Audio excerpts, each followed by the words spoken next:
Young man, did you drop this golden blind box? Or this silver blind box? Or this iron blind box? A man who called himself Heshin was wearing a faded ancient robe with a standard professional smile on his face. He held 3 ornate gift boxes in his hands, one glittering gold, one subdued silver, and one pitch black. They were all wet as if taken from the water. Zi Yuan blinked rapidly, his hazy mind clearing slightly. He remembered he was on his way home from school, crossing the road, as usual, when a runaway truck hit him. Damn, why is there a truck at the school gate? But what's going on now? This sleazy-looking guy holding gift boxes is staring at me. Zi Yuan sized up the self-proclaimed Heshin, then looked at the 3 gift boxes, rubbed his chin, and then shouted. Oh, I see. The froth of truth always touches your belly. Since he has sincerely asked, I will reluctantly answer him. I want them all. The professional smile on Heshin's face clearly froze, but soon returned to that sleazy look of luring children. All right, as you wish. He replied very readily, which made Zi Yuan suspect something was wrong with the gift boxes. Then Heshin packed the 3 gift boxes into a bundle, turned it into a streak of light, and stuffed it directly into Zi Yuan's arms. Before Zi Yuan could feel the weight of the 3 gift boxes, a huge force suddenly struck his butt. Heshin had somehow appeared behind him, and raised his foot to kick his butt. Go, young man. With a light shout, Zi Yuan, like a kick ball, uncontrollably flew toward a deep bottomless time-space vortex ahead. Just as he was about to disappear, he could still hear Heshin's voice coming from behind, suddenly realizing, and gloating, oh, by the way, I forgot to tell you, if you choose, all there will be a small side effect. Dear. I knew cheap stuff is no good. Use scammer, Heshin. Zi Yuan struggled to stabilize himself in the vortex, and then made a rude gesture at the shrinking figure. After an unknown amount of time, Zi Yuan was awakened by a violent jolt. His consciousness slowly returned. He opened his confused eyes, and found himself lying in a devastated forest. The surrounding trees were toppled in all directions. The ground was covered with huge cracks and deep pits, and a faint smell of gunpowder lingered in the air. Where am I? He tried to prop himself up, but found his arms had become short and thick, and his palms were chubby, like a white steamed bun. He looked down, and was completely stunned. Originally a 1.9-meter-tall guy, now he had shrunk into a 6-year-old chubby boy wearing a completely unfamiliar coarse cloth outfit, barefoot with round toes. Is this the side effect that scammer Heshin mentioned? Zi Yuan pinched his own chubby baby face. But he was always an optimist, and never wasted energy on self-doubt. Since I've become a child, so be it. Why think so much? I'm not dead. Then he turned his gaze to the 3 gift boxes lying beside him. Gold, silver, iron, not one missing. Let me see what good stuff is inside worth that scammer Heshin going through all this trouble. He muttered, rubbed his chubby little hands, and reached out with great expectation to the most dazzling gold gift box. As his little hand touched it, the lid automatically opened. A dazzling golden light burst from the box, and shot straight into Zi Yuan's eyes. Wow! An indescribable burning and stinging sensation came from his eyes. He subconsciously closed his eyes, feeling countless pieces of information, and a strange energy flooding into his eyes. Indra template Three-Tomoe version loaded. When the pain slowly faded, and when Zi Yuan opened his eyes again, his world had changed. The forest before him became incredibly clear, able to see the rolling dewdrops on distant leaves and the vibrating veins. And when he looked at a nearby puddle, he saw his own pupils, 3 black tomos slowly rotating, emitting an eerie and powerful aura. Sharingan! And Indra's template! Zi Yuan excitedly waved his fist. Awesome! He suppressed his excitement, and reached his little hand toward the other silver gift box. This time a soft silver light shot out from the box. The light directly entered his chest, flowing through his blood vessels, to all limbs and bones. Magnet release, Bloodline Elimination Innate version fused. Magnet release, and Bloodline Elimination level. Ha ha! Zi Yuan laughed out loud. Heshin, I won't complain about you this time, but next time I will. Let you kick my ass. Finally, only the pitch-black iron gift box remained. With the anticipation of a final grand prize, he opened it without hesitation. A black imprint flew out of the box, like a flexible snake, instantly drilling into his clothes and affixing to his little belly. A burning sensation came from his belly. Zi Yuan quickly lifted his clothes, and saw an extremely complex and eerie seal pattern rapidly engraving on his abdomen, finally forming a black box-shaped mark. Paradise Box Wu Jinchuriki under one-person version bound. At the same time a hoarse voice sounded in his mind-reading technique bound. Boom. At the moment all powers merged and extremely huge chakra burst out from Zi Yuan's small body. The inside of the Sharingan, the control of magnet release, and the mind-reading power of the Paradise Box through puppet manipulation, the three combined instantly gave him terrifying power exceeding the Kage level. Ha ha ha. I feel like I can punch a cow to death. Zi Yuan put his hands on his hips, feeling the surging power inside him, laughing foolishly. However, before he could be happy for more than 3 seconds, boom! A terrifying loud noise came from not far away, and the entire earth trembled. Then a terrifying chakra wave mixed with brutality and grief swept over like a tsunami.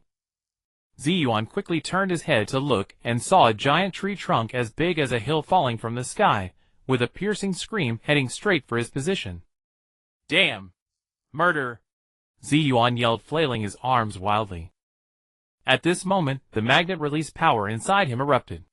Countless black iron sands surged from the ground like living things, instantly forming a thick black iron curtain above his head. Boom! The giant tree and the iron curtain collided violently, producing a deafening sound. With chips flew, iron sand splattered. The violent shockwave lifted the topsoil for hundreds of meters, smoke and dust rolling blocking the sky. In the smoke, Zi Yuan patted the dust off his butt and climbed out of the iron sand pit he had created. His stubborn tuft of hair standing up, he looked up toward the direction where the power came from his Three-Tomoe Sharingan, clearly capturing the far end of his sight. A blue chakra giant 100 meters tall was wielding a giant blade, fiercely fighting an even larger 1,000-armed giant Buddha made of countless wood. Each collision caused the sky to crack and the earth to split, mountains and rivers changing color. Two roars mixed with endless anger and complexity pierced through the battlefield's roar, clearly reaching his ears. Hashirama! Madara! Zi Yuan watched this legendary scene, screamed with excitement, and jumped up and down. Wow! Fighting is fighting, but can you have some decency? Making such a big scene, destroying the primeval forest. If this were back home, I'd have you two locked up for life. The environment of the final forest was now completely unrecognizable.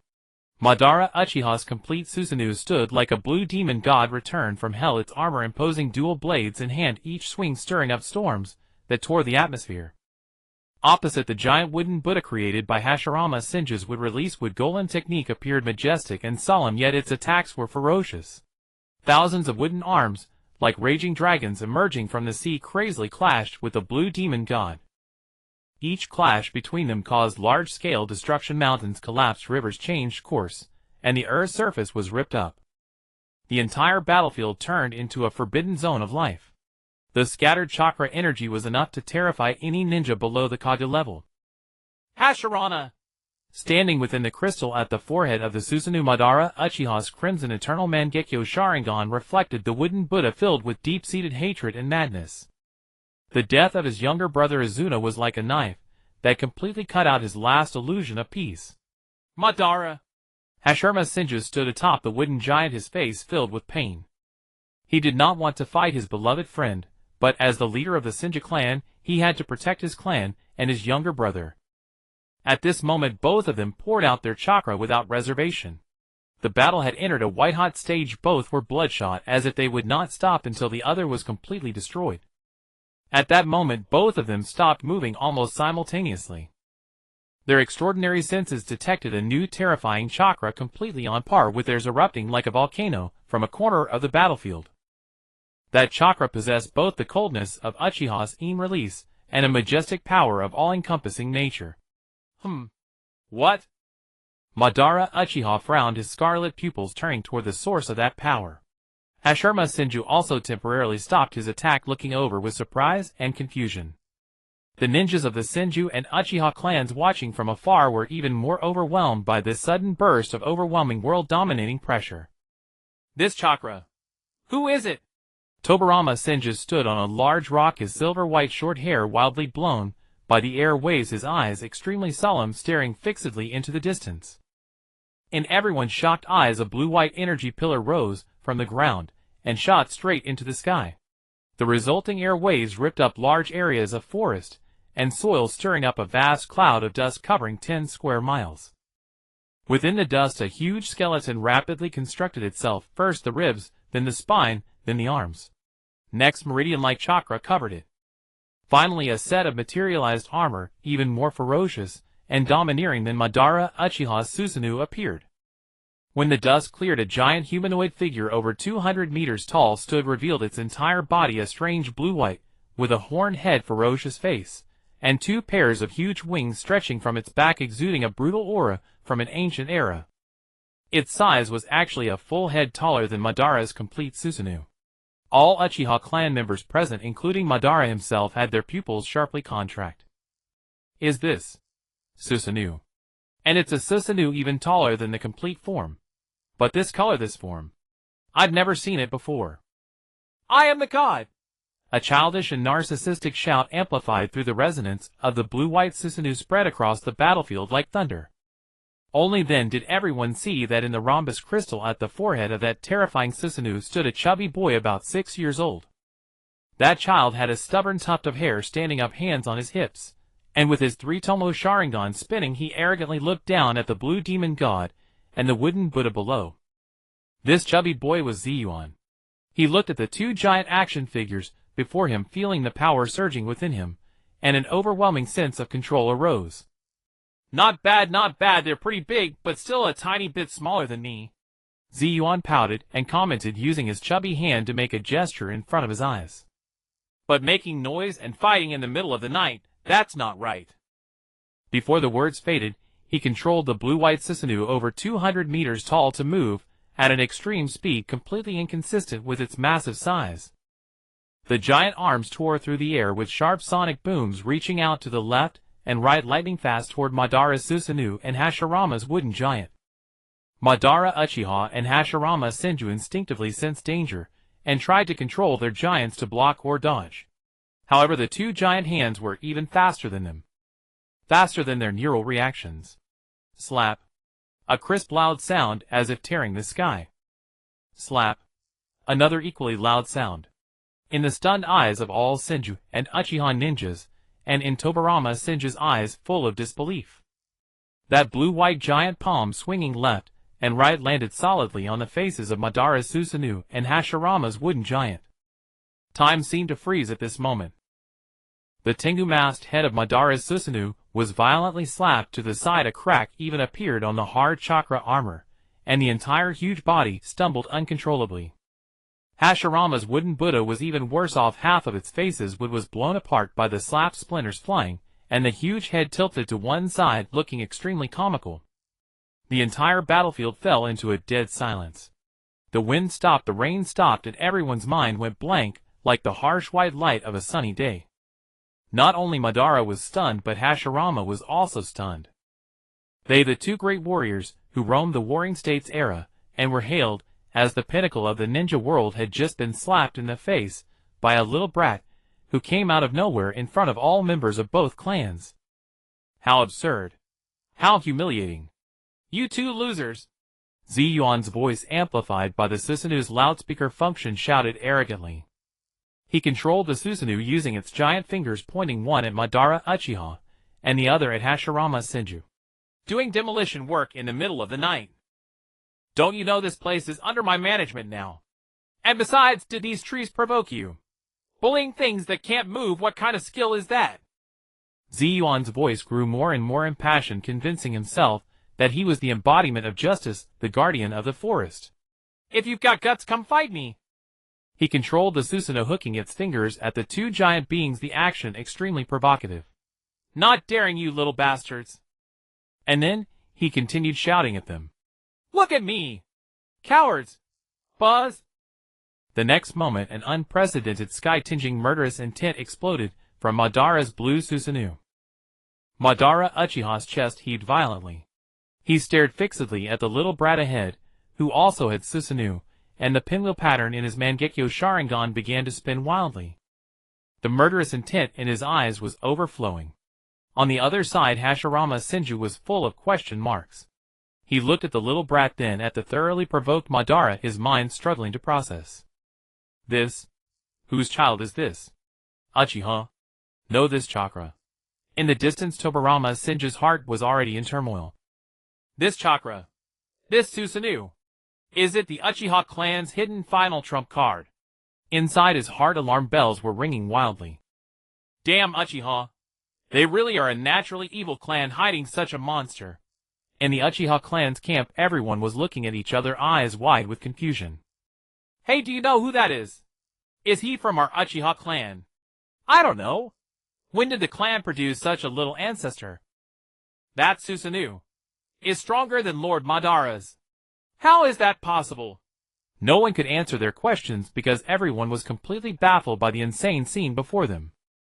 Zi Yuan's childish yet highly provocative voice rang out once more across the entire arena. Hey, that fire-wielding Uchiha. Zi Yuan within the blue-white Susanoo pointed a chubby finger at Uchiha Madara, his facial expression and tone unambiguously revealing contempt.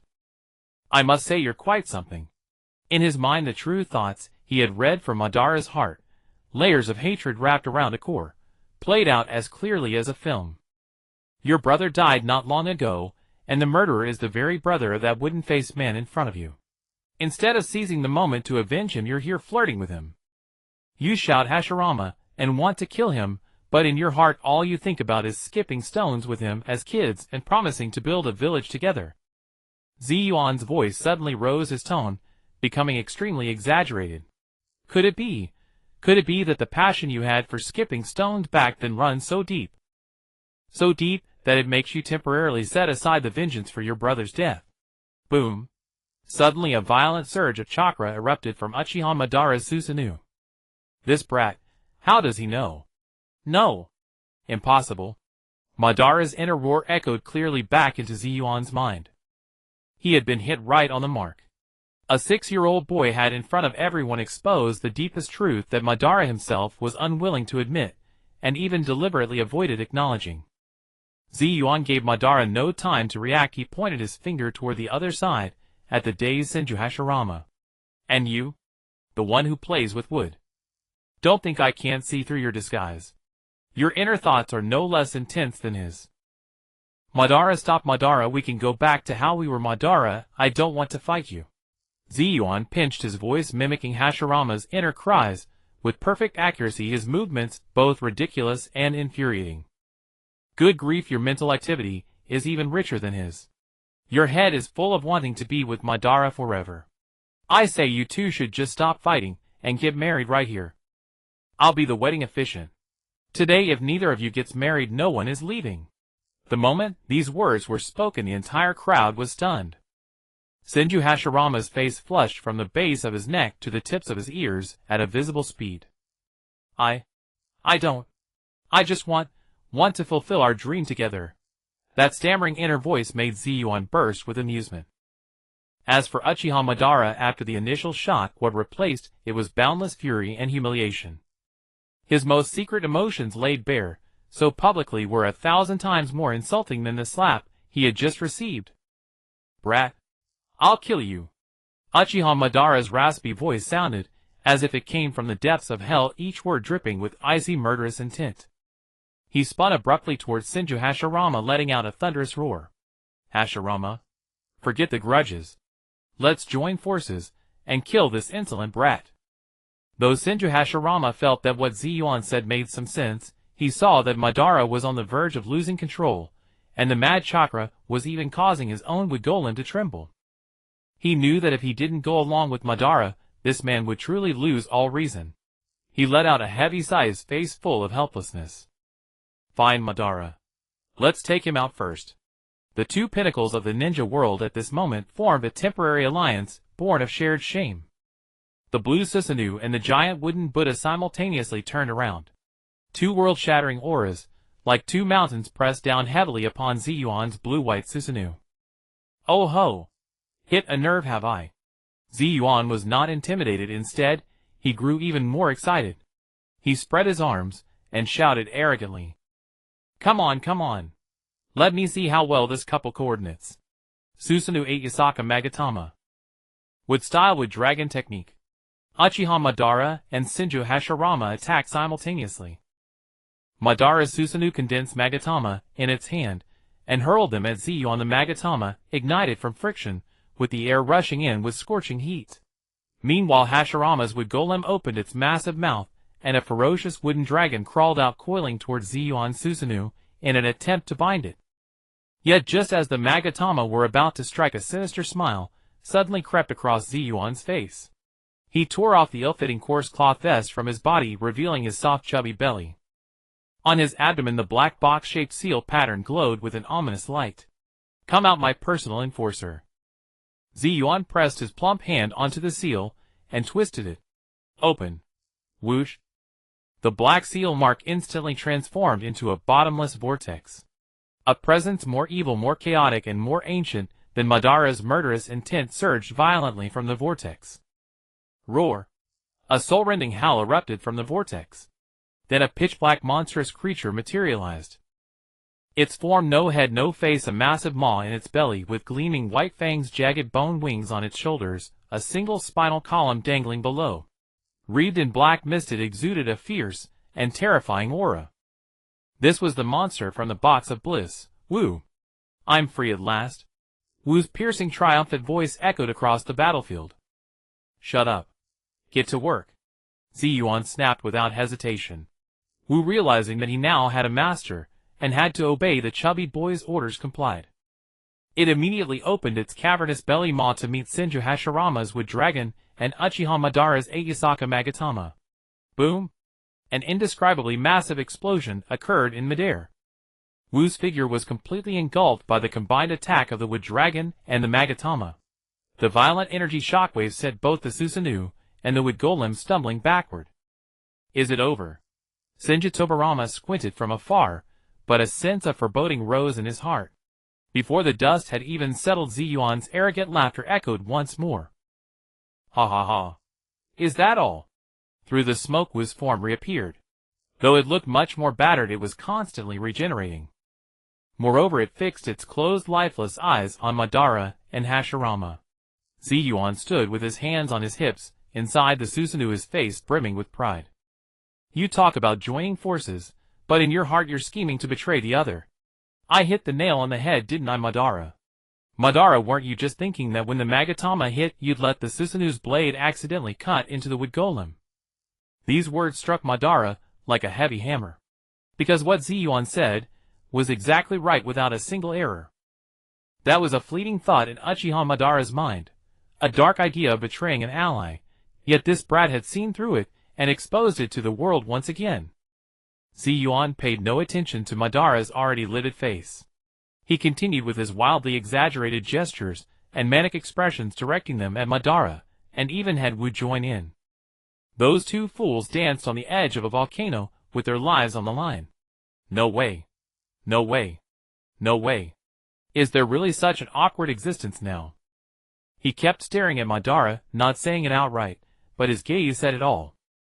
Uchiha Madara's eternal Mangekyo Sharingan, driven by extreme rage, spun at a speed never seen before, and two streaks of blood seeped from the corners of his eyes.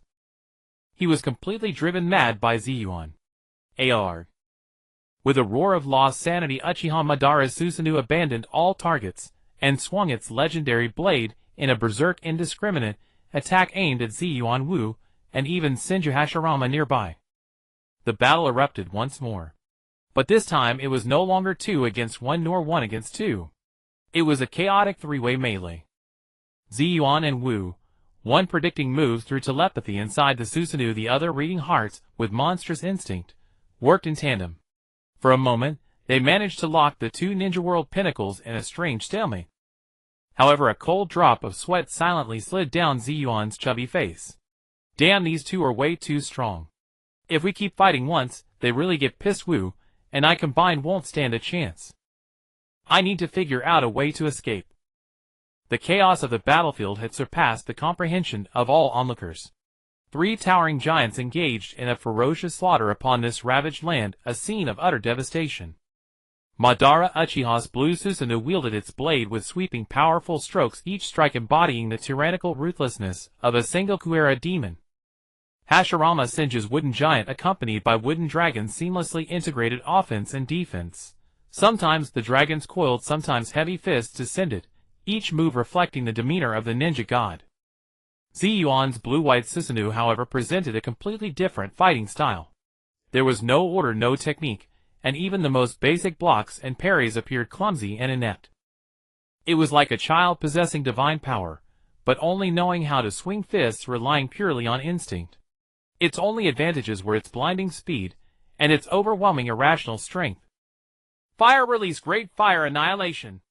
Madara Uchiha, standing within his Susanoo, formed hand seals and took a deep breath. The next moment, a terrifying wall of flame spanning over 100 meters erupted from the blue Susanoo's mouth, surging towards Zi Yuan, with a heat that seemed to incinerate all. Whoa! You're serious? Zi Yuan yelped in panic. His mind-reading ability let him foresee this attack, but his body and controls simply couldn't keep up. Dodging was out of the question. A true man faces things head-on. Iron Sand Wall. With a forceful slam of his hands, he unleashed the power of magnet release without reservation. Rumble.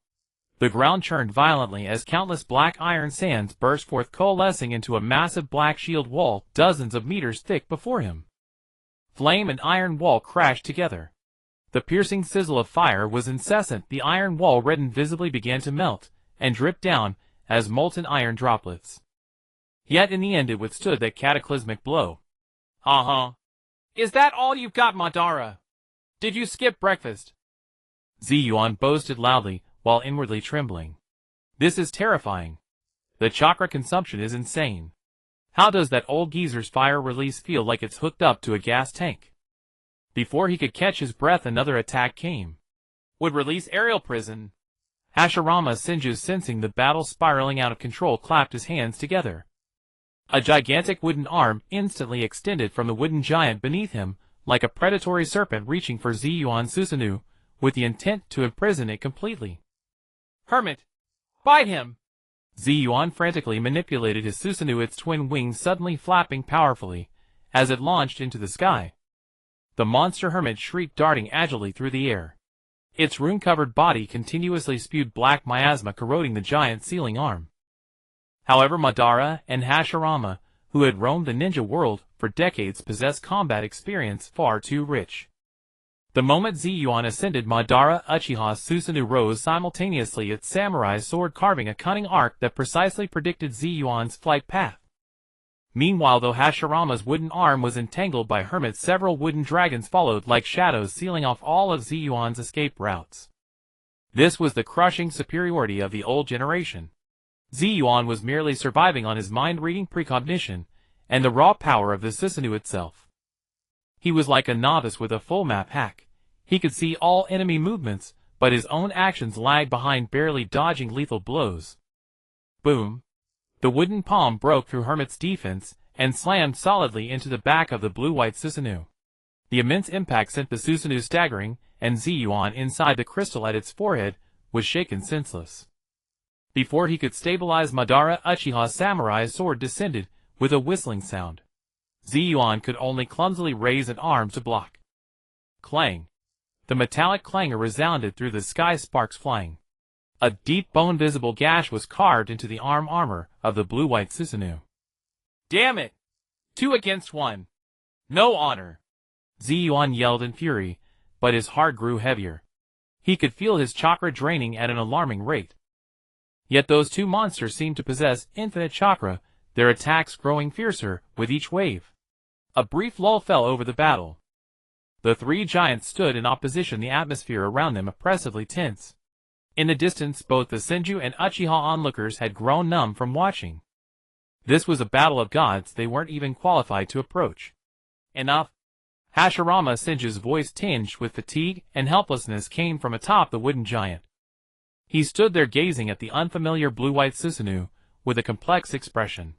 Young man, I don't know where you come from nor why you've intervened in our battle. But those eyes of yours, that power of the Susanoo. Who exactly are you among the Uchiha clan? Why hide your identity? Hashirama's questioning made everyone's heart race. This was the very question that everyone present, including the Uchiha themselves, most wanted to know. Madara Uchiha also temporarily halted his attack as Crimson Eternal Mangekyo Sharingan fixed on Zi Yuan, with scrutiny and suspicion. Yet Zi Yuan's response to this question took everyone by surprise. He seemed to have heard the funniest joke in the world laughing uproariously inside the giant Susanoo. Ha ha ha. Uchiha. You say I'm an Uchiha. The laughter ceased, and Zi Yuan's tone turned into undisguised contempt. You are the Uchiha. Your whole family are Uchiha. Inside the Susanoo he pointed a finger at Hashirama, then swept it across Madara, and all the Uchiha clansmen shouting with a sweeping map-wide mockery. Don't compare me to those single-minded fight and love-obsessed brother-complex idiots. You insult me. That one sentence instantly detonated the entire battlefield. What did you say? Bastard! How dare you insult the Uchiha clan? Kill him! Lord Madara! Kill him! The Uchiha clansmen in the distance were all indignant, their eyes bloodshot. If not for the vast power gap, they would have already charged up to tear Zi Yuan apart. Tobirama Senju's eyebrows also rose. Not an Uchiha. Then what is this power? And the focal point of all the fury, Madara Uchiha was eerily calm. The pinwheel pattern in his Eternal Mangekyo Sharingan slowly stopped spinning, leaving only an unfathomable coldness. He stared at Zi Yuan, enunciating each word, his voice raspy like two rusty iron plates grinding together. Brat! You? Seek death! Boom! A surge of chakra more violent than any before exploded from Madara's body. It was a determination for a life-and-death struggle after having his pride trampled. Madara's perfect Susanoo began to grow, donning another layer of ferocious armor, its size gradually approaching Zi Yuan's Susanoo. Then he abruptly drew another samurai sword from his waist. At this moment Madara's perfect Susanoo, fully formed and armed with twin blades, reached the pinnacle of its aura. Madara Uchiha's Sharingan sharpened as he poured all his chakra into the twin swords. Instantly the blue Susanoo's figure blurred into a residual shadow, crossing hundreds of meters to appear before Zi Yuan. The blade slashed left and right towards Zi Yuan's Susanoo. Danger! I'll die! Alarm bells rang in Zi Yuan's mind. His mind-reading ability reflected Madara's maddened determination to kill him at any cost. He wanted to dodge or defend, but the speed was too fast. He couldn't react. These two strikes, infused with the skill and fury of a top-tier powerhouse like Madara, were far beyond what a half-baked amateur like him could handle.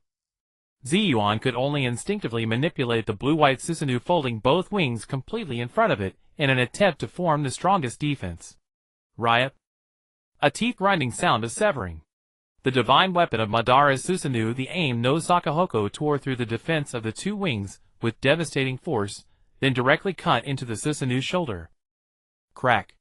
A crisp shattering sound emanated from the blue-white Susanoo.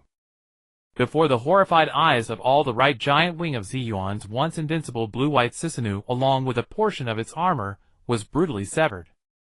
The massive wing disintegrated in midair, dissolving into countless blue-white specks of light that faded into the air. The violent impact and energy backlash caused a streak of blood to flow from Zi Yuan's eyes in the forehead crystal.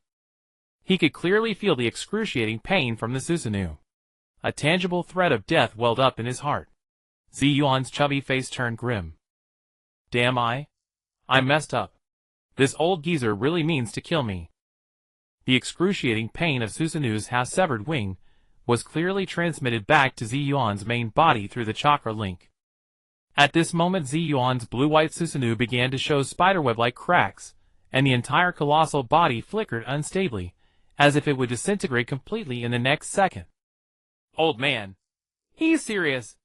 Opposite him Uchiha Madara exuded a murderous aura, his blue Susanoo gripping a sword with both hands, his Eternal Mangekyo Sharingan fixed on him like two blood moons. Zi Yuan's mind-reading ability told him that Madara's mind now held only one thought: to cut him to pieces along with that foul mouth of his, and reduce them to nothingness. However, the truly crushing pressure did not come from Uchiha Madara. Ah! At that moment Senju Hashirama let out a long, helpless sigh. The god of shinobi, who had been holding back and trying to mediate, now decided to stop standing by after seeing Uchiha Madara's complete rampage. This should end here. Senju Hashirama pressed his palms together and closed his eyes. When he opened them again, a red sage's face pattern appeared around his eye sockets. A surge of chakra many times vaster than before, and seemingly merging with all of nature, erupted from within him. Sage mode activated. Sage art with style true several thousand hands. With a thunderous roar. The next moment, the earth groaned under the unbearable weight. A colossal wooden Buddha countless times larger than any previous wood golem or Susanoo rose from the ground. It was a terrifying creation over a kilometer tall, with countless arms sprouting from its back, dense and blotting out the sky. Its mere appearance had already altered the terrain of this region. It descended upon the world like a moving mountain range. Before this towering giant Buddha, both Uchiha Madara's Susanoo and Zi Yuan's damaged Susanoo seemed as insignificant as children's toys. Holy crap! Zi Yuan's eyes nearly popped out when he saw this. He knew Hashirama was strong, but he never expected him to be this absurdly powerful. How can he fight this? With his head? No, can't keep pretending anymore. If I keep it up, I'll really lose my life. Zi Yuan's little mind raced. In an instant, he made a brilliantly heroic decision. Run. Must run. And run with style, with grace, with class, and with aesthetic beauty. The next moment, Zi Yuan's damaged blue-white Susanoo suddenly halted all defensive actions. He raised both hands high, and a torrent of chakra so vast that it drew everyone's attention began to furiously converge into his palms. The blue-white light grew ever brighter, eventually forming a massive energy sphere comparable to the sun. Within the sphere, lightning flashed and storms gathered, its pressure warping the very air. Come! Let me show you my true power. Zi Yuan's voice, resonating through the Susanoo, carried a tragic solemnity, as if he were ready to face death echoing across the battlefield. Ultimate art, world-destroying Dragon Emperor's alternate dimension. He roared out this name he had just made up on the spot, which sounded incredibly awesome. At this moment, both Uchiha Madara, in his complete madness, and Senju Hashirama, who was about to act, involuntarily paused. They all sensed a terrifying power within that massive energy sphere, enough to threaten them. Even Senju Tobarama, watching from afar, instinctively took a step back, his eyes filled with horror. This evil brat. He actually had such a technique hidden. The attention of everyone present was firmly captured by this earth-shattering move. They were all waiting for this ultimate strike that would change the tide of battle. However, in the next second, under the breathless gaze of everyone, the blue-white Susanoo, which had assumed the posture of unleashing a massive attack, dissolved into countless specks of light and vanished in the sky. Yes, it simply disappeared. Along with the seemingly world-destroying energy sphere, it vanished without a trace. Huh? Everyone present was stunned, confused, and bewildered. What was going on? Did the technique fail? Had his chakra run out? Before they could react, an extremely incongruous figure shot up from the spot where the Susanoo had vanished at a speed comparable to a rocket launch. It was none other than that chubby little boy Zi Yuan. At this moment, he stood on a black flying disc condensed from iron sand, pushing his magnet release to its limit, propelling him straight into the sky so fast that only an afterimage could be seen. In a few breaths, he had turned into a tiny black dot in the sky. The entire battlefield fell into an eerie silence once more. After several seconds, someone finally reacted. He ran away. A Uchiha clan member rubbed his eyes in disbelief. That whole stance was just a cover for escape. Senju Tobarama's mouth twitched uncontrollably. What was that? A bluff. Uchiha Madara and Senju Hashirama, the two men standing at the pinnacle of the shinobi world, also looked up at the dwindling black dot, their minds blank. They had been toyed with by a 6-year-old brat in an insulting way. Suddenly, a shout full of smugness and arrogance rang out from the distant sky. I'm tired of playing today, so I won't play house with you anymore. Bye-bye. The voice gradually faded, as if this farce was about to end. But before Uchiha Madara's rage could erupt again, the voice returned, laden with undisguised mockery. Oh, and that Uchiha Madara. I'll give you a free piece of advice before I leave. Look, you've been fighting for so long and Hashirama hasn't even used Sage mode yet. He's still overpowering you. In short, he's just pitying you and playing house with you. Do you really think you're something? You've given it your all, and he hasn't even broken a sweat. Have some self-awareness, you waste. These words, like poisoned daggers, struck precisely into Uchiha Madara's proudest and most sensitive pride. Buzz! The color in Uchiha Madara's eternal Mangekyo Sharingan deepened. He slowly turned his head towards Senju Hashirama, who was not far away. In that gaze there was no longer any extraneous emotion, only the purest killing intent and madness. Senju Hashirama's heart skipped a beat. Seeing Madara's expression, as if he wanted to devour him, he quickly waved his hands. Madara! Don't listen to his nonsense. I'm not. He was still trying to explain to his best friend. However, Senju Tobarama's words completely sealed off any possibility of explanation. Senju Tobarama appeared at the edge of the battlefield pointing at the Uchiha Madara, who seemed mad, and shouted coldly. Brother, the Uchiha are exactly this fickle and evil clan. The peace you talk about is nothing but a joke to them. Aya! Uchiha Madara could no longer suppress his fury. He let out a hysterical roar to the sky. He abandoned the idea of chasing the fleeing brat. Now in his eyes and heart there was only one target. That was Senju Hashirama. Hashirama! The blue Susanoo, over 200 meters tall, once again brandished its twin swords, charging recklessly and madly toward the 1,000-meter-tall true several thousand hands. Ah! Senju Hashirama sighed again, but this time the hesitation and reluctance in his eyes had turned into the resolve of the Senju clan leader. If that's the case, top transformation Buddha. The 1,000 giant arms of the true several thousand hands rained down like a storm of petals upon Uchiha Madara's perfect Susanoo, smashing furiously. The battle escalated once again into a white-hot climax. The showdown between the two peaks of the shinobi world had been dragged back onto its proper course by the instigator in the most absurd way. Now they had completely forgotten about that arrogant little fatty. Meanwhile, high up in the distant sky, Zi Yuan, riding the iron sand flying disc, looked down leisurely. Watching the two giant figurines fighting below once again, he patted his little belly with satisfaction and broke into a carefree grin.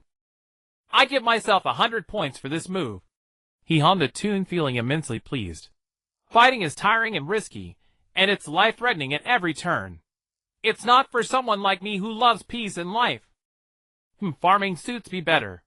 He began to stroke his chin, thinking about what to do in the future.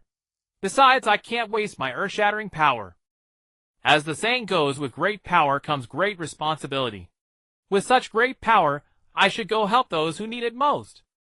Zi Yuan's little face took on a solemn, rigid expression. I must go to the harshest environments, the places where people are most suffering. Wind country.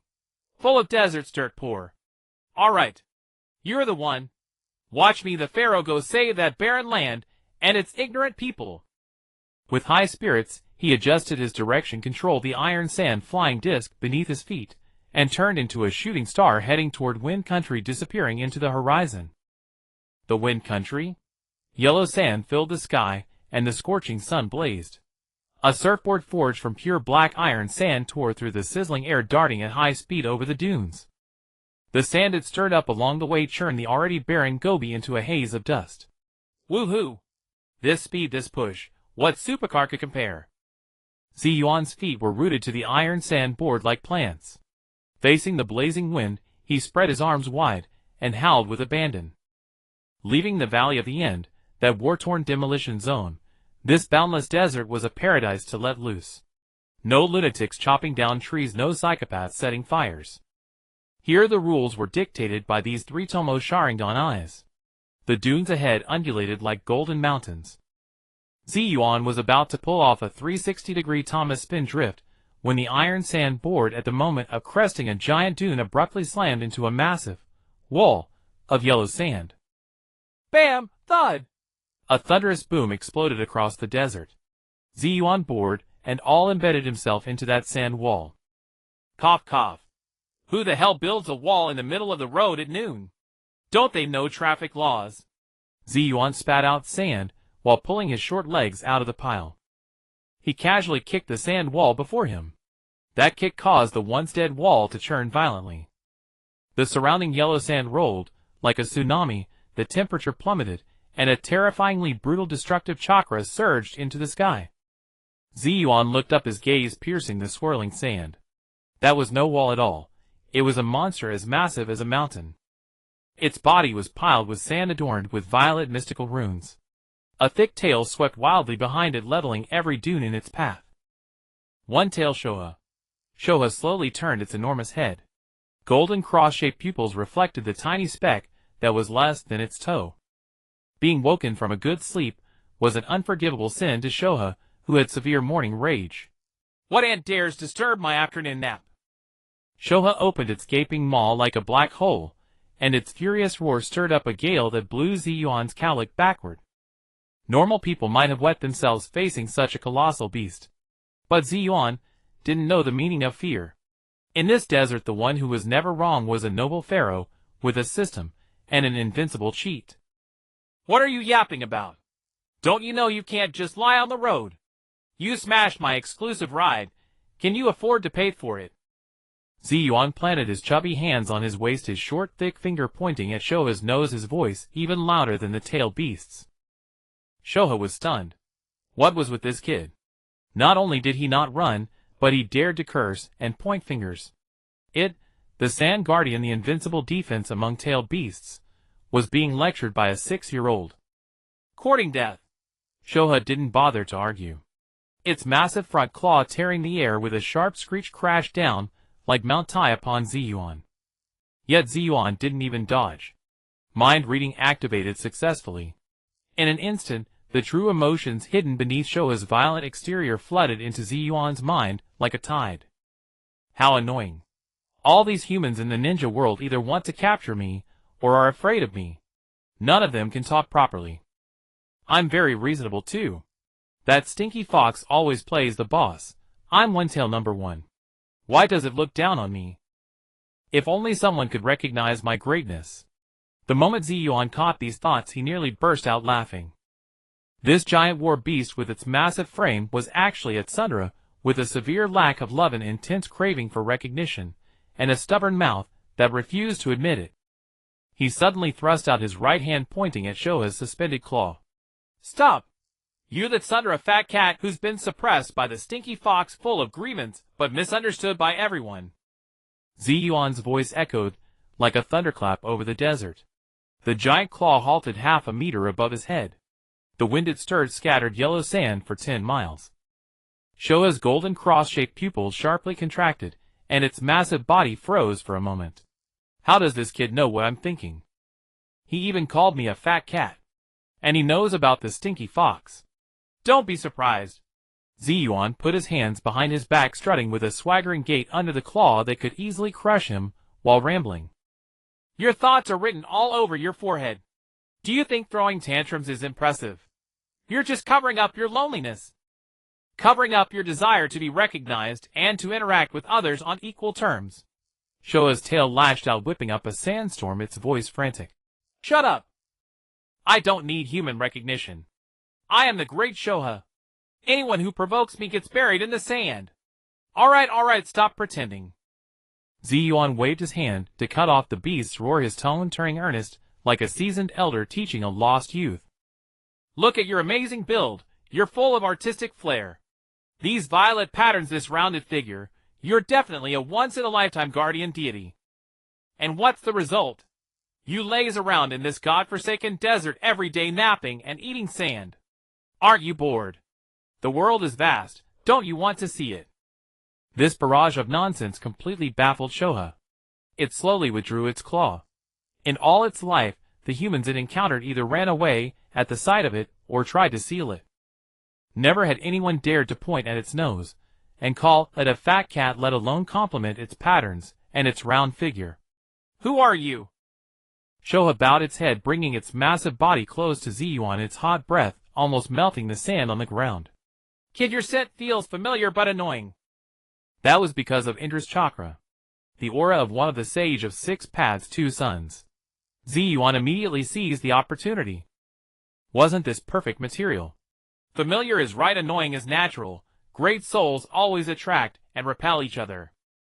Zi Yuan took a deep breath, beginning the most grandiose, shameless pie in the sky project of his life. Shoha, listen up. He raised his head, his eyes hidden beneath the Sharingan revealing a deep azure blue.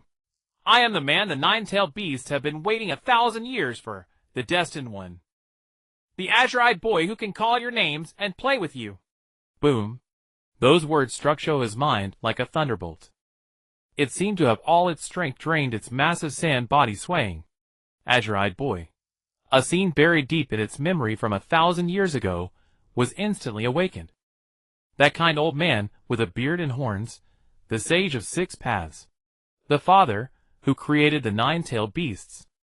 At the moment of separation, the sage had said, "One day you will all be united again. When that time comes, an azure-eyed boy who calls the names of the 9 beasts and plays with them will appear, guiding you to true peace." Shoha stared hard at the tiny figure.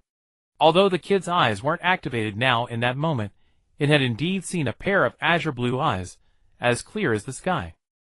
But? No. The old man clearly said it would be a gentle and kind boy, not this reckless, ill-mannered little brat full of nonsense. And this kid's chakra has that annoying cold feeling. It doesn't match the one the old man described. Shoha's inner doubts all fell into Zi Yuan's mind reading. Zi Yuan sneered inwardly, trying to escape.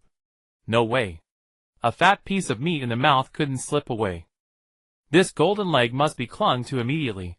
This tailed beast must belong to him. Are you thinking I'm too bad-tempered, not like the savior in the prophecy? Zi Yuan crossed his arms, striking a pose of commanding the world. Do you think the savior has to be a saint who cries all day and only preaches? Dead wrong. In this day and age, good people get no reward and saints don't survive 2 episodes. Only a ruthless guy like me, who kills gods and cheats devils, can protect you tailed beasts from those lunatics in the ninja world. Follow me, and you'll be my top general. From now on, roast lamb, iced watermelon, and all kinds of delicacies. Eat as much as you want. Whoever you don't like, I'll take you to beat them up. Especially that stinky fox. Once I'm strong enough, I'll tie it up and let you use it as a punching bag. This rapid-fire crazy brainwashing combined with the unprecedented attack completely stunned the not-so-bright Shoha. Revenge on Ninetales. Beat it up freely. And endless good food. For this sand giant, who had always longed to prove itself, and was extremely playful, the temptation was lethal. Shoha let out a strange rumbling sound from its throat, and its big head involuntarily lowered a bit. You? You really can take me to beat that stinky fox? Zi Yuan saw the fish bite, and immediately flashed a triumphant grin. Nonsense. I swear it. I can not only take you to beat the fox, but I can also make those humans, who look down on you, kneel and pull weeds in the fields. You, Shoha, will become the coolest, strongest, most revered guardian beast in all the ninja world. No exceptions. These words struck the softest, most yearning spot in Shoha's heart. It could even foresee the scene of stepping on Ninetales and receiving the worship of thousands of humans. But the pride of a tailed beast made it struggle one last time. Words are cheap, you cunning brat. Shoha's cross-shaped pupils sharply contracted, revealing a hint of cunning. Since you claim to be the azure-eyed boy from the old man's prophecy, the one who can call all our names, then fine. If you've got the guts, name the other 8 idiots right now. Make one mistake, and I'll chew you into paste for my afternoon snack. The yellow sand churned wildly again with its threat, and a terrifying chakra pressure descended, locking onto Zi Yuan on the ground. Facing Shikaku's final struggle, Zi Yuan's face revealed a disdainful smile. It was as if a kindergartner were asking a college student about calculus, whether 1 + 1 = 1, so simple. He cleared his throat, extended a chubby finger, and waved it gently in the air. Listen up, fat cat. I'll only say this once. If you can't remember, it's your brain's fault, not mine, for not warning you. Matatabi, the 2 tails, that blue fire cat who thinks it's cool. Isabu, the 3 tails, that timid turtle that always hides in its shell. Son Goku, the 4 tails. Ha, what a bold name. That red-furred monkey covered in magma. With each name Zi Yuan uttered, Shikaku's enormous golden cross-shaped pupils contracted. These were the true names bestowed by the sage of the 6 paths, known only to the tailed beasts themselves. No outsider could possibly know them. Zi Yuan gave it no time to be shocked. He continued listing names in his infuriating tone. Koko, the 5 tails, that half-horse, half-dolphin chimera. Seiken, the 6 tails, that slimy slug. Komiai, the 7 tails, that big flapping moth with wings calling itself Lucky 7. What a joke. Yuki the Eight-Tail's a crossbreed of octopus, and cow always singing that terrible rap. And finally, Zi Yuan paused, his face twisting into an expression of extreme disgust. The one you've always dreamed of, stepping on, that arrogant brainless fool of a fox, Kurama. When the name Kurama left Zi Yuan's lips, Shikaku's body trembled violently, and it stumbled back 3 steps. All of them match. Not a single word wrong. He really knows. Could he be the one the old man mentioned? Inside Shikaku's mind a storm was raging. Zi Yuan keenly sensed the turmoil within Shikaku, but he noticed that the giant Tanuki's suspicion had not been fully dispelled. No. Even if the names are right, this brat's chakra feels so disgusting. Cold and sinister, nothing like Azura's warm sunny aura. The old man said a boy with green eyes would bring warmth and understanding, but this one is clearly a demon in human form. Oh! Does my chakra make you uncomfortable? Zi Yuan's voice rang out again, like a needle piercing Shikaku's last psychological defense. What do you know? Zi Yuan put his hands on his hips, and began a fresh round of deception. Warmth. Understanding. That's just for ordinary people. For powerful but simple-minded tail beasts, like you, what good is warmth? Can you eat it? Can it make that fox call you big brother? He thrust out his chest, unleashing the proud, aloof, and domineering chakra of Indra without restraint. In an instant the Three-Tomoe Sharingan activated, its eerie red light swirling in his eyes. See clearly, fat cat. This is the chakra of a king. Only this kind of power can shut the mouths of the arrogant. Only this can bring peace to the entire shinobi world according to my rules. As he spoke, Zi Yuan channeled the power of magnet release. Countless iron sands were drawn from beneath the desert, coalescing behind him into a massive throne.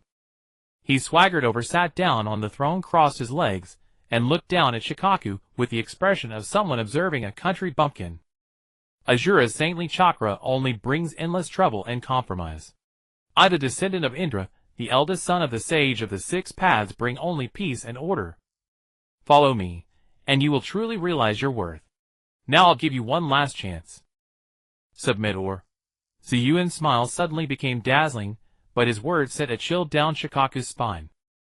I'll beat you until you do. Shikaku, overwhelmed by this twisted logic, still refused to bow its head due to the pride of a tailed beast. Especially the words descendant of Indra touched a sensitive nerve. Indra. That bastard again. He was the fool who wanted to conquer the world with power. No way. I won't back down. Stop with your sweet talk, human. Shikaku roared, trying to regain control. Think I'll submit to you? You're not worthy. Very well.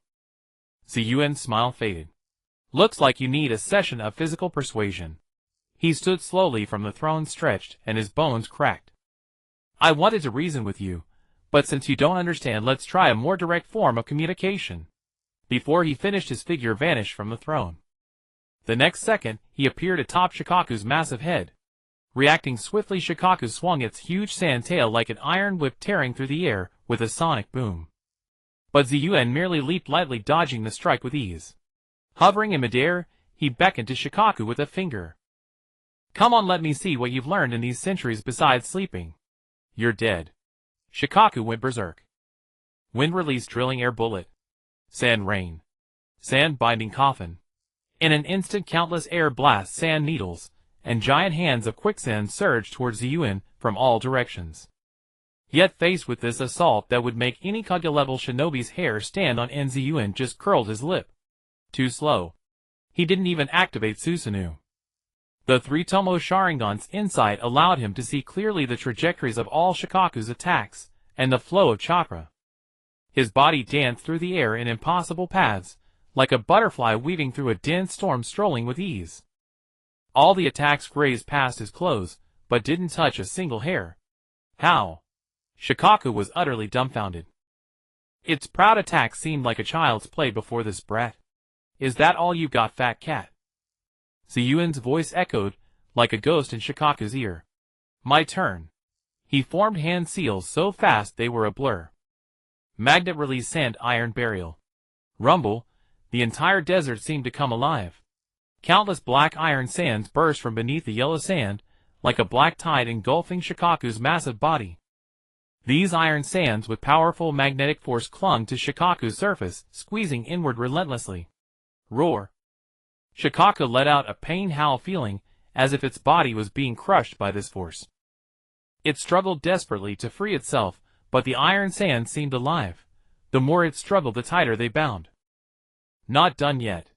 Zi Yuan floated in midair, waving his hands elegantly like a conductor. Magnet release and iron spear. Hundreds of black spears compressed from high-density iron sand materialized, their tips gleaming with cold light, all aimed at the trapped Shikaku. Say, will you submit? Zi Yuan asked with a smile. Shikaku looked at the black spears aimed at its vitals, feeling the terrifying piercing power from them. For the first time, it felt the emotion called frustration. It wanted to be stubborn, but its inner desire for survival kept it silent. Still not convinced. Zi Yuan's smile widened. Then let's add some spice. Magnet release, almighty push. He spread his fingers and clenched. The iron sands wrapping Shikaku instantly changed polarity. An irresistible pulling force came from all directions, acting on Shikaku. Shikaku screamed even more miserably. It felt as if its body was being torn apart by 5 horses, every grain of sand groaning in pain. This torment from within, inescapable, was 100 times more terrifying than any external attack. Submit?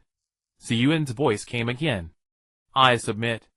Shikaku forced out 2 words with all its strength. If it didn't, it felt it would be shredded into a pile of sand by this little demon. Louder. Didn't you eat? I submit. I submit. Stop. Shikaku roared at the top of its lungs. That's how it should be. Zi Yuan snapped his fingers in satisfaction. The iron sand and spears dissolved into dust in an instant. Shikaku's massive body collapsed like mud, panting heavily on the sand. It looked at the figure descending slowly like a little demon, with complex emotions in its eyes. Zi Yuan landed lightly on Shikaku's huge nose and kicked it. From now on, I'm your boss. When I speak, you listen, got it? Got it. Shikaku answered weakly. Good. Zi Yuan nodded, then sat on its head, patting its forehead covered in seals. Let's go, fat cat. Take me to the liveliest place in this desert. Shikaku shook its huge head, its golden cross-shaped pupils filled with confusion. The liveliest place. That would be the villages fighting ahead. Though reluctant, recalling the humiliation of being ground into the sand, it obediently stood up. Its massive body began to stride heavily into the depths of the desert toward that small human village. The desert of the Wind Country was vast and monotonous. The only amusement might be to watch the occasional scorpion passing by in the endless sea of sand, or a lizard foaming at the mouth from the sun. Hey, fatty cat! A lazy voice came from atop a moving hill. Zi Yuan lay sprawled on Shikaku's broad flat head, covering his face with a straw hat woven from iron sand to avoid the scorching sunlight. You're walking too slowly, like a turtle crawling. And your head is too hard, it's hurting my bones. Can't you make it softer? Like create a sofa mode or something. Also, I'm hungry. Can't you manipulate sand? Can't you conjure up a roasted whole lamb? Crispy on the outside, tender on the inside, sprinkled with cumin and chili powder. Shikaku's massive golden cross-shaped pupils strained upward, casting a glance at the little overlord on its head. A myriad of curses raced through its mind. Sofa mode. Roasted whole lamb. Do you think I'm omnipotent? Can I just conjure things up? If it weren't that I can't beat you, I would have swallowed you whole, bones and all. You're complaining about my speed. Then fly yourself. Although it was furiously ranting in its mind, Shikaku's body was honest. It silently adjusted the sand structure on its head, making the spot where Zi Yuan lay a bit softer. No choice: when under someone else's roof, one must bow one's head.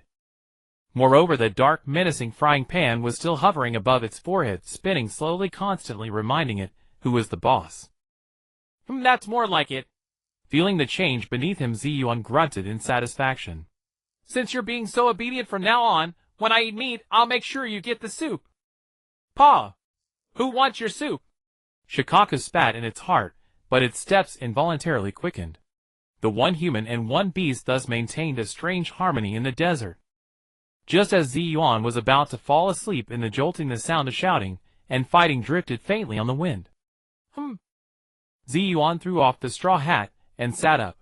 In his azure blue eyes 3 black magatama slowly rotated. At the end of his sight beside a huge oasis thousands of ninjas in various attire were locked in battle. The yellow sand was stained red with blood, and the lights of various wind release and earth release jutsu flashed continuously. To fight for that small patch of water and greenery, these people living in the desert were engaged in a life and death struggle in the most primitive and brutal way. TSK, TSK, TSK. Zi Yuan shook his head, a look of amusement on his face. What a pitiful bunch fighting to the death for a sip of water. If this were my territory, I would have given each of them a thermos and made them soak goji berries every day. Shikaku also stopped looking at the distant battlefield with disdain and boredom in its eyes. Here they go again, these foolish humans either fighting or on their way to fight. Zi Yuan's gaze quickly swept across the chaotic battlefield. Soon he was drawn to a figure. It was a tall middle-aged man with a resolute face. He wore a simple linen robe, yet amidst the thousands of soldiers he stood like an unshakable mountain. He formed hand seals, and countless golden sands rose from the ground, transforming into sharp weapons that easily reaped the enemy's lives. Under his control, the golden sands sometimes turned into an indestructible shield, sometimes into a rain of arrows that blotted out the sky. It was unmistakably magnet release, similar to Zi Yuan's, but different. Oh, interesting. Zi Yuan stroked his chin. In this godforsaken place there's actually a sand master. Through mind reading, he easily found information about that man from the chaotic thoughts on the battlefield. Retsudo, the leader of the most powerful tribe in this desert, and the future first Kazekage of Sunagakure. For my clan, for this oasis, I must not retreat. Retsudo's unwavering resolve made Zi Yuan curl his lip. Again with this cliché of for the clan, for peace. So boring. But then he thought again, and a sly grin appeared on his face. Since he's the future Kazekage, if I subdue him now, doesn't that mean I directly take over the entire Wind Country? This deal is worth it. With that thought, Zi Yuan patted Shikaku's big head. Fatty cat, stop staring. It's time for you to shine. See those ants fighting down there? In a moment, I want you to carry me in the most cool, shocking, and eye-blinding way possible. Make them see us as gods, so scared they kneel on the ground and don't dare to raise their heads. Can you do it? God, what do you take me for? A wish-granting machine. Shikaku rolled its eyes inwardly, but dared not show any negligence. Yes. Louder. I can't hear you. Yes. Boss. I guarantee I'll complete the mission. Shikaku roared at the top of its lungs, afraid that if it was too quiet, it would displease the little tyrant. Good. Zi Yuan lay back down, crossing his legs. Begin your performance. Upon receiving the order, Shikaku took a deep breath. Within its massive body, the tail beast's chakra, vast enough to alter the weather, began to surge wildly. Meanwhile, on the main battlefield, Retsudo used a golden sand burial, instantly crushing 3 enemy ninjas who tried to ambush him into pulp. He wiped the blood from his face and frowned at the deadlock battle. This war had lasted 3 days and 3 nights. Both sides were exhausted, holding on only by a thread. He knew that if this continued, even if they won in the end, his tribe would suffer a Pyrrhic victory. However, at that moment, the clear sky suddenly darkened without warning. What's going on? It's getting dark. A ninja who was fighting looked up instinctively. He saw on the western horizon a towering yellow sand wall, vast enough to blot out the sun, rushing toward the battlefield at a terrifying speed. The sand wall was so high it seemed to connect heaven and earth, swallowing all light in its path. An indescribable pressure, as if tangible, enveloped everyone's hearts. Wah! What is that? A sandstorm? No! There's no such huge sandstorm. Run! The two sides, still fighting, stopped their actions simultaneously.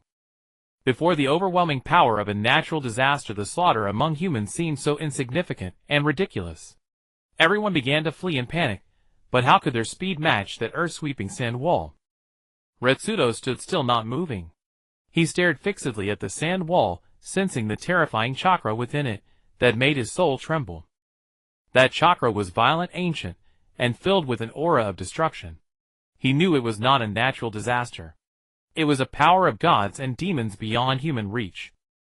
Whoosh, the wind howled, and the sand wall arrived. Just as everyone closed their eyes waiting for death, the sand wall that could swallow everything stopped eerily about 100 meters from the battlefield. Then, like a drawn curtain, it slowly parted to both sides. The dust cleared. A figure as massive as a mountain appeared before everyone. A body made of yellow sand, skin covered in purple curse marks, and a huge tail swaying slowly behind. It's the legendary One Tail. An elderly ninja recognized this monster that only existed in ancient desert legends, and shouted with a trembling voice. Legend said that Shikaku was the incarnation of the desert, a god of calamity bringing destruction and death. Its appearance meant endless disaster. Fear spread like a plague among the crowd. Everyone, including Retsudo, instinctively stepped back, gripping their weapons tightly, fear written on their faces. However, at that moment a discordant figure appeared on top of the giant monster. It was a chubby little boy who looked only 5 or 6 years old. A tuft of hair on his head, he yawned listlessly, as if completely indifferent to the 1,000-strong battlefield before him and the apocalyptic monster beneath his feet. He sat casually on Shikaku's head, as if on his own recliner. This scene was too absurd, too bizarre. So much so that everyone's mind went blank for a moment. Time seemed to freeze. The entire battlefield was so quiet you could hear a pin drop. Zi Yuan noticed the thousands of stunned gazes below. He grinned, stood up from Shikaku's head, and looked down at the faces filled with shock, fear, and confusion. The wind ceased, and the sand grew still. The entire battlefield was frozen in a heavy silence. Thousands of ninjas renowned in the desert for their fearless recklessness were now, as if collectively struck by a paralyzing jutsu, each one standing rigid, their gazes vacant, staring at the moving mountain and the tiny figure atop it. Gulp! Someone, it was unknown, who swallowed a mouthful of saliva with difficulty. The sound was especially piercing in the absolute stillness. Finally, someone managed to retrieve a shred of the ninja's bloodthirsty spirit from the extreme shock. Don't be scared by him. A man with a purple headband tied around his forehead, who appeared to be the leader of a small clan, bellowed his bluster, masking his fear. That's just a bigger summoning beast. He's just a brat. There are so many of us. If we all attack together, are we really afraid of him alone? He tried to dispel his own terror through shouting, while also inciting those around him. He's right. Kill him. Steal that big monster. Wind-style wind cutter jutsu. Earth-style earth spear jutsu. Where there was one to lead, there were a second, a third. In an instant, over 100 ninjas, who considered themselves bold, gathered their courage and charged out from the crowd. Their hands wove seals, and the light of various ninjutsu glowed in their hands. Sharp wind blades pointed earth spears, and a skyful of sand needles rained down from all directions, like a storm towards the relaxed figure atop Shikaku's head. Zi Yuan looked at the colorful attacks, the corner of his mouth curling into a disdainful arc. He extended a chubby little finger and beckoned downwards. That cat, make them quiet. Stop ordering me around. Why don't you do it yourself? Shikaku roared in his mind, but his body was utterly obedient. It opened its abyss-like maw, and a terrifying surge of chakra began to concentrate. However, Zi Yuan's voice rang out again. Wait, using that move of yours is too tacky. Instead, let this pharaoh open the eyes of you uncultured bumpkins who have never seen the world. He slowly raised his hands, spreading his 10 fingers, as if to embrace the entire desert. Behold the power of a god. As his words fell, the entire desert began to tremble violently. But this tremor came from deep within the earth, a resonance of metal. All the ninjas present were horrified to find that the kunai in their pockets, the scrolls on their backs, and even the metal forehead protectors at their waists were trembling uncontrollably, emitting a mournful buzzing whine. Especially Reto. His experience was deeper than anyone else's. He could clearly sense that the vast gold sand vein beneath his feet, which he controlled for battle, was being forcibly stripped and drained by a more domineering force in a way he could not comprehend. What is this power? For the first time, a look of terror appeared on Reto's face. The next moment, under the awestruck gaze of thousands, rumble! A golden light burst forth from beneath the ground at the center of the battlefield. Countless grains of gold sand mixed with a vast amount of yellow sand, as if manipulated by an invisible giant hand, transformed into a skyward tornado rushing into the heavens. That golden sand tornado spun wildly in the air, converging. A colossal outline loomed faintly within the dust. First came a long, elegant neck. Then a ferocious and majestic dragon head, with sharp fangs gleaming with metallic coldness. Then powerful legs with sharp claws deeply embedded in the sandstorm. Finally 2 enormous wings unfurled, blotting out the sky. Roar! A cry unlike any earthly creature resounded through the clouds. It was a dragon lifelike, even with scales clearly visible, made entirely of pure gold sand and yellow sand. It coiled in midair, its golden body reflecting dazzling light under the sun.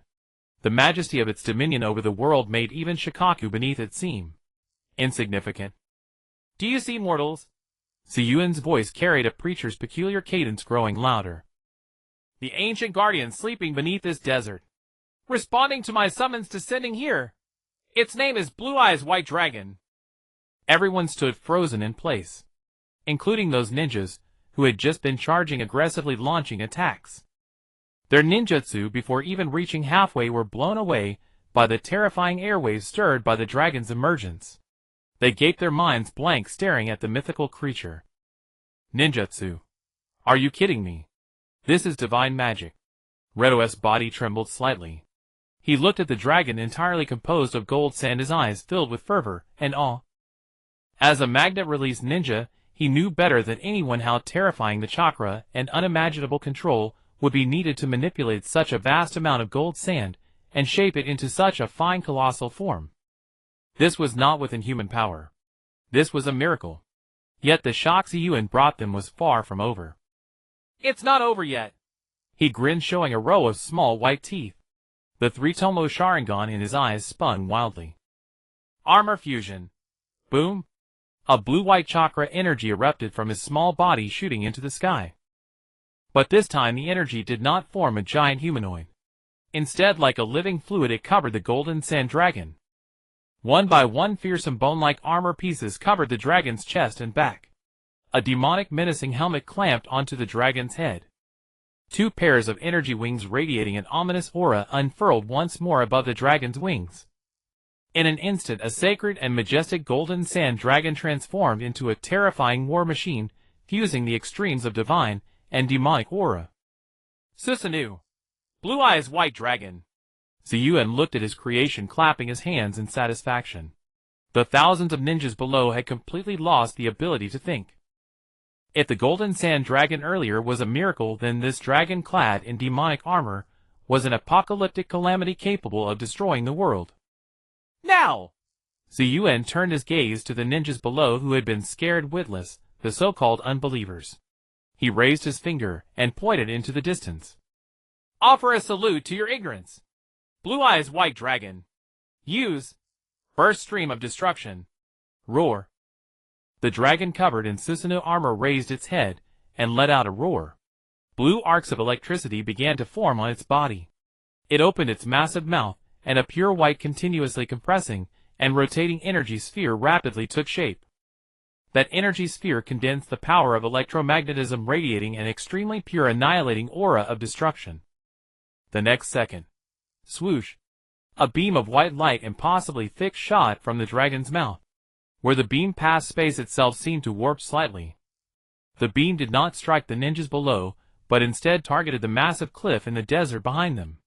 Time seemed to slow down countless times in that moment. Everyone witnessed the unforgettable scene. The white beam, upon contacting the thick cliff, cut through it like a red-hot knife through butter.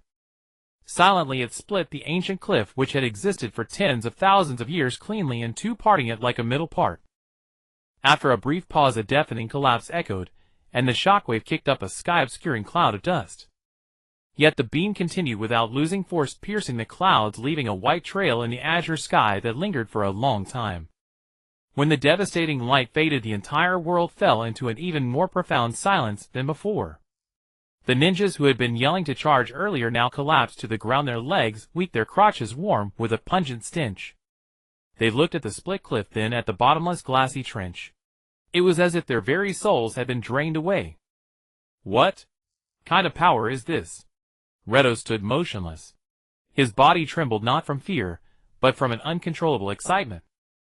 Unifying the desert. The goal he had always dreamed of yet felt so distant. After witnessing this absolute crushing power, he knew this goal was no longer a fantasy. Zi Yuan looked at the faces below, all looking as if they had seen a ghost, and laughed contentedly. The majestic Susanoo Blue Eyes White Dragon in midair instantly disintegrated, scattering into a golden sandstorm, falling like a luxurious golden rain. Zi Yuan's figure also drifted down lightly from the air, landing before the frozen crowd. He clasped his hands behind his back, popped out his little belly, tilted his head at 45 degrees, and spoke in a tone of helpless indifference. Now are you willing to listen to me? Golden dust like a blessing scattered by the gods drifted down gently under the afterglow of the setting sun. Each grain of gold, once part of the earth-shattering dragon, now tenderly brushed against every face. The battlefield was eerily silent. Thousands of ninjas stood frozen, tilting their heads back, letting the golden rain fall upon their hair and shoulders. Not long ago, they were mortal enemies locked in a desperate struggle for water. Now, when a power beyond mortal comprehension descended, all hatred and desire seemed so pale and laughable. Zi Yuan stood on the platform before them, hands behind his back, belly protruding slightly. He gazed down with a pitying look at the frightened, bewildered faces below. Now will you listen to me? No one answered, no one dared. They stood like frightened quails, frozen in place. Good, I take it that means yes. Zi Yuan nodded to himself, then slowly walked to the edge of the oasis. He casually picked up a blood-stained stone, tossed it in his hand, and flung it into the clear lake. Plop! The ripple shattered the lake's calm, also breaking the last line of defense in everyone's hearts. Look at you! Zi Yuan turned, his voice dripping with undisguised pity and mockery. Fighting and killing for this tiny puddle, for a few withered trees. Your father died under my kunai. My son was cleaved in two by your wind release. Today you slaughter my family, tomorrow I annihilate yours. He gestured casually, pointing at random people in the crowd. Is it fun? Tell me, is it fun? Every day you wake up not thinking about what to eat, but how to survive, how to snatch a sip of water from others. Is your life so cheap? Each word like a rusty blade stabbed deep into the hearts of these desert dwellers. Born and raised here, the bloody struggle for survival was etched into their bones. They had never considered the meaning of such an existence. No one had ever dared to expose this bleeding wound so bluntly before them all. The crowd stirred, some lowered their heads, faces twisted in pain and confusion. Others clenched their fists, hatred rekindling in their eyes. Zi Yuan took it all in. This was exactly the effect he wanted. He cleared his throat, his voice rising sharply like a priest preaching in a temple filled with fervor and sanctity. But from today all of this will end, because I have come. He spread his arms, as if to embrace the entire desert. I, the eldest son of the sun god Apollo, the god of ancient Egypt, the pharaoh walking among mortals, have come. You may forget my name, but you must remember my identity. My purpose here is only one: to end the endless war on this land, and establish a divine kingdom on earth for all. In this kingdom, there will be no hatred, no slaughter. Here everyone will have food, water, and shelter. I will use my power to bring fresh springs and irrigate this barren land. I will use my will to calm the sandstorms and build the strongest city for you. This kingdom, its name is Sha-in. Village. Madness. The same word flashed through everyone's mind. This brat must be insane. Every word he said sounded like gibberish. A divine kingdom in the desert. Food and water for everyone. How could that be possible? It was even more absurd than the golden dragon earlier. Yet when their eyes fell upon the distant split Gobi Mountains, all doubts dissolved into uncontrollable fervent palpitations. What if everything he said was true? If there really was a place where survival no longer demanded mutual slaughter, how wonderful that would be! Just as everyone wavered in inner turmoil, a figure slowly emerged from the crowd. It was Lido. The tribal chief, known for his iron will and harshness in the desert, now wore a face of complex conflict. He walked step by step towards Zi Yuan. Everyone's hearts were in their throats. They thought the most powerful man in the desert would challenge the arrogant brat on behalf of all. But Lido's next move made everyone's eyes nearly pop out. He put away his prized golden sand, straightened his spine, and slowly bent down. Then he knelt on one knee.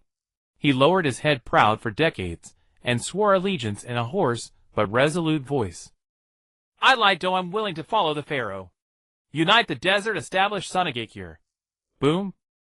Lido's kneeling struck their minds even harder than the devastating beam of light several times over. Because he represented not just himself, but the strongest tribe, and the toughest backbone of the desert. Even he submitted. Could this self-proclaimed pharaoh brat truly be a savior sent by the gods? This man is quite clever. Zi Yuan looked at the kneeling Lido, easily reading his mind with his mind-reading ability. Lido did not believe in any nonsense about the sun god, or divine kingdom on earth. He was a pragmatic warlord to the core. He saw the absolute power Zi Yuan possessed that could not be resisted, and from the crazy ramblings, he glimpsed a chance to end the war. He knelt not to a god nor to power, but to a faint hope, a hope that his people might survive. But Zi Yuan did not care. This was exactly the effect he wanted. Lido's prostration was like the first domino falling. His tribe, after a brief hesitation, knelt down in unison. Then the surviving enemy tribes that Lido had defeated followed suit. They looked at the leveled mountain peak, then at Lido, who had already sworn allegiance. All resentment and hatred transformed into post-disaster relief and fanaticism. Pharaoh! Loyalty. Yes, loyalty, Pharaoh. I saw your extraordinary leadership from the first glance. We are willing to follow you to the death. Thump, thump. The sound of kneeling spread like a tide. Hundreds of ninjas cast aside their weapons, and tribal hatred prostrating themselves before the small figure like the most devout believers. Long live the pharaoh! Long live the sun god! The roaring cries gathered into a fanatical torrent, echoing over the desert for a long time. Shohei lay in the distance, covering one eye with a paw, looking as if he couldn't bear to watch. These fools, were they fooled just like that? This brat sure knows how to bluff. He watched the tiny figure standing amid the crowd receiving the worship of thousands, and felt an absurd sensation rise within him. Maybe, following this brat who talks nonsense, but always manages to work miracles, wouldn't be such a bad thing. Zi Yuan stood still, reveling in the thunderous adoration. He spread his arms, his face assuming a compassionate, holy expression, while inside he laughed wildly. Ha ha ha. It worked. From today I am a man who has built a village. Uchiha Madara Senju Hashirama, before you built your villages I'm already the village chief. He took a deep breath, gathered the scant chakra in his body into his throat, and made the final proclamation in a tone solemn enough to be etched into history. Excellent. From today Sunagakure is established. The morning sun had just risen, once again casting its golden radiance across the boundless sea of sand. Yet today the sunlight seemed less scorching than yesterday. Perhaps it was an illusion, or perhaps the seeds of hope had brought a trace of psychological coolness to the hearts of thousands of desert dwellers. Beside the oasis, there was no more slaughter or bloodshed. The tribes that had once been enemies were now intermingled, sitting quietly on the ground awaiting the decree of their pharaoh. On every face was a complex expression, mingling awe, confusion, and anticipation. Ahem. A cough feigning authority pulled everyone's thoughts back. On a makeshift throne, piled with gold dust, ostentatious yet utterly tacky, Zi Yuan sat upright with solemn dignity. He had changed into a most resplendent white robe, a tribute from the Lido tribe, and around his neck hung a golden millennium puzzle. And that unruly cowlick stood defiantly atop his head, holding itself tall, as if to support the heavens, swaying gently with the morning breeze. Standing beside him, Lido, with his stern countenance, kept his posture erect. Yet if one looked closely, they could see his fists clenched tightly beneath his robe. Although it's about building a village. But with so many people, what will they eat? What will they drink? The oasis's water source after these days of conflict is nearly depleted. The rations we brought are also nearly gone. Lido's heart was scorched with anxiety, as if by raging flames. Zi Yuan glanced at him, hearing his inner turmoil clearly, but paid it no heed. On the first day of founding a nation, one must first establish a grand national policy. My subjects. Zi Yuan stood up, spread his arms, and announced in a melodious divine tone. Last night, I held a cordial and friendly meeting with the sun god Apollo. the deity told me that he is very satisfied with your performance yesterday. The god said that he will bless this land and bless our great Shine Village. The people below erupted in suppressed gasps and commotion. The gods truly exist, and the pharaoh can indeed communicate with them. Watching the fervent faces below, Zi Yuan nodded in satisfaction. Excellent, the atmosphere is set. To respond to the deity's favor and to manifest the majesty of our Shine Village, I have decided to launch the first and greatest construction plan since our village's founding. He paused, giving everyone time to digest and anticipate. Then, in a solemn tone befitting the annals of history, he spoke each word deliberately. We shall build here more magnificent than any mountain, more resplendent than any palace, a pyramid. It shall be my residence, the heart of the village, and a sacred ground for our communion with the gods. It will stand in the center of the desert, so that all who tread upon this land may feel the greatness and glory of our Shine Village. At these words, silence fell over the entire assembly. A pyramid? What was that? Though they couldn't understand, it sounded incredibly impressive. The people exchanged bewildered glances, their faces alight with an excitement born of incomprehension. Only Li Do, the newly appointed Chancellor, felt his facial muscles twitch uncontrollably. He could no longer hold back. Stepping forward, he lowered his voice and spoke in a nearly pleading tone. Your Majesty, please reconsider. Interrupted in his speech, Zi Yuan turned around with displeasure, fixing Li Do with a look that said, Why are you so clueless?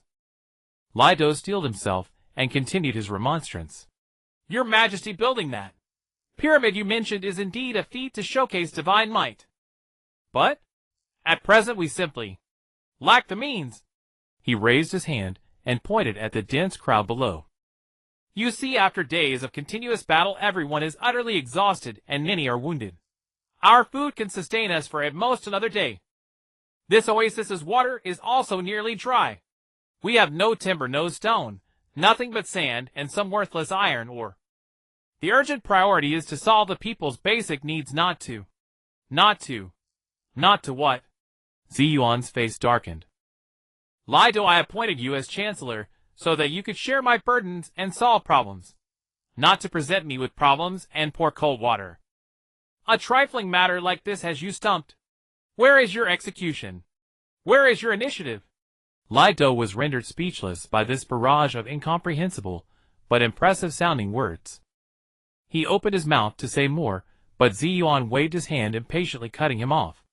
All right, I understand. No money, no resources, no people, right? He pinched his chin and paced back and forth before the throne with an expression of, I can't believe I have to deal with you mortals. A glimmer of hope flickered in Li Do's eyes. Great, His Majesty is finally listening to advice and facing reality. But the next second, Zi Yuan's genius solution struck him like a thunderbolt. I see now. Expecting you bunch of bumpkins to figure things out on your own is hopeless.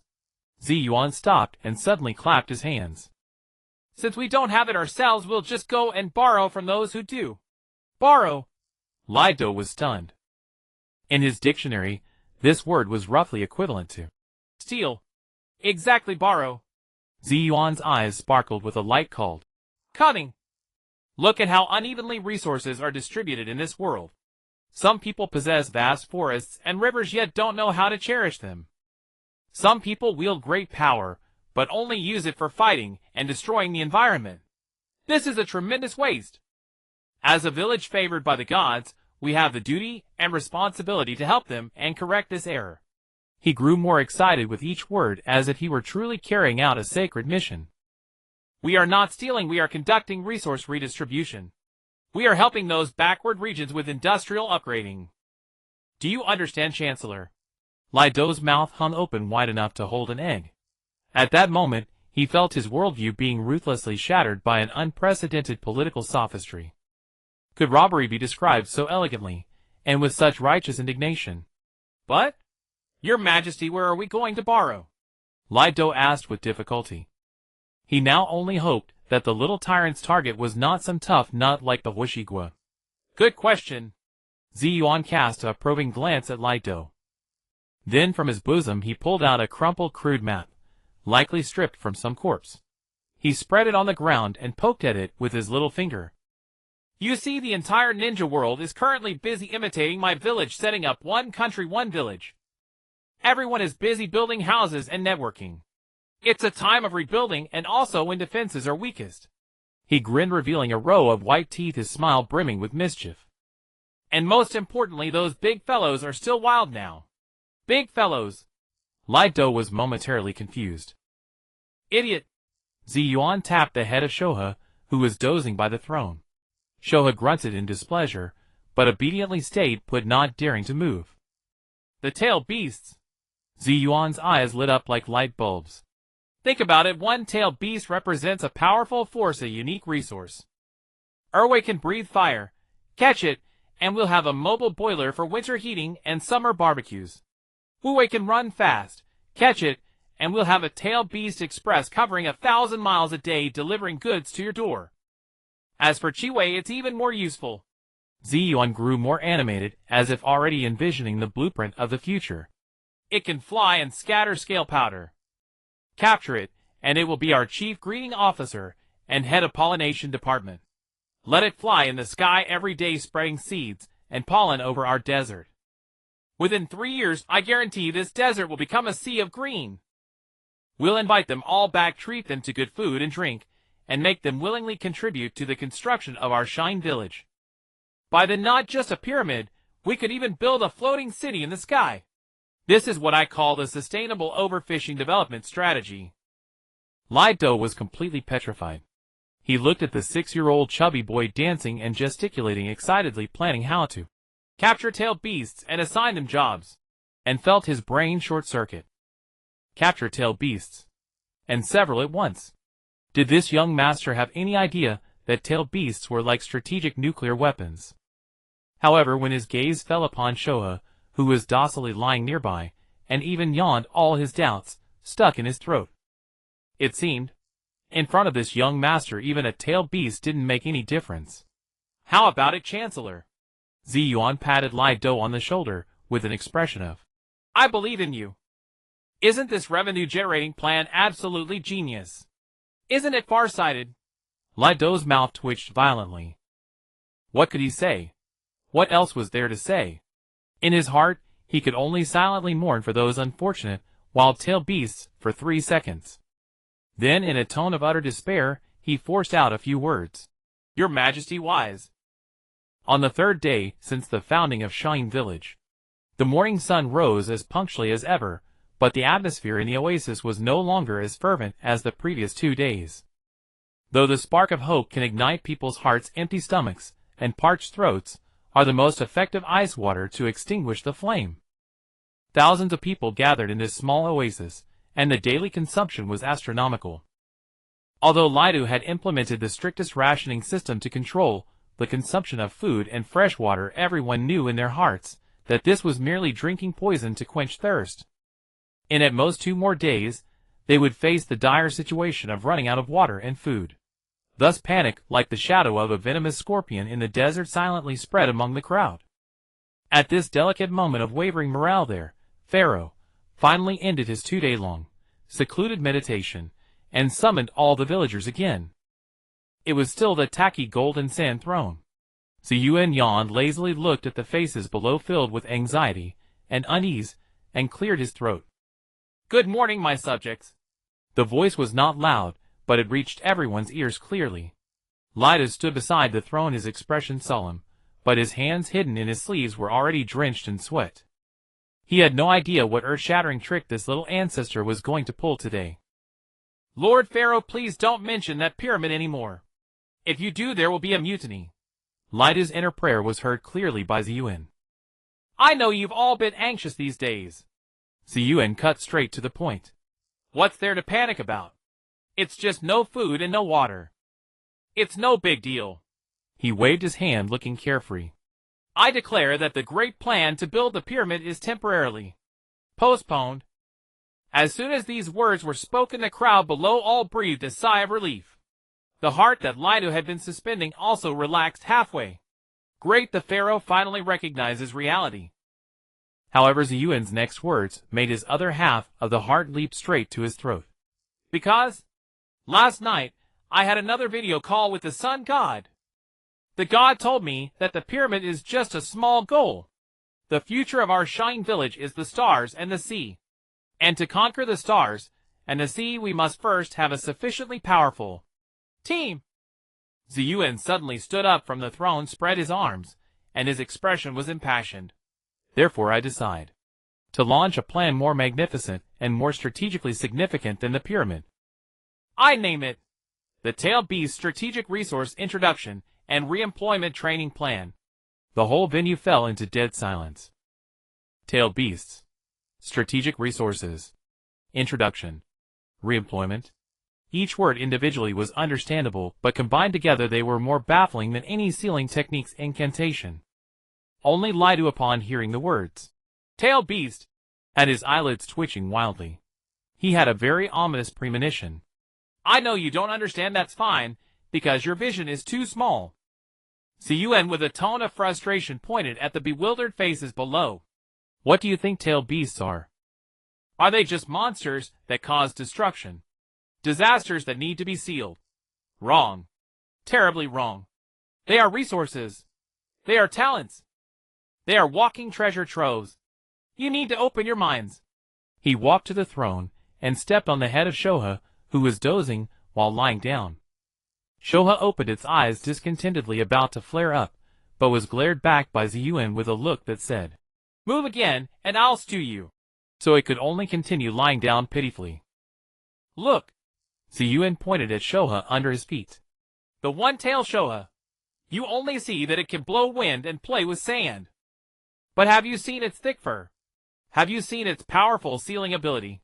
Put it at the village gate, and it will be our strongest city wall. The most reliable security guard.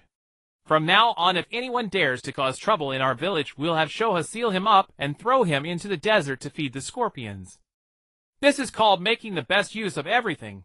The villagers below, looking at the mountain like Shoha and listening to Zi Yuan's plan, seemed to think maybe it made sense. Another example. The two-tailed Yulv. Zi Yuan's eyes sparkled with the light of a cult leader. You only know it can breathe fire, but have you considered that the blue flames are extremely hot and can even burn underwater? What does that mean? It means we can use its power to carve out entirely new underground river channels beneath the desert. We can even directly channel seawater through underground passages and then distill it with fire to turn it into fresh water. With it, do we still need to worry about water sources? It is our chief water engineer and minister of geological exploration. And the five-tailed Muung. You think it can only run? What a shallow understanding. It can combine water and fire chakra to produce boiling release. That is high-temperature steam. Imagine on the battlefield the five-tail charging at full power, releasing a sky-covering wave of scorching steam. Instantly it can form a white mist so thick you can't see your hand in front of your face. Enemies inside can't see, can't hear, and have to endure the scorching heat. This is not a simple mount, it is a walking strategic-grade battlefield obscuration and area denial system. It is our Minister of Strategic Deception in the Ministry of National Defense. And the seven-tail. It can fly. It can scatter powder. Catch it to be our chief greening officer, performing artificial rain and sowing seeds from the sky every day. Within 3 years, I guarantee this desert will become a southern paradise beyond the Great Wall. Zi Yuan grew more and more excited as he spoke, spittle flying. By then our Shine Village will have the strongest city walls, endless water to drink, the most advanced war weapons, and our own agricultural base. What else do we have to worry about? We just need to lie in the pyramid, eat watermelon, sing songs, and become the #1 village in the ninja world. This grandiose, almost insane blueprint exploded like countless bombs in everyone's minds, one after another. Catch tail beasts to be security guards. Catch tail beasts for water conservancy. Catch tail beasts as strategic weapons. Catch tail beasts for greening. This was unheard of, something unimaginable. But for some reason, coming from the mouth of this young pharaoh, it seemed so reasonable, even inspiring. Yes, if it could really be achieved, then wouldn't their Shine Village truly be invincible? Looking at the faces below that shifted from anxiety to shock to fervor, Zi Yuan knew he had successfully painted another pie. He clapped his hands in satisfaction, and turned his gaze to the thoroughly petrified Lidu. Chancellor, do you still think we lack resources now? Lidu's lips moved for a long time, but he couldn't utter a single word. What else could he say? He just wanted to find a quiet place to calm down and reorganize his shattered worldview. Good, it seems you have no objections. Zi Yuan waved his hand grandly, and made the final decision. Therefore I decide that from today I the Pharaoh will personally go on a business trip to recruit these excellent talents for our village. During my absence the daily management of the village is in your hands, Chancellor Lidu. Shoha, stay and assist him, and keep an eye on our home. With that he prepared to leave. Wait! Lidu finally snapped out of his shock and spoke hastily. Lord Pharaoh. You? You're going alone. Those are tailed beasts. Don't you want to make more preparations? Preparations? Zi Yuan looked at him, as if he were an idiot. I am the most sufficient preparation. As for you, he turned to Shoha. Behave yourself. If I come back and find even one grain of sand missing from the village, I'll make you into Tanuki barbecue. Shoha trembled and nodded its huge head like a pestle. It did not want to experience physical persuasion again. However, it rolled its eyes, and spoke in a deep, rumbling voice from its huge mouth. Boss, I'm not at ease with you going alone. What if you get bullied by other tailed beasts? Wouldn't that make me lose face? Zi Yuan raised an eyebrow waiting for it to continue. Suddenly Shoha's massive body began to squirm. A palm-sized lump of sand separated from its body, rolled around on the ground a few times, and turned into a miniature chibi-style somewhat cute little Shoha. This little Shoha shook off the sand on its body, then directly jumped onto Zi Yuan's shoulder, found a comfortable position, and lay down. This is a bit of my chakra and consciousness I split off. The little Shoha's voice was baby-like. I'll go with you to guide you and also monitor whether you're slacking off. Zi Yuan pinched the fluffy tail of the little Tanuki on his shoulder. It felt quite nice. All right, I guess you have a conscience. Then it's settled. He took one last sweeping glance at the thousands of fervent villagers below and spread his arms again. My subjects, wait for my return. I will bring back everything you desire. With that he didn't linger. Iron sand gathered beneath his feet, forming a flying disc that lifted him into the sky, instantly becoming a tiny black dot and disappearing into the horizon. Only the thousands of kneeling villagers shouting, "Long live the Pharaoh!" and a miserable chancellor looking at the sky, wanting to cry, but having no tears. High above the sky, as Zi Yuan flew, he poked the miniature Shoha on his shoulder. Hey little fat cat, where's our first stop for recruiting? The miniature Shoha yawned and lazily lifted one paw, pointing to the southeast toward the boundless primeval forest. Go there. That seven-winged fluttering moth likes to stay in damp places like that. The iron sand flying disc cuts through the sky, leaving the vast yellow sand far behind. Crossing the border between Foam Country and Chao Country, the dry, dusty smell in the air is gradually replaced by moist water vapor. The ground was no longer a monotonous gold, but covered in vast expanses of lush green. Stop! The mini Shoha, who had been resting with closed eyes on Zi Yuan's shoulder, suddenly opened its eyes.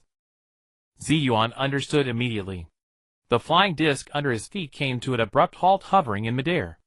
Below was an endless primeval forest. Towering ancient trees, each over 100 meters tall, their massive crowns linked together like a green sea of clouds. Is it down there? Zi Yuan sniffed, feeling his lungs refreshed.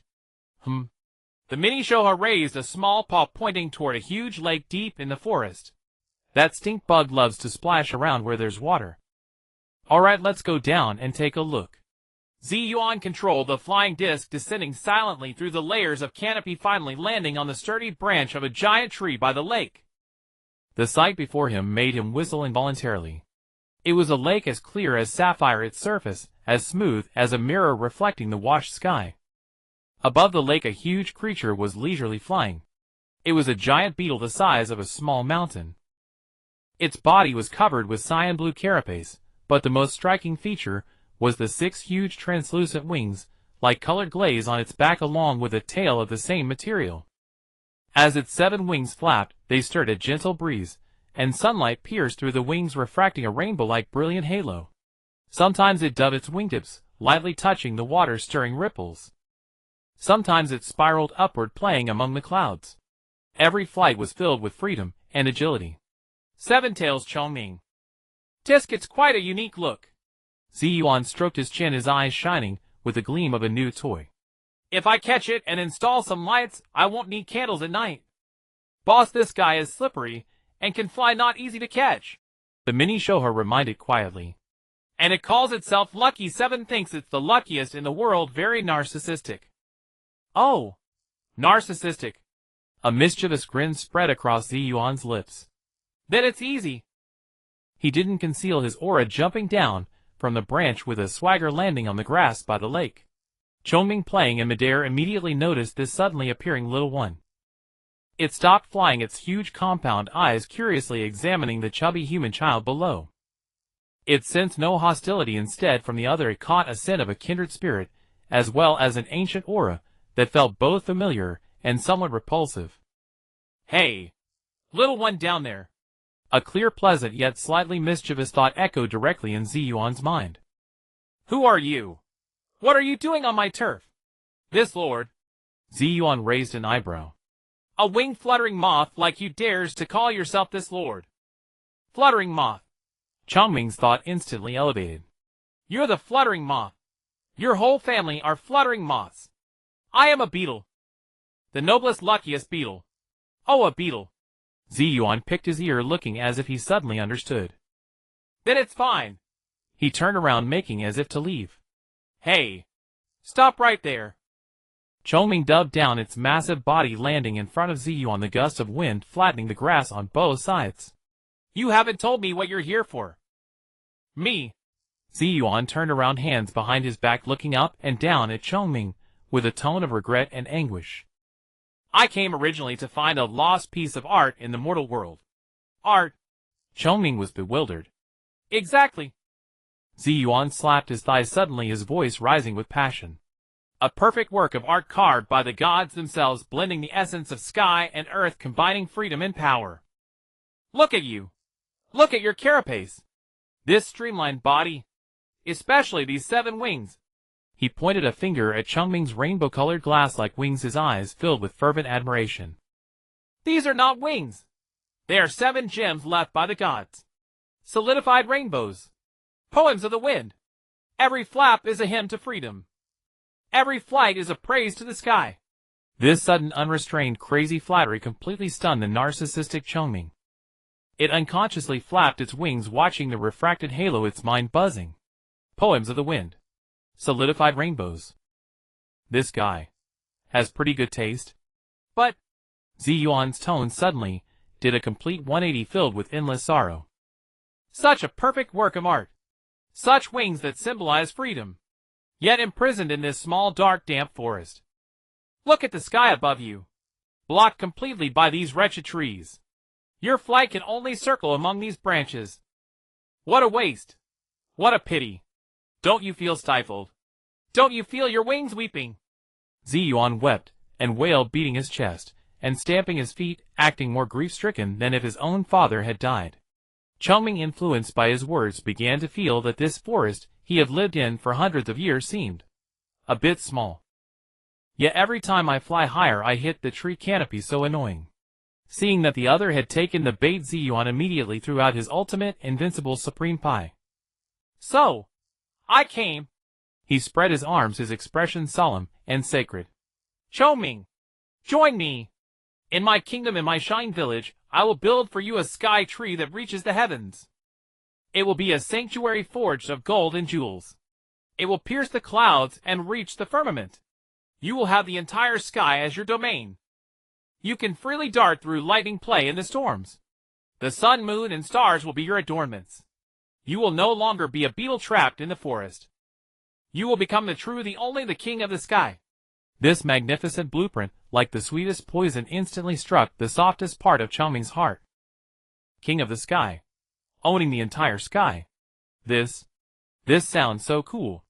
However, Chongming was cunning after all. It shook its head, forcing itself to wake from that beautiful fantasy. You speak well, but why should I believe you? Its huge compound eyes flickered with a hint of suspicion. Just then, the mini Shoha, who had been silent all along, jumped off Zi Yuan's shoulder. It cleared its throat, imitating Zi Yuan's manner, standing on its hind legs with its small paws behind its back. Stink bug, you'd better believe what my boss says.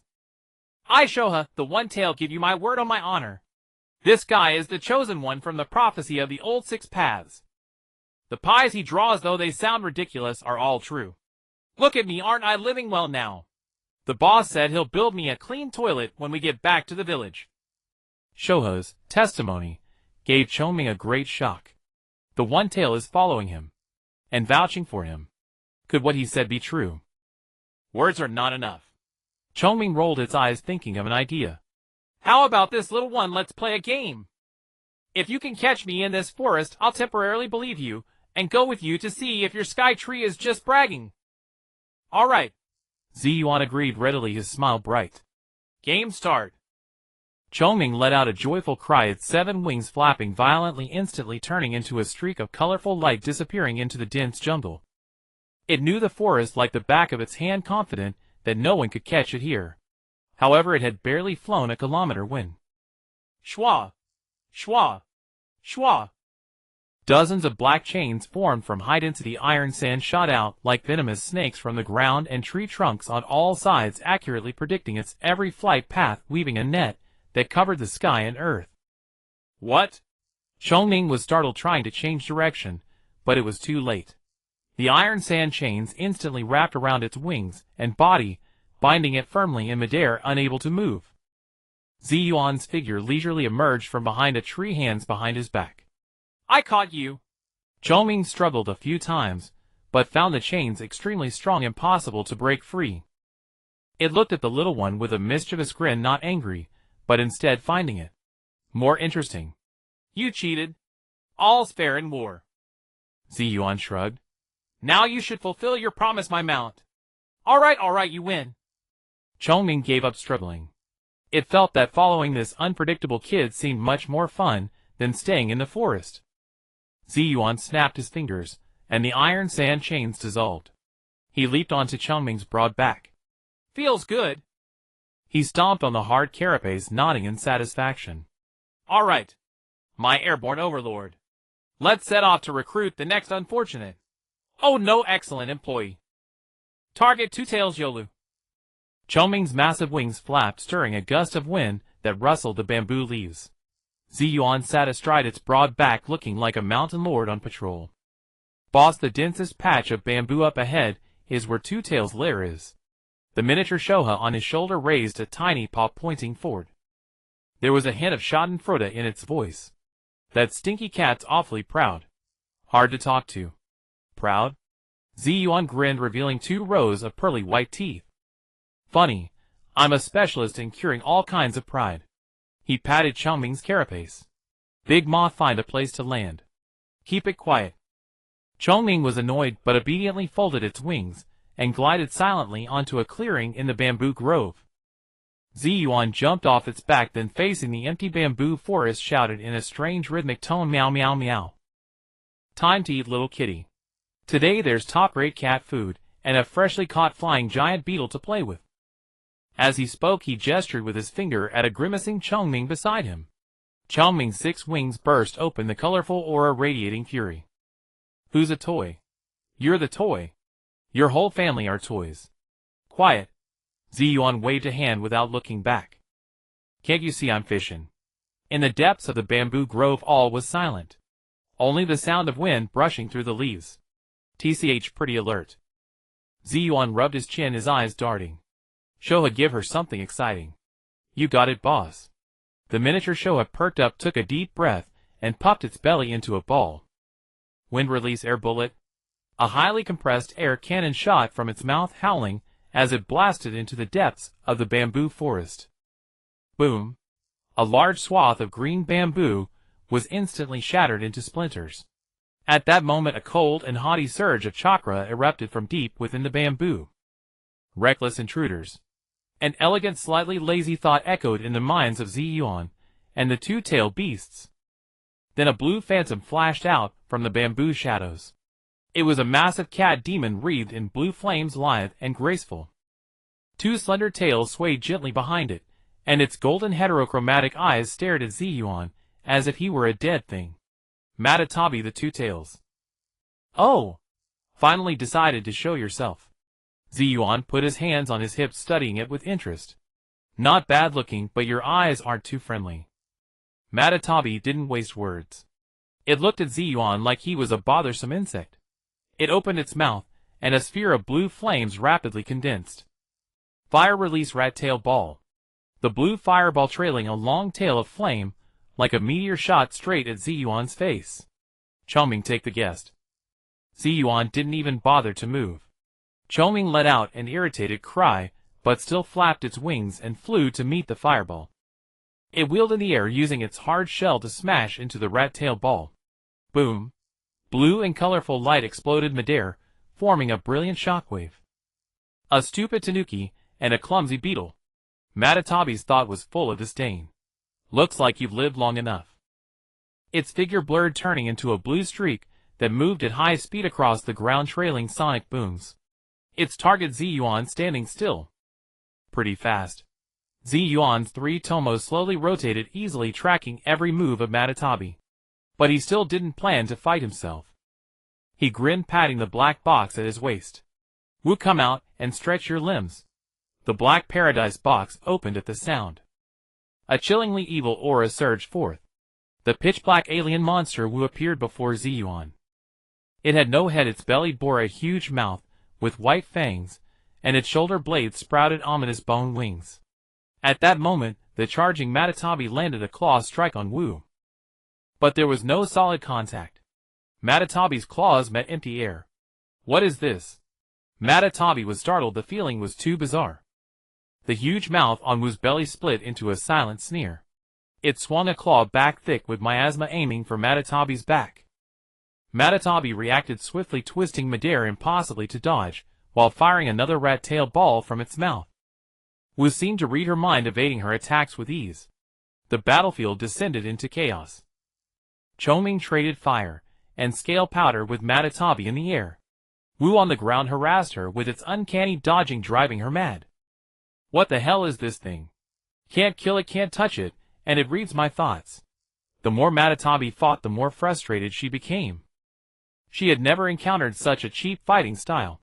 On the edge of the battlefield, the instigator Zi Yuan squatted on a bamboo stalk, calmly cracking sunflower seeds like a bystander. Boss, aren't you going in? The miniature Shoha also grabbed a handful of seeds and stuffed them into its mouth. What's the rush? Zi Yuan spat out a seed shell. Let the fish struggle a bit longer, the net will be tighter that way. As he spoke, his hands formed several strange seals. Beneath the entire bamboo forest, countless grains of iron sand flowed silently, with his will weaving a vast invisible net. Matatabi dodged another lunge from Wu, her irritation at its peak. She decided to stop messing around and finish off the most troublesome human brat. She pushed off with her hind legs, turning into a blue bolt of lightning, bypassing Wu and Chongming and lunging straight at Zi Yuan. Now! A triumphant smile curled at the corner of Zi Yuan's mouth. Magnetic release iron sand prison. Whoosh! Whoosh! Whoosh! In the instant, Matatabi leaped into the air. Thousands of black rods compressed from high-density iron sand burst out of the ground and bamboo from all directions, like bamboo shoots after rain. The rods crisscrossed in midair, rapidly weaving into a massive, intricate spherical cage, perfectly trapping Matatabi in mid-lunge. Clang! Matatabi slammed into the hard iron rod, seeing stars. She angrily clawed, rammed, and burned with flames. But the iron sand infused with chakra from the paradise box was unyielding. No matter how she attacked, it didn't budge. Alright, game over. Zi Yuan brushed the seed crumbs off his hands and jumped down from the bamboo. He controlled a disc of iron sand to lift him, flying to the front of the caged Matatabi. Little kitty, can we have a nice chat now? Roar. In response, a furious roar and a point-blank rat-tail ball. Boom. The iron sand cage shook slightly but remained intact. Such a temper. Zi Yuan shook his head, then flickered and slipped through the gaps of the rods into the cage. He landed directly on top of Matatabi's huge head, standing steady. Matatabi went mad. She thrashed her head wildly, trying to throw off this audacious human. But Zi Yuan's feet seemed magnetically stuck to her fur. No matter how she shook, he didn't budge. Get off. Get off this old lady's head. Madatabi roared inwardly. Then an unprecedented eerie sensation that made her soul tremble came from the top of her head. Zi Yuan sat down on her head. Then he extended his chubby little hand and began to stroke the fur of blue flames on Madatabi. A nice texture. Warm like a giant heating pad. He sighed contentedly as he stroked. He even leaned in and took a deep breath. A scent of fire with a hint of catnip. Madatabi's entire body stiffened. Her mind went blank. What is he doing? He's petting me. He's sniffing me. This was more terrifying and humiliating than any physical attack. She, the mighty Two-Tails Madatabi, was being petted and sniffed like a pet cat by a human brat. Your fur's a bit dry. Time for a spa treatment. Zi Yuan continued, his hands moving. He even found the base of her flame ears and scratched gently. A tingling, numb, unprecedented sensation spread from her scalp through her entire body. Madatabi's body involuntarily softened. She even noticed that her two taut tails had uncontrollably lifted and began to wag gently. No! Stop! Stop it! Why won't my body listen? It feels so good! No! This is shame. Utter shame. Madatabi's inner turmoil swung between heaven and hell. See. You're enjoying it too. Zi Yuan's voice was like a demon's whisper. Come with me, and I'll give you full-body spa treatments every day. I'll keep you sleek and glossy. Impossible. Madatabi let out a final defiant roar, but it sounded weak. Oh!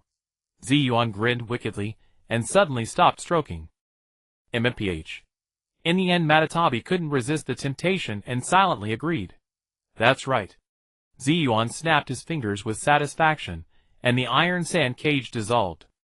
He remained seated grandly on Madatabi's head, waved a hand at the watching Chongming and Shoha. Done. Wrap it up. All forces advance. Next target. The miniature Shoha jumped back onto his shoulder, and Chongming flew over, staring at him like he was a monster. This guy is truly a devil.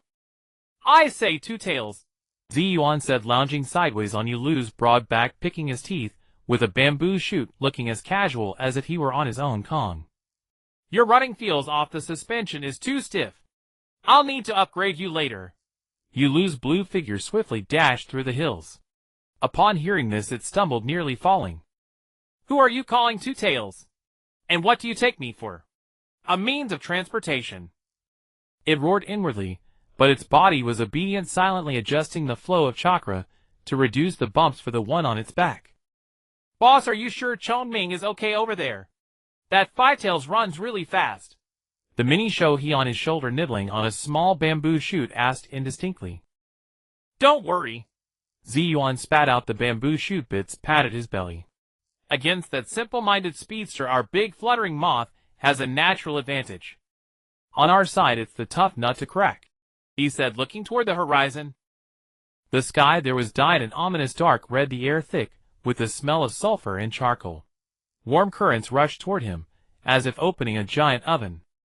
A continuous range of active volcanoes appeared in view. Tis, this place is really harsh. Zi Yuan pinched his nose with a look of disgust. That red-haired monkey likes this kind of sauna. For Tail Sun Wukong, who calls himself the immortal Monkey King, is notoriously irritable. Shohi's small face rarely showed a hint of seriousness. Besides, it hates being called a monkey the most, and it hates humans the most. Oh. Zi Yuan's eyes lit up, an interested smile spreading across his face. A bit of personality, I like it. Yulu stopped at the foot of a volcano, its golden heterochromatic eyes scanning the surroundings warily. The chakra here was violent and dense. All right, you two wait here, watch my show. Zi Yuan jumped off Yulu's back and walked alone, swaggering toward the crater. Just as he reached the mountainside, a scorching gale mixed with deafening roars came rushing from the crater. Disgraceful human brat. Get out of this king's territory. With a roar, a giant ape 40 meters tall leaped out of the rolling lava. Its body was covered in deep red fur, a golden headband on its head, two huge fangs protruding from its mouth, its eyes filled with brutality and majesty. For Tail Sun Wukong. It landed before Zi Yuan, its massive fist, slamming into the ground, shaking rocks loose and splashing lava. I'll say it again, get out. Yo, still baring teeth. Zi Yuan faced this pressure wave, as if lounging in air conditioning, showing no fear, instead shaking his head. Pity, such a pity. Pity what? Sun Wukong was irritated by his nonchalant attitude. Pity that you bear the title Immortal Monkey King, but are nothing but a local dog claiming a mountain as your kingdom with no vision at all. Zi Yuan stopped, hands behind his back, looking up at it with eyes full of pity. What did you say? Sun Wukong's nostrils shot out 2 streams of hot air, feeling its dignity challenged. I said your vision is too small. Zi Yuan's voice clearly reached Sun Wukong's ears. Look at you guarding this broken volcano, spending every day with lava. Isn't it monotonous? Isn't it boring? You call this a king? At best you're just a landlord with some strength. Do you know what a true king is? Sun Wukong was stunned by this twisted reasoning. In its hundreds of years of life, it was the first time a human dared to discuss the vision of a king before it. A true king possesses vast territories and countless subjects. Zi Yuan began his performance, spitting everywhere. One who raises his arm and attracts countless followers. One who stomps his foot and shakes the world. One who establishes rules and order for his own kingdom. One who leads his people to expand territory and march toward glory. And you? What do you have? Zi Yuan extended his finger, pointing around. Nothing but rocks and lava. Not even someone to talk to. This is a king. This is prison. You? Sun Wukong was momentarily speechless, finding itself unable to refute. But I am different. Zi Yuan suddenly popped out his chest, an aura of ruling the world naturally emanating from him. I am the pharaoh of Shine Village, the man destined to unify this land. Under my command, fierce generals are as clouds and strategists as rain. One Tail Shou he is now my chief security officer. Two Tails Yu Lu is my chief hydraulic engineer. Even the most flying Seven Tails Chong Ming is eager to be my chief greening officer. They all recognize their own value, found their positions, and are shining and radiating for our common great cause. And you, Immortal Monkey King, are still playing in the mud here. Aren't you ashamed? This speech was too much information and directly crashed Sun Wukong's brain. One Tails, Two Tails, Seven Tails all follow him. And they became officials. What is this? Nonsense. Sun Wukong came back to its senses and roared in furious embarrassment. This king doesn't believe your little brat's lies. How could they submit to a human? Believe it or not. Zi Yuan shrugged with an expression of, I don't blame you for not seeing the world. I came today to give you a chance. A chance to join my team and realize your monkey life value. Under my command, I'm missing a Minister of Volcanic Energy Development and Tactical Explosives team leader, and I think you are very suitable. Join me. I promise to build you a volcanic theme park 100 times bigger than this, letting you soak in hot springs every day until your skin peels. Shut up. Sun Wukong couldn't listen anymore, feeling that this human brat was just making a monkey out of it. Since you're seeking death, this king will grant it. Its fist larger than a millstone wrapped in scorching lava, with the force to burn mountains and boil seas, slammed down hard towards Zi Yuan's head. Truly doesn't appreciate good intentions. Zi Yuan muttered, his figure instantly blurring. Boom. The giant fist hit the ground, shaking the entire volcano, and a huge lava pit appeared on the spot. But it missed. Zi Yuan's figure appeared ghost-like on Sun Wukong's arm, dashing upward along the arm. Get down. Sun Wukong's other hand swept over. Zi Yuan sprang off his toes, leaped into the air, and quickly formed hand seals. Magnet release iron sand chains. Dozens of pitch-black iron sand chains burst out from the surrounding mountains, winding around Sun Wukong's limbs. Sun Wukong, with immense strength, strained hard and broke most of the chains. But a moment's pause was enough. Zi Yuan's figure had already appeared on top of its head. I told you your vision was too small, but you wouldn't believe it. He didn't attack, instead sitting cross-legged. A true king fights with his brain, not brute force.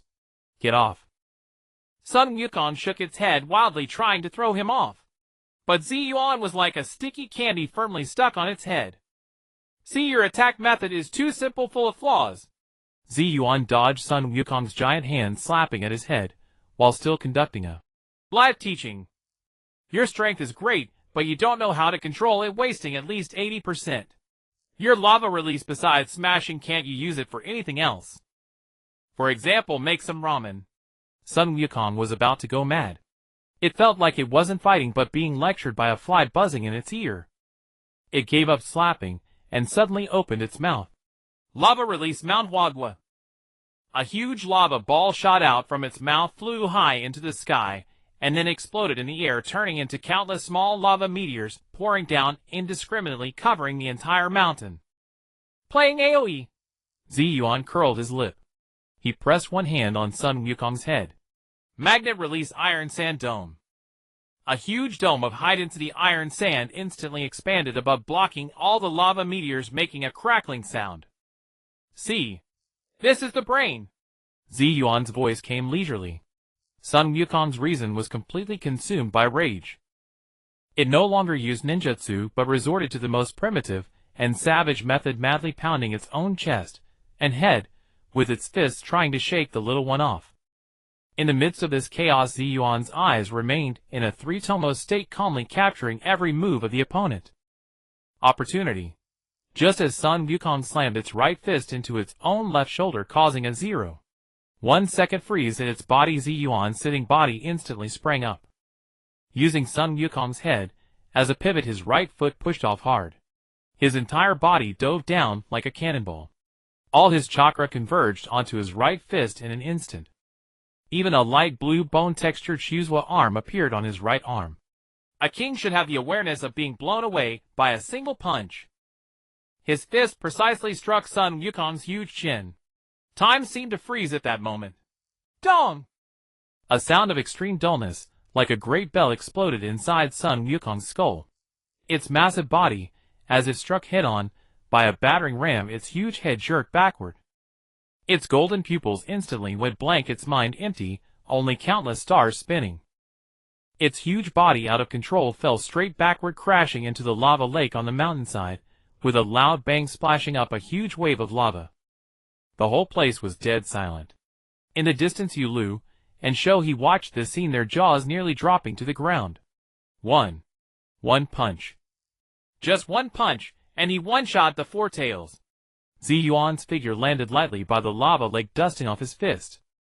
He looked at Sun Wukong struggling in the lava, trying to stand up, like it had drunk fake alcohol, and spoke again. Now do you understand what a king is? The surface of the lava lake, like a pot of golden malt syrup brought to a boil, bubbled and gurgled incessantly. Sun Wukong's colossal body lay supine in the syrup, limbs outstretched, his eyes vacant and staring at the sky stained dark crimson by volcanic ash. In his mind there still echoed that heavy resounding thud, along with the last words that drifted from that little brat. Now do you understand what a king is? A king is someone who can punch another's jaw out of place with one blow. Having lived for centuries, for the first time, he harbored such profound doubt about his own worldview.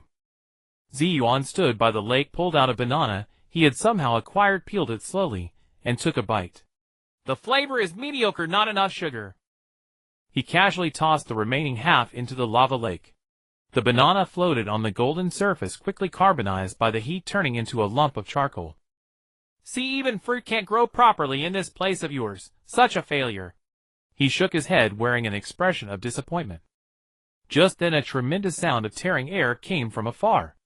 A streak of rainbow-colored light, like a comet dragging a long tail, approached rapidly from the horizon. It was Chongming. However, it looked rather disheveled. Behind it, chains formed from countless scales of dust dragged a massive creature struggling desperately. It was a bizarre hybrid of dolphin and horse, pure white all over, with huge horns on its head and 5 tails, like white silk ribbons, thrashing wildly in the air. Five-tailed Muwang. Boss! Caught it! Chongming's voice echoed in Zi Yuan's mind, laced with excitement and gasps of entitlement. This guy ran too fast. If I hadn't been smart and used my scale dust to confuse it, I really couldn't have caught it. Bang! Chongming hurled Muwang heavily onto the open ground at the foot of the volcano, stirring up a cloud of dust. The moment Muwang landed, it flipped over and stood up, snorting hot steam from its nostrils, eyeing its surroundings warily. Its body was still entangled with some glowing dust, making its chakra flow sluggish. When it took in the scene before it, the beast was utterly stunned. A huge demon cat of blue flame was staring at it, with a look that said, "You must be an idiot." A mountain-sized red-haired monkey lay in the nearby lava lake contemplating monkey existence. And a 6-year-old human chubby boy stood beside the monkey eating a banana. What kind of bizarre combination was this? Yo, new employee reporting for duty. Zi Yuan swallowed the last bite of banana, clapped his hands, and walked over. Warm welcome to Comrade Mu Wang, Director of the National Defense Strategic Deception Bureau, to the warm family of our Sunagekure. As he spoke, he clapped. The mini Shikaku on his shoulder also extended its little paw and clapped along. Mu Wang was completely bewildered. National Defense Bureau. Deception Bureau. What is this? What is he talking about? Alright, since everyone is here. Zi Yuan cleared his throat, his gaze sweeping over every tailed beast present. I declare the first core member meeting of Sunagekure and the seminar on the 5-year strategic development plan now begin.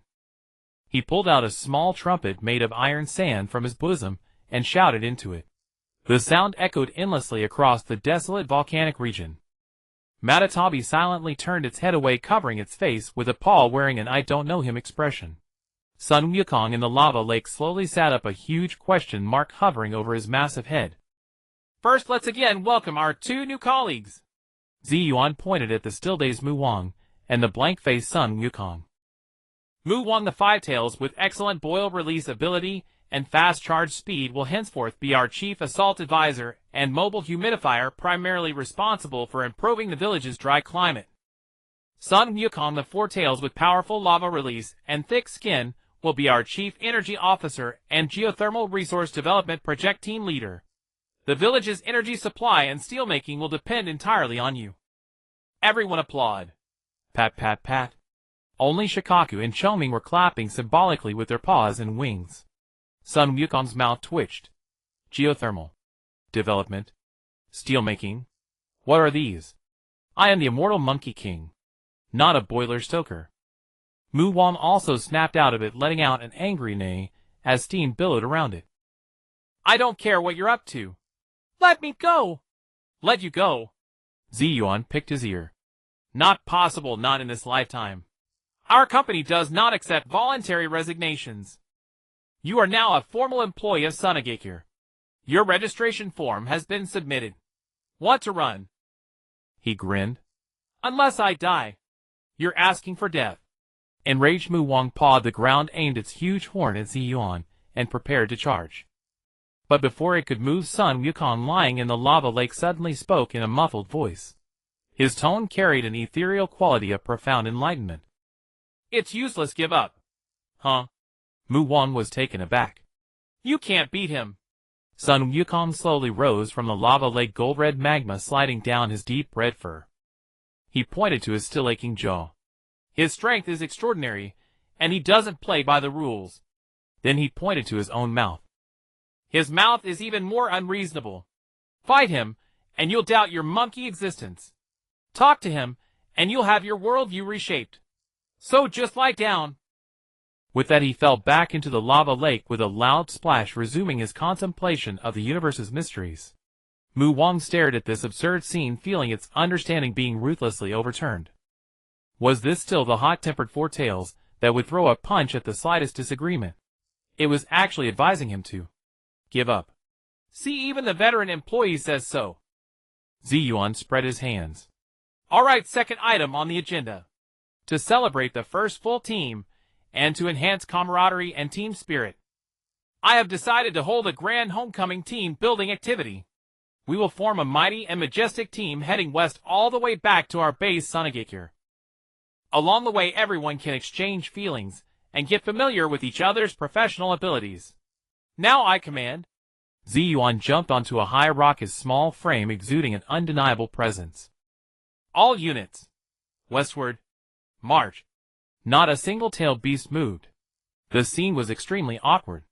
Madara was licking its paw. Sun Wukong was soaking. Mu Wang was spacing out. Choming was fluttering its wings sightseeing. Only Shikaku coughed and whispered a reminder. Boss, the slogan. The slogan hasn't been shouted yet. Oh, right. Zi Yuan slapped his forehead in chagrin. Almost forgot the most important part. He took a deep breath, and with all his strength shouted the team slogan he had invented himself, which he thought was incredibly cool. Sunagakir's might. Pharaoh's charge. Tail beasts unite. Create the peak.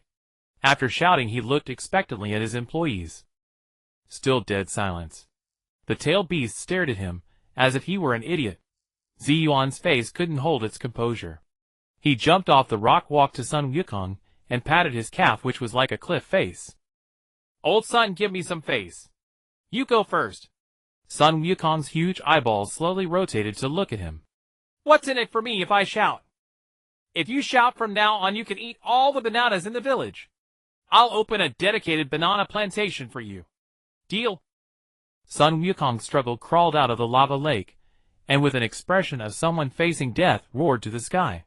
Sunagakir's might. Pharaoh's charge. Tail beasts unite. Create the peak. The voice like rolling thunder shook the volcano. Once there was a first, a second followed. Zi Yuan used the same method, promising Mu Wang the world's largest grassland Matatabi endless bamboo rats, and Choming another luxury insect nest beside the sky tree. Thus the most absurd and spectacular scene in the history of the ninja world unfolded. A team of 5 legendary tail beasts marched grandly on their homeward journey. Sun Wukong walked at the front, acting as the vanguard shield. Mu Wang and Matatabi flanked on either side, one for security, the other for elegance. Choming circled overhead, providing aerial reconnaissance. Zi Yuan sat cross-legged on Sun Wukong's shoulder, legs crossed, humming a tune, with a mini Shikaku lying on the other shoulder. Wherever this team passed, all beasts bowed and birds fell silent. Occasionally short-sighted human ninjas, who saw this scene, were so terrified they thought the apocalypse had come. The team's goal was only one: the distant, newly established small village in the desert center, which didn't even have a proper wall. The procession of the team was a spectacle unseen in the ninja world. The most massive of them all, Son Goku, led the way, each of his footsteps causing the earth to tremble. This newly appointed leader of the geothermal resource development team now wore an expression of utter despair, as he acted as the vanguard. To his left walked Matatabi, elegant and graceful, her body engulfed in blue flames. The chief hydraulic engineer strode with a feline gait, her head held high in disdain, as if trying to distance herself from her boisterous colleagues. On the right galloped Kokuo, surrounded by high-temperature steam. This chief assault advisor was still not quite accustomed to his new role, a hint of confusion lingering in his eyes. And the equally diminutive Shikaku serving as the overseer, his golden cross-shaped pupils darting around, assuming the demeanor of a sycophantic guard. Above, Chomei spread his rainbow-colored wings, leisurely circling. This chief greening officer let out occasional cheerful chirps, seemingly enjoying his role as a high-altitude scout. And the supreme commander of this luxurious tail beast legion, Zi Yuan, was sprawled lazily on Son Goku's broad shoulder. He crossed his legs, the golden millennium puzzle around his neck glinting in the sunlight, humming a vulgar tune. Wherever this team of 5 legendary tail beasts passed, all beasts bowed and birds fell silent. Occasionally an unwary merchant caravan or wandering ninja would catch sight of this scene from afar, their souls fleeing in terror, as they mistook it for the legendary 10 tails descending upon the world, scattering in all directions with panicked cries. However, as the team journeyed westward, gradually penetrating the heart of the land of wind, the expressions of the tail beasts began to shift subtly. "Hey boss," Chomei descended from the sky, his massive compound eyes blinking, his thoughts echoing in Zi Yuan's mind. "That earthly divine kingdom you mentioned, isn't it a bit too remote?" Looking around, all that met the eye were endless yellow sand dunes, an unbroken expanse of desolation. The air was so dry it felt combustible, not a single blade of grass in sight. "What's the rush?" Zi Yuan waved his hand lazily. "Good places are always hidden in the deepest parts. This is called being Loki, understand?" After another half day, as the sun began to tilt westward, painting the sea of sand in a golden red, Zi Yuan finally rose from Son Goku's shoulder, stretched out his small hand, and pointed grandly ahead. "Behold, mortals, our divine kingdom has arrived." Following his finger, the 4 tailed beasts, who had come for the first time, all raised their heads in unison. Then they froze. At the horizon's edge there were indeed signs of a tribal settlement. Some crude tents were scattered sparsely across the sand surrounding a small, seemingly near-dry puddle. Thousands of gaunt desert dwellers were gathered there with hopeful anticipation. In the center of the camp there was a foundation roughly 3 meters tall built from sand mixed with a small amount of gold dust. The shape of the foundation somewhat resembled a pedestal. So this was the so-called Sunagakure. This was the earthly divine kingdom. The scene fell into a dead silence. Even the wind seemed to freeze. Son Goku, Matatabi, Kokuo, and Chomei, for tail beasts' 4 massive heads, immediately turned to stare at Zi Yuan. Their eyes shifted from initial confusion to shock, and finally into a burning rage of betrayal. Boom. The first to erupt was the quick-tempered Son Goku. He stopped abruptly, let out a deafening roar to the heavens. You little brat. You tricked me. A terrifying burst of chakra erupted from his body, and golden-red magma began to seep from the gaps in his fur. This is the grand village you spoke of. This is the multitude of mighty generals you promised. Matatabi's blue flame surged 3 feet high, her voice icy to the extreme. Where is my grassland? Where are my subordinates? Kokuo let out an angry whinny steam from his nostrils, nearly scalding the air. Where is my sky tree? Where is my jewel palace? Chomei circled frantically in the sky, his rainbow wings whipping up fierce winds. For devastatingly immense tailed beast chakras erupted simultaneously. The entire desert trembled. The distant villagers of Sunagakure, witnessing this apocalyptic scene, were terrified out of their wits, trembling in fear. Yet Zi Yuan, facing this overwhelming pressure that would chill any Kaga-level powerhouse, remained as steady as a mountain. Not a trace of fear showed on his face. Instead, he leaped down from Son Goku's shoulder, landed on the ground, clasped his hands behind his back, and looked at his rampaging employees with a gaze of disappointment, as if they were beyond redemption. Enough noise. Have you no vision? He suddenly shouted, his voice cutting through all the roars. What do you know? What you see now is only temporary. The future is boundless. Do you think I brought you here to enjoy a life of luxury? Wrong. Completely wrong. I brought you here to start a venture. To be co-founders. Zi Yuan stomped his foot and launched into another round of his grand pie-in-the-sky speech. Look at this land. So vast. So pristine. A blank canvas is the best for painting the most beautiful picture. Son Goku. He pointed at the furious red-furred monkey. Do you think I made you the energy minister just for show? See that foundation over there? That's just the beginning. In the future, I want you to use your lava release to forge intense magma for us. We're going to build a giant active volcano theme park right in the center of the desert. You can play there every day. Son Goku's rage was somewhat dampened by these words. An active volcano. Theme park. Chomei. Zi Yuan pointed to the sky. You think there are no trees here? Isn't that perfect? The entire desert sky is yours. The sky tree I promised you will be built immediately. I'll use my magnet release to extract various rare metals from the earth and forge you a one-of-a-kind golden luxury insect nest. You can live in it every day, blinding everyone with its brilliance. Komi's eyes circling slowed. A gilded insect nest. Sounds pretty cool. Matatabi. Zi Yuan's gaze shifted to the blue feline. You complain there's no bamboo forest here. Shallow. A bamboo forest is too petty a place for your nobility. I will build for you by this oasis a grand moon palace made of blue crystal. Then I'll divert groundwater to surround the palace. You can groom your fur elegantly in the crystal palace every day. Matatabi's blue flame seemed to soften. A crystal palace? And Kokuo. Zi Yuan finally turned to the white horse. Don't you love to run? Here. The entire desert is your racetrack. From east to west, from south to north. You can unleash your speed to the fullest. I'll even form a white flash guard for you. All white horses. You'll be the captain. Imagine that scene, how flashy. Kokuo's restless hooves stopped. White flash. Guard. The tail beasts were once again stirred by this grand far-fetched blueprint, their blood boiling with excitement. They looked at the barren desert before them, yet in their minds emerged the magnificent images of the volcano park, the sky tree, the crystal palace, and the white guard. Maybe it's not so unacceptable. Seeing the temporarily pacified tail beasts, Zi Yuan laughed maniacally in his heart. A bunch of country bumpkins who've never seen the world. A few empty promises and they're hooked. But his expression remained solemn and sacred. So no more complaints. Roll up your sleeves and work hard. Our future is bright. Our future is limitless. So for our great Sonogakure, let's struggle.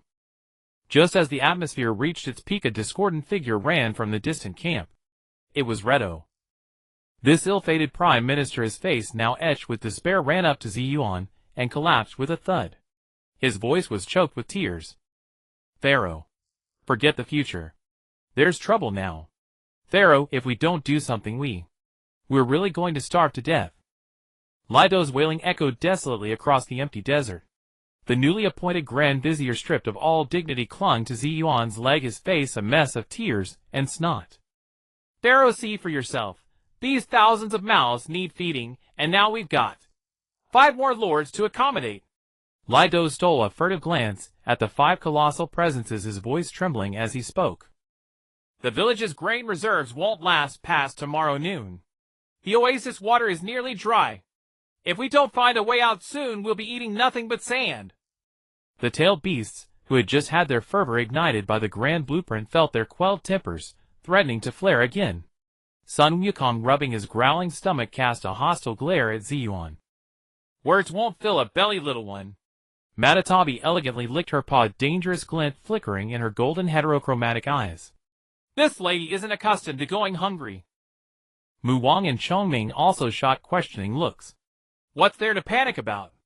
Zi Yuan kicked Lido aside, dusting off his robe with a look of disdain. Even the sky could fall, but can it be bigger than a meal? Lido, tell me, who's the richest man in the Wind Country? Lido blinked, then answered instinctively. It's the daimyo of the Wind Country, of course. Then it's settled. Zi Yuan planted his chubby hands on his hips and declared with unshakable logic. We've got no money or food, but he's got plenty. So we'll go ask him for help. What's that called? It's called optimal resource allocation, also known as national security subsidy. We're helping him maintain the nation. How can he not pay up right? A string of high-sounding yet utterly nonsensical reasoning left both Lido and the tailed beasts dumbfounded. But, Your Excellency, that's the daimyo.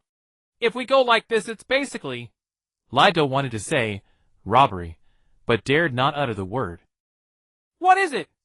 Zi Yuan's eyes widened. We're going to pay our respects. To have an audience. To express our loyalty and devotion to the daimyo of the Wind Country. I, the first Wind Shadow of Shine Village, am visiting my superior to ask for some startup funds. Isn't that perfectly reasonable? He crossed his arms, his logic flawless in his own mind. Lido, go write a visiting card immediately. Use humble words and a sincere tone. Say that Shine Village comes to pay homage and requests an audience with His Excellency the daimyo. Then we set off. Zi Yuan waved his hand, grandly leaped onto the crown of Mu Wang's head. Target the capital of the Wind Country. Let those provincial bumpkins witness the grandeur of our Shine Village. The capital of the Wind Country was a bustling city built upon a vast oasis. Its towering walls kept the sandstorms at bay, while the streets teemed with traffic and peace. But today that peace was shattered by a terrifying pressure emanating from afar. What? What are those things?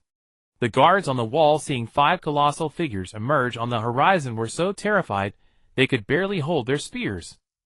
A demon cat wreathed in blue flames. A white horse breathing scorching steam. A beetle flaunting multicolored wings. And a raccoon dog sleeping on the shoulder of a red-furred monkey. Leading the procession was a giant ape as vast as a mountain. Each step it took made the soldiers on the wall feel the ground tremble.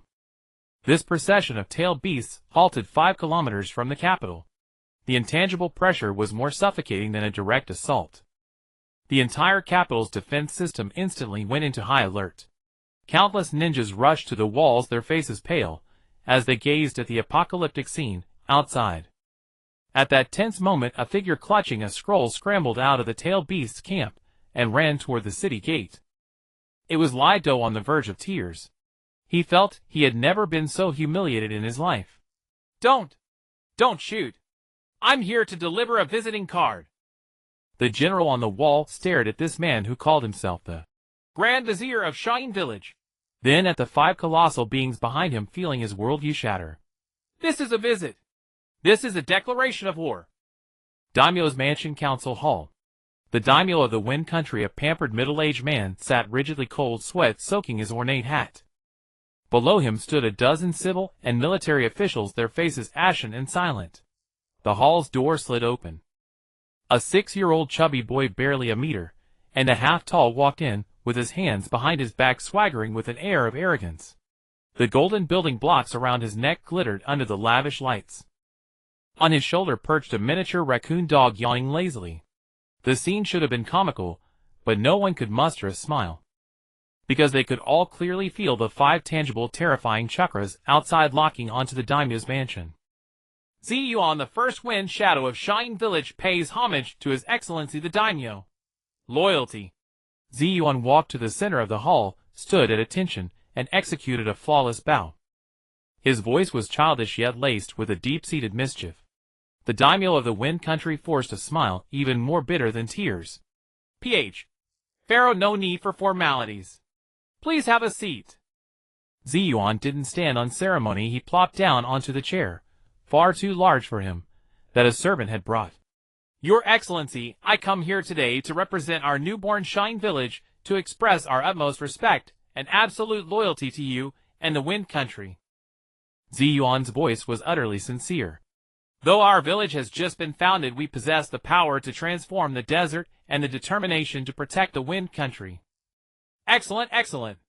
The daimyo nodded repeatedly, practically wringing his silk handkerchief dry. Therefore, to better serve your Excellency and the Wind Country, we require official recognition and a modest support. With that, Zi Yuan pulled a scroll from his robe and handed it to a nearby attendant. The attendant, trembling, presented it to the daimyo. The daimyo unrolled the scroll, took one look, and his pupils contracted sharply. The scroll's contents were simple. First, recognize Shine Village's legal status in the Wind Country with Zi Yuan as the first wind shadow, ranking 1 level below the daimyo. Second, the Wind Country shall provide 30% of its annual fiscal budget to Shine Village as national defense funding. Third, the Wind Country shall immediately supply enough food, medicine, and construction materials to sustain 5,000 people for a full year. This was not a request for support, it was blatant extortion. The daimyo's face alternated between pale and red, his hands trembling with rage and fear. Zi Yuan, as if oblivious to his expression, smiled amiably. Your Excellency, don't you think my requests are reasonable? Loyalty, Your Excellency. I am utterly devoted to you. As he spoke of loyalty, he cast a sidelong glance out the window. Outside, Sun Wukong understood the cue. He raised a fist larger than a house, and performed a slow, deliberate set of military drills. The gusts from his punches made the daimyo's mansion creak and groan. Everyone in the hall felt their hearts clench in time with each punch. Beside the daimyo, an elderly advisor's eyes flashed with a terrifying sharpness. What a terrifying little brat! He heard the old minister's inner turmoil through Zi Yuan's mind-reading. He possesses the power to destroy the established order at any moment, yet he chooses to follow the most ancient rule, presenting a document and seeking recognition. He is telling us that he respects order, that he is a man of noble character. He is no brute who only knows destruction. He is a would-be ruler who wants to build a new peace. At that thought, the old advisor's gaze toward Zi Yuan turned to awe. The daimyo, lacking his advisor's insight, only felt as if 5 guillotines were poised over his neck. With a trembling hand, he picked up a brush, mustered all his strength to sign his name and stamp his seal at the end of the scroll. Excellent! Zi Yuan nodded with satisfaction, took the scroll, and blew on the ink. Everyone breathed a sigh of relief, thinking the nightmare was over. But Zi Yuan, after tucking the scroll away, showed no sign of leaving. He relaxed even further, shifted to a more comfortable position, and crossed his legs. Traveling all day has worn me out. It's getting late, so I think I'll stay the night. I'd like to have a long, deep talk with Your Excellency about the future direction of the Wind Country. The daimyo's face instantly fell. He's not leaving yet. Zi Yuan, as if reading his thoughts, continued casually. Oh, by the way. He turned his head, his azure eyes gleaming with a purity that sent chills down everyone's spines. I heard on the way here that Your Excellency's daughter is gentle, virtuous, and breathtakingly beautiful, known as the Pearl of the Desert. I wonder if that's true. The banquet at the daimyo's mansion was the epitome of luxury. The jade floor could reflect one's image, and the long table was laden with the finest cuisine of Fenghua. Dozens of maidservants attended with utmost care. Yet the atmosphere in the banquet hall was so oppressive that it could be wrung out like water. All the ministers kept their heads bowed, eyes fixed on their noses aligned with their hearts, not daring to make the slightest sound. Their gazes drifted unconsciously toward the main seat. There the obese body of the daimyo of Fenghua was almost slumped in the ornate chair, his smile more ghastly than a cry. Beside him, the seat that should have belonged to the daimyo's wife was occupied by a chubby 6-year-old boy. Zi Yuan cheerfully swung his short legs, clutching a roasted lamb leg in his left hand, and a bunch of juicy grapes in his right, eating with oily mouth and immense delight. The miniature tanuki named Shoha lay on the table hugging a grilled fish larger than its own body, devouring it with gusto. The scene was utterly absurd. Suddenly Zi Yuan stopped moving. He dropped the lamb leg and fixed his gaze on a seat below the daimyo. There sat a young girl of about 16 or 17. She wore a light yellow robe, her jet black hair cascading like a waterfall, and her skin was as white as snow under the lamplight. Sensing Zi Yuan's gaze, she lifted her head slightly, revealing a strikingly beautiful face. Her eyes, clear as a fawn's, held a trace of timidity and curiosity. She was the daimyo of Fenghua's cherished daughter, Princess Shaji. So beautiful! Zi Yuan wiped his greasy lips and spoke in a childish voice. His words were crystal clear in the hall so silent that a pin drop could be heard. She is worthy to become the pharaoh's queen. The two young men seated beside Princess Shaji nearly sprayed the wine they had just drunk. They were the eldest and second sons of the daimyo of Fenghua, the elder brothers of Shaji. The two stared at Zi Yuan as if looking at a madman. What nonsense is this little brat spouting? Not even fully grown, and he wants to marry my sister. A toad lusting after a swan's flesh. After the banquet ends, we must have someone break his legs. The two brothers were full of inner drama, and their gazes towards Zi Yuan became filled with hostility. Zi Yuan saw their expressions, and turned his head with interest. Do you two future brothers-in-law have any objections to me as your future brother-in-law? Brother-in-law. Brother-in-law. The two brothers' faces instantly turned purple with rage. Who's your brother-in-law? You little brat, stop your nonsense. The first prince could no longer restrain himself, and slammed the table as he stood up. Exactly. Why don't you take a look at yourself in the mirror? Look at your gas tank figure. The second prince chimed in. Sigh. Harsh words hurt. Zi Yuan sighed, and shook his head with an expression that said, You mortals are so short-sighted. I understand your feelings. After all, a man as outstanding and promising as I am would naturally make you feel inferior. But don't worry. He changed his tone, and flashed a pure innocent smile. Political marriage is all about matching social status and combining strengths. As for feelings, they can be cultivated slowly. Our Shine Village possesses the power to change the world. Your Fenghua possesses wealth that rivals a nation. Our union will create an unprecedented great era. And Princess Shaji will be the witness of this era, as my queen, joining me and all of you in creating a brilliant future. This impassioned, almost propagandistic declaration plunged the entire hall into dead silence. The two princes were left dumbfounded, momentarily unable to find words to refute. Nonsense! Utter nonsense!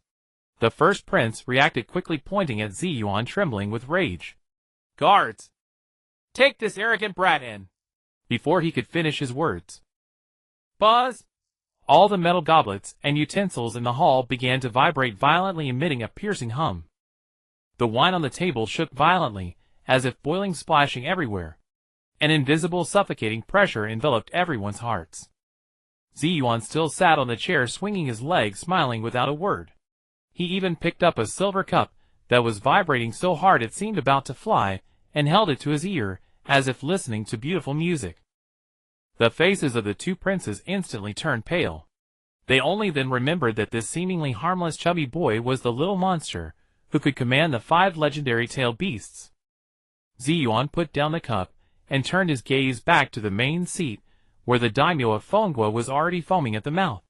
Your Excellency the daimyo! His voice was still so childish and innocent. Do you think I am a match for the princess? A match? The daimyo looked at Zi Yuan's azure eyes, pure and untainted, then glanced at the 5 colossal beasts gorging themselves outside the city. Tears uncontrollably flowed from the corners of his eyes. A match. A match made in heaven, made in heaven. He uttered these false words in a mournful tone. Very good. Zi Yuan nodded with satisfaction. He jumped off the chair, walked with his short legs to Princess Shaji. Then, under the stunned gaze of everyone, he climbed onto Shaji's chair, plopped down beside her, and rested his little head directly against the princess's soft bosom, finding a comfortable position. From now on, let's cultivate our feelings, my queen. His excitement was palpable, and he let out a satisfied sigh. Princess Shaji's body stiffened like a stone. She could smell the faint milky scent of the little boy. The next moment her face slowly turned as red as if it would bleed. That evening Zi Yuan unashamedly moved into the princess's palace, citing reasons such as, a future son-in-law should get along with his father-in-law early, and to cultivate feelings with his fiancée. When night grew deep and quiet on the wide soft bed, Princess Shaji sat nervously on the edge. Meanwhile Zi Yuan had shed all pretense, pure as a newborn, rolling around on the bed. Hey future queen, why are you still sitting? Go to sleep. Aye. Shaji looked at her nominal fiancé, at a loss for words. Oh, I see. Zi Yuan slapped his forehead. Are you shy? It's okay, I understand. He crawled to Shaji's side and whispered in a tone as if imparting a secret. I'll tell you a secret. My master said that people should sleep naked to absorb the essence of heaven and earth, which is good for health. Look at me, I'm so strong because I slept like this since childhood. Shaji was amused and exasperated by his specious reasoning. Besides, we're about to become husband and wife, we should be honest with each other. You're still wearing clothes while I'm naked, that's unfair. Zi Yuan continued his nonsense. Looking at his serious chubby face, Shaji's cheeks flushed slightly.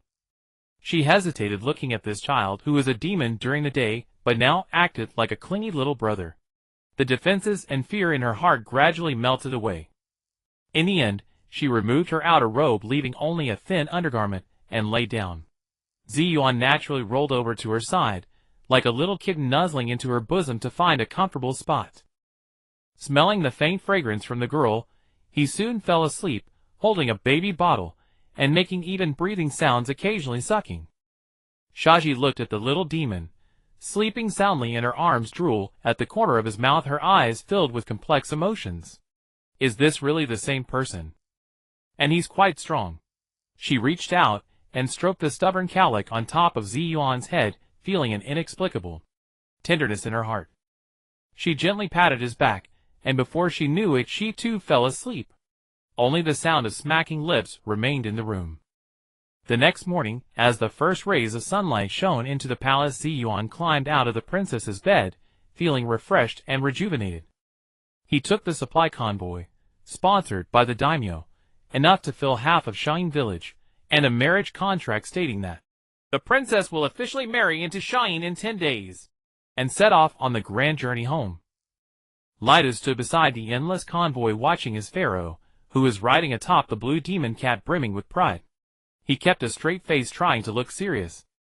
However, the slightly upturned corners of his mouth and the undisguised smugness in his eyes betrayed the ecstasy in his heart.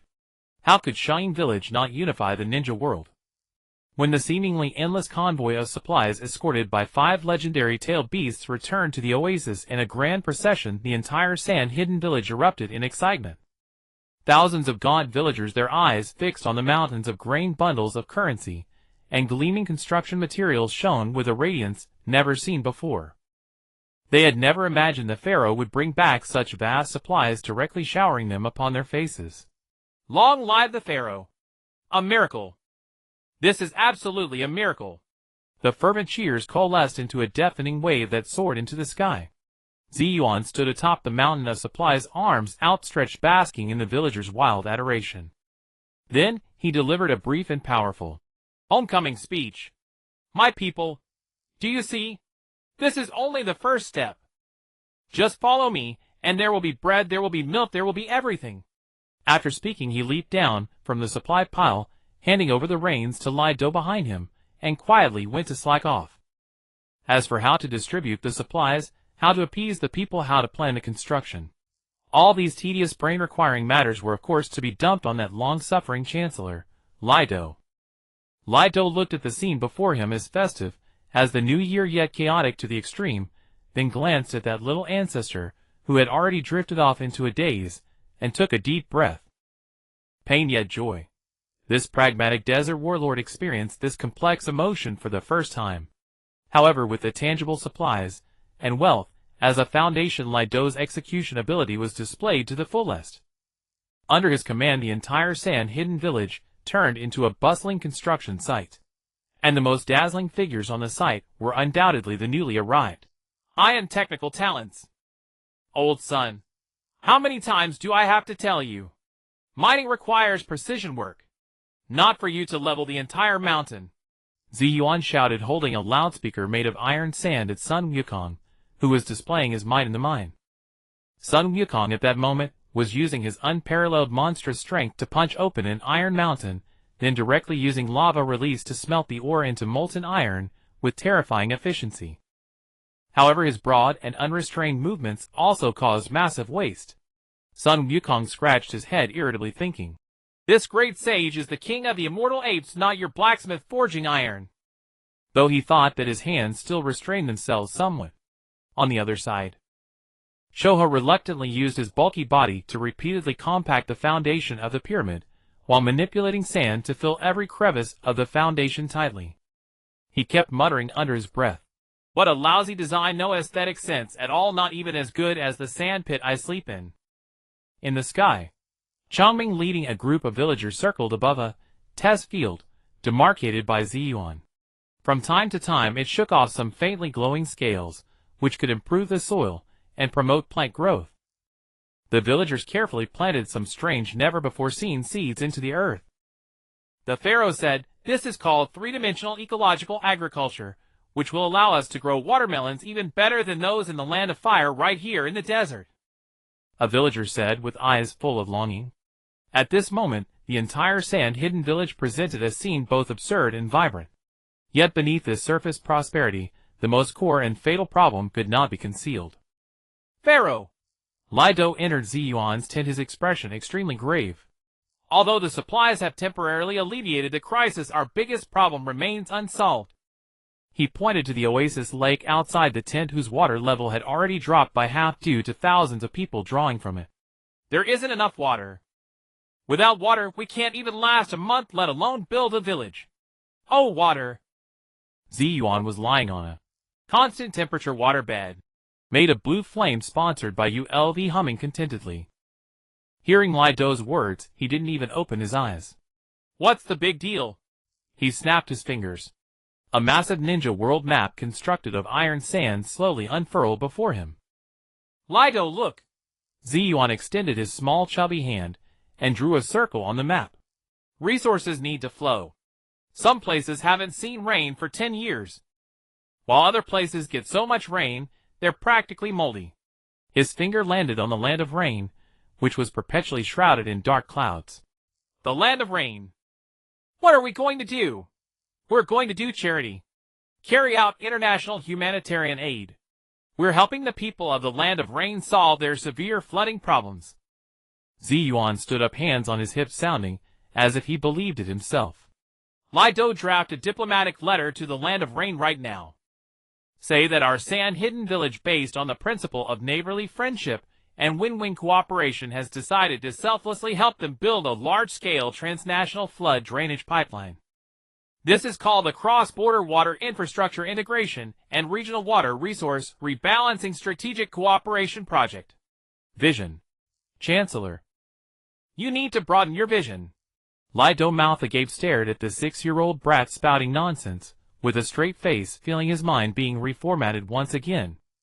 To call stealing water humanitarian aid. What kind of twisted, powerful mental state was needed to achieve such logical self-consistency? Zi Yuan ignored the petrified Lido, walked out of the tent, and whistled at ULV, who was elegantly grooming himself. "Two-Tails, stop licking, we've got a job." ULV raised his proud head, his heterochromatic eyes filled with displeasure. Zi Yuan pointed at the border of the Land of Rain on the map. See that, Chief Engineer? Your first project is here. Go there and dig a canal for me. Remember, it needs to be deep and wide, reflecting the great nation craftsmanship of our sand-hidden village, making it a benchmark project, a model project.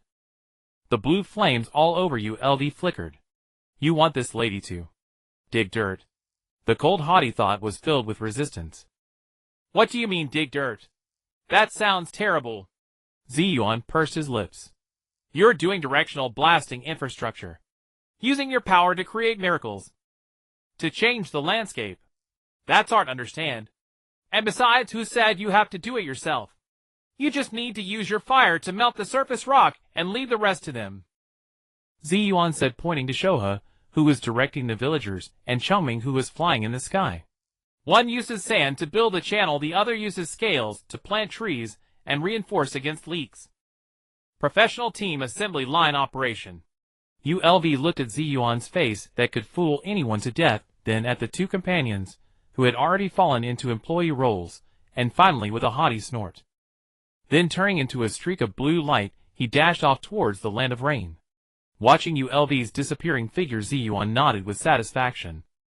Meanwhile, Lai Do, watching the bustling construction site, and the soon-to-begin water diversion project, felt, for the first time, a surging emotion called a future worth looking forward to.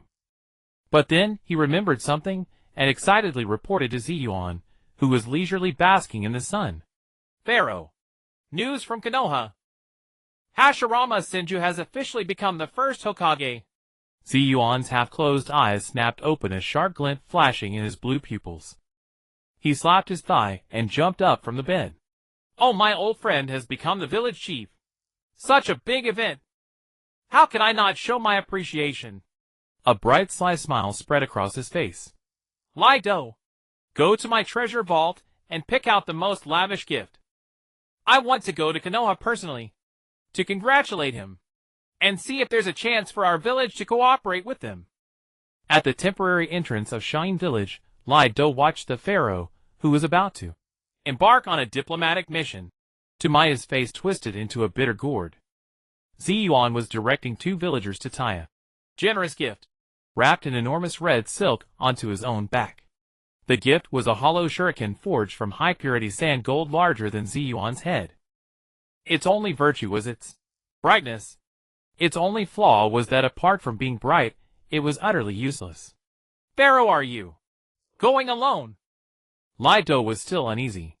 That was the stronghold of the two mightiest clans in the ninja world, the Chinsho and the Yuzibo. What's wrong with going alone? Zi Yuan patted his bulging pocket, where a tiny raccoon slept sprawled out. I'm on a diplomatic mission, to promote friendship between our nations, not to fight. Bringing too many people would seem rude. He spoke with utter self-righteousness, ignoring all persuasion.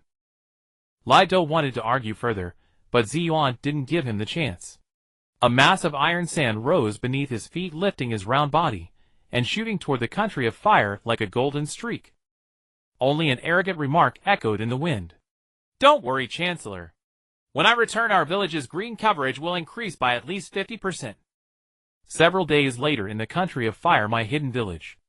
Unlike the wind-swept sands of the country of wind, lush forests surrounded the area, and the air was thick with the scent of grass and trees.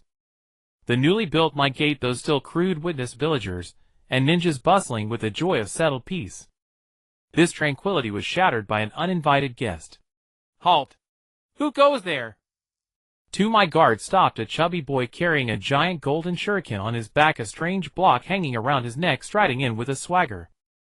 Zi Yuan stopped, looked up, and glared at the two ninjas with his nostrils.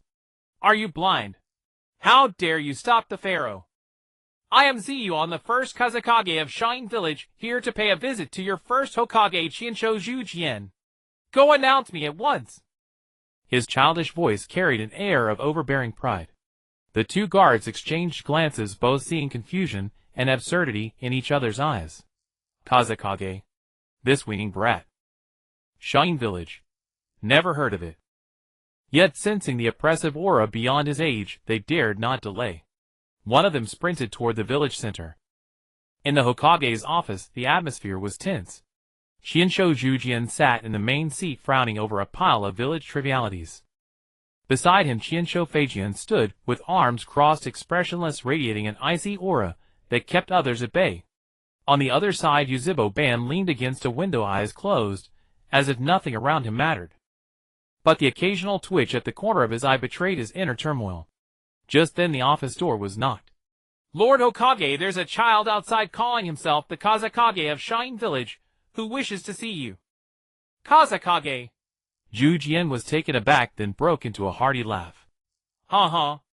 Our Mai has just been established, and already a Kage from another village visits. Let him in immediately. Feijian frowned slightly. Shine Village. Those scattered sand in the country of wind have formed a village. Yuzhibo Ban slowly opened his eyes, a flicker of disdain in his scarlet Sharingan. Kazekage. A bunch of rabble daring to call themselves Kage. Soon the office door swung open. Zi Yuan strolled in nonchalantly, carrying the golden shuriken nearly as large as his body. As he entered, he saw the three people in the room. Oh, these two are here too. He muttered inwardly, but his face lit up with a brilliant smile. Ignoring Feijian and Ban, he scurried eagerly to Zhu Jian. Uncle Zhu Jian. Long time no see. This warm greeting left Zhu Jian slightly bewildered.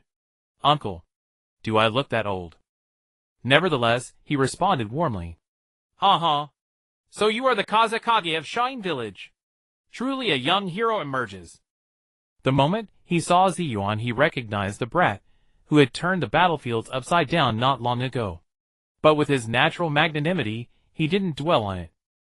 On the other side, Feijian and Ban's faces darkened instantly upon seeing Zi Yuan. Feijian's gaze sharpened like a blade. It's him. What does this evil brat want in my? Yuzhibo Ban was even more direct, emitting a chilling, murderous aura. You lost to me, and now you dare appear before me. Zi Yuan seemed completely oblivious to the two hostile gazes. He quickly unfastened the golden shuriken from his back and dropped it onto the floor, causing the floorboards to tremble. Uncle Zhu Jian, it's our first meeting. Please accept this small gift. On behalf of our poor and backward Shine Village, I offer my warmest congratulations on your ascension to Hokage. Zhu Jian looked at the gaudy yet hefty pure gold shuriken, his lips twitching. This gift is certainly unique. He laughed heartily, and had someone accept the gift, then asked curiously. Kazekage Zi Yuan, you didn't come to my just to deliver a gift, did you? Of course not. Zi Yuan's chubby face instantly fell, his tone laden with heaviness. Uncle Zhu Jian, you have no idea. Our country of wind is in dire straits. He launched into his performance. As far as the eye can see, it's all sand. No rain for 10 years, not a blade of grass grows. The people are suffering, fighting bloody battles every day for a sip of water. As he spoke, he squeezed out a few tears and wiped them with his sleeve. I came here to ask you to ask Mai to help us poor desert children. This heartfelt lament stirred the naturally kind-hearted Zhu Jian, filling him with boundless sympathy.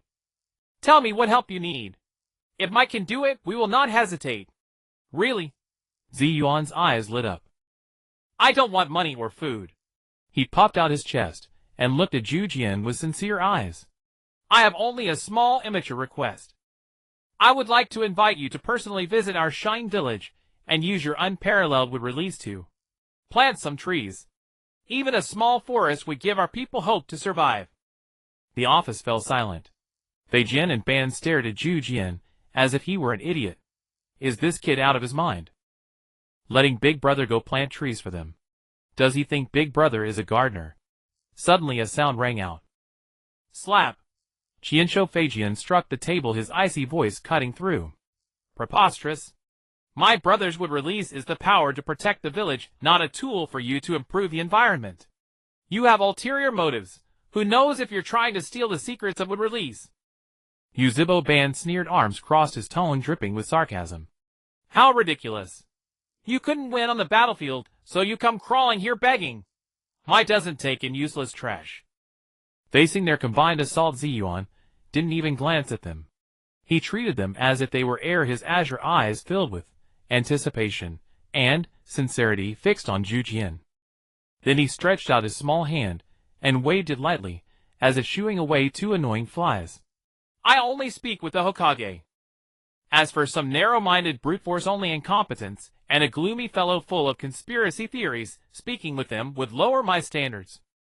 These words landed like two resounding slaps on Feijian and Ban's faces. Feijian's face instantly darkened. In Yuzhibo Ban's pupils, Three-Tomoe appeared, his killing intent almost materializing. However, Zhujian's mood became remarkably cheerful. I only speak with the Hokage. This kid recognizes me as Hokage. He respects me. Zhujian's simple mind was instantly elevated by Zi Yuan's flattery.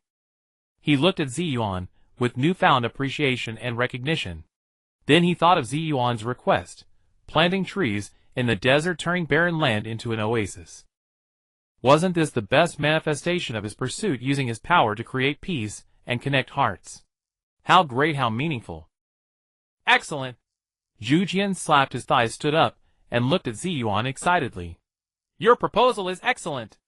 However, this matter is of great importance. I need to discuss it with the village elders. Rest assured, Jinchuriki Zhujian will give you a satisfactory answer. Feijian and Ban were utterly petrified. Big brother Zhujian, have you lost your mind? Zhujian ignored their expressions. He walked over to Zi Yuan, placed his large hand on his head, and ruffled his hair. You've come from a far stay in Mai for a few days. I'll arrange for someone to show you around our village. Great. Great. Zi Yuan's eyes narrowed into slits. Step 1 done. Next, I need to see what good talents Mai has that I can recruit for my harem. He was pulled out of the Hokage's office by the enthusiastic Zhujian, leaving behind two figures in the office, whose faces were dark enough to drip water, radiating terrifying auras. They both had a strong premonition that these days in Mai would not be peaceful. The morning sunlight, filtering through the dense canopy of Konoha village, scattered dappled light upon the ground. For a village that had just been established, it was a peaceful and hopeful morning. Zi Yuan yawned as he stepped out of the guest room arranged for him by the Senju clan. He stretched his arms wide, his chubby little belly jiggling, and breathed in the warm, humid air of the land of fire, feeling an immense sense of contentment. And then the air is nice, much better than the sandstorms back in our village. I wonder what delicacies Konoha has to offer. He acted as if he were at home, clasping his hands behind his back and waddling in a swaggering gait, beginning his inspection of this unfamiliar village. His first stop was a dumpling shop that had just opened for business. Boss, give me 10 skewers of every flavor you have. Zi Yuan slammed his palm on the counter with an air of heroic bravado, startling the dozing shopkeeper. The shopkeeper looked at the chubby little boy, who was not even as tall as the stove, with some hesitation. However, seeing the obviously expensive clothes on Zi Yuan and the gleaming golden block around his neck, he quickly brought out a large platter of dumplings. Zi Yuan did not stand on ceremony. He ate with both hands, devouring everything in sight. Red bean soy sauce matcha. In less than 10 minutes, the bamboo skewers on the table piled up into a small mountain. He let out a satisfied burp, patted his belly, and turned to leave. Hey, little master, you haven't paid yet. The shopkeeper hurried after him. Zi Yuan stopped and turned around, looking at the shopkeeper with a gaze that seemed to say, "Don't you understand? I, the first Kazakage of Sunagake, personally gracing your humble shop with my presence, is the greatest honor I can bestow upon you. It's a story you can brag about in the future. This is a brand investment for your future business. Do you understand celebrity endorsement? Broaden your horizons. Think long term." With that, he ignored the bewildered shopkeeper and continued striding forward arrogantly. This is a brand investment for your future business. Do you understand celebrity endorsement? Broaden your horizons. Think long term. With that, he ignored the bewildered shopkeeper and continued striding forward arrogantly. In a hidden shadow, on a rooftop in Konoha village, Senju Tobarama stood, with his arms crossed, watching the scene with an expressionless face, but his brows furrowed deeper and deeper. What terrifying scheming! He's testing the newly established commercial order and legal boundaries of Konoha. By observing the reactions of the villagers and merchants, he's assessing our village's cohesion and administrative capability. This brat's every move is full of calculation. Second stop, the ninja tool shop. Zi Yuan casually picked up a brand new kunai, weighed it in his hand, and then tossed it back onto the shelf with a look of disdain. No good. Too light. The steel quality is lacking, and the center of gravity is off.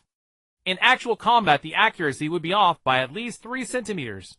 He picked up a katana, drew the blade, and flicked it with his finger. The blade emitted a clear ring. The sound is crisp, but unfortunately too many impurities. Such a blade would dull even when cutting wood. In our Sunagekure, we use these for chopping vegetables.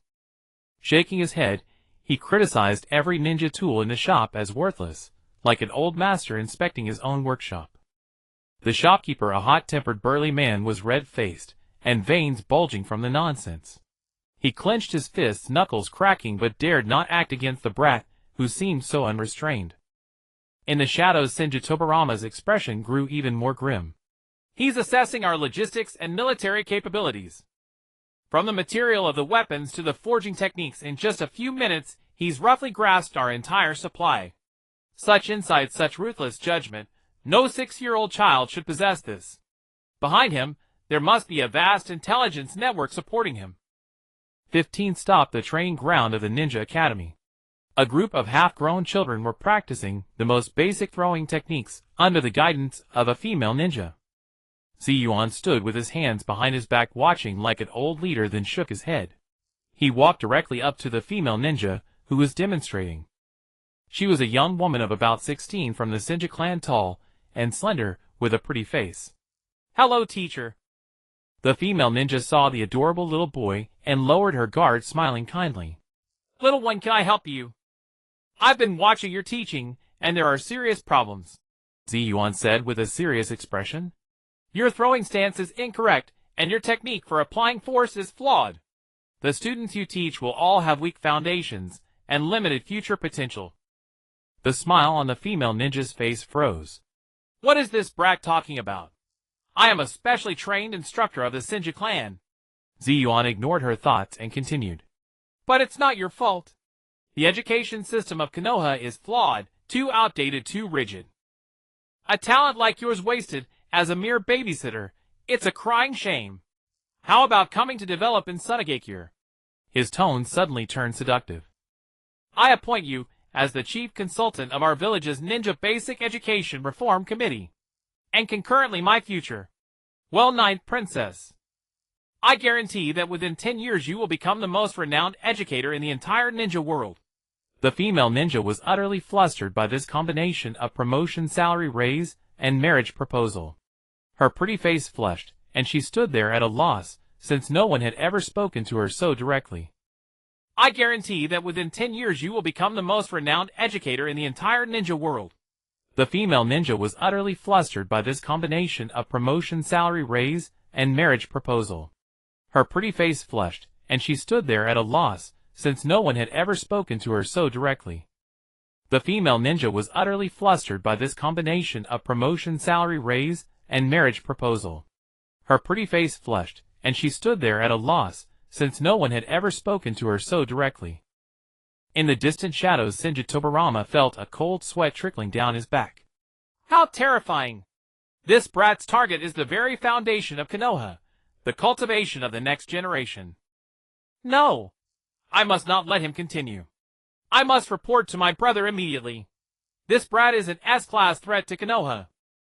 Tobarama made up his mind, and was about to move. Just then, the chubby little boy who had been spouting nonsense on the training ground suddenly stopped his endless chatter. He turned his head, looked toward the empty corner where Tobarama was hiding, and flashed a brilliant smile. Then, in a voice loud enough for everyone nearby to hear, he shouted, "Hey! You pervert hiding in the corner! You've been stalking me this whole time, aren't you tired? Want to come out and have some grilled meat together? My treat! You pay!" Instantly, the entire training ground fell silent. Everyone's gaze followed Zi Yuan's line of sight toward the empty corner, only to find nothing there. In the shadows, Senju Tobarama's perpetually icy face cracked. He could clearly feel his chakra fluctuate for a split second due to extreme shock. "Discovered? How is this possible? My chakra concealment technique is undetectable even by my brother's perception when not in combat. He not only found me, but he also knew I had been following him all along." Countless questions and speculations exploded in Tobarama's mind like a storm. And the instigator Zi Yuan, after shouting that, received no response, so he simply walked away disinterestedly. And the instigator Zi Yuan, after shouting that, received no response, so he simply walked away disinterestedly. No longer paying attention to the self-doubting pervert or the blushing female instructor, he turned his gaze toward another part of the village.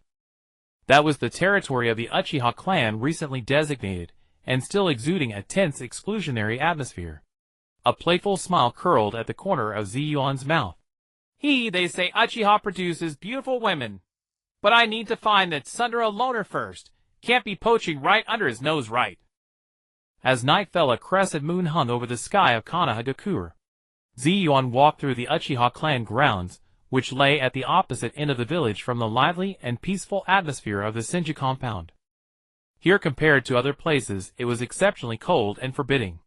The architectural style of the houses still bore the Uchiha clan's characteristic cold, hard, and arrogant edges. Few pedestrians passed by, and the occasional clansman, who walked by, mostly wore an irrepressible expression of vigilance and xenophobia. Zi Yuan, with his hands behind his back, swaggered through this oppressive area, as if inspecting his own backyard.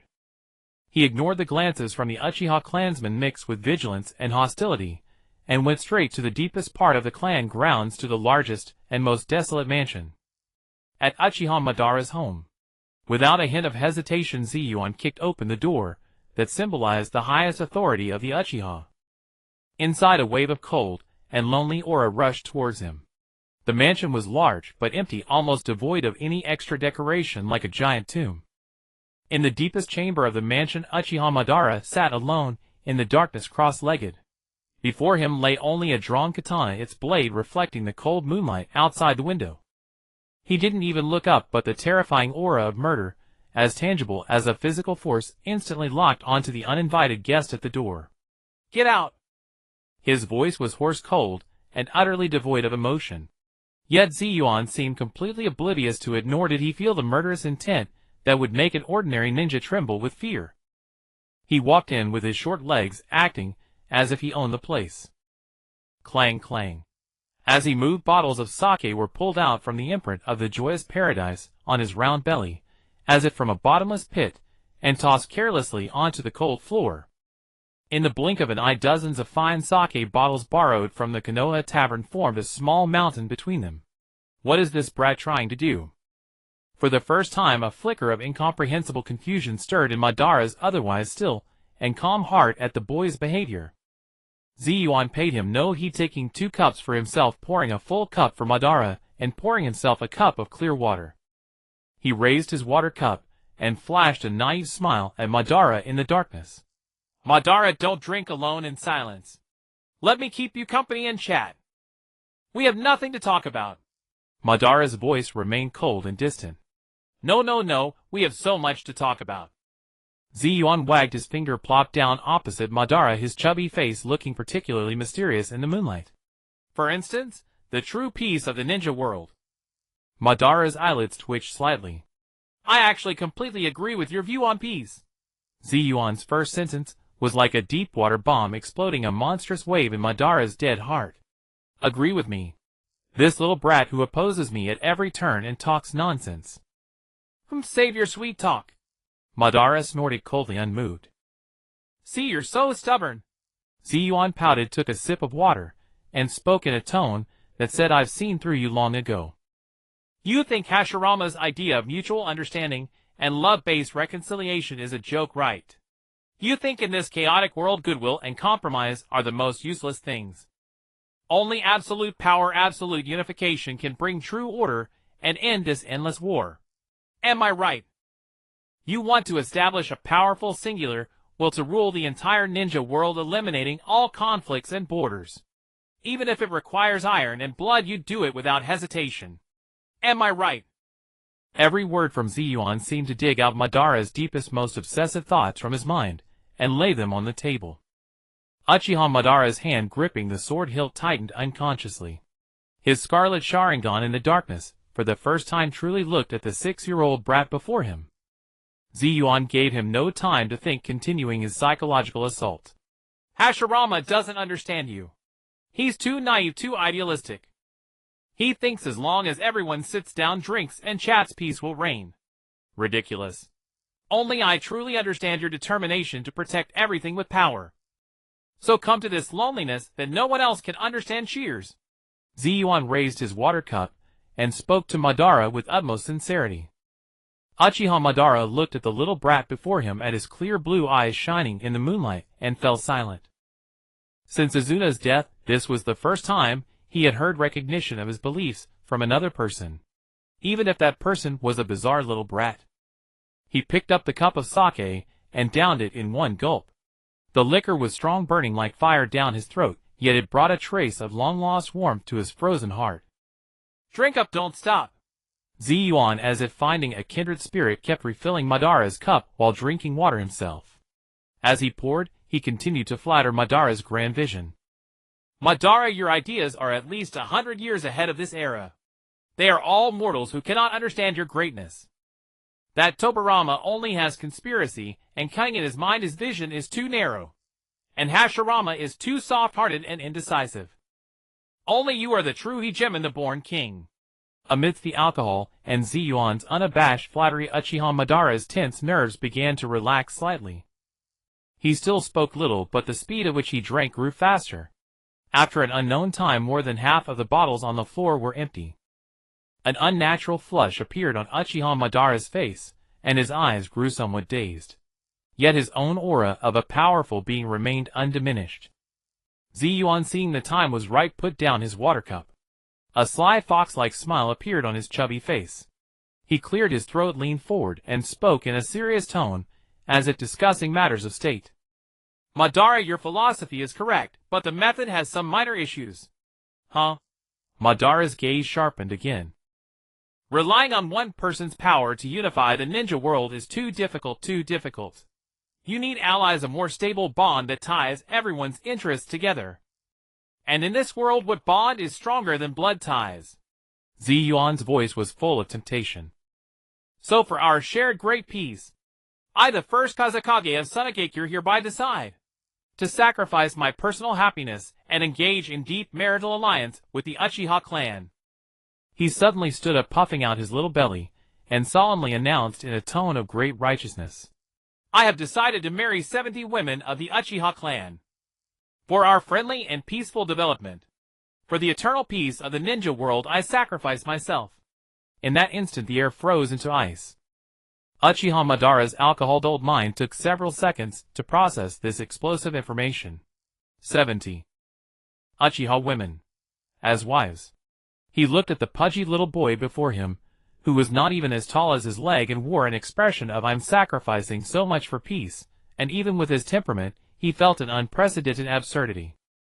He was silent for a long while, then curled his lips into a sneer of extreme mockery. Little brat. You haven't even grown your hair yet, and you want to marry 70. Boom! This sentence was like igniting a powder keg. Zi Yuan's chubby face, which had been wearing a sacred expression, instantly turned the color of a pig's liver. What did you say? He jumped up, his little chubby finger pointing at Madara's nose, trembling with rage. You dare look down on me? You dare question my ability? I tell you, this is for peace. For everyone's good. You insensitive, self-closeted man. Today I'll make you see what a real man is. Zi Yuan shrieked, his chakra surging, ready to throw a punch, his hand on his waistband. Uchiha Madara also slowly rose to his feet. The alcohol was going to his head, and combined with the repeated provocations of this little brat, anger flared in his heart. Perfect, killing this noisy brat will bring some peace. At this tense, explosive moment, bam! The mansion's door was violently kicked open. Brother, I told you this little brat was no good. He's here to harm Madara. Senju Tobirama rushed in like an arrow from the string, followed by a bewildered Senju Hashirama. Hashirama entered and saw the bizarre scene: empty sake bottles everywhere, a flushed and murderous Uchiha Madara, and a chubby little Zi Yuan hopping like a cat with its tail stepped on, cursing loudly. What is going on? Hashirama's brain completely short-circuited. Zi Yuan, seeing Hashirama enter, rolled his eyes, and playing the victim, pointed at both Hashirama and Madara, shouting loudly, Huh? I knew you two had something going on. In an instant, the four men standing at the pinnacle of the ninja world began to look awkward. Hashirama Senju gazed at the empty liquor bottles strewn across the floor, then at the murderous flush-faced Madara Uchiha opposite him. He turned his gaze to the chubby little boy who was hopping about seemingly eager to stir up trouble, and a profound chaos flooded his mind. What is this? His simple-minded brain could not process the surreal scene before him. Yet Zi Yuan gave him no time to digest the information. When he saw Hashirama enter, his azure eyes lit up instantly, as if discovering a new inspiration. He let out a strange cry, and immediately redirected his attack toward the newcomer, who had come to mediate. Yo, Lord Hokage, what an honor! Why aren't you at home with your beautiful red-haired wife, but instead sneaking over to your old flame's house in the dead of night? Zi Yuan's chubby little finger pointed back and forth between Hashirama and Madara, a lewd grin spreading across his face. What? Afraid I'll steal him away? Relax, I'm not interested in men. I'm only interested in the pretty girls of your clan. What nonsense are you spouting? Shut up! Two distinct yet equally furious voices rang out in unison. Madara Uchiha's face turned from red to black, a sign of the shame and rage that came from having his secret exposed. Hashirama Senju's face, on the other hand, turned from white to red, the mortification of a straightforward man being publicly subjected to indecent jokes. See, both of you are blushing, and still won't admit it. Zi Yuan clapped his hands, and laughed until he rolled on the floor. What's the phrase? Ah yes, shame turns to anger, and they speak in unison. Tisk tisk tsk. What a perfectly matched pair. Brat, I will kill you today. Madara Uchiha's fury was fully ignited. His chakra surged, and his crimson Sharingan locked onto Zi Yuan with deadly intent. Big brother, don't be fooled by him. He's sowing discord. Tobirama Senju stepped forward, placing himself in front of Hashirama, his eyes, as cold as blades, also fixed on Zi Yuan. He had made up his mind, regardless of the method, he would eliminate this menace today. The atmosphere in the room grew tense to the breaking point. A battle of the highest caliber, a chaotic four-way fight, seemed ready to erupt in this small tatami room. It's all your fault. Madara Uchiha suddenly turned and roared at Hashirama. If you hadn't let that brat into the village, none of this would have happened. Aye. Hashirama was stunned by the outburst, then felt a pang of grievance. But wasn't it you who started drinking with him? Otherwise, how could Tobirama have misunderstood? I was trying to get information out of him. Who knew he'd spout such nonsense? What are you two arguing about? The real problem is that brat. Tobirama felt his temples throbbing. Get rid of me. On what grounds? Zi Yuan was instantly displeased. The truth is, you three grown men gathered late at night. Your relationship is abnormal. I'm just a passing innocent 6-year-old boy. Your adult world is far too complicated. As he spoke, he pulled a piece of inari sushi, which he had somehow acquired, from his pocket, stuffed it into his mouth, and mumbled indistinctly. And then the inari sushi from Konoha is really good, sweet, just how I like it. His leisurely attitude infuriated the other three even more. Yet at that moment a discordant sound broke the tension. Oh! Inari sushi! Hashirama Senju's eyes lit up as he saw the sushi in Zi Yuan's hand, and his dejected expression vanished instantly. He swallowed involuntarily. Is it good? Of course it is. Zi Yuan took out another piece and waved it in front of him. Want some? Call me good brother, and I'll give it to you. Aye. Hashirama, the first Hokage, could never. Good brother.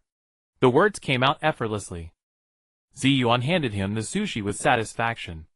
Hashirama took it, stuffed it into his mouth, and squinted his eyes in bliss. Cloying stuff.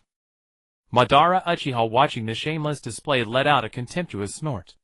Zi Yuan glanced at him and curled his lip.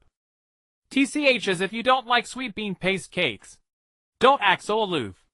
Madara's body stiffened abruptly. For the first time, his icy face revealed an expression other than shock, a flustered look of having his secret exposed. How? How does he know?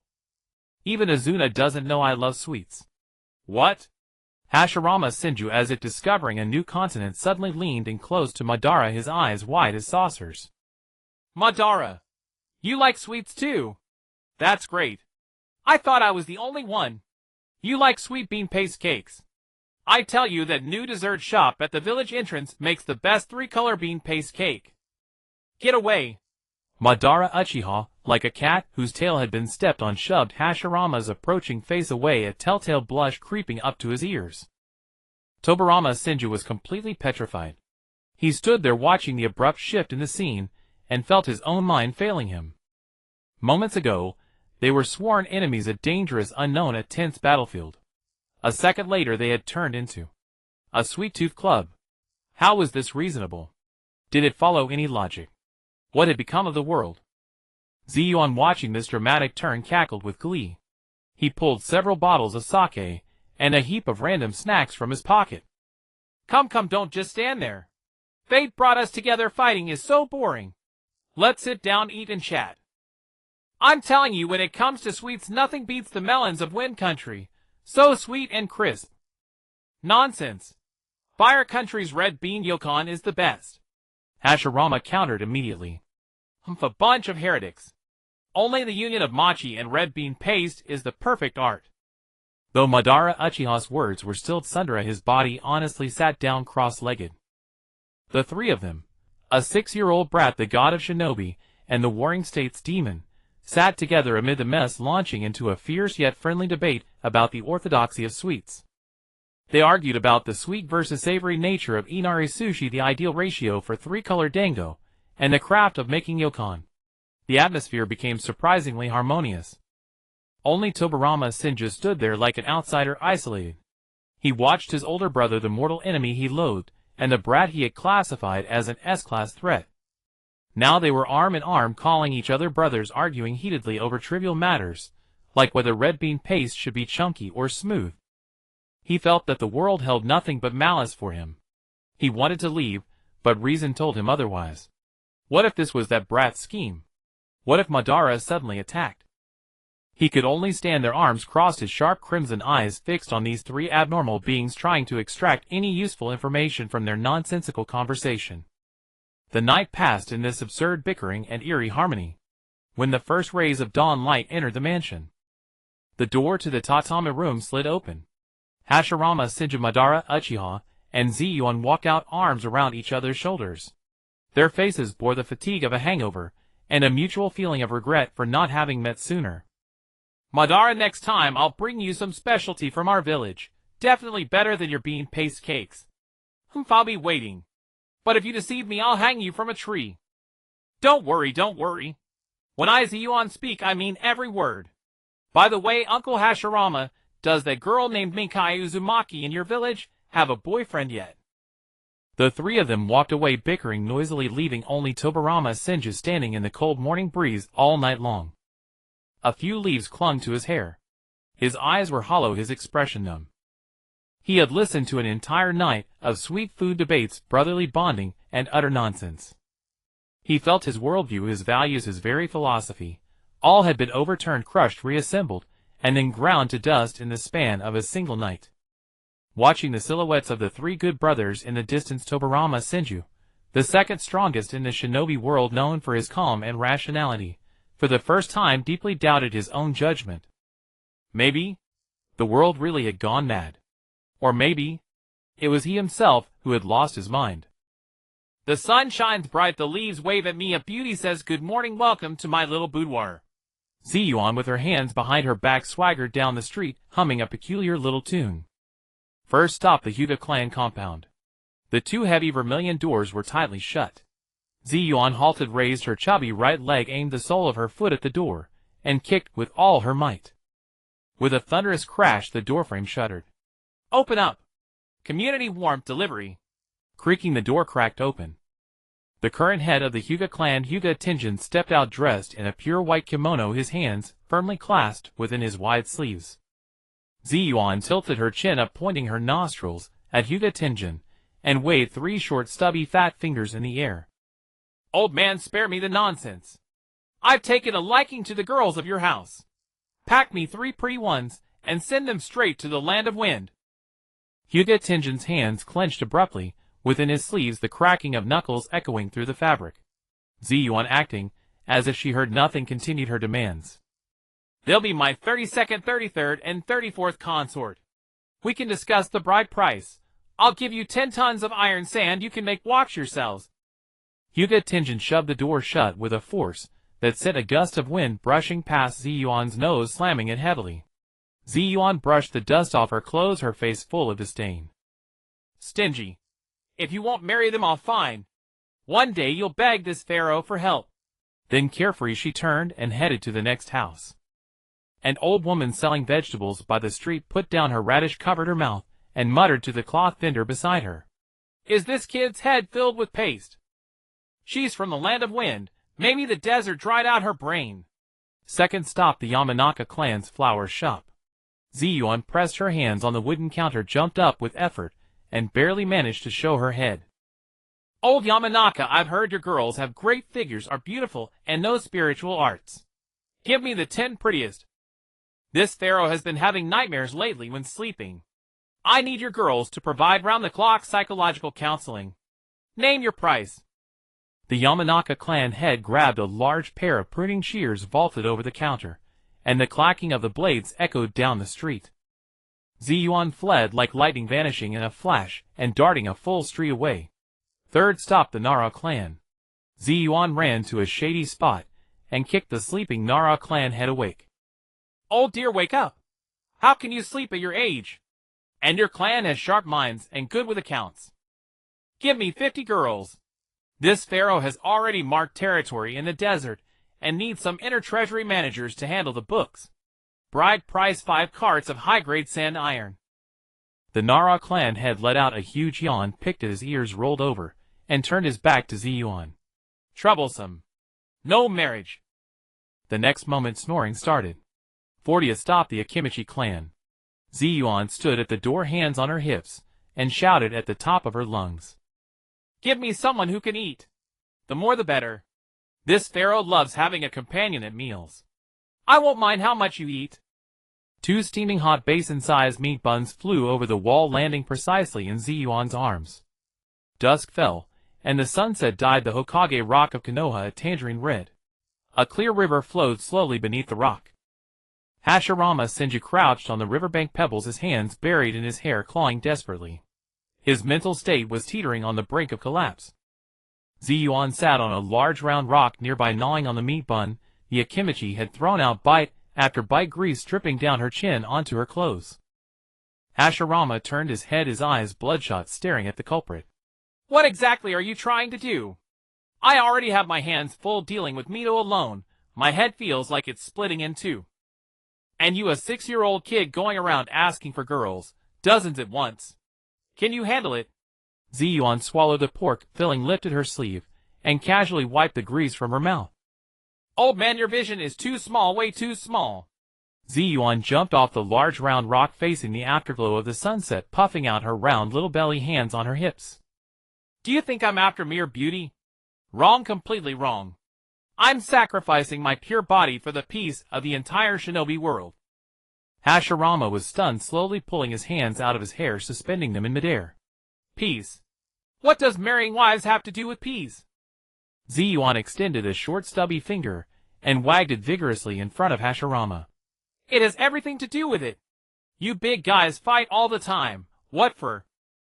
Isn't it just to grab territory, resources, and that pitiful bit of fame? But what if everyone becomes one family?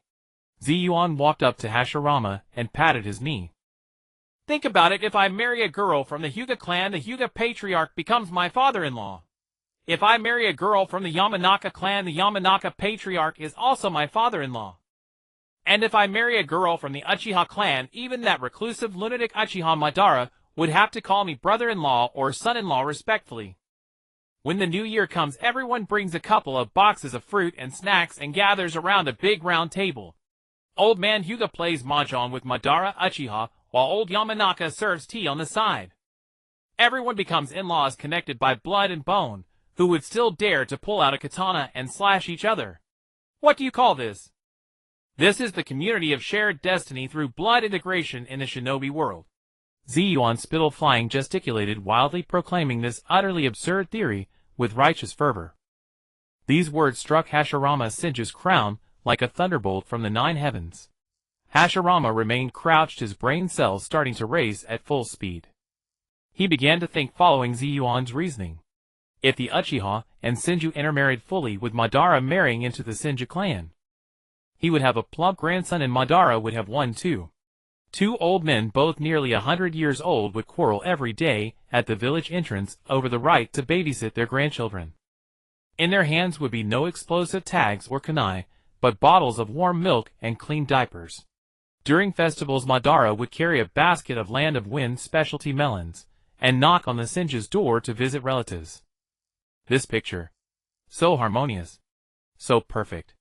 This was the most perfect closed loop of peace. There was no reason to start a war, because starting a war would mean striking your own cousins. Hashirama abruptly stood up, gripping Zi Yuan's shoulders like iron clamps. His fingers, trembling with excitement, squeezed so hard that Zi Yuan winced and hissed. Ow, ow, ow! Let go! My bones are about to break. Hashirama, completely deaf to Zi Yuan's complaints, burst into dazzling light in his eyes, even tears of emotion welling up. Genius! You are a once-in-a-century genius of the shinobi world. How did I never think of this brilliant idea before? So using blood ties to connect all factions is the ultimate means to truly eliminate clan barriers. Hashirama lifted Zi Yuan high above his head, treating her as a like-minded great revolutionary comrade. Brother Zi Yuan. The appellation instantly upgraded to a generational leap. Your dream is too grand. I, Hashirama Senju, will fully support this great cause. Zi Yuan finally broke free from Hashirama's clutches and landed on the ground. While rubbing her sore shoulders, she rolled her eyes without hesitation. What's the use of just shouting slogans? Give me some real action to compensate. I've been running all day, my legs are worn thin, and I haven't even gotten a single consort. You people of Konoha are so unenthusiastic, with no hospitality at all. Hashirama, with heroic spirit, slapped his broad chest, producing a dull thumping sound. Come home with me.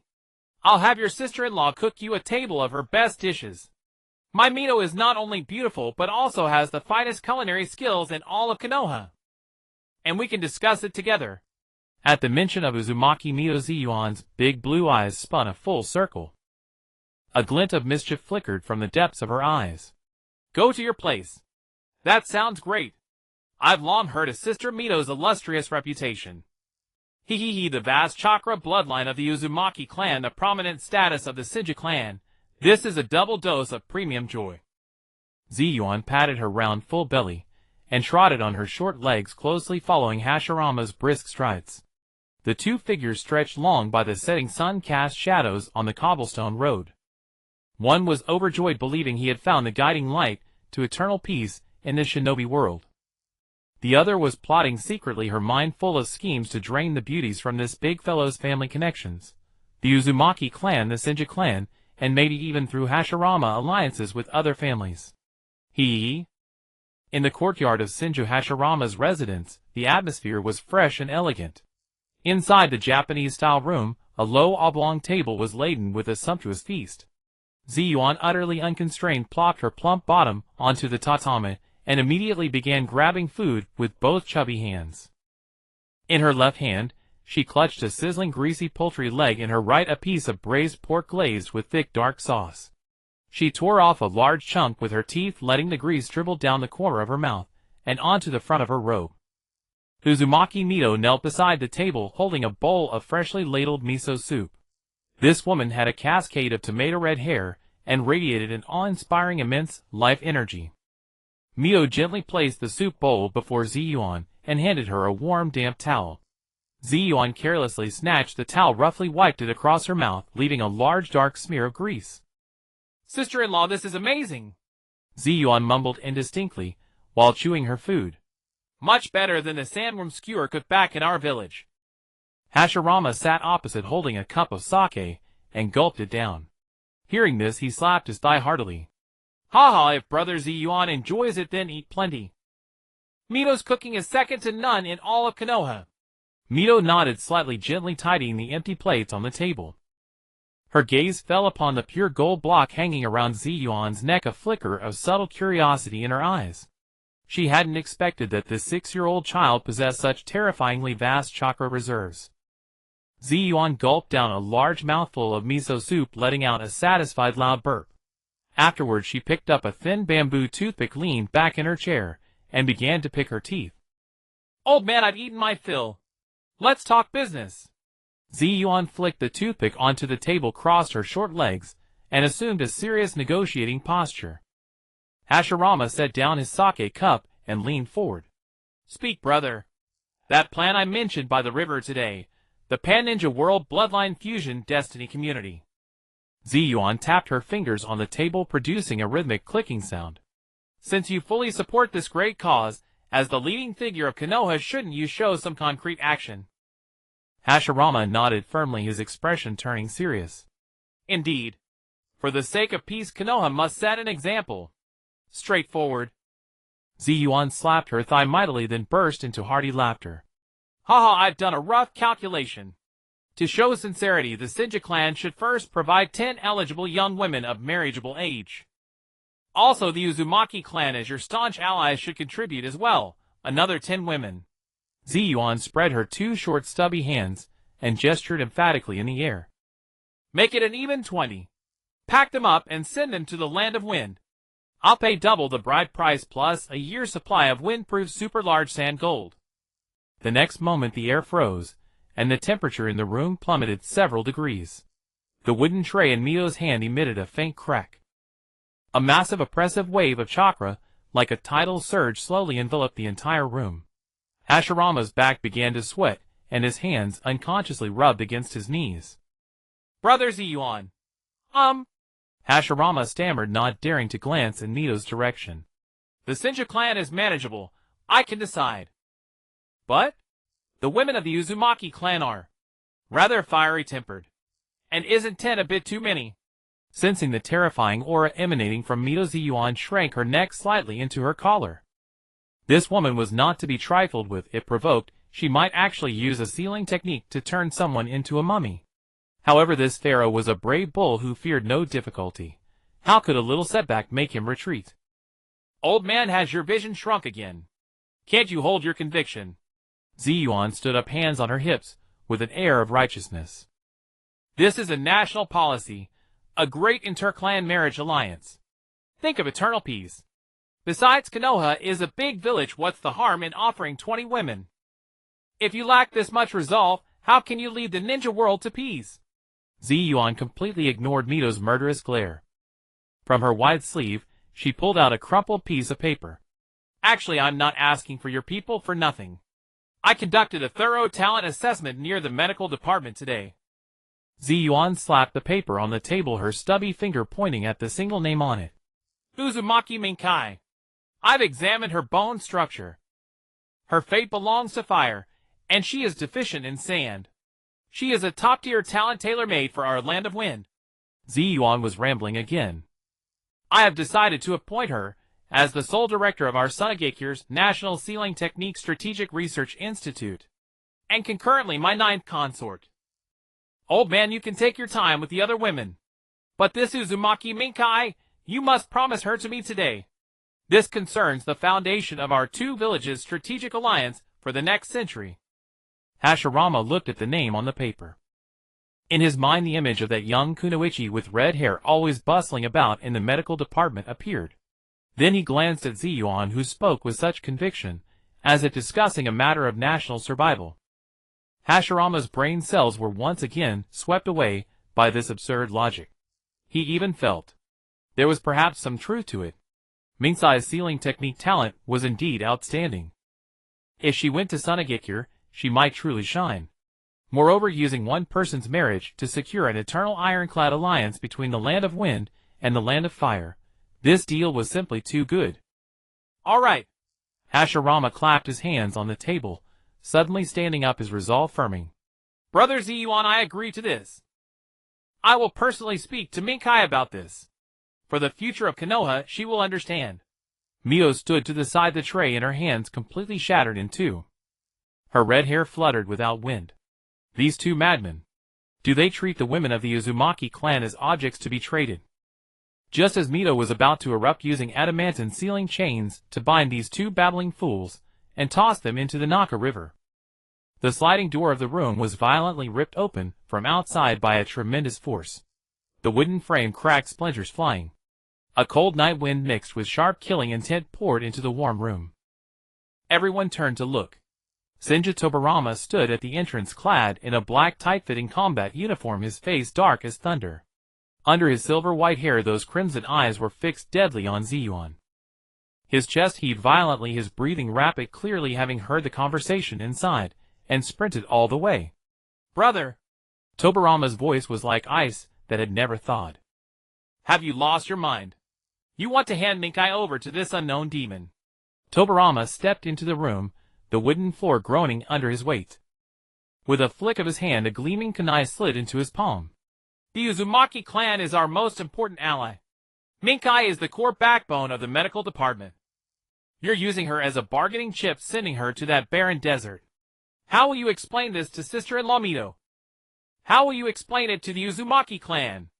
Tobarama's barrage of questions struck at the heart, while the tip of the kunai pointed directly at Zi Yuan's forehead. This brat, from the moment he set foot in Konoha, has been stirring up trouble everywhere. Plundering our supplies, agitating the instructors, and now he's eyeing our core personnel. Brother, you've been blinded by his lies. Zi Yuan, unfazed by Tobarama's murderous aura, nimbly slid into hiding behind Hashirama's broad back.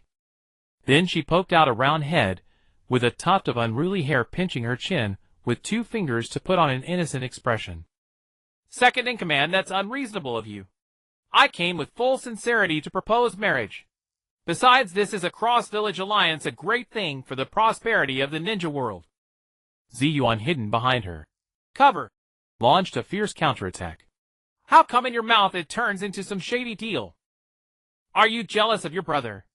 Envious that I can come up with such a perfect peace plan? You're just too dark-hearted, seeing everyone as a villain. Zi Yuan's series of retorts pinned all the blame on Tobarama. Tobarama was so furious that the veins on his forehead bulged, and his fingers gripping the kunai turned white from the strain. Shut up! Tobarama vanished in a flash, abandoning the kunai and reaching directly for Zi Yuan's collar. If I don't throw you out of Konoha today, my name isn't Senju Tobarama. Help! The second in command of Konoha is trying to silence me. Zi Yuan wailed, clinging tightly to Hashirama's thigh like a koala. Hashirama stood there watching the farce unfold, feeling a headache coming on. He reached out and grabbed Tobarama's wrist. Tobarama, stop! Hashirama's arm exerted a slight force, effortlessly neutralizing Tobarama's attack. Brother Zi Yuan is a distinguished guest of Konoha, the Kage of a village. Is this any way to behave? Tobarama tried to break free from Hashirama's grip, but found the hand as immovable as iron. Brother, you're still protecting him. He wants to marry 20 women and steal Minkai away. Hashirama took a deep breath, pressed both hands firmly on Tobarama's shoulders, and his expression turned extremely grave. Tobarama, you don't understand. Brother Zi Yuan's plan is a great innovation that transcends worldly prejudice. Use blood ties to replace cold treaties. As long as there are unbreakable family bonds between all clans, war will never happen again. Hashirama grew more excited as he spoke, his heart leaning further toward this kind of peace, and even his eyes reddened slightly. Minkai's sacrifice is to spare millions from bleeding. This is a bright future. Senju Tobarama's mind went blank for a moment, his crimson eyes filled with disbelief. What kind of twisted logic was this? Sacrificing a medical ninja to be the 9th consort of a 6-year-old brat would bring peace to the ninja world. Was his brother under some jinjutsu? Brother, you're truly sick. Tobarama let his hand drop limply, feeling like a helmsman struggling to save a sinking ship amid raging waves, while the captain was frantically drilling holes in the hull. Zi Yuan slid down from Hashirama's leg and straightened her slightly rumpled robe. I say, second in command, broaden your horizons. Today's matter is settled. Tomorrow morning I'll bring the bride price to the medical department to propose. Zi Yuan turned, leaving Tobarama with an arrogant back, then added at the door. By the way, about those 20 women, you should also prepare them promptly. I'm not in a hurry for that account, but the quality must be up to standard. This pharaoh's standards are very picky. Zi Yuan clasped her hands behind her back, strutting out of the room with a swagger. In the night wind only Senju Tobarama's heavy breathing remained. And the deafening crash of Uzumaki Mito finally losing her temper, smashing the entire solid wood table with one punch. The next day at dawn, a bizarre procession appeared on the streets of Konohagakure. Leading the procession was a chubby little boy. Zi Yuan wore a luxurious robe stitched with pure gold threads, a millennium puzzle hanging around his neck. His round face beamed with a lecherous smile, as if he were about to welcome his nth concubine.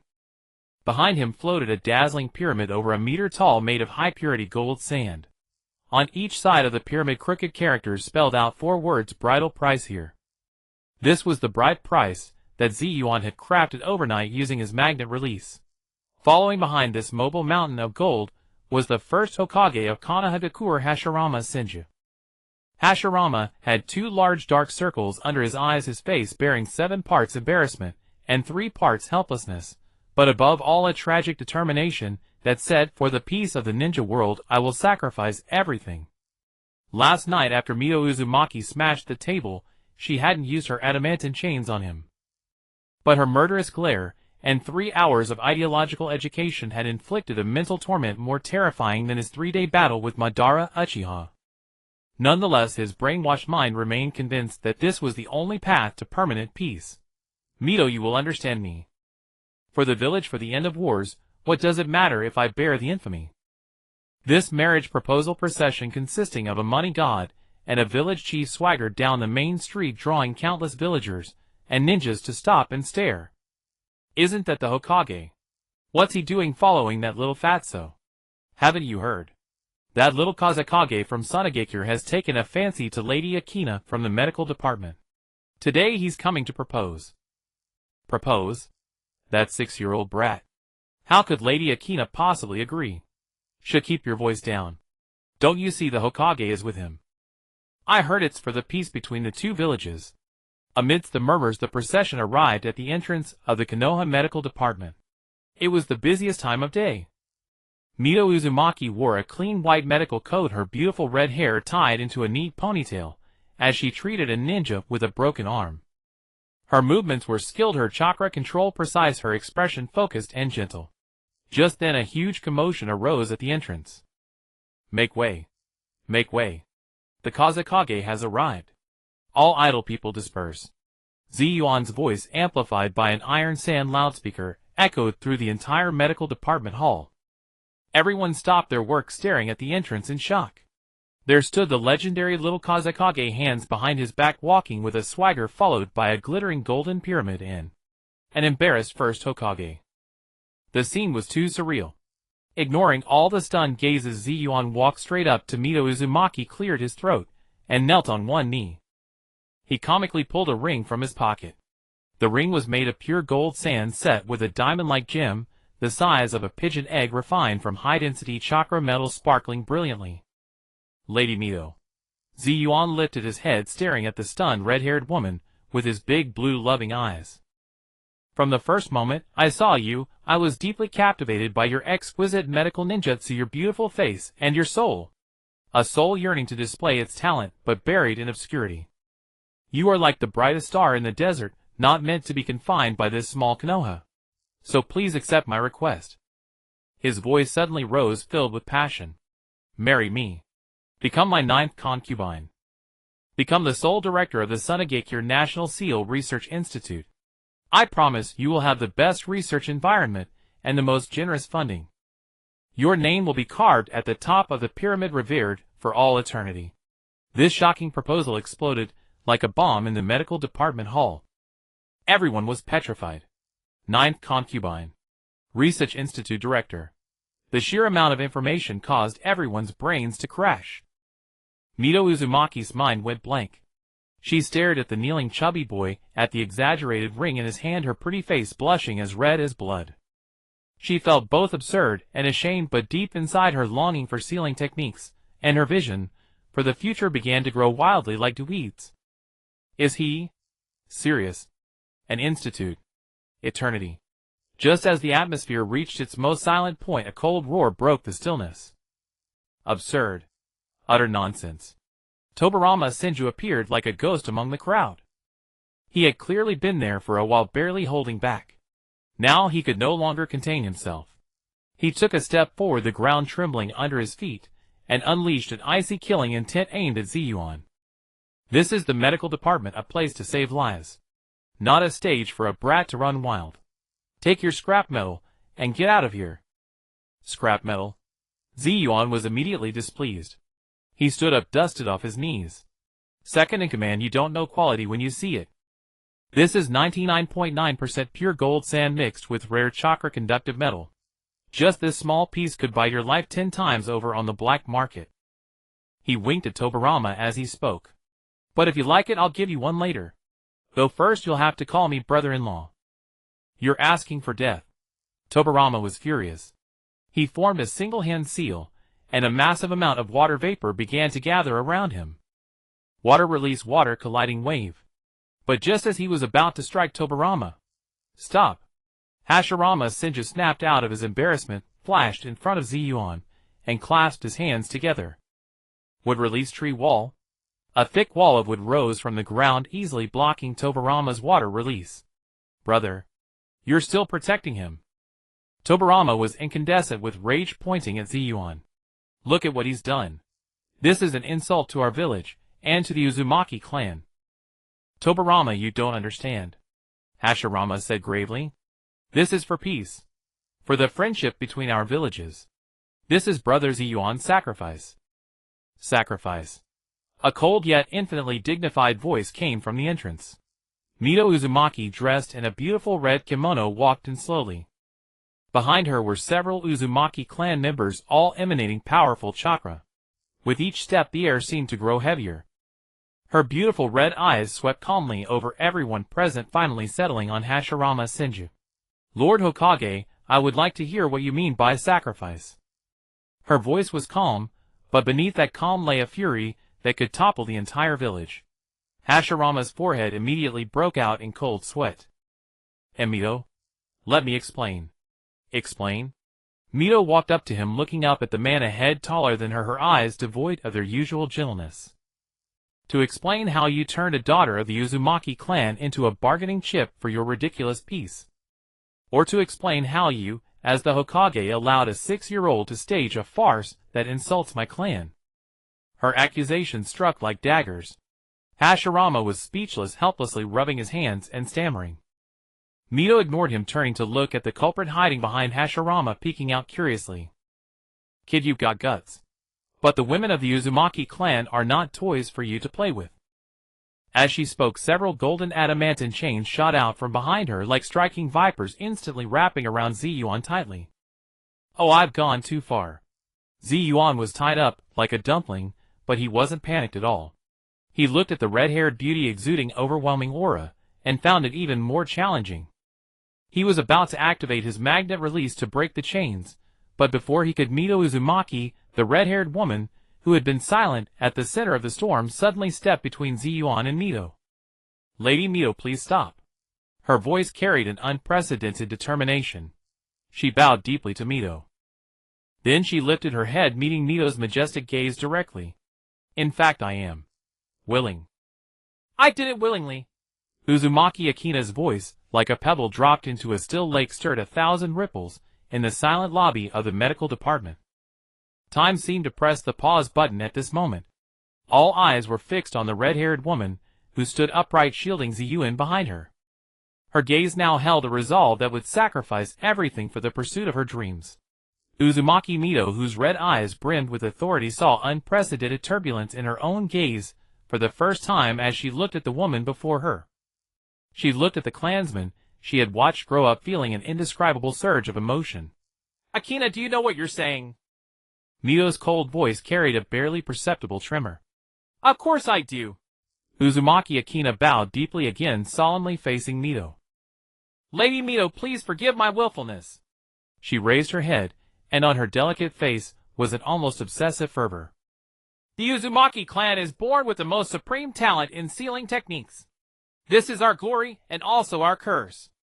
In Konoha, all I can do is use chakra to heal others or set up some defensive barriers. My talent, my ambitions, all are buried by this comfortable environment. Her words, like a sharp sword, sliced open a cruel reality. The Uzumaki clan, renowned in the ninja world for their powerful sealing techniques, had even faced annihilation because of them. Yet in Konoha, this power capable of sealing tailed beasts was treated merely as a supporting tool. But this Kazakage-sama, he is different. Akina's gaze shifted to the chubby little boy who was bound, like a dumpling, by the adamantine sealing chains, yet still wore an amused expression.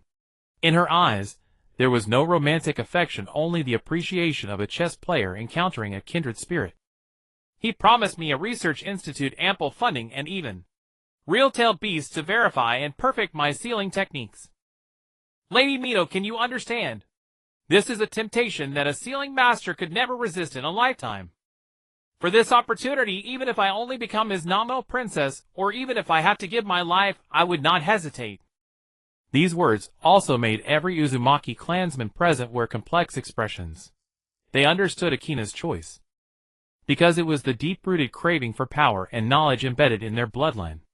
Uzumaki Mito fell silent. She looked at Akina's eyes, which blazed with flames, as if seeing her younger self. Hadn't she willingly become Hashirama Senju's wife to protect the clan, leaving her homeland, and coming to this unfamiliar village, spending countless days alone? Now even if she could bind Akina's body with the adamantine sealing chains, she could not lock away a heart chasing dreams. Oh, what a touching speech! At this moment of utmost tension, a discordant voice broke the silence.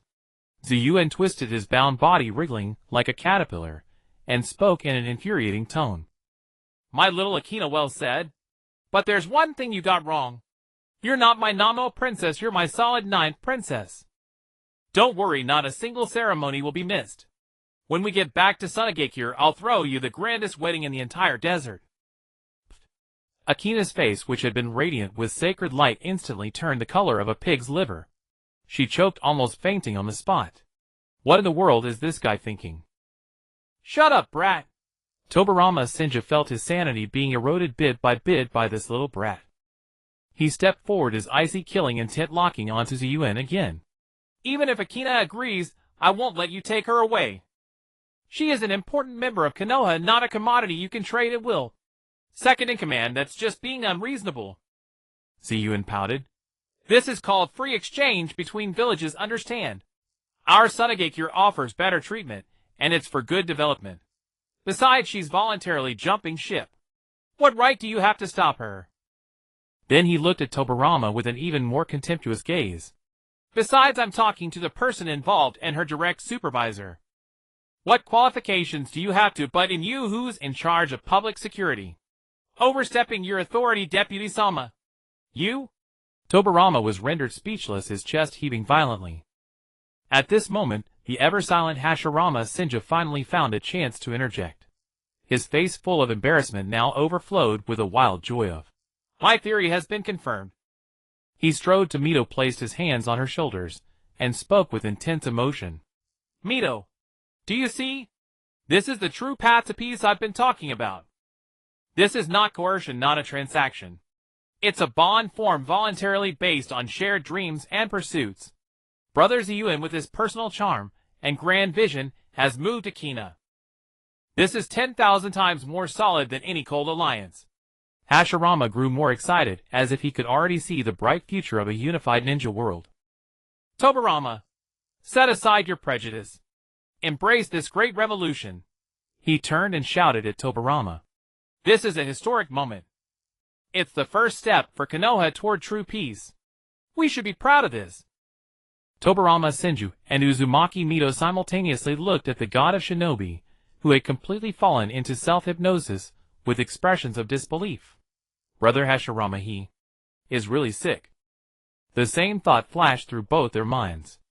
Zi Yuan, watching this family drama, felt that the time was ripe. He showed Mito an innocent, godless smile. Sister Mito, look, the Hokage-sama has spoken. The marriage between me and little Akina is now officially recognized. Shouldn't you let me go? Mito looked at Zi Yuan's harmless yet infuriating face, and took a deep breath. She knew that today's matter was beyond salvage. Akina's determination, Hashirama's support, and the wavering looks of the surrounding clansmen made her understand that forcibly blocking would only create rifts within the Uzumaki clan. She closed her eyes. When she opened them again, the anger in them had subsided, leaving only endless coldness and exhaustion. Schwa! The golden chains wrapping Zi Yuan dissolved into specks of golden light, vanishing into the air. Oh, I was suffocating. As soon as he regained freedom, Zi Yuan stretched exaggeratedly, moving his limbs. He scurried to Akina's side, and without caring whether she was willing, directly took her hand. Come, my dear Ninth Princess. Let's go handle the resignation procedures right now. Wait a moment. Akina blushed, pulled her hand back, and her voice was a little flustered. I still have some work to hand over. Hand over what? Is there anything more important than our peace cause? Zi Yuan looked impatient. But? Fine. Seeing Akina's insistent gaze, he reluctantly nodded. I'll give you half a day. I'll come pick you up in the afternoon. Remember, my research institute doesn't wait for people who slack off. With that, he ignored everyone else, clasped his hands behind his back, and strutted out of the medical department with a swagger. Behind him, the massive pyramid-shaped betrothal gift slowly floated up, following him. He stopped at the door, suddenly turned and looked back at Tobirama, who was still frozen in shock. Oh, Deputy! A mischievous grin of a prankster spread across his face. Don't forget, there are still 19 beauties from the Senju and Uzumaki clans. I'm keeping that in mind. I'll come and remind you every day. With that, under Tobirama's smoldering gaze, he hummed a tuneless ditty and disappeared at the end of the street. A few days later, the gates of Konoha village, bathed in the morning sunlight, still appeared solemn and majestic. However, this solemnity was soon thoroughly shattered by a bizarrely styled procession. At the forefront of the procession was a pudgy little boy standing with a round belly and an air of cocky self-importance. Behind Zi Yuan hovered a pyramid made of high-purity gold sand, its surface gleaming blindingly in the morning light, as if afraid no one would notice the 4 large characters inscribed on it. Betrothal gifts here. Minkai Uzumaki carried a simple travel bag, standing calmly beside the pyramid. Her beautiful long red hair was lifted by the wind in a few strands, and she paid no heed to the various gazes cast upon her from all directions. Senju Hashirama, with 2 heavy dark circles under his eyes, rushed over from the village, clutching a huge sack that seemed to contain something alive, still writhing incessantly. Brother Zi Yuan! Wait! Hashirama reached him and set the sack heavily on the ground. These are the saplings I selected from the rear hill overnight, the most resilient ones. Take them back and plant them before long forests will sprout in the desert. As he spoke, his eyes began to redden, as if he could already see the dawn of peace in the shinobi world. Zi Yuan walked over, patted the still-moving sack, and nodded with great satisfaction. Not bad, not bad. This is a solid foundation for the friendship between our 2 villages. Next time I come, Uncle, prepare something else for me, like yourselves perhaps. We might be able to directly grow a forest of Hashirama brand trees. Not far away, Senju Tobirama, who was monitoring, suddenly tightened his arms as he heard this. Hidden in the shadow of a tree trunk, his cold gaze was like a knife. He felt that this little brat's ambition was far more terrifying than he had shown, already coveting the source of his elder brother's power. Zi Yuan, as if he had eyes in the back of his head, turned and grinned at the direction where Tobirama was hiding. Second in command don't always have such a stern face. It's bad for your health. Just kidding. You didn't take it seriously, did you? As soon as he finished speaking, he shouted loudly toward another rooftop farther away. Hey! You with the spiky hair. You've been peeping for a while now. Aren't you coming down to see me off? On the rooftop, Uchiha Madara's figure wavered, almost losing his balance.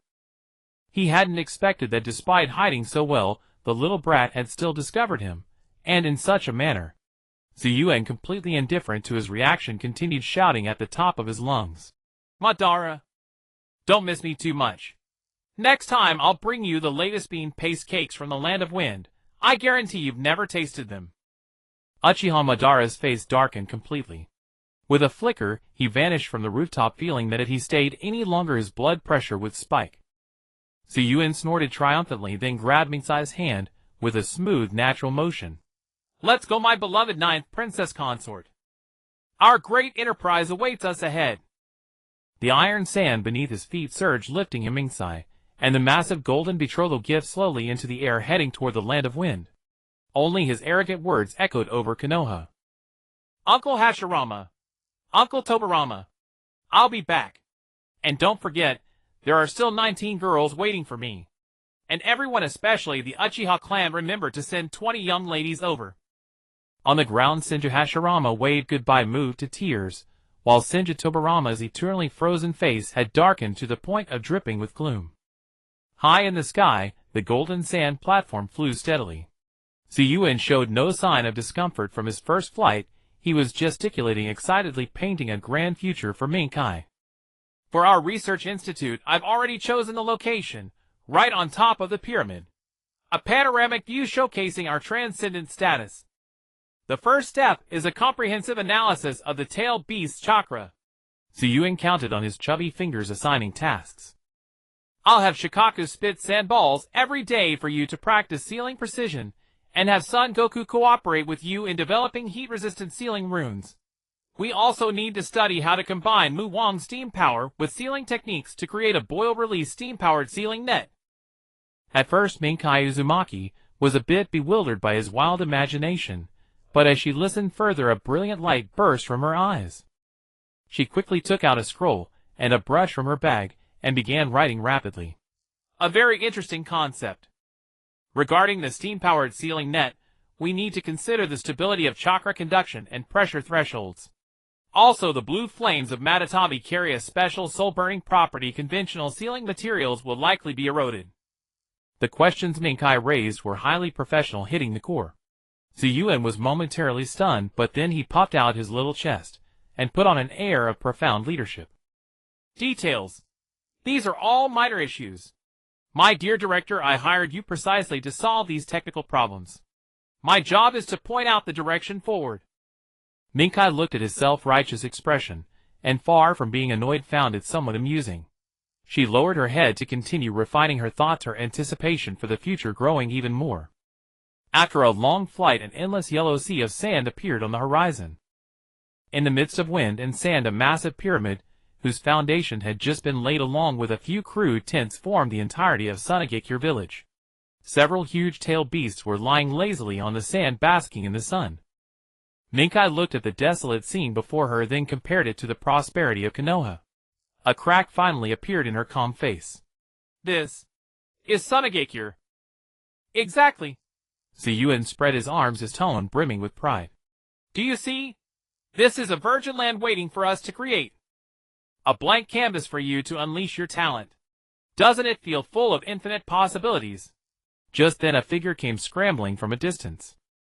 Retsudo, covered in dust, and with a stubbly beard, looked at Zi Yuan as if he had seen a savior. Pharaoh, you're finally back. The diversion canal Lady Yatagami dug collapsed again, flooding the experimental fields Lord Chubby just planted. Also, Lord Son Goku complained about the food and melted half of our iron mine.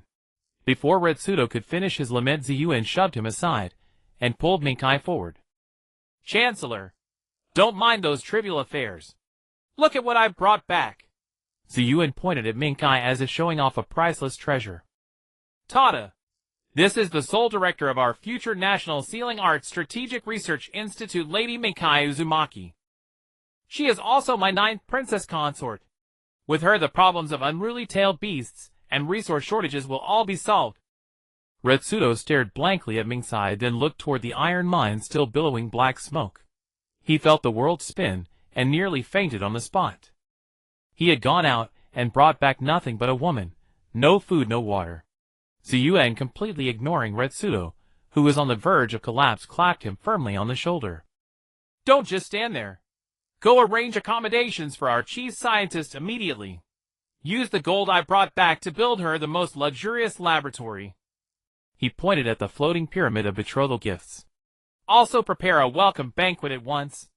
We want everyone to know how our Sunagakure respects knowledge and talent. Minkai looked at the chaotic scene before her, at the several huge tail beasts curiously observing her, at the despairing chancellor, and at the little brat, who was always inexplicably confident. She suddenly felt that from this moment on her life had truly become interesting. The scorching sun above the Wind Kingdom madly spewed waves of heat, baking the boundless yellow sands below.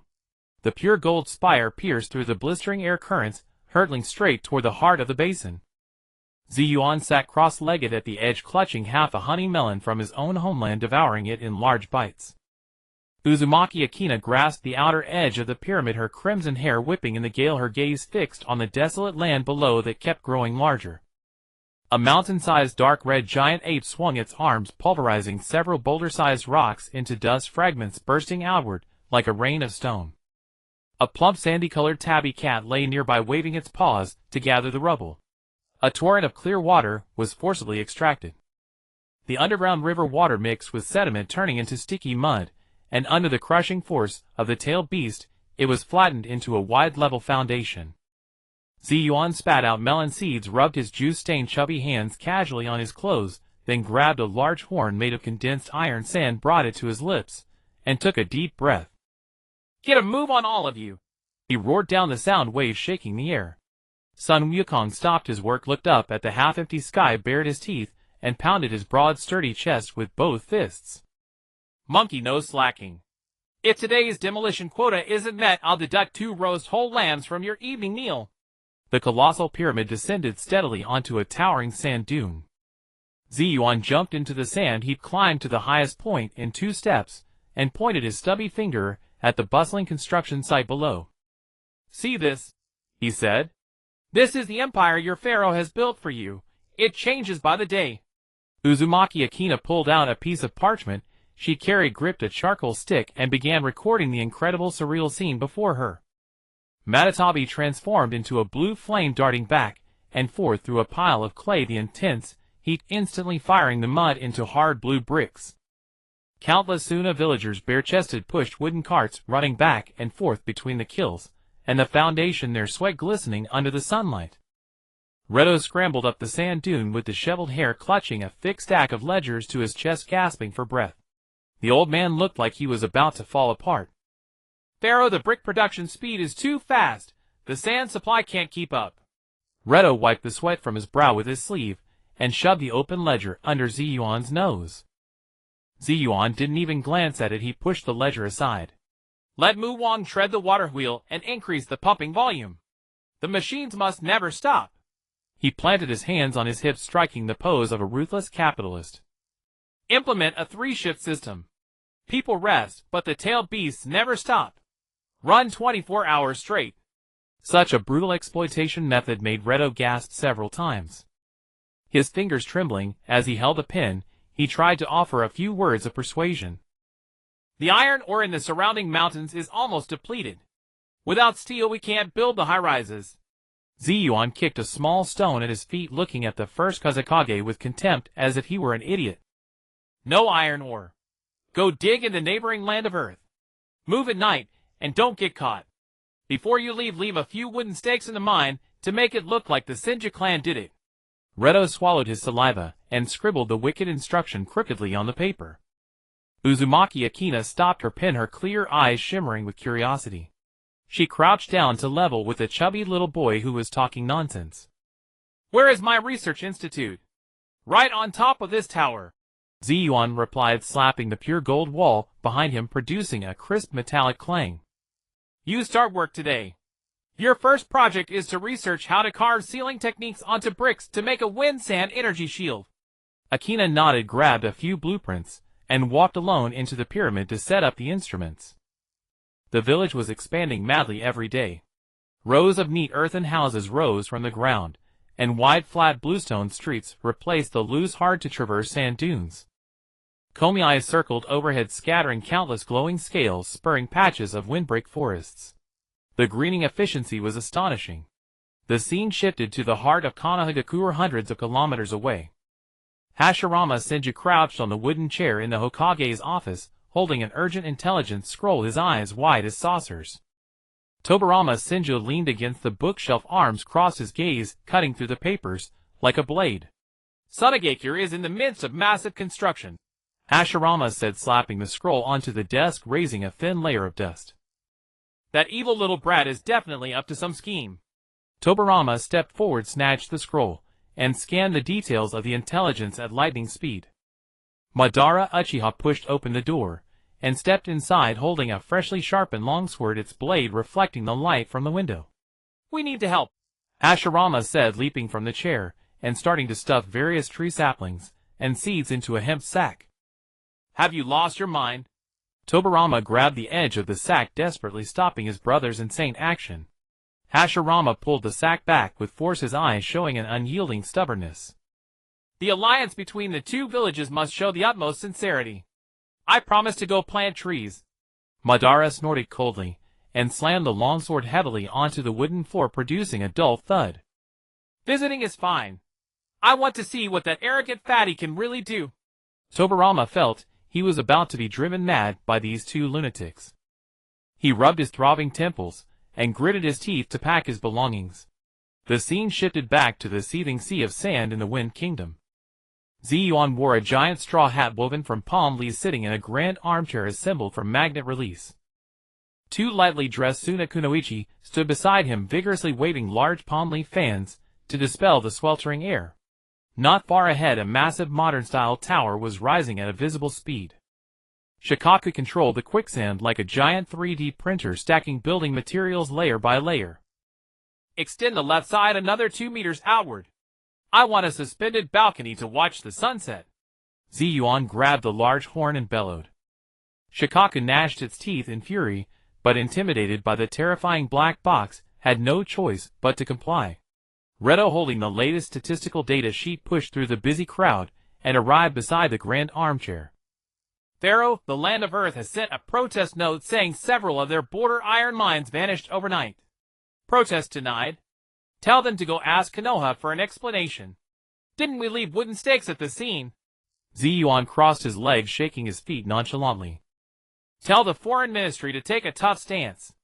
We have 5-tailed beasts now. We're not afraid of anyone.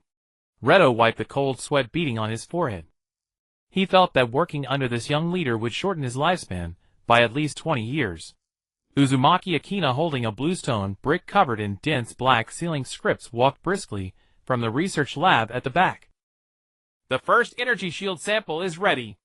It needs a field pressure test. She placed the brick on the sand and stepped back a few paces.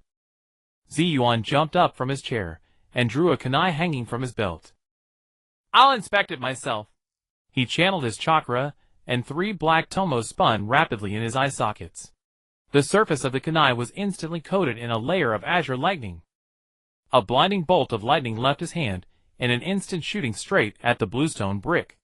A violent explosion echoed across the site, kicking up a thick cloud of dust. When the smoke cleared, the brick inscribed with sealing techniques remained intact, lying on the ground without even a single crack on its surface. Good work. Zi Yuan slapped his thighs in excitement, circling around Akina non-stop. Mass produce it. Cover every wall of the village with these bricks. Such an absurdly demanding defensive fortification made Redo's legs go weak, and he nearly collapsed to the ground. The workload was enough to exhaust every laborer to death on the scaffolding. But Zi Yuan never considered such trivial difficulties, he only painted grand visions. The Suna villagers erupted in deafening fervent cheers.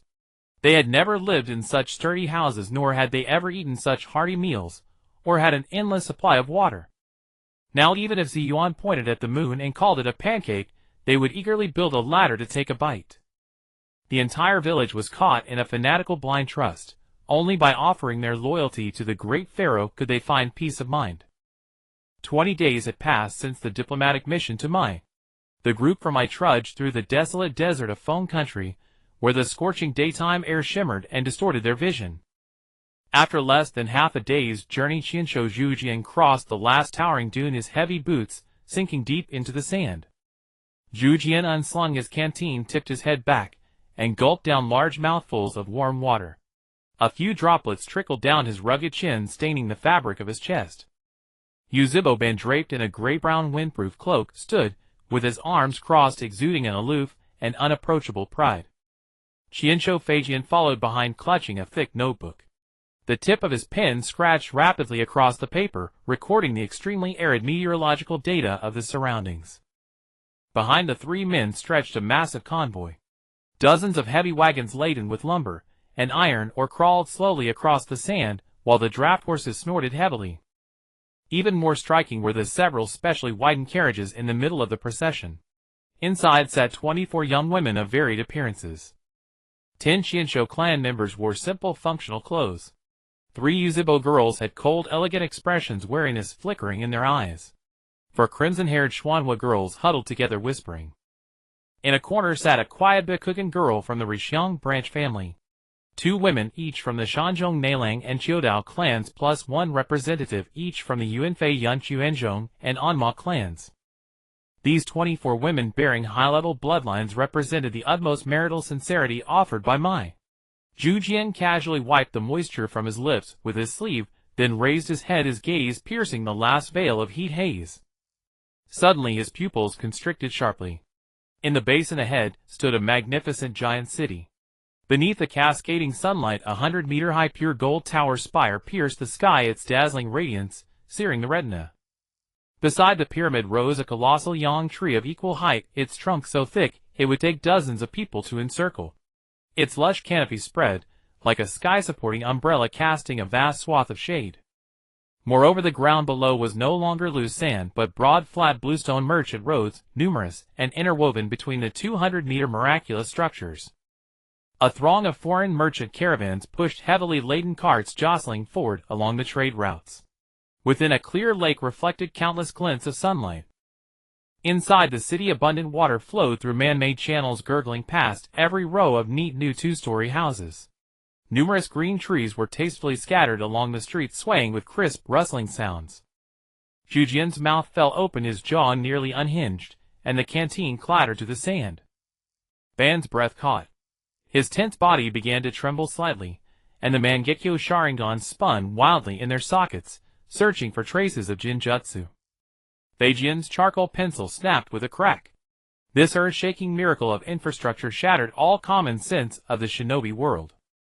His gaze turned toward the village. The tailed beasts were not imprisoned, but each occupied a crude, carefree domain. Choming's massive body hung upside down from the highest branch of the giant yang tree, its 7-colored wings folded dozing off. Muwang stood at the edge of a broad lake, lowering its head to drink sweet water, 2 white steam pillars shooting from its nostrils. Sun Wukong sat cross-legged on a small mound of piled earth, holding a giant banana in its hand. Carrying this profound shock, the procession slowly entered the central plaza of Shayin Village, along the Bluestone Avenue. At the same moment, from the broad road at the opposite end of the plaza came the dense clatter of hooves and axles. A luxurious convoy bearing the exclusive banner of the Feng Country daimyo drove into the plaza from the opposite direction. Hundreds of armored guards surrounded the carriages. In the center, a lavish sedan swayed, with sheer curtains revealing the graceful silhouette of Princess Shaji seated within. 2 enormous wedding procession, one for fetching the bride, one for sending her off, met head-on in the central plaza of this miracle city. Everyone halted. Zhu Jian glared at the daimyo's guards. The guards equally wary gripped their spears. The scene fell into a tense standoff. Suddenly a piercing sonic boom echoed overhead. Zi Yuan, standing on a flying carpet formed of condensed iron sand, dove vertically from the top of the 100-meter pyramid. The wind whipped his flamboyant floral shirt, flapping loudly. The millennium puzzle around his neck thumped against his chest. The iron sand carpet braked abruptly 3 feet above the ground, stirring a gentle current of air. Zi Yuan landed steadily, his short legs straight, and pushed up the exaggerated large sunglasses on his nose with 2 chubby fingers. "What are you all standing around for?" He grabbed a large iron megaphone and cranked it to full volume. "On this happy day of your pharaoh, anyone who lets the mood go cold will be digging sand in the desert tomorrow." Lighted, clutching a stack of long scrolls, came panting and sprinting from the rear street, his forehead drenched in sweat. Zi Yuan completely ignored the first Kazakage, who was nearly out of breath, and swaggered directly to the front of the carriage array carrying the 24 women from Mai. His big eyes scanned back and forth over the girls of varied styles. "Tisk tisk, Mai really knows how to deliver." Nodding, Zi Yuan counted on his fingers. 10 Xinsho, great stamina perfect for guiding the sowing in the newly opened farmlands. 3 Uzibo, top-notch eyesight assigned them to round-the-clock surveillance posts on the Yang Tree Tower. The Yan clan can go raise bees, the Chuanzhong clan contains sand sheep on the ranch. This unabashedly utilitarian assignment of assets was clearly heard by all. Ban's face darkened, like the bottom of a pot. He stepped forward, his chakra beginning to simmer. Kid, these are our Yuzhibo's carefully selected clansmen. What do you take them for? Zi Yuan dug at his ear, flicking away a lump of wax. In my territory you obey the pharaoh's arrangements. Zi Yuan looked up, meeting Ban's gaze without flinching. Besides, letting them shine in their specialties is far better than having them toss shurikens at each other in your village every day. Then, ignoring Ban, Zi Yuan turned and strode toward Princess Shaji's luxurious sedan. He swept aside the sheer curtains. Princess Shaji, dressed in elaborate bridal robes, twisted her hands nervously. Zi Yuan naturally took her soft, boneless hand, guided the beautiful woman down from the carriage, and led her to the high platform at the center of the plaza. My minions. Zi Yuan raised their intertwined hands high. Today the princess has arrived, and my allies has sent dozens of high-quality companions. Today double happiness. Now bring out the wine and meat. Let's throw a super open-air feast right here in the plaza. The whole village celebrates. The next moment, earth-shaking cheers erupted from every street. Shayin villagers poured into the plaza like a tidal wave. Hundreds of long wooden tables were assembled in minutes. Large chunks of sizzling, greasy sand beast meat were heaped onto the tables, and whole jars of strong liquor were roughly smashed open. The banquet plunged into its most frenzied rhythm. Zhu Jian sat cross-legged at a large table, moved by the lively scene, constantly wiping tears from the corners of his eyes with the back of his hand. Peace. This is the perfect embodiment of peace transcending clans. Ben, you see, I was right. Beijian held a bowl of clear water, his brows knitted into a tight knot, his gaze fixed on the ceaselessly turning water wheel mechanisms, his mind racing to analyze the mysteries of the groundwater veins in Feng country. The entire banquet scene was a riot of chaos. Two plump girls from the Chiodao clan sat at a table, their hands blurring as they stuffed roast meat into their mouths. Shoha approached with heavy steps. The giant tanuki reached out a fat paw, trying to grab the huge meat leg from the Chiodao girl's plate. No stealing food. The Chiodao girl's right arm suddenly expanded, and she slapped Shoha on the forehead. With a crisp smack, Shoha spun in place.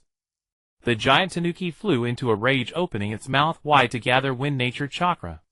The Chiodao girl promptly dumped an entire pot of hot soup over Shoha's head. One person and one beast tumbled and wrestled in the corner of the plaza, kicking up clouds of dust. At the next dining table, the Rishyung branch girl ate quietly and efficiently, a visible pile of empty bowls stacking up. Zi Yuan, holding two wooden cups as thick as bowls, approached Yuzhibo Ban with a mischievous grin. Come, brother-in-law. Down this cup to the great prosperity of the great cause of bloodline fusion between our two nations. Ben stared at the cup thrust before him, the muscles around his eyes twitching wildly. But tens of thousands of eyes were watching from all around, and even Zhu Jian was holding up a bottle of wine, cheering and shouting. Ben clenched his teeth, snatched the wooden cup, and downed the strong liquor in one gulp, the fiery liquid stinging his eyes until they reddened. Zi Yuan roared with laughter, slapping Ban's dust-laden coat. Then he turned and ran back to Princess Shaji. The princess, unaccustomed to such wild and rough scenes, shrank into her chair, looking like a quail. Zi Yuan directly tore off a huge golden oil-dripping poultry leg and shoved it into the princess's hand. Don't be polite. There are no such rules here. Eat your fill, have fun, and relax. At dawn, the first rays of sunlight illuminated the golden sands of the desert. The massive doors of the royal bedchamber at the pyramid's apex creaked open from within, emitting a low groan. Zi Yuan trod barefoot on the cold stone tiles, stretching her chubby hand to rub her drowsy eyes, as she let out a long, languid yawn. Within the spacious chamber behind her, 23 beds were scattered, each draped with silk quilts that revealed glimpses of pristine white feet. Various colored strands of hair, red, black, gold, and silver, peeked from beneath the covers. The two insatiable eaters from the Chiodao family were not here. They had gone to the newly opened barbecue shop at the village entrance last night, and had yet to return. Zi Yuan grabbed the floral shirt hanging by the door, and threw it on haphazardly, buttoning it all wrong, while the Millennium Puzzle dangled against her chest. She descended the spiral staircase barefoot, and at the landing Lai Do approached her, burdened with a thick ledger and a face etched with exhaustion. Pharaoh news from the land of Wood. Hashirama Senju has agreed to help us build the trade route. Lai Do flipped open the ledger, pointing at the dense rows of numbers. The budget and timeline are 3 months, requiring 80% of the village's labor force. Zi Yuan snatched the ledger without even glancing at it, and tossed it out the window. 3 months. Are you joking? Zi Yuan lifted her chin, looking down at Lido through her nostrils. Your pharaoh will handle it personally along with that wooden blockhead Hashirama. We'll finish it in 3 days. Lido was stunned by the outrageous claim. But the distance from Sunagakure to the Land of Wood border is at least 500 kilometers. How could it possibly? Oh, shut up and go prepare breakfast. Zi Yuan waved her hand, cutting off his protest. I want 10 servings of omelets, 3 pounds of grilled meat, and 5 bowls of thick soup. We have heavy work ahead, and I need the energy. Lido clutched his forehead and staggered toward the kitchen. Zi Yuan hummed a tuneless tune, rode a floating sand platform through the massive archway at the pyramid's base, and arrived at the central plaza. By now the sky was fully bright. Uzumaki Akina, clad in a white research robe, stood before a vast sand table holding a charcoal pencil as she drew intricate ceiling arrays on parchment. Her red hair fluttered wildly in the morning breeze. Hearing footsteps, Akina looked up, her cool gaze sweeping over and landing on Zi Yuan. I've calculated the road construction plan. If we follow conventional methods, at least, no conventional methods needed. Zi Yuan walked to the sand table and carelessly rummaged through it, pushing the meticulously arranged sand piles into chaos. That Hashirama guy can grow plants at terrifying speed with wood release. I'll use magnet release to compact the foundation, then lay wooden planks and stone slabs. We'll advance 10 kilometers per hour and open the entire route in 5 days. Akina's fingers tightened around the pencil, and her composed expression cracked slightly. Are you sure this construction intensity won't drain your chakra dry? Don't worry. Zi Yuan patted her chest, the Millennium Puzzle clinking. Your pharaoh has 5-tailed beasts, Shoha Sun Wukong Mu Wang Yu Lu and Chongming, supplying power from within. I have more chakra than I can use. On the other side of the plaza, Shoha was napping on a sand pile. Hearing his name, he lifted a heavy eyelid, just a crack, shooting a look of displeasure. But despite his complaints, his body complied. A stream of pure chakra flowed through the seal on Zi Yuan's belly into her body. Feeling the surge of power, Zi Yuan nodded with satisfaction. In the distance, a commotion arose. A large cloud of dust rose from the bluestone road at the village entrance. A towering figure strode forward, carrying a sack thicker than a man. Hashirama Senju, with his disheveled long hair, flashed his signature hearty smile. Brother Zi Yuan, I'm here. Hashirama reached the plaza and dropped the sack heavily. The opening loosened, revealing countless seeds and saplings of all kinds. These are top-quality varieties I selected overnight from the forests behind Konoha. Guaranteed 100% survival rate. Hashirama crouched, cupping a handful of seeds, his eyes beginning to redden. Just imagine, deserts turning into oases, wastelands into fertile fields. What a wonderful way to build peace between our two nations. This will become a bridge for harmony among people. Zi Yuan rolled her eyes. This guy was getting sentimental again. But since the tool was ready, it was time to start work. All right, seeds can wait. Zi Yuan pulled a crumpled map from her sleeve and spread it on the ground.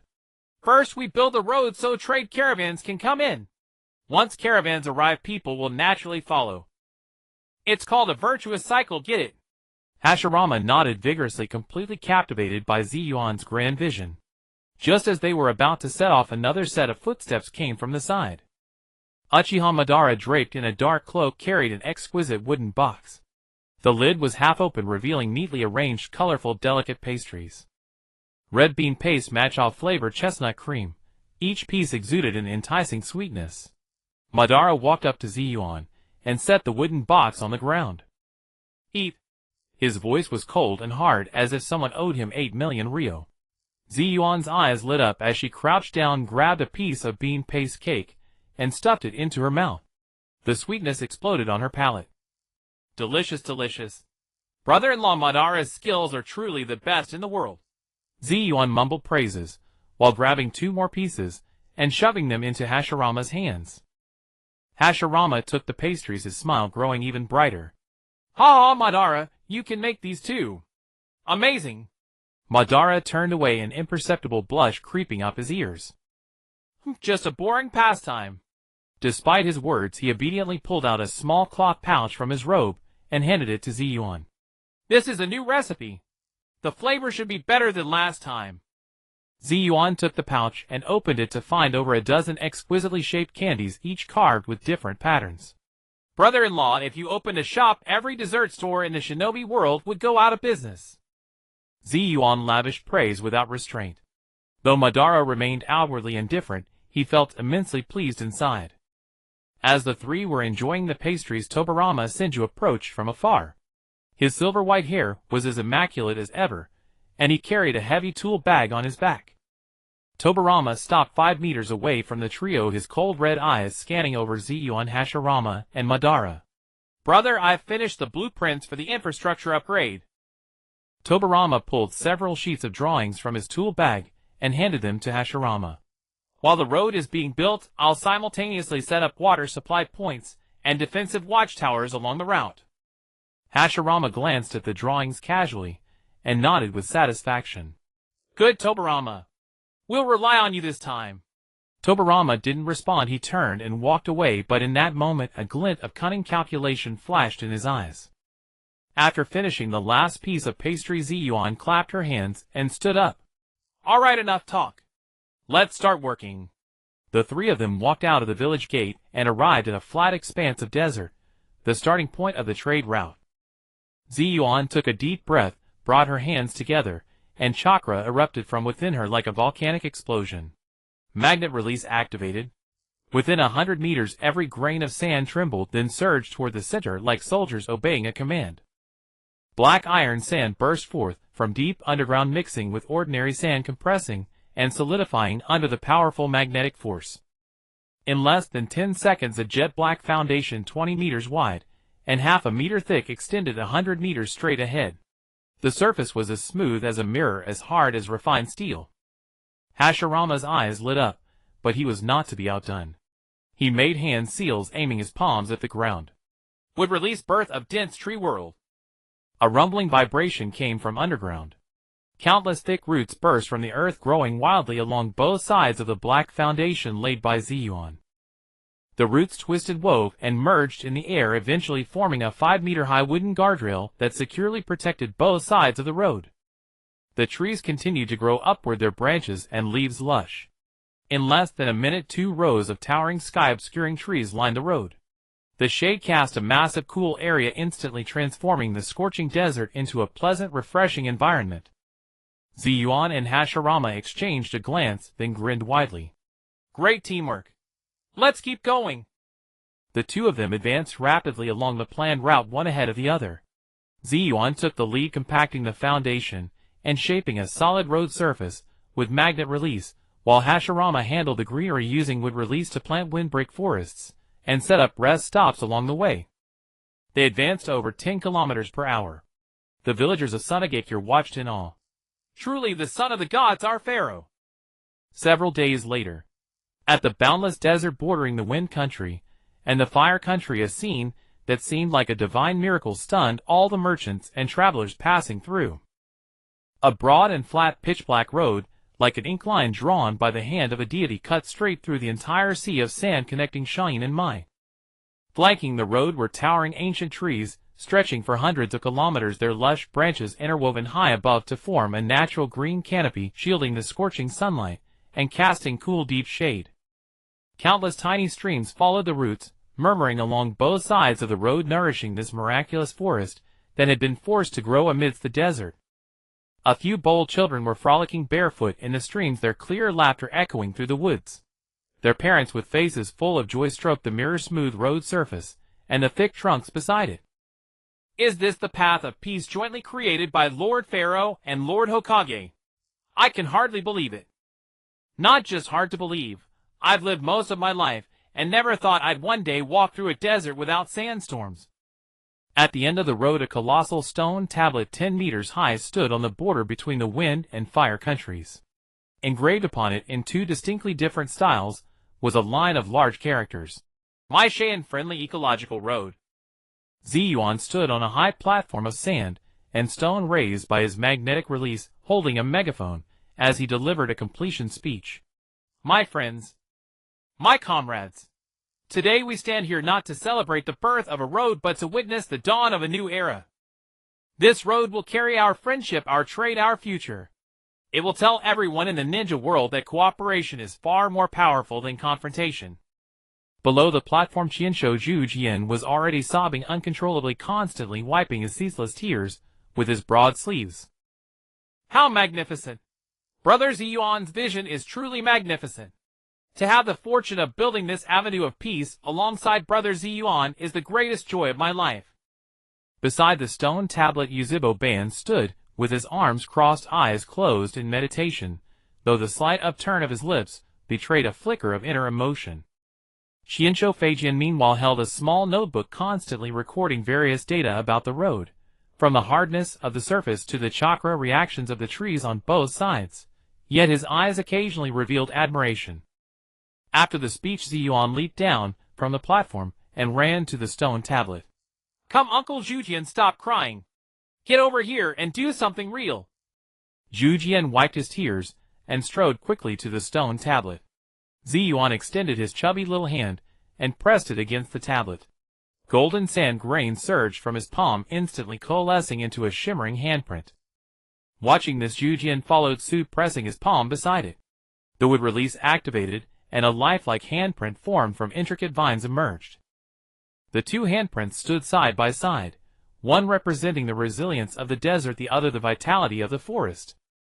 The ceremony complete, Zi Yuan dusted off his hands, plopped down onto the ground, and pulled out a matcha daifuku that Ben had made that morning, stuffing it into his mouth.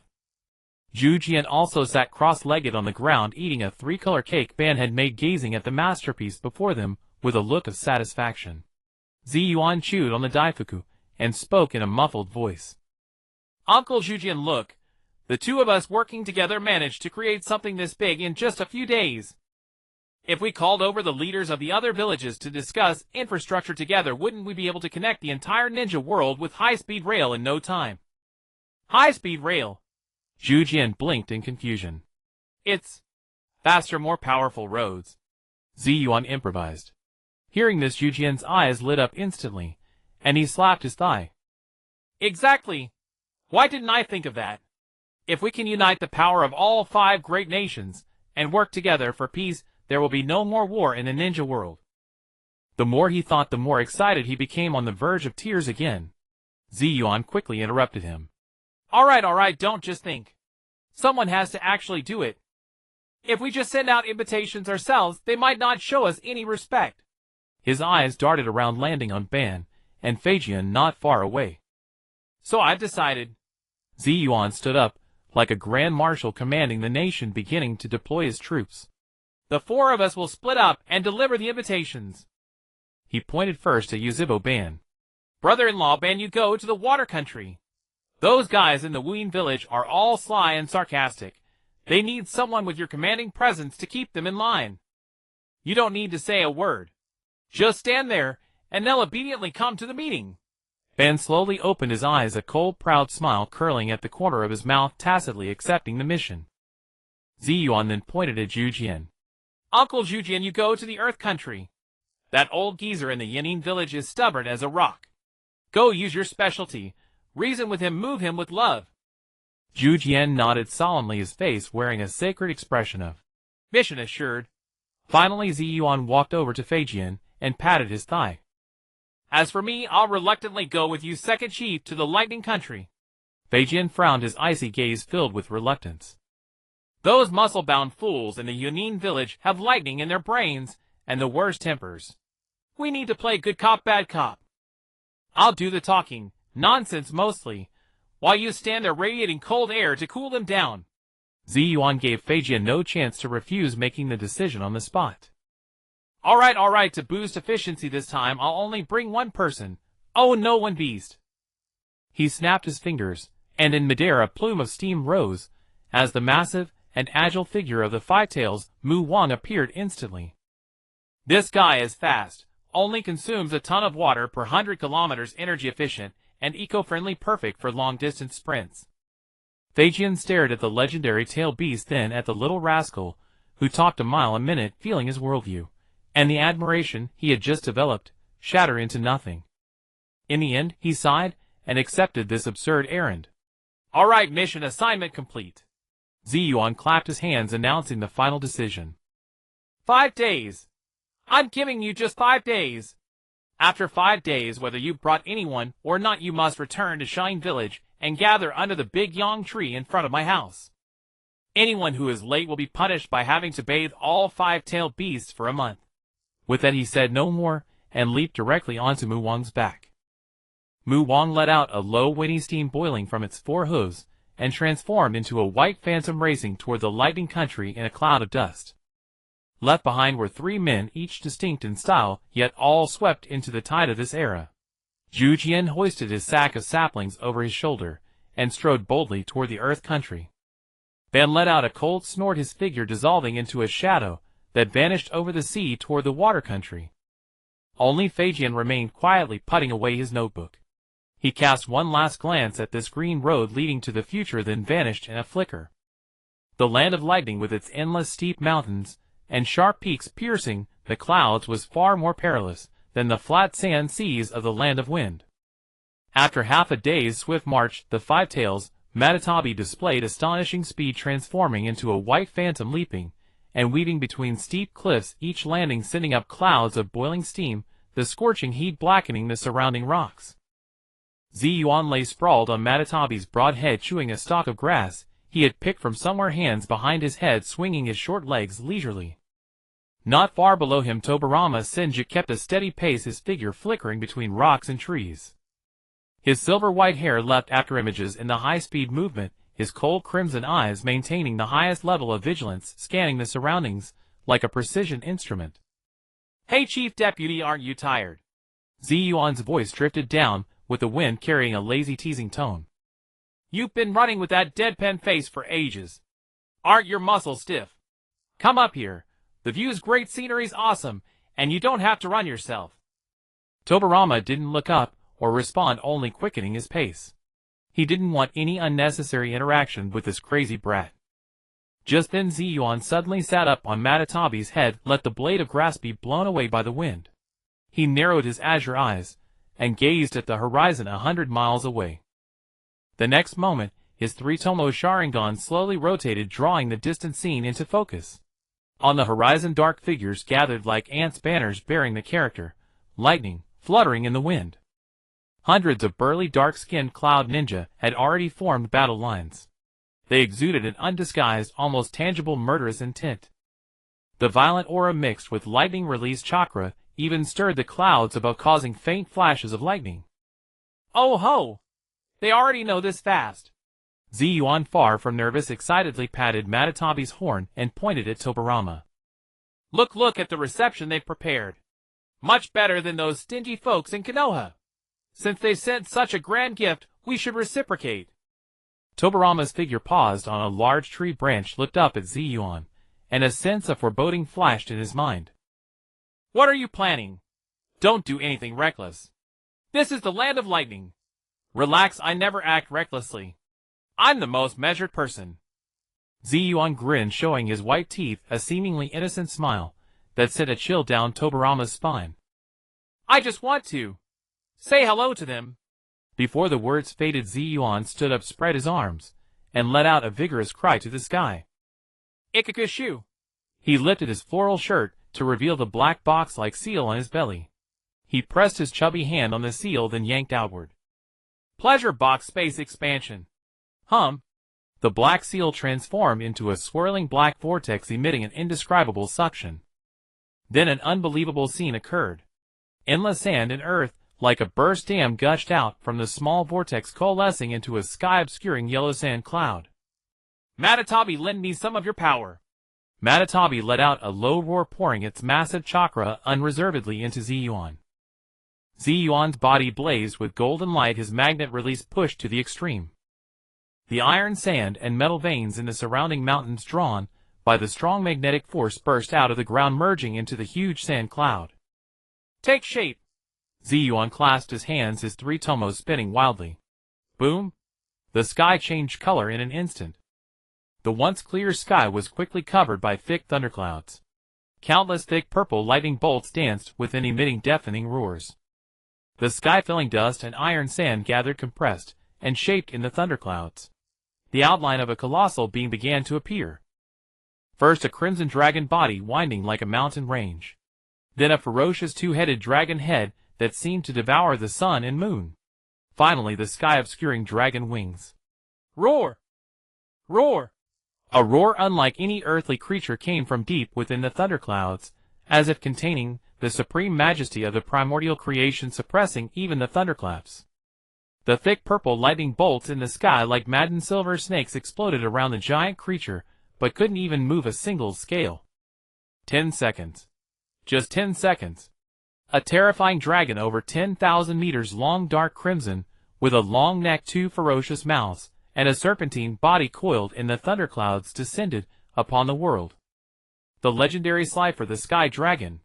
This deity from another world with a posture that crushed all projected its form onto the sky of this ninja world. The Sky Dragon slowly lowered its massive head, its cold golden vertical pupils gazing down at the ant-like crowd below. Matatabi beneath Zi Yuan's feet compared to this 10,000-meter giant was as tiny as a speck of dust. And they stood on the topmost head of the Sky Dragon, exuding supreme authority, overlooking the utterly silent land below. 100 miles away, the Cloud Ninja Formation. Hundreds of battle-hardened elite ninjas, originally fearless, now stood frozen as if hit by a paralysis technique. Their blades trembled, muscles twitched, and their eyes were blank, filled with immense fear. Wah! What is that? A young Cloud Ninja's voice shook uncontrollably, and his long sword clattered to the ground. No one could answer him. At the front of the formation, a man over 2 meters tall, muscles bulging like rocks, was wrapped in crackling blue lightning. The first Raikage A and his partner B. At this moment, these two fearsome shinobi, known for their brutality and power, both wore expressions of shock on their faces. The two figures beside him, one holding a giant banana fan, the other with a dazzling golden chain around his waist. Kinkaku and Ginkaku. The brothers who once devoured the flesh of the Ninetales. Now their faces were also grave. They could feel from that dragon an oppressive pressure, even more terrifying and ancient than the Ninetales. All units. Combat stance. The first Raikage let out a thunderous roar, forcing his stunned subordinates back to their senses. Activate the highest level defensive barrier. Prepare to engage. Violent lightning released chakras surged skyward. Hundreds of Cloud Ninjas suppressed their fear and began forming hand seals. On the tree trunk, Hashirama Senju looked up, staring dazedly at the indescribable giant in the sky. His brain, comparable to the most precise computer, had completely shut down. What? What kind of jutsu is this? No, this is not a jutsu. It's beyond the realm of ninjutsu. 10,000 meters. Such a massive chakra construct. How could he possibly do this? The rational mind he prided himself on was shattered by this godlike phenomenon. Just as the tension was about to explode into battle, a lazy, somewhat cynical voice rolled down from the heavens. Hey, friends down there, how are you?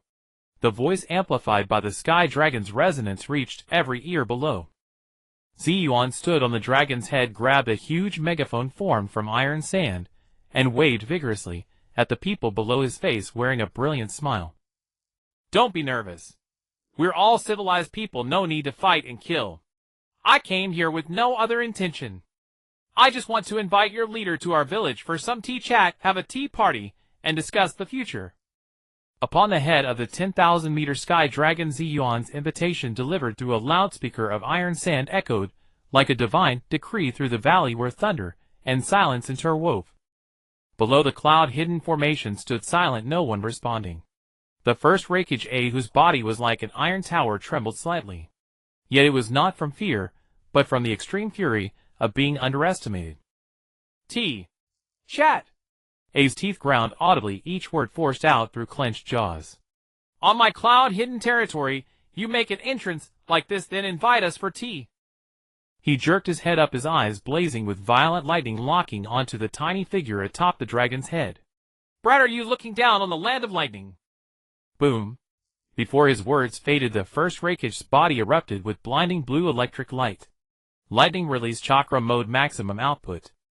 Furious lightning enveloped him, his hair standing on end, muscles swelling to the limit, turning him into a pure orb of lightning. The ground beneath his feet shattered instantly. The next moment he vanished. No trace of movement, no sound, not even a whisper of wind. As if teleporting, he appeared directly before the Sky Dragon's massive jaw, his fist larger than a sandbag wreathed in lightning that tore through everything and slammed it towards Zi Yuan's position. Lightning release, lightning slicing heat blade. Simultaneously, the brothers Kinkaku and Ginkaku exchanged glances, seeing the same madness in each other's eyes. With the power of the Ninetales, we'll take him down, kill this monster, and then we can become the next Raikage. Brother, let's do it. Both roared, an ominous red chakra surging around them, with a sinister fox phantom forming behind them. In an instant, 200-meter-tall nine-tailed foxes burning with violent chakra appeared on the battlefield, roaring as they charged toward the Sky Dragon. Father! The young A and B, without any hesitation, also activated lightning release chakra mode, turning into two slightly smaller blue lightning bolts, following closely behind the first Raikage. The remaining hundreds of cloud-hidden ninjas simultaneously formed hand seals. Lightning release false darkness. Lightning release ground march. Hundreds of lightning spears and countless nets of electricity descended from all directions, covering the Sky Dragon's massive body. A sudden yet ferociously intense siege erupted in the span of a spark. Sai, why won't you listen? Above the Sky Dragon's head, Zi Yuan looked at the lightning fist packed with terrifying energy hurtling toward him, sighed dramatically, and put on a pained expression. It seems only physical reasoning can calm you down. He extended a chubby little finger and gently pointed downward. Sky Dragon, bite him. The Sky Dragon coiled in the clouds, its vertical pupils glowing. Its fierce dragon head moving with a speed utterly disproportionate to its massive size, too fast for the naked eye to catch, suddenly lowered. Its enormous mouth, larger than the valley, opened wide. The first Raikage's lightning slicing heat blade was less than 10 meters from Zi Yuan. Yet those 10 meters became an impassable chasm. He watched helplessly as he, along with the surrounding hundreds of meters of space, was swallowed by the immense shadow. Crack. A crisp hair-raising sound. One of the Sky Dragon's mouths closed. And the first Raikage's figure, along with his full force strike that could split mountains, vanished between the two rows of interlocking fangs like mountain ranges. Then the Sky Dragon's massive tail, like a divine whip, casually swung backward. Bang. One of the Ninetales' avatars, charging with a roar, was swatted away like a fly, not even letting out a scream, crashing into a distant mountain peak, fate unknown. The other Ninetales' avatar, instead of retreating, grew more frenzied, opening its massive mouth as a condensed cataclysmic tail beast ball began to form rapidly. The hundreds of lightning release jutsu at that moment all struck the Sky Dragon's body. A cacophony of crackling sounds. Countless electric sparks exploded on the Sky Dragon's crimson scales, but quickly healed back, as if they were no more than trivial fireworks. "'Tis too aggressive, not good for peace."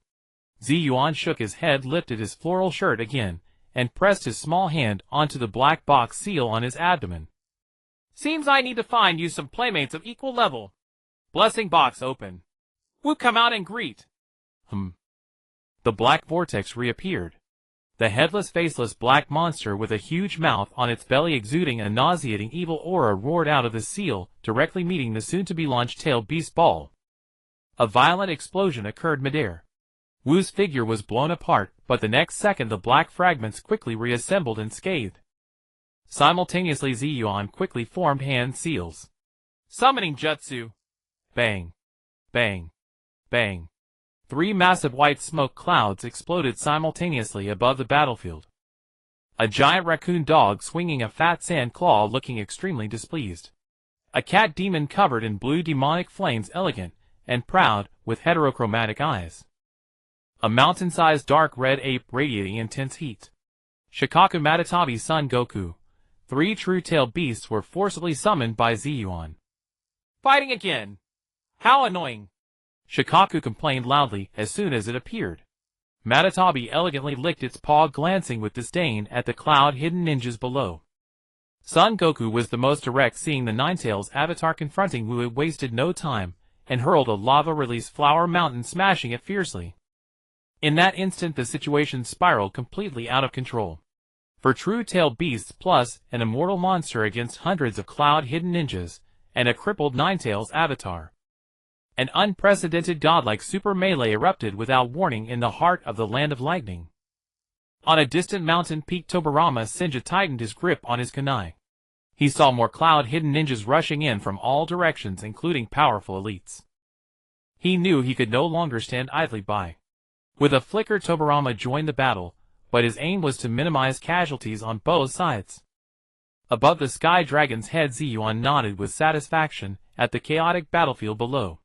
However, he could feel that his chakra after creating the Sky Dragon was nearly depleted. He had to finish this quickly. Alright, I've reasoned enough. Time to wrap up or I'll start getting anxious. He took a deep breath, pouring all remaining magnetic release chakra into the Sky Dragon beneath him. The two massive heads of the Sky Dragon shot up simultaneously, both mouths aiming at the sky. Rumble. All the lightning in the sky, as if drawn by a fatal attraction, began to converge madly toward the Sky Dragon's mouth. A colossal sphere over 100 meters in diameter formed from pure natural lightning and magnetic release chakra, radiating an apocalyptic aura, slowly took shape in the Sky Dragon's mouth. Magnetic release lightning summoning bullet. Zi Yuan's voice was as soft as a whisper. He raised his little hand and gently waved toward an uninhabited steep cliff below. The Sky Dragon opened its ferocious jaws wide, and the lightning summoning bullet blasted toward the spot Zi Yuan had indicated. A deafening, ear-shattering roar exploded. In that moment, the world seemed to contain only that one sound. The next instant, a pillar of light indescribably brilliant pierced heaven and earth. Where the pillar passed, space twisted, and all things were annihilated. After a moment, when the light faded, everyone and every beast on the battlefield stopped moving. They stared blankly into the distance. The once continuous mountain range was gone. In its place was a bottomless pit over a kilometer in diameter, with edges as smooth as a mirror. At the bottom of the pit, a lake of molten lava churned, still not cooled. A bone-chilling, deathly cold settled over every heart. Zi Yuan stood on the dragon's head, panting heavily, feeling the emptiness inside him. He lowered his head, picked up the iron sand loudspeaker again, and with all his remaining strength issued his final, most sincere greeting. Now, can we sit down and have a nice cup of tea? In the reception hall adjoining the Rake's office in Yunin village, a long table carved from a single massive boulder was laden with all sorts of steaming hot food. Sizzling thunder beast legs, piles of spice-grilled fish, and buckets of frothy strong barley ale. Zi Yuan plopped himself onto a specially made high-back chair, his short legs dangling in the air. Before him lay a scene of utter chaos, a mountain of gnawed bones and empty cups scattered haphazardly. With one hand clutching a roasted fowl leg larger than his face, and the other raising a horn cup brimming with ale, he ate with greasy, unabashed gusto. He completely ignored the dozens of murderous glares fixed upon him. The first rakish eye stood in the corner of the hall, arms crossed like a black iron guardian deity. Though his wild lightning release chakra was restrained, faint blue arcs still crackled across his bulging muscles. One of his eyes still bore the bloodshot traces of chakra turbulence from the Tiankong dragon's massive bite. Behind him, the brothers Jin Jiao and Yin Jiao, one leaning against the wall, the other wiping his ninja tools, regarded Zi Yuan with profound wariness. As for the elite ninjas of Yunin, they dared not even breathe loudly. Hours earlier, the Pillar of Doom that pierced heaven and earth along with the newly formed bottomless kilometer-wide crater had seared an indelible scar into every mind. Xianqiu Feijian sat alone at a small table, a single cup of water before him. His fingers tapped unconsciously on the surface as his mind raced at hyperspeed, analyzing how to salvage the situation. Burp! Zi Yuan let out a loud, satisfied belch, tossed a gnawed bone behind him, then grabbed a whole grilled fish, and continued to feast. Tearing at the fish with oily fingers, he mumbled, "Say, that dark-skinned uncle." He pointed a greasy finger at the first rakage in the corner. "Is this how Yunin village treats guests? Letting them dine alone while you all just stand there watching? With such tension, how can we negotiate?" The first rakage's eyelid twitched violently. He stepped forward, and the entire floor seemed to tremble. "Kid, you destroyed 3 mountain ranges in the land of lightning, gravely wounded over 100 of my men, and now you want to talk terms?" AI's voice rumbled like thunder, barely containing his fury. Zi Yuan tore off a large chunk of fish and stuffed it into his mouth, crunching loudly. "Just a pre-meal workout, why take it so seriously?" He waved his hand dismissively.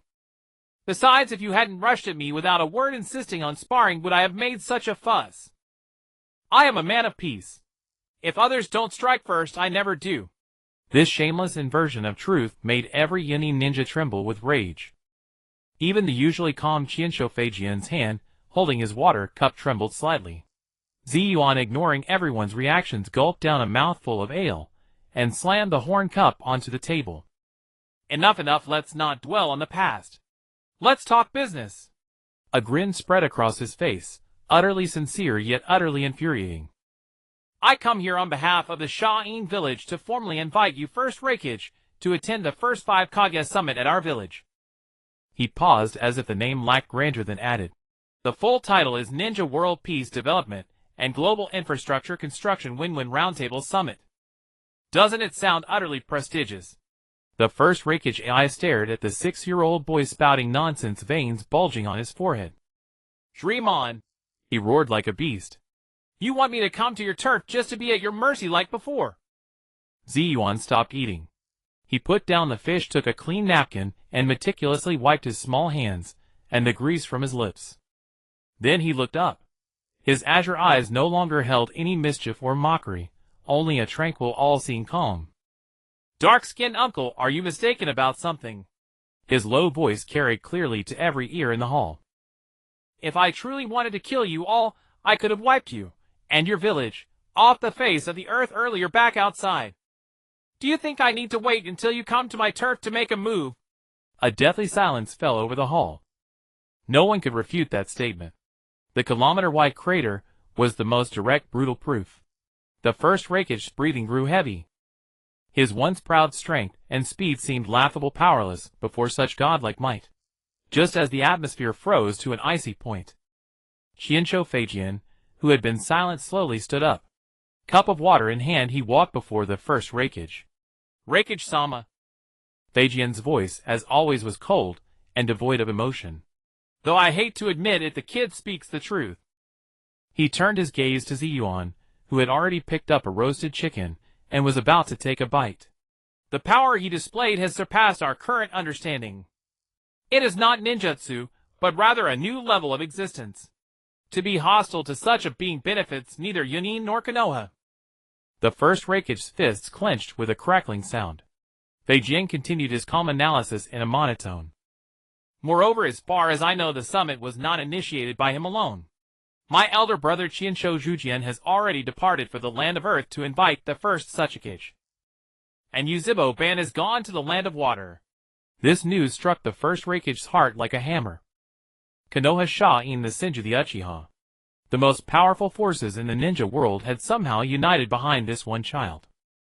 If Yunin refused, they would face isolation, even hostility, from the other 4 great nations. Sensing the moment was ripe, Zi Yuan launched his divine assist. Right, the second in command is absolutely right, he shouted while gnawing on a drumstick. Let's all sit down, eat meat, drink ale, and chat. So much better.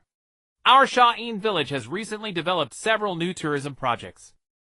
Tail bees, sightseeing, pyramid climbing, desert surfing. I guarantee you'll have so much fun you won't want to leave. And let me tell you, the catering for this summit is personally curated by me. The main course is a 1,000-year-old colossal squid shipped from the deep sea. The side dish is lava-grilled meat from the land of earth.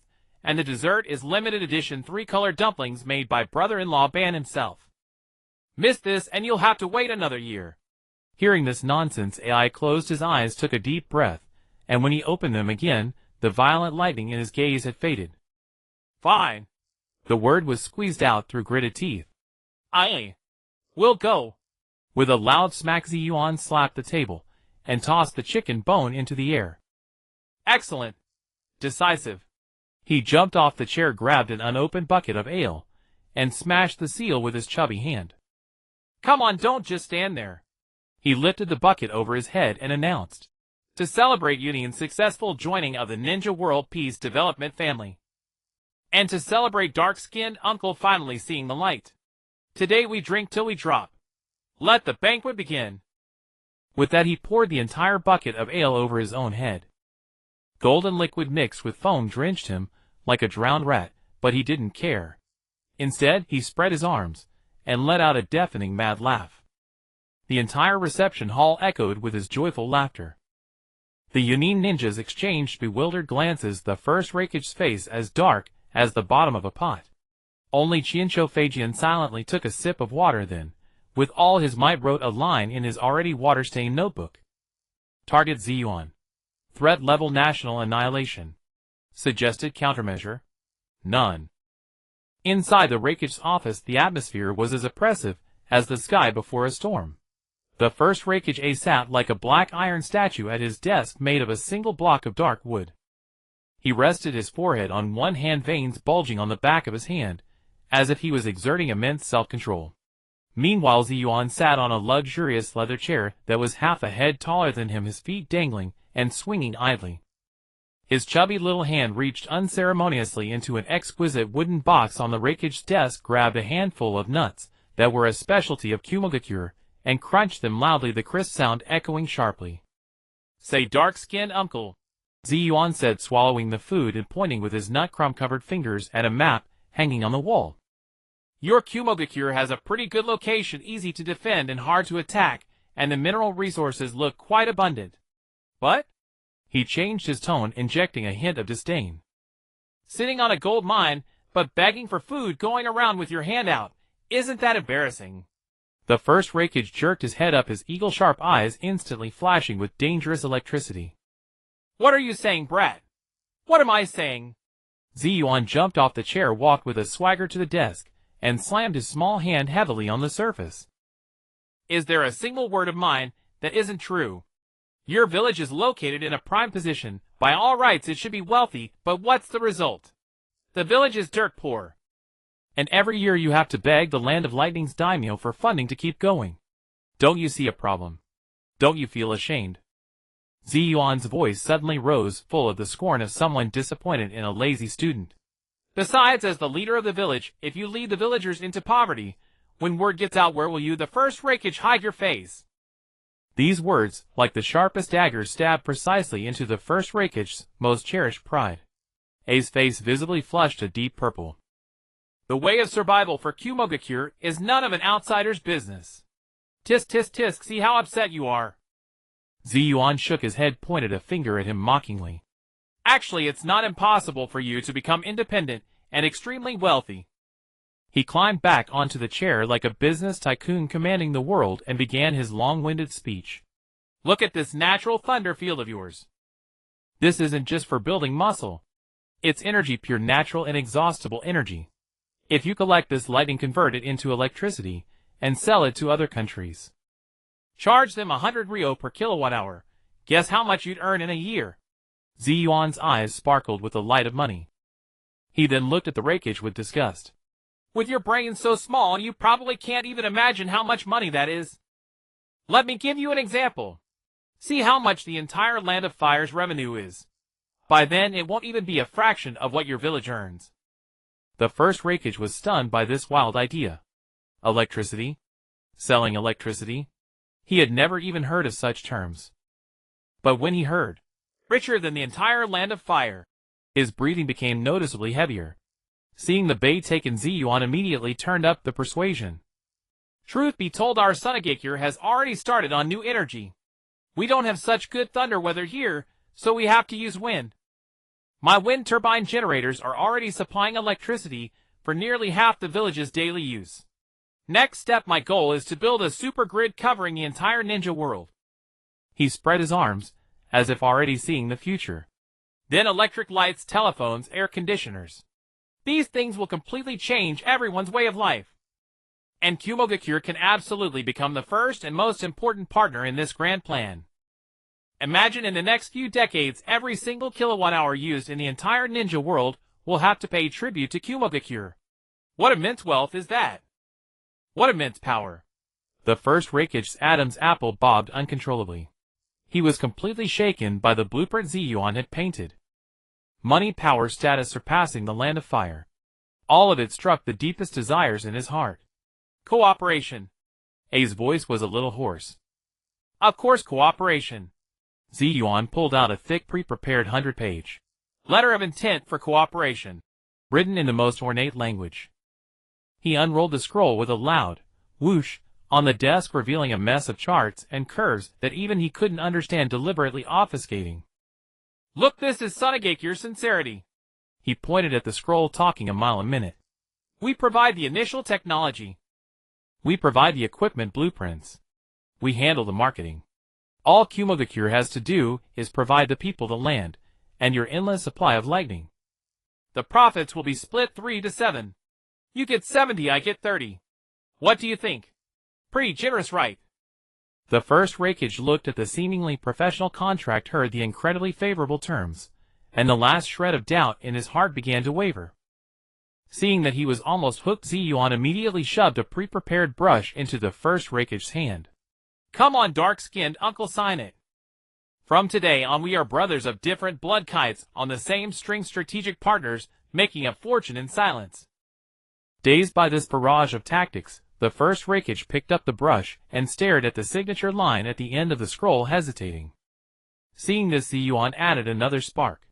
Think about it, once you're rich, do you still have to bow to Konoha? Just use money to poach all their elite ninja. You can have them by just saying the word. Boom. This last straw completely broke the Raikage's mental defenses. He no longer hesitated, lifted the brush, and with a flourish signed his name on the scroll. Pleasure doing business. Zi Yuan snatched the scroll carefully, put it away, his face beaming like a blooming chrysanthemum. He jumped up, patted the Raikage on the shoulder, and casually said in a conversational tone, Oh, by the way, big brother, when you signed the contract just now, you must not have read the additional clause on the last page, right? Additional clause?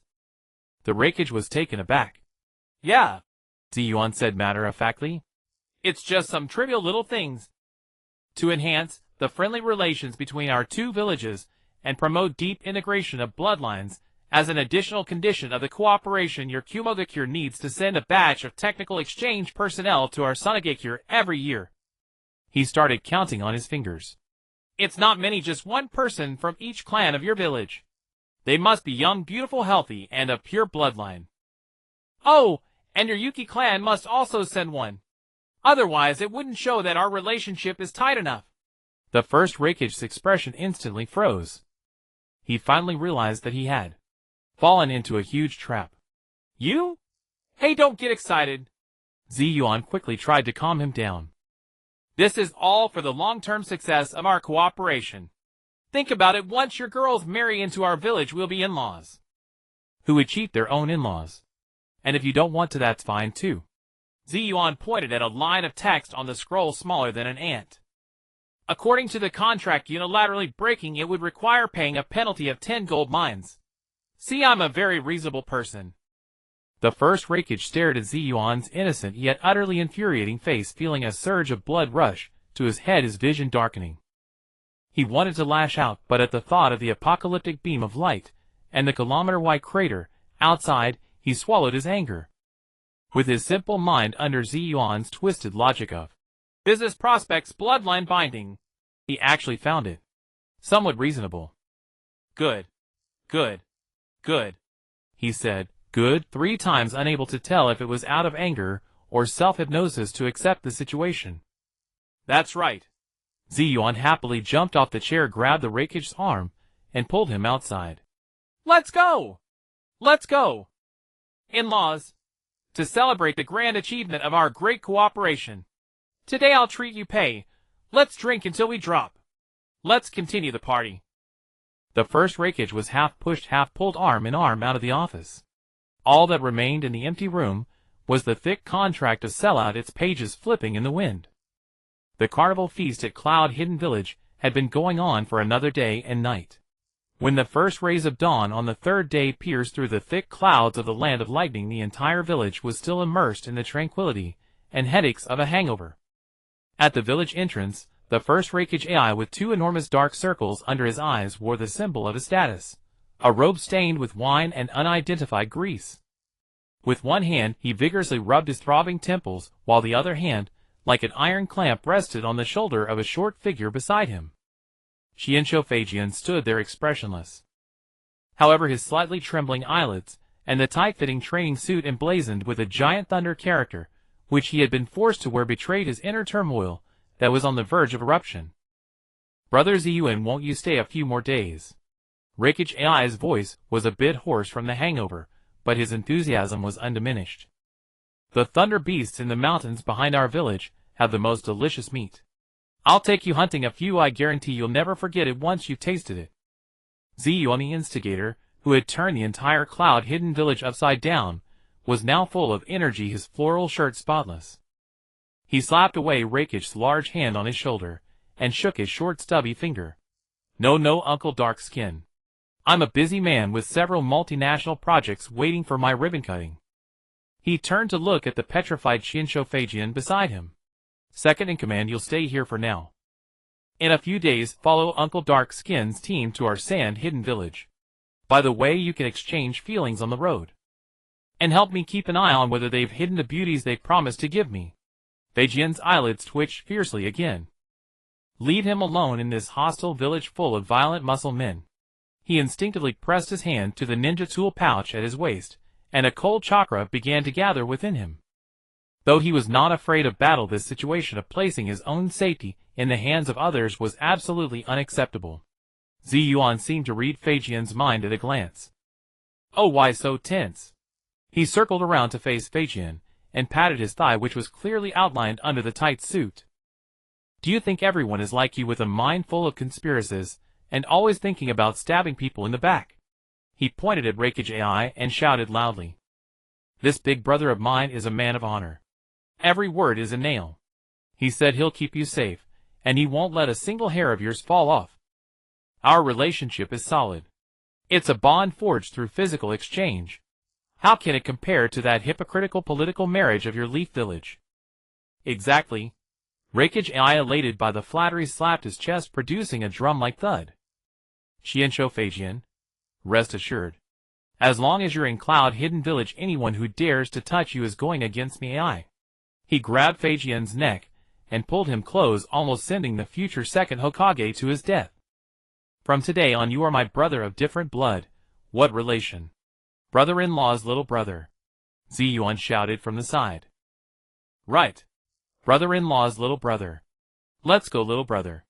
Big brother will take you for a morning drink. Rakich's AI dragged Feijian, who was already starting to roll his eyes toward the village tavern. Zi Yuan watched this absurd scene and nodded in satisfaction. He let out a loud whistle. Boom! A white pillar of steam descended from the sky. The five-tails Mu Wang landed steadily in front of Zi Yuan, docilely lowering its head and gently rubbing its huge horn against Zi Yuan's arm. Let's go, old Mu. Zi Yuan skillfully climbed onto Mu Wang's head. Next stop, the land of hot springs. Half a day later. In the land of hot springs, a remote deep valley. The air here was moist and warm, filled with a strong sulphurous smell. Deep in the valley one could see naturally formed magma pools. The water, a dark red like blood, constantly bubbled with hot steam. This was the legendary hidden land of the Blood Pond clan. Mu Wang stopped at the valley entrance, uneasily stamping its hooves. It could sense a cold, uncomfortable chakra within this valley. All right, wait here for me. Zi Yuan jumped down from Mu Wang's head, tucked his hands behind his back, and walked leisurely alone into the depths of the valley. He had barely walked 100 meters into the valley. Shwa! Shwa! Shwa! For dark figures, like ghosts, silently emerged from the shadows of the surrounding trees and rocks instantly surrounding Zi Yuan. The four wore identical dark blue high-collared battle suits, each with a red and white fan-shaped family crest on their backs, the Uchiha clan. The leading Uchiha ninja, tall and stern face, slowly drew his long sword, its tip pointing at Zi Yuan's forehead from a distance. In his pitch-black eyes, 3 black tomos spun slowly. This area is now under our clan's jurisdiction. A cold voice devoid of any emotion. Unauthorized persons leave immediately, or be killed without mercy. Zi Yuan, faced with these sudden Uchiha, showed no tension at all. Instead, he beamed warmly, as if greeting old friends. Oh, family. Family. He swaggered forward, completely ignoring the sharp sword pointed at him. What are you guys doing here guarding the gate? Too low a salary in Leaf Village, so you're doing a side job. He walked up to the leading Uchiha and patted his knee guard. Oh, don't be nervous. I'm sworn brothers with your clan leader, brothers who can drink and bathe together. Your clan leader Yuzhibo-ban, you know. Our bond is rock solid. This arrogant and wildly exaggerated talk left the 4 Uchiha ninjas stunned. They exchanged glances, seeing the same confusion and doubt in each other's eyes. Sworn brother of the clan leader. Was this kid out of his mind? The leading Uchiha's eyes turned icy cold. Kid, it seems you're not only trespassing on forbidden ground, but also deliberately insulting the Uchiha clan. He slowly raised his long sword, and a fierce killing intent locked onto Zi Yuan. Since you're so eager to see the clan leader, I'll take your head back to him instead. The other 3 Uchiha ninjas simultaneously spread out, forming a standard encirclement formation. Their kunai and chains glinted with deadly light in the dim surroundings. Seeing the tense standoff, Zi Yuan's smile gradually turned into a helpless expression. He let out a long sigh, shaking his head with a tone of regret and pity. Alas, why do people always have to make things so complicated? He spread his chubby little hands, looking innocent. I clearly came to reason with you properly. Unexpected. He slowly raised his head, and the amiability in his blue eyes faded completely at that moment. What replaced it was a thrilling excitement. Alright then. Since you can't understand human language, I'll have to use physical means to make you listen to my reasoning. In the depths of a valley shrouded in thick mist, over a dozen Uchiha ninjas spread out in a fan shape, encircling Zi Yuan at the center. The leader, a bearer of the Three-Tomoe Sharingan, wore a contemptuous sneer. He drew a short blade from behind his back. Its edge gleamed with a chilling cold light in the mist. Kid, today I'll make you understand that the Uchiha's dignity shall not be trampled upon. Zi Yuan's azure blue eyes slowly rotated 3 black tomo. Dignity. His voice suddenly turned sharp and piercing. You bunch of trash, who aren't even worthy of comparing to Madara's toes. How dare you talk about dignity with this pharaoh? Before his voice faded, a terrifying chakra erupted violently from Zi Yuan's small body.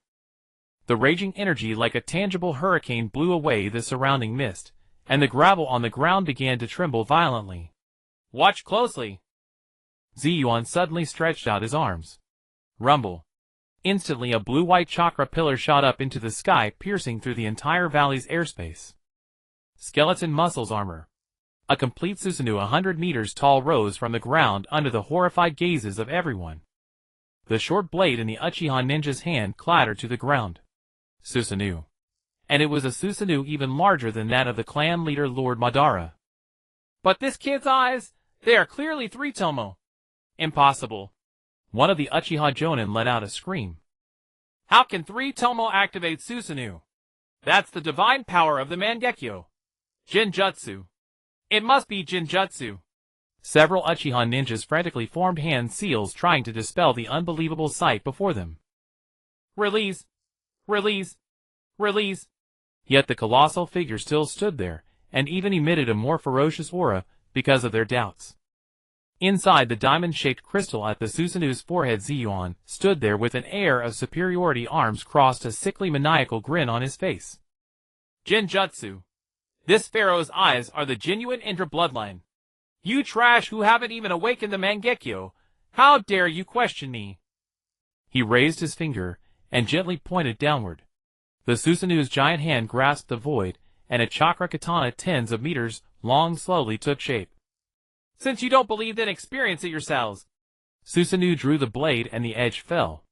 There were no fancy moves, no unnecessary actions. Just a simple single slash from top to bottom. Boom! In that instant, the entire valley was torn apart by a dazzling blue-white light pillar. The Uchiha ninjas desperately dodged to both sides, the blade whistling past their bodies and slashing into the valley's edge. Crack, crack! A series of crisp shattering sounds rang out. The invisible barrier that shrouded the entire valley shattered inch by inch, like glass dissipating into countless specks of light. The blade continued forward, plowing a bottomless giant chasm into the hard rock ground, extending all the way to the horizon. The smoke and dust cleared. The originally hidden and deep blood valley was completely exposed under the sunlight. Deep in the valley, on an ancient altar built of black rock, over a dozen figures slowly stood up. They wore luxurious dark red robes, and in their eye sockets were pairs of eyes emitting eerie red light. Blood dragon eyes. The leader was a middle-aged man, with a sinister face. The red light in his eyes was the most intense and one could even see a blood-colored dragon shadow coiling within his pupils. How audacious! His voice was hoarse and low, carrying an air of lofty arrogance. You dare to destroy the sacred barrier of my blood pool clan and disturb our clan's forbidden technique ceremony. Kneel down and cut off your own arms. Perhaps I'll leave you with a whole corpse. Zi Yuan, sitting in the Susanu's forehead, first froze upon hearing these words, then burst into an exaggerated laugh. Ha ha ha! Cut off my own arms. Leave me a whole corpse.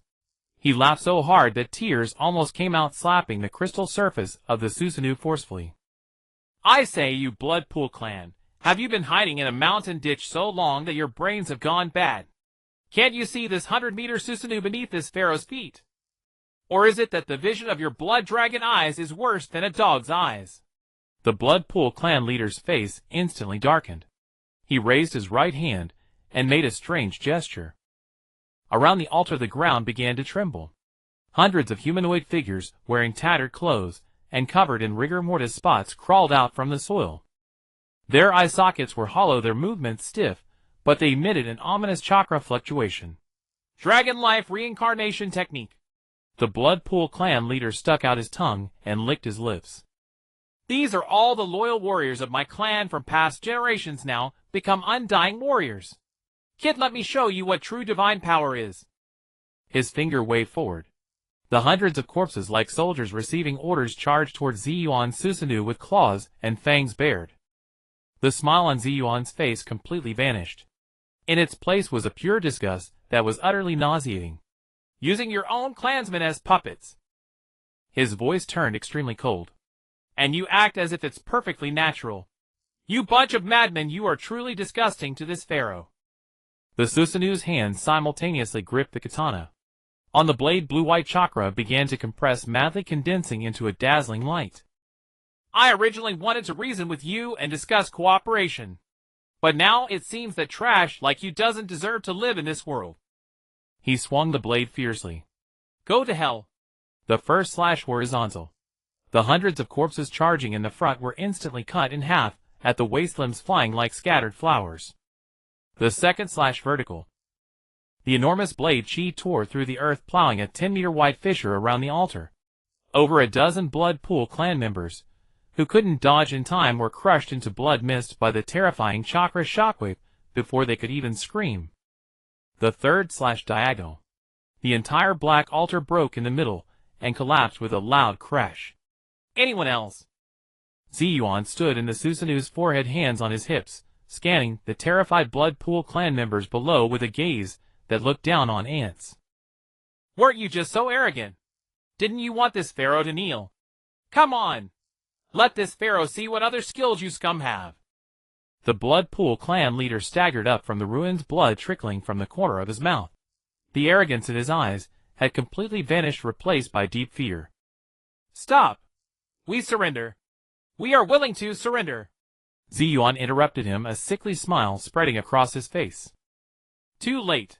From the moment you used those disgusting corpses to discuss this pharaoh, your fate was sealed. The Susanu swung the blade again. 1 slash, 2 slashes, 3 slashes. Each slash took dozens of lives. The entire Blood Valley turned into a true hell on earth. Screams, wails, and pleas for mercy intertwined into a desperate symphony of death. When everything fell silent, the once hidden and deep Blood Valley had become a pockmarked ruin. Hundreds of corpses lay scattered on the ground, blood staining the black rocks dark red. Zi Yuan dismissed his Susanu and landed on the ground. He patted off non-existent dust from his hands and spat. What a downer, a bunch of lunatics.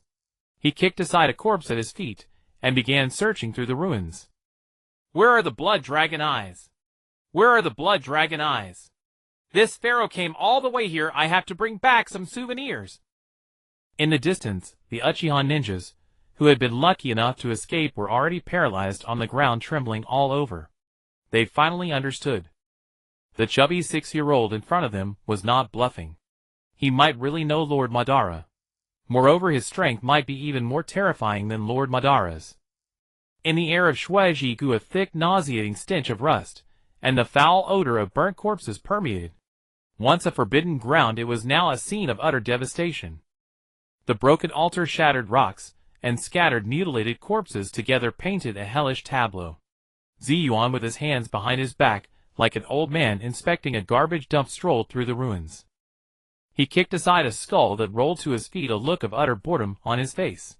How dull! I thought we could keep fighting a bit longer. He walked over to the surviving Yuzhibo clan members, who were trembling like quails in fear, and nudged the leader's calf with his toe. Hey, stop playing dead. This place is under my protection now. You will clean it up. Zi Yuan paused, then extended his chubby finger, pointing at the lifeless eyes of the Shuichi clan members' corpses. Dig out those red eyeballs for this pharaoh, not a single one missing. Consider it the service fee for hiring me to do the cleaning.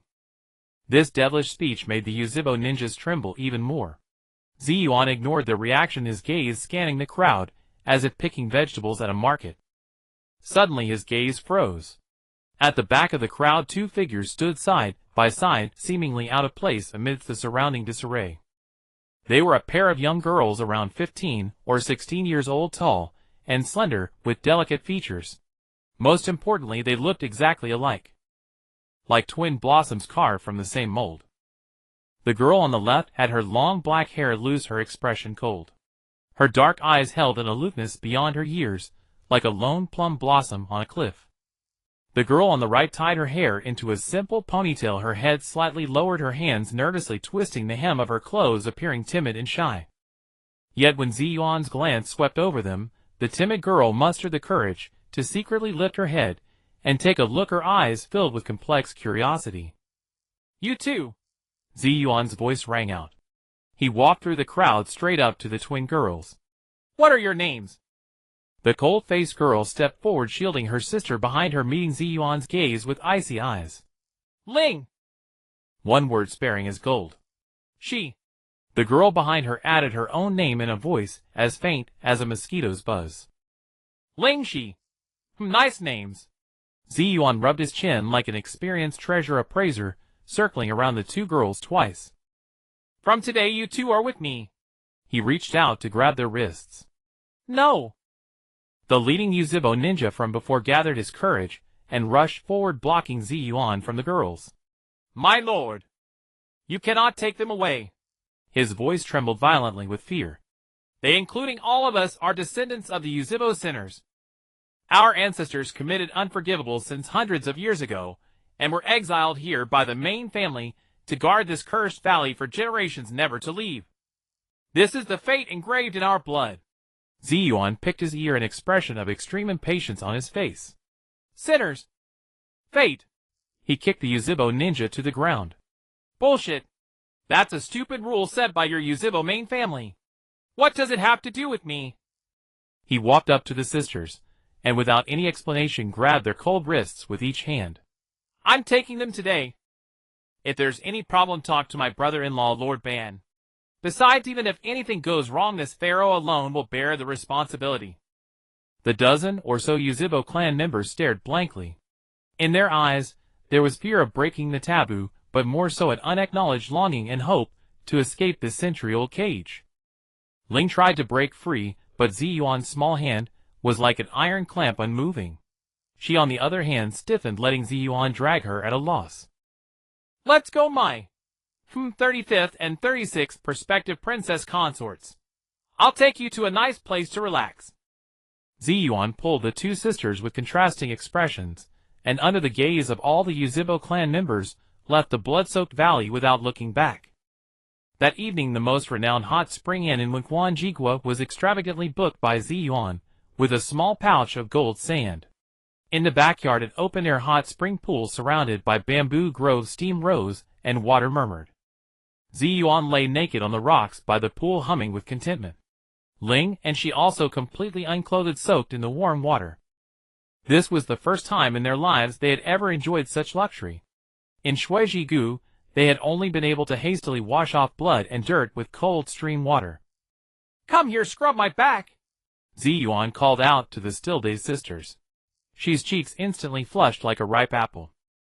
She hesitated, then shuffled over to Zi Yuan, picked up a soft towel, dipped it in hot water, and gently wiped his chubby back. Ling remained seated, arms crossed over her chest, her full curves faintly visible through the mist, her face a sheet of unyielding frost. Zi Yuan enjoyed Shi's gentle service, his eyes, half closed, feeling his bones melt. He turned his head to look at Ling not far away. Hey poker face, don't just watch. Come over and wash this pharaoh's hair. Ling's eyelid twitched imperceptibly, but she did not resist, silently swimming to Zi Yuan's other side. She extended her slender fingers and began massaging Zi Yuan's scalp somewhat awkwardly. Too soft, haven't you eaten? Zi Yuan grumbled in dissatisfaction.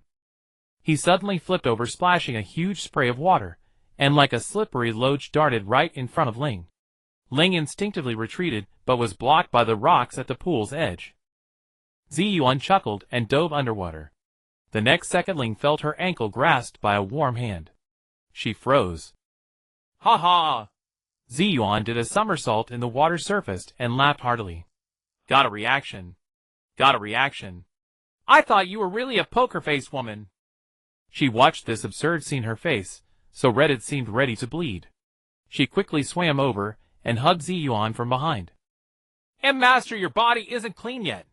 She held Zi Yuan in her arms, pressing her soft, full chest tightly against his back, trying to divert the little devil's attention. Zi Yuan stopped his mischief, leaned back into Shi's warm embrace, and picked up a pastry from the floating wooden tray, eating contentedly.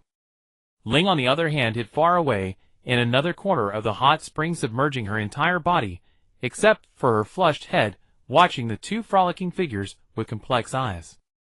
In the dead of night, in the inn's most luxurious room, on a huge tatami mat big enough for 5 or 6 people, Zi Yuan still slept naked, lying in the center.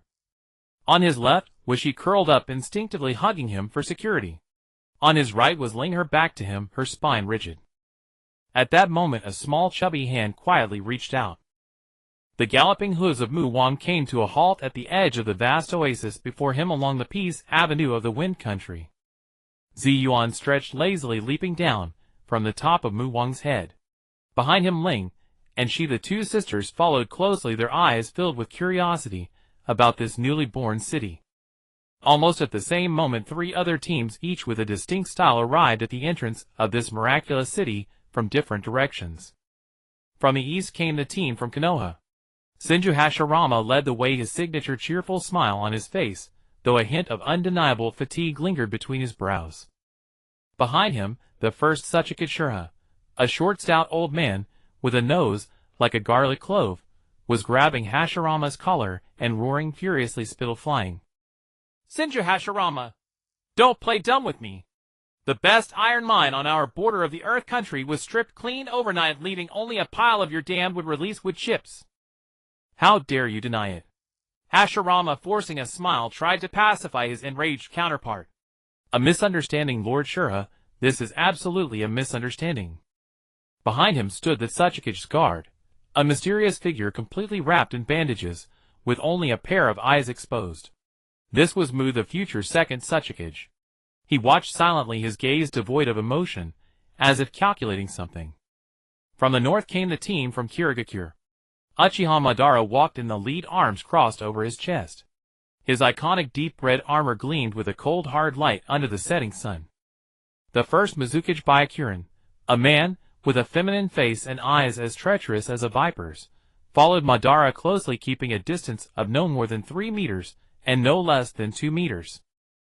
A faint unhealed scar remained on his temple, a souvenir from the blade wind of Susanoo.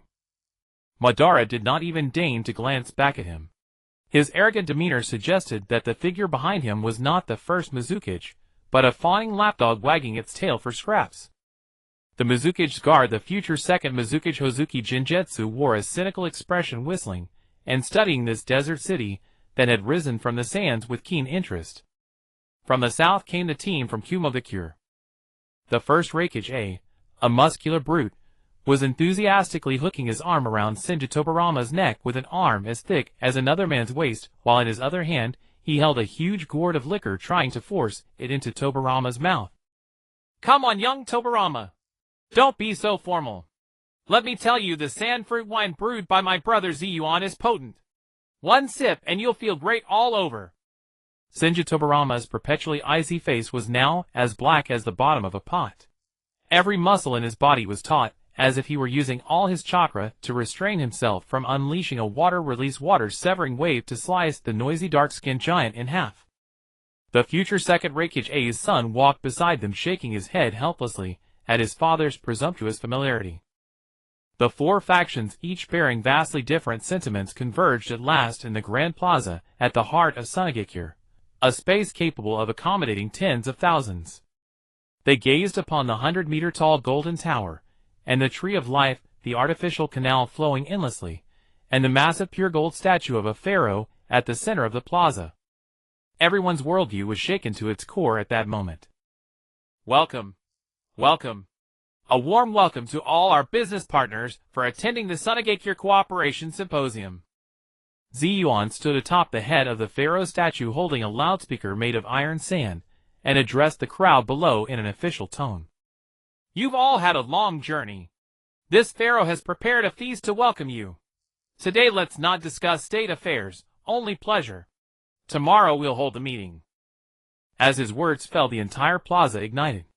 Countless villagers of Sunagekure, who had been prepared in advance, surged out from all directions like a tide. In an incredibly short time, they set up hundreds of long tables carved from giant rocks. Piles of enormous sand beast legs sizzling with oil and roasted to perfection were brought out, barrels of strong liquor exuding a rich malt aroma, and all sorts of strangely shaped yet fragrant desert fruits were served in a continuous stream. A temporary stage was erected in the center of the plaza. A group of voluptuous dancers clad in sheer gauze began to sway their lithe waists to the rhythm of passionate, unrestrained drumbeats. The atmosphere was pushed to its climax in an instant. Hashirama was the first to be infected by the fervent mood. He dragged the still sulking Tsuchikage to a table. Come, Lord Shurha, eat first. Let's talk about everything after we've filled our stomachs. Reikage, dragging the nearly petrified Tobarama, sat down boisterously, and directly lifted a barrel of liquor, gulping it down like a bull. Uchiha Madara chose the most secluded corner to sit, trying to distance himself from the noisy crowd. However, Zi Yuan gave him no such chance. Zi Yuan, carrying a plate of exquisite-looking pastries, trotted over to Madara. Brother-in-law, try this. I had the princesses work all night to create this new type of bean paste daifuku according to your taste. Double the sugar. Madara glanced at the pastries, then at Zi Yuan's grinning face. With a cold snort, he still reached out, took one, and stuffed it into his mouth. The cloying sweetness that melted instantly caused his tightly furrowed brows to relax almost imperceptibly. Mizukage Byakuren, on the other hand, behaved like a startled rabbit, finding the farthest corner from Madara and sipping water cautiously, barely daring to breathe.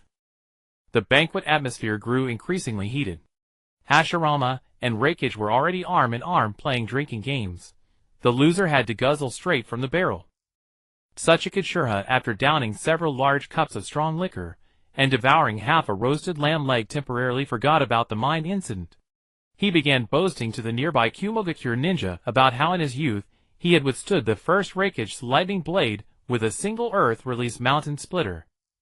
The future Kage also began their socializing. The second Tsuchikage was observing the second Reikage, who was pouring wine for Hashirama with his emotionless eyes. The second Mizukage Hozuki Jinjetsu watched with amusement as a young girl from the Akimichi clan fought Shoha for the last piece of grilled meat.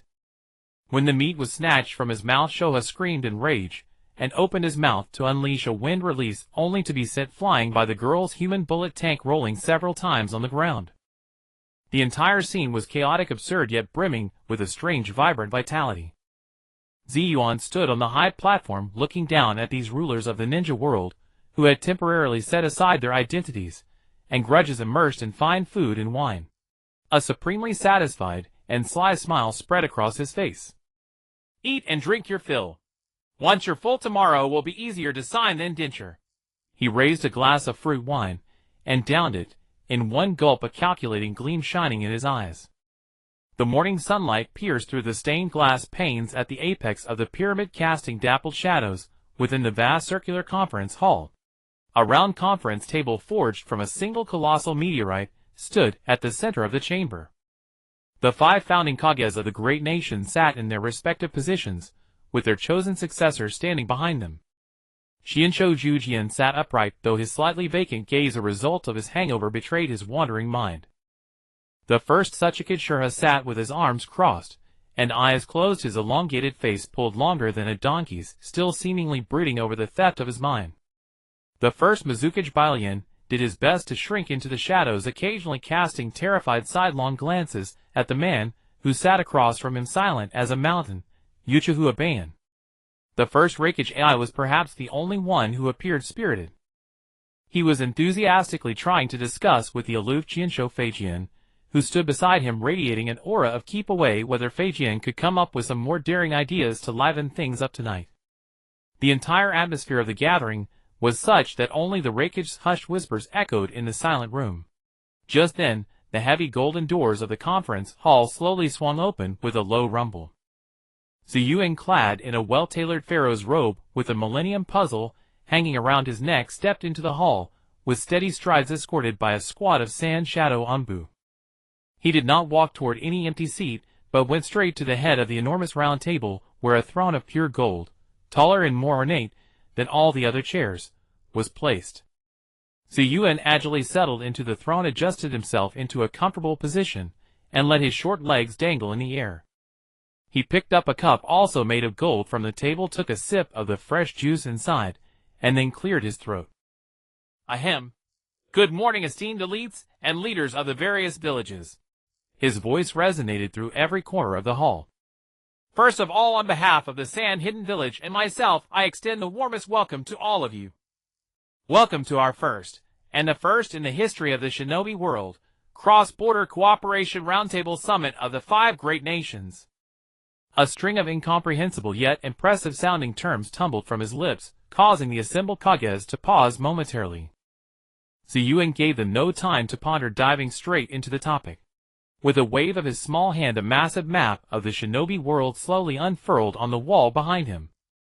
I know that everyone sitting here today must be thinking, what is this chubby kid up to calling us all here? I can tell you right now. Zi Yuan rose from the throne, walked to the map, picked up a long rod formed from condensed iron sand, and pointed it at the 5 nations on the map. I want to build a road of trade prosperity that connects our 5 great nations. A path of mutual peace and development. Just like the road I built with Uncle Jujian a few days ago. We will break down the barriers between nations, allowing our respective specialties to flow freely and smoothly to every place that needs them. We will create a brand new era. An era where we can all become filthy rich without relying solely on ninja missions or daimyo funding. These words exploded like thunder in the hall. Nonsense. The first to challenge was Jinsho Feijian. He stood up, his cold gaze fixed on Zi Yuan. Each nation is under the rule of a daimyo with heavy military presence at the borders. What you call breaking barriers? Are you trying to provoke a full-scale war among the 5 nations? And specialties. What does that mean? Are you suggesting that my IWA village sell rocks to your Suna village? The first Sachikid opened his eyes, his tone dripping with disdain. Trust. The first Mizukage Bailan added in a barely audible voice. Why should we believe that other villages won't use this road to stab us in the back? At once a chorus of doubts arose. Only Jujian's eyes sparkled with excitement, as if he were about to stand up and applaud Zi Yuan. Facing all the skepticism, Zi Yuan showed no sign of panic. Instead, he wore a confident smile that seemed to say, I knew you'd ask that. He jabbed the rod heavily onto the map. Everyone, your questions are all valid. But in the end, it all comes down to one thing. That is... He suddenly raised his voice. Your vision is too small. Open your minds. He walked up to Shura. Old man, you say your specialty is rocks. Wrong. Your specialty is the hardest ores in the shinobi world, the most advanced earth-style craftsmanship. We can collaborate to develop and build the strongest construction materials and sell them to the entire world. He then moved to AI. Dark-skinned uncle, what's your specialty? Lightning. Energy. We've already signed a contract. You'll be the electricity king of the shinobi world. This business will make you more money than 10,000 S-rank missions. Next he turned to Balian. As for you, Mizukage-sama, your specialty is water and all kinds of rare marine resources. We can cooperate on aquaculture and international shipping. Soon the entire inland will have seafood from your Kirigakure on their tables. Finally, he returned to the map and surveyed the crowd. As for the trust issue, it's easy to solve. He snapped his fingers. Uzumaki Mingsai, who had been standing in the corner, stepped forward holding a scroll woven with golden threads and shimmering with complex incantations. First, sign a contract. The highest level contract seal of the Uzumaki clan, black and white. Anyone who breaks it will have their soul sucked away. Second, Zi Yuan's face broke into a signature mischievous grin. Bloodline intermarriage. Everyone here has daughters or granddaughters, right? For example, me, the Pharaoh of Sunagake, your future ruler of the Wind Country, still unmarried. If you marry your daughters to me, we'll be family. Who would make things difficult for their own son-in-law? Am I right? Qianshou Feijian spat out a mouthful of water. Rikage AI's face turned a shade of purple-black. Suchikachura's beard bristled with anger. Only Qianshou Zhujian nodded vigorously from the side, expressing deep approval of the theory. As for the last issue, the daimyo. The smile on Zi Yuan's face gradually faded, replaced by an absolute dominance and authority far beyond his age. He walked to the window and looked down at the magnificent city that had risen from the ground under his will. Gentlemen, the times have changed. His voice was calm, but filled with power. Who brings prosperity to this land? We do. Who protects this land from the ravages of war? Also we do. We are the true masters of this era. The daimyo can just sit in their castles and collect the money. They will agree because the benefits we bring them far exceed what they imagine. Even if they don't agree. Zi Yuan slowly turned around and Three-Tomoe began to rotate in his azure eyes.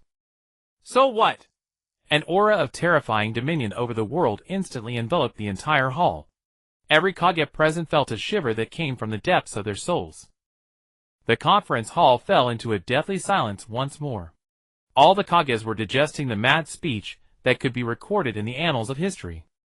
Because they knew that what this kid said was the truth. He was attempting to upend the very foundations of the shinobi world, establishing a new world order entirely dominated by them, the Kages. It was a proposal both insane and seductive one that could make any ambitious person tremble.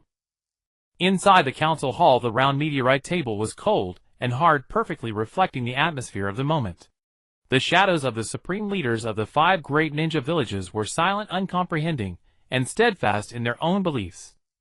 Zi Yuan sat on the throne crafted from pure gold styled after the pharaoh, and scanned the crowd with his gaze.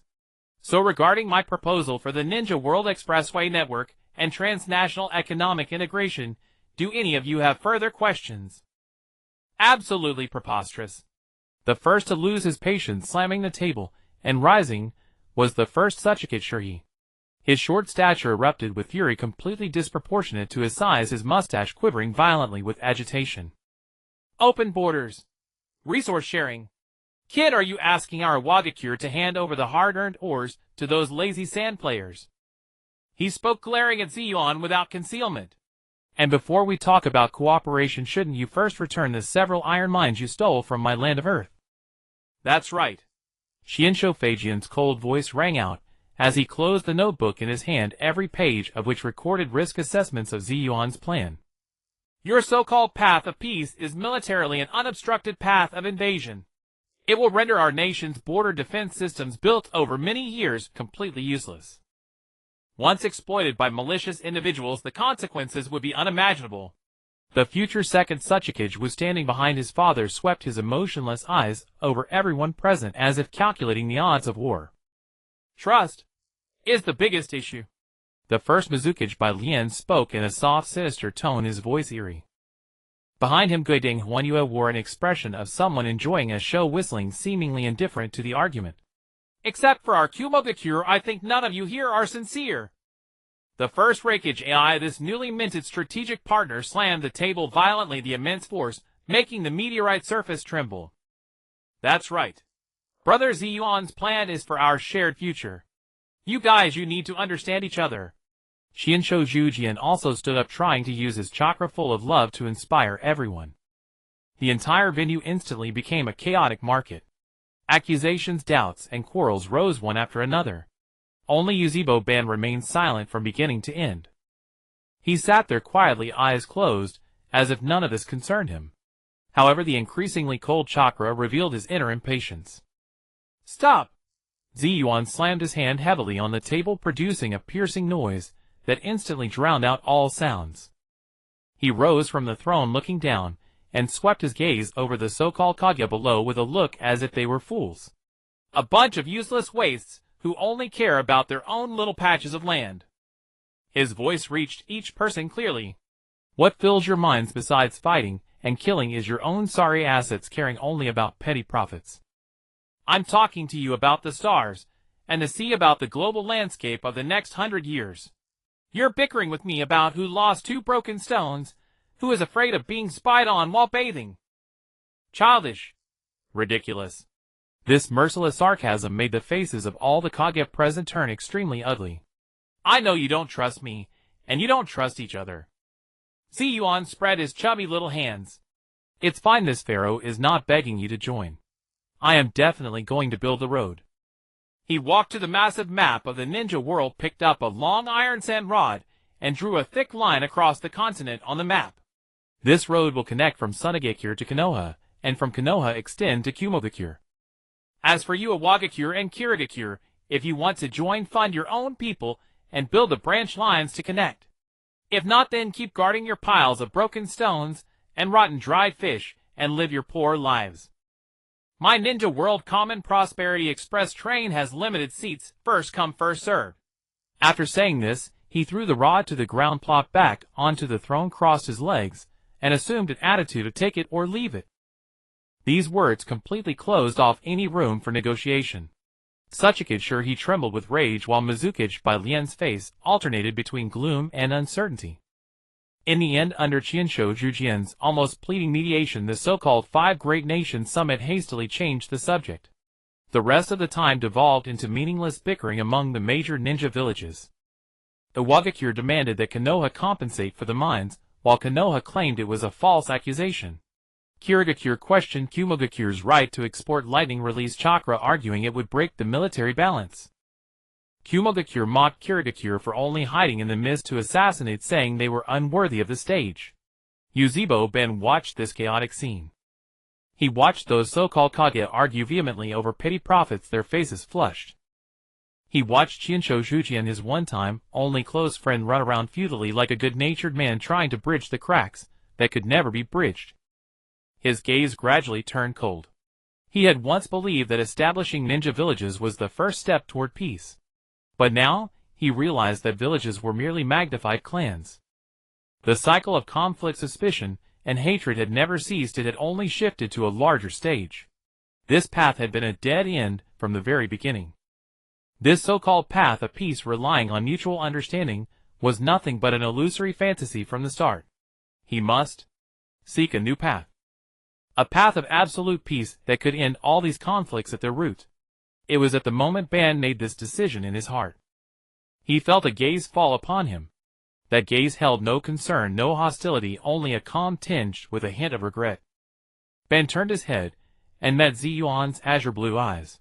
That little brat was lounging sideways on the throne, stuffing his mouth with the snacks Ben had brought in the morning, while watching him and letting out a soft sigh. Alas, in the end you still have to walk that path. Zi Yuan's inner voice clearly reached Ban's mind. Ban's body gave a sudden violent shudder. He actually understood. That little brat saw through the idea that had just sprouted in his heart, an idea that even he himself found absurd and insane. In this world besides Zhujian, there was actually a second person who could truly understand him. In the deep of the night, at the third watch, darkness shrouded the earth. At this hour it was both the darkest night and the final moment before dawn. Yuzebo Ben, carrying his huge flame-embroidered fan on his back, appeared silently at the village entrance. He was preparing to leave this place, leaving this alliance that had disappointed him beyond measure, to seek his own answers. However, the moment before he stepped out of the village, a figure was already waiting there. It was Zi Yuan. He was wearing thin pajamas, holding a large food box, leaning against the stone tablet at the village entrance, as if he had been waiting for a long time. There were no pleasantries between them, nor any words of detainment. The surrounding atmosphere was so quiet that only the sound of wind passing over the sand dunes could be heard. Go ahead. Zi Yuan broke the silence first. A person's dreams never end. He handed the food box in his hands to Ban. I will help your Uchiha clan flourish and grow. Also, Sunagakure will always keep a place for you waiting for your return. Yuzebo Ban looked at the little brat before him at his impossibly clear azure blue eyes in the dark night. Those eyes held no dissuasion, no reluctance, only a pure respect of one man for another's dream. He silently took the food box. Then he turned around and walked into the endless desert without looking back. His figure quickly merged into the darkness and disappeared just like his life, always walking alone in the dark from beginning to end. Zi Yuan stood in place, let out a big yawn, rubbed his sleepy eyes, and turned to walk back into the village. I sent off one reclusive guy, now I have to go back and face those noisy wastes. So exhausting. My princesses are still the best. The next day the atmosphere in the Sunagakure round table chamber was even more frozen than before. Among them Uchiha Madara's seat was empty. This subtle change applied another layer of pressure to the already taut string. Hashirama Senju could no longer sit still, his gaze frequently drifting toward the empty seat, his brow furrowed with anxiety. The first Tsuchikage and the first Mizukage Bailan exchanged a knowing glance. They silently communicated the matters they had discussed the previous night, ready to act as circumstances dictated. Shura cleared his throat and made the first move. He rose from his seat, and with a sanctimonious tone addressed the child, who was idly picking his nose on the main throne. Lord Kazekage, we have pondered the issue from yesterday throughout the night. For the long-term peace and balance of power in the shinobi world, we believe that your personal possession of multiple-tailed beasts is an extremely unreasonable act and a dangerous threat to peace. That's right, added Mizukage Bailan, his voice soft and insidious. Tailed beasts are powers bestowed upon this land by heaven. They should be jointly managed by the 5 great nations. Your monopolization of them has severely broken the balance. We demand that you immediately return all tailed beasts except for the one-tailed Shikaku. Tobirama Senju leaned against the wall without speaking, but his slight nod revealed his stance. Even Hashirama showed a troubled expression. Brother Zi Yuan, what everyone says does carry some weight. The power of the tailed beasts is too immense, concentrating them all together would indeed cause panic. Seeing this, Tsuchikage grew even more arrogant. He stepped forward, adopting the tone of an elder lecturing a junior. Kid, it was your invitation that forced us to set aside important village affairs and travel thousands of miles to come here. These losses plus the potential threat you pose to the peace of the shinobi world require you to provide appropriate compensation to Iwagakure and Kirigakure. Throughout the entire hall, except for Reikage Ai, who stood with his arms crossed watching the spectacle, everyone turned their accusations toward the 6-year-old child seated on the golden throne. Zi Yuan stopped picking his nose, and casually wiped his finger on the Reikage beside him. Then his chubby little face erupted into an exaggerated, almost maniacal laugh. Ha ha. Ha ha ha ha ha. He laughed so hard that he rocked back and forth, his short legs kicking in the air, and tears streaming down his face. Balance. Compensation. Are you telling me a joke? The next moment the laughter ceased abruptly. Zi Yuan's face transformed into an expression of cold disgust, as if provoked by an ant. A bunch of worthless scum not even fit to tie my shoes dare to make demands before this pharaoh. He suddenly rose from his throne. Boom. A terrible divine presence impossible to describe in any language, as if from an ancient mythological age, bearing infinite fury, and the will to destroy descended instantly. At that moment, the entire Sunagakure village trembled violently under this divine presence. The sky darkened in an instant. Behind Zi Yuan, a colossal phantom rose slowly through the swirling dust and sand. A humanoid figure, deep blue in color, with muscles knotted like an ancient Egyptian deity. Its height began to ascend at a maddening pace exceeding 100 meters per second. 1,000 meters, 2,000 meters, 3,000 meters. Finally, a terrifying giant god 5,000 meters tall emerged, with its upper half completely above the clouds, gazing coldly down at the pyramid peak below, as if it were a sandbox, its eyes burning with scarlet flames. Obelisk the Tormentor. The mere pressure of its upper half was enough to freeze the soul. Inside the conference hall, everyone was pinned to their seats by this oppressive force that tore the heavens, unable to move. Tsuchikage opened his mouth wide, his cloudy eyes filled with terror. Mizukage Balian trembled like a sieve of warm dampness spreading through his crotch. Tobirama Senju, whose face was usually as unchanging as ice, now showed an expression of sheer panic. Even Raikage AI, who had witnessed the 10,000-meter sky dragon, was now dumbfounded. The piece of grilled meat he had been chewing dropped to the ground with a thud. Bah! Balance! Zi Yuan's voice, amplified through the resonance of the giant god, rolled like thunder in the ears of everyone present. Before this pharaoh, I am the only balance. Compensation. He stepped down from the throne, each step feeling as if it were stomping on everyone's hearts. Very well, you have successfully reminded me. Your words, you worthless scum, have gravely wounded this pharaoh's young and pure heart, causing me immense mental trauma. So now this pharaoh stops pretending and shows his hand. He extended two chubby fingers, his face twisted into a cold, merciless sneer. Two paths. First, you, Iwagakure and Kirigakure, immediately compensate me for my mental damages. Second, I will have this big guy crush you to death now, and after turning your pathetic villages into ruins, we can talk about this pharaoh's compensation. There is no third path. You choose. Shameless. Inviting people here only to threaten their personal safety with such contemptible means. This was a shameless statement that set a new low for the world. Every Kage present, having lived for decades, had never seen such a brazen and shameless person. Brother Zi Yuan, calm down. Calm down. Hashirama was the first to react. Straining against the terrifying pressure, he stood up and tried to mediate. Let's talk nicely. No fighting. Raikage AI also wiped the cold sweat from his forehead and quickly stepped in to ease the tension. Ahem, little brother Zi Yuan, calm your anger, calm your anger. The Tsuchikage and Mizukage were just joking. Don't take it seriously. Tsuchikage Shurha and Mizukage Balian now regretted their actions deeply. Facing the giant god whose mere gaze could rob them of their will to fight, they wanted to raise an objection, but found themselves unable to speak. We'll compensate. Shurha's voice was hoarse, as if scraped by sandpaper. Very good. Zi Yuan nodded with satisfaction. Since you are so sincere, let's discuss the specific compensation plan. He began to count on his fingers, naming his price. Iwagakure, you can compensate me with a dozen or so beauties who possess bloodline limits. Our Sunagakure is currently working on infrastructure, and we happen to be short on special talents. Shurha's face turned pale, but he gritted his teeth and nodded. Zi Yuan's gaze then shifted to Mizukage Balian.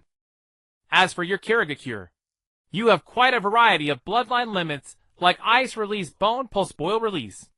A bright, mischievous grin spread across his face. Just compensate me with 49 beauties. I won't ask for too many. And among these 49 there must be at least 10 different bloodline limits. Remember, it's 49. If one is missing, or if one bloodline type is lacking, we'll start fighting directly. No amount of persuasion will help. I've said it. This demand, precise to the last digit and unreasonably overbearing, made Mizukage Balian's vision go dark, and he nearly fainted on the spot. All right, the compensation plan is settled.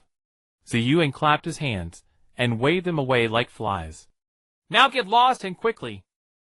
If you dawdle and have an accident on the road, be it swept away by a sandstorm or trampled by a wild-tailed beast, I won't be responsible.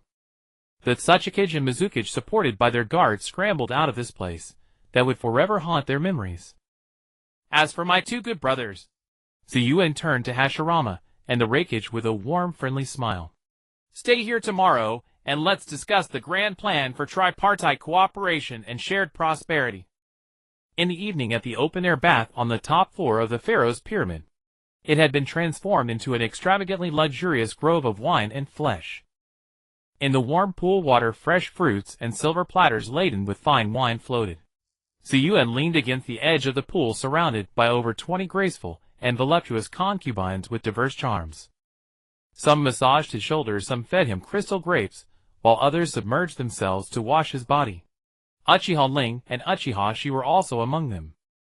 Ling still wore that cold, aloof expression, but her movements were practiced and skilled, as if she had been trained. She, blushing deeply, held Zi Yuan in her soft, full embrace while wiping his back. Zi Yuan closed his eyes, enjoying this decadent yet wonderful life, letting out a satisfied sigh. Meetings are so tiring. My concubines truly understand me best. I'll leave this kind of business to my chancellor tomorrow. It's time to give him a promotion and a heavier burden. Just as dawn broke through the twilight, Zi Yuan let out a thunderous yawn and summoned Lai Do to the pharaoh's office. Pharaoh, you called for me so early. What urgent matter requires my attention? Lai Do's eyes were sunken, his beard unkempt. Clearly, he had pulled another all-nighter dealing with the mountain of village affairs. Zi Yuan, clad in a loose silk robe and barefoot, plopped himself onto the pure gold desk. Oh, it's nothing major. He casually picked up a scroll about the Peace Highway project plan, didn't even glance at it, and tossed it forward where it fell to the floor. Those people from Mai and Yunin will be coming soon for a meeting about the road construction. I'm too lazy to go, you handle it. Lai Do was taken aback and hurriedly picked up the scroll from the ground. Pharaoh, this is a meeting that concerns the grand plan of 3 nations for the next century. It wouldn't be proper for you not to preside over it personally, would it? What's improper about it? Zi Yuan stood up, hopped on the desk, and patted Lai Do's shoulder with a leadership air of "I believe in you."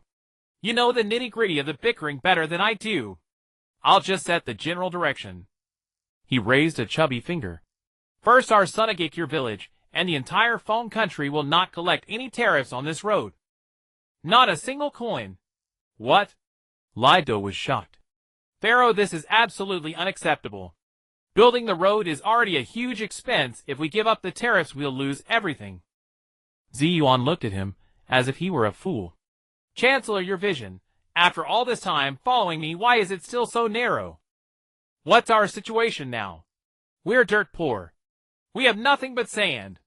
If you charge tariffs, who would want to come to this godforsaken place? First, build the road and bring people in.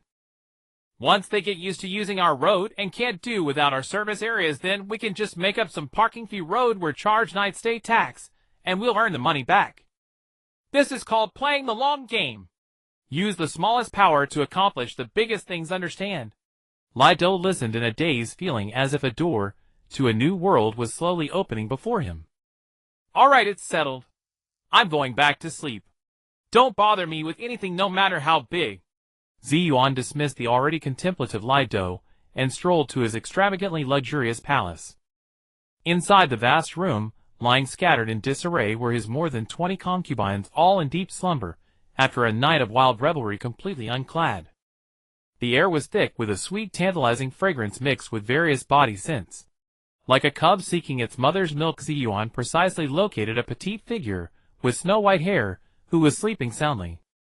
Then he burrowed into her soft, warm embrace, skillfully took the baby bottle, closed his eyes, and drifted into his own dreams like an infant. An hour later, in the round conference hall, Lai Do, dressed in formal attire, sat spiritedly in the main seat. Across from him was the formidable lineup from Mai and Yunin. Qianshou Zhujian, first Reikage AI, Qianshou Feijian, and the future second Reikage, all major figures gathered together. As the meeting began, Lai Do displayed the astonishing political acumen and strategic vision of the original first Kazekage. From the specific route of the road to the allocation of labor from the 3 nations, from the distribution of supplies to the establishment of security posts along the way.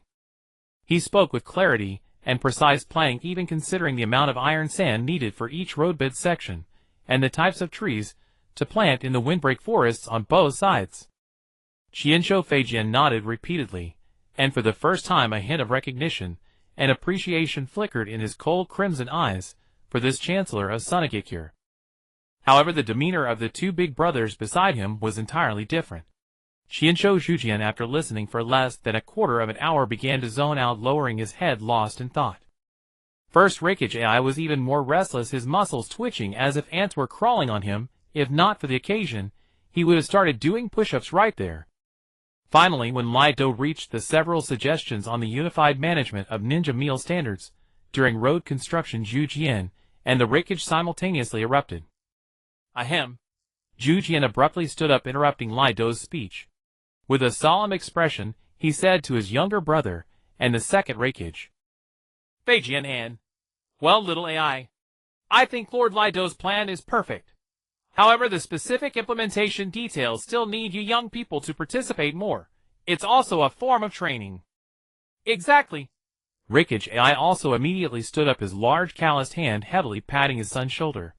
We old-timers won't hold you young people back here. Leave the rest to you.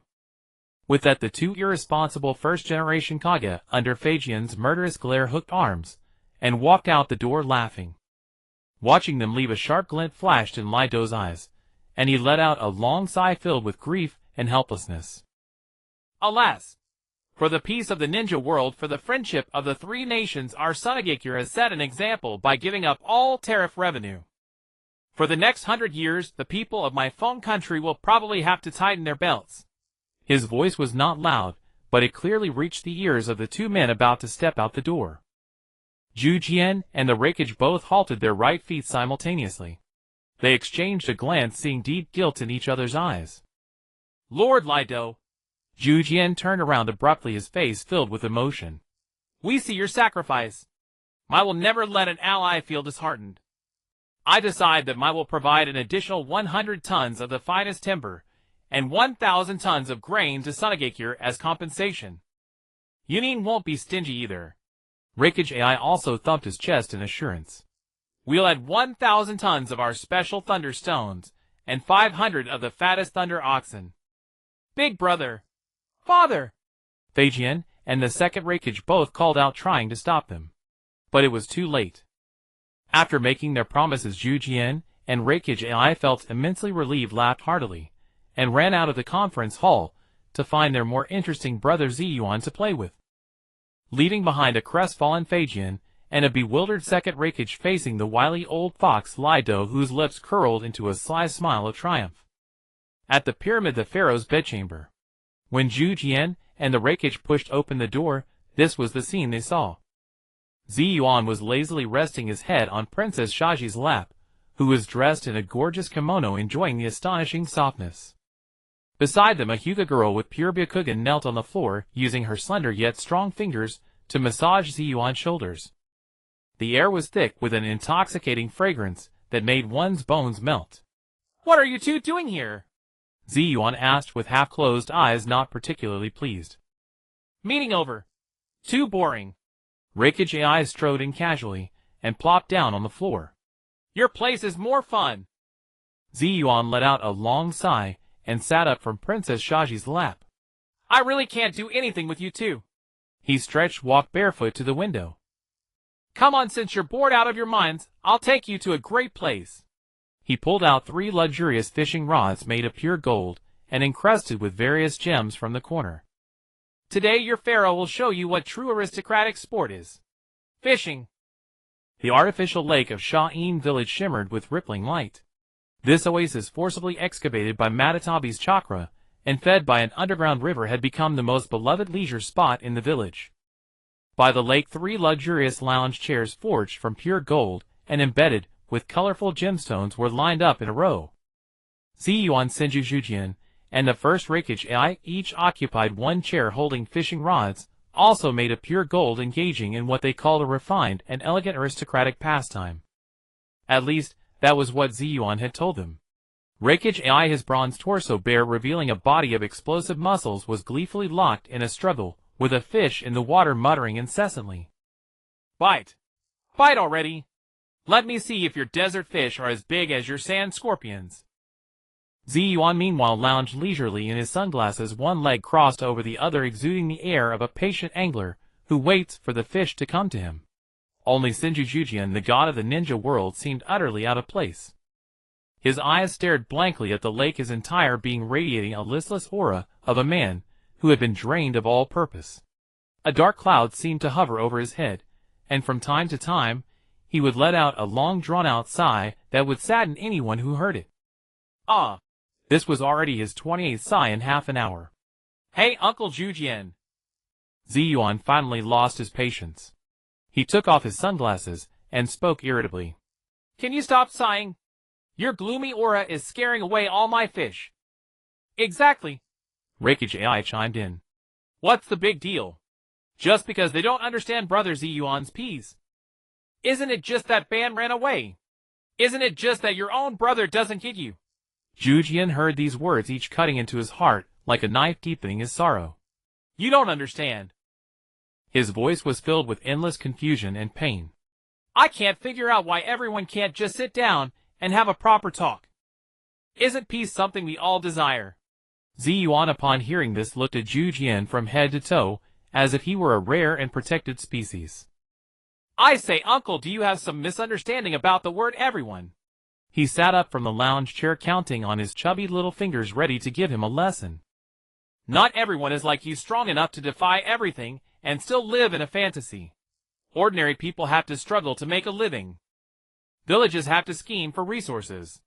Even the Kage of a village or the ruler of a nation has to consider the mouths of tens of thousands of people they are responsible for. Why did the Tuing glare at us? Because he was afraid that if the mines dried up, his village would have nothing to eat. Why did the Shuang cower like a frightened child? Because he was terrified of being beaten by Ban again and losing even the fishing boats that let Wuyin village sail out to sea. People always act out of self-interest. So-called peace is nothing but a fragile temporary compromise reached when everyone gets a fair share of the spoils and has enough to eat. Rakic AI nodded vigorously, deeply agreeing. Exactly. Brother Zi Yuan is right. Interests. That's what's real. Zhu Jian was struck speechless by this overly realistic discussion. He let out another heavy sigh. Ah, still sighing. Zi Yuan felt his blood pressure skyrocketing. If you really don't want to fish, just go back to your Mu Yi and cry over your little saplings. Don't ruin this pharaoh's mood here. Just as Zi Yuan was speaking, his fishing rod suddenly jerked downward. Got one. Zi Yuan's spirits lifted, and he yanked the rod upward. But it came up empty. Damn, another empty catch. He was so furious he nearly snapped the golden rod in two. At that moment, the fishing rod beside him, which had been utterly still all along, suddenly bent into a startling arc. Zhu Jian instinctively gave a casual tug. A massive golden carp, vibrant and thrashing bigger than his thigh, was effortlessly flung onto the shore. The fish flopped about, splashing water everywhere. Zhu Jian looked at the fish, then at the emptiness in his own heart, and sighed once more. Oh, what's so fun about this? It always happens. Just a casual pull and something bites. The scene fell into dead silence. Zi Yuan's eyes twitched uncontrollably. Rakic AI's mouth gaped wide enough to hold a fist. The next second, Ah! I'm done fishing. Zi Yuan let out a shriek and hurled the priceless golden rod into the lake. Right.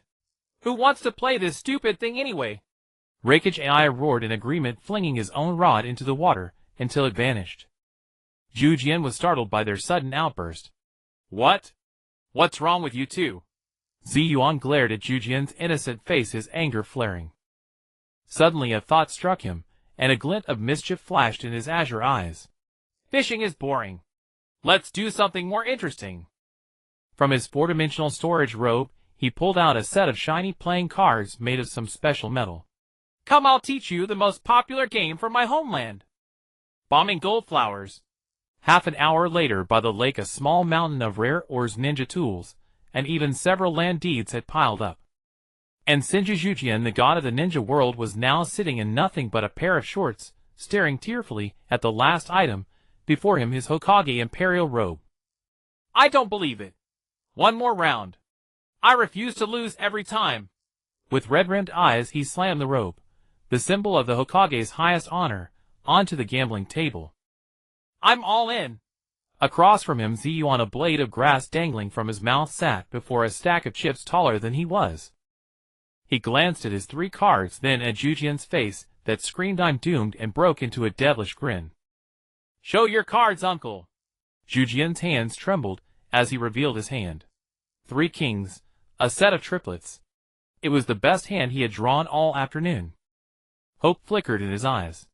But Zi Yuan leisurely flipped over his own cards. 2 of spades, 3 of diamonds, 5 of clubs. 235, a hand that beats all triplets. Ha ha ha ha ha. Zi Yuan's maniacal laughter echoed across the lake, lingering for a long time. He scooped the Hokage imperial robe into his arms, and rolled on the ground in sheer delight. I won. I won. True to your reputation, you lucky lost fat sheep. Ha ha. The first Rakic, who had lost everything down to a loincloth, watched the absurd scene and burst into laughter as well. Only Senju, the god of the ninja world, who had lost it all, sat frozen in place facing the setting sun, as two streams of regretful tears rolled down his cheeks. The sorrow he had felt for his lost friend seemed in that moment to be replaced by a more concrete, purer kind of pain. That night a grand feast celebrating the bankruptcy of the god of the ninja world was held atop the pyramid. The next morning Zi Yuan, wearing the Hokage imperial robe that was several sizes too large, saw off the departing delegations from Muyi and Yun at the village gate. Zhu Jian and Raikage Ai, along with their guards, who had also lost everything, shivered naked in the desert wind. Goodbye, my dear brothers. Zi Yuan waved his chubby little hand enthusiastically. Welcome to Sha'in Village again, to bring us more warmth. Watching the retreating procession, Zi Yuan's smile grew even brighter. With the official construction of the Three Nations Peace Highway, the ninja world was about to enter a precious period of peaceful development that would last for several years. 2 years later, in Feng Country, the village of Sha'in, a merchant from Chao Country set foot on this legendary land for the first time. When he beheld the astonishing sight before him, his jaw dropped in disbelief, and he did not even notice his goods falling to the ground. Was this truly the curse-barren land of swirling yellow sand? At the edge of his vision stood 3 pyramids, each 100 meters tall, like silent golden giants gleaming under the sun. Flanking the pyramids were 2 colossal trees, 1,000 meters high, that should never have existed in a desert. One radiated a golden light like the sun, called the sun tree by the locals. The other was lush and dense, its crown like a floating island in the sky, known as the sky tree. Farther away, a magnificent city of white stone, the Sky City, hovered above a vast artificial lake. Waterfalls cascaded from the city's edges, refracting rainbow hues in the sunlight. On the clean, orderly streets, not only shinobi of Sha'in, but also tourists and merchants from various countries came and went. Their faces beamed with a smile full of opportunity and vitality, a sight exclusive to burgeoning cities. This place was no longer a mere village. It was a miracle. They said it was a desert-divine kingdom forged within a few short years by an 8-year-old child hailed as the living pharaoh. Pharaoh's pyramid top floor office. Lido, the prime minister of Sha'in village, and eternally overworked, reported to his idol superior with fervent devotion. Your Majesty, our first 5-year plan has been completed 3 years ahead of schedule, exceeding expectations. Lido's voice trembled with excitement. He unfurled a scroll bearing data that would make any finance minister faint on the spot. The 3-country road project centered on the Peace Highway yielded a total return of 4 billion Rio, only 10% of our total revenue over the past 2 years. The remaining 90% came entirely from spontaneously formed tourism and from the real estate development and desert oil chemical projects you spearheaded. Now Sha'in Village's green coverage exceeds 80%, radiating within a radius of 4,000 li. The population has soared from a few thousand to over 100,000. Lido lifted his head, his eyes shining with fanatical light. Our cooperation with the daimyo of Feng Country has entered a honeymoon period. His Excellency has repeatedly invited you to the capital for a meeting and expressed his willingness to betroth his other princess to you to deepen our strategic alliance.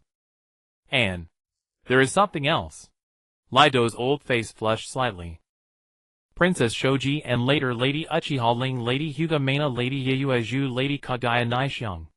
They are all pregnant. Zi Yuan, who was trimming his toenails with a pure gold nail clipper behind his desk, paused. He jerked his head up, his azure eyes bursting with unprecedented light. What?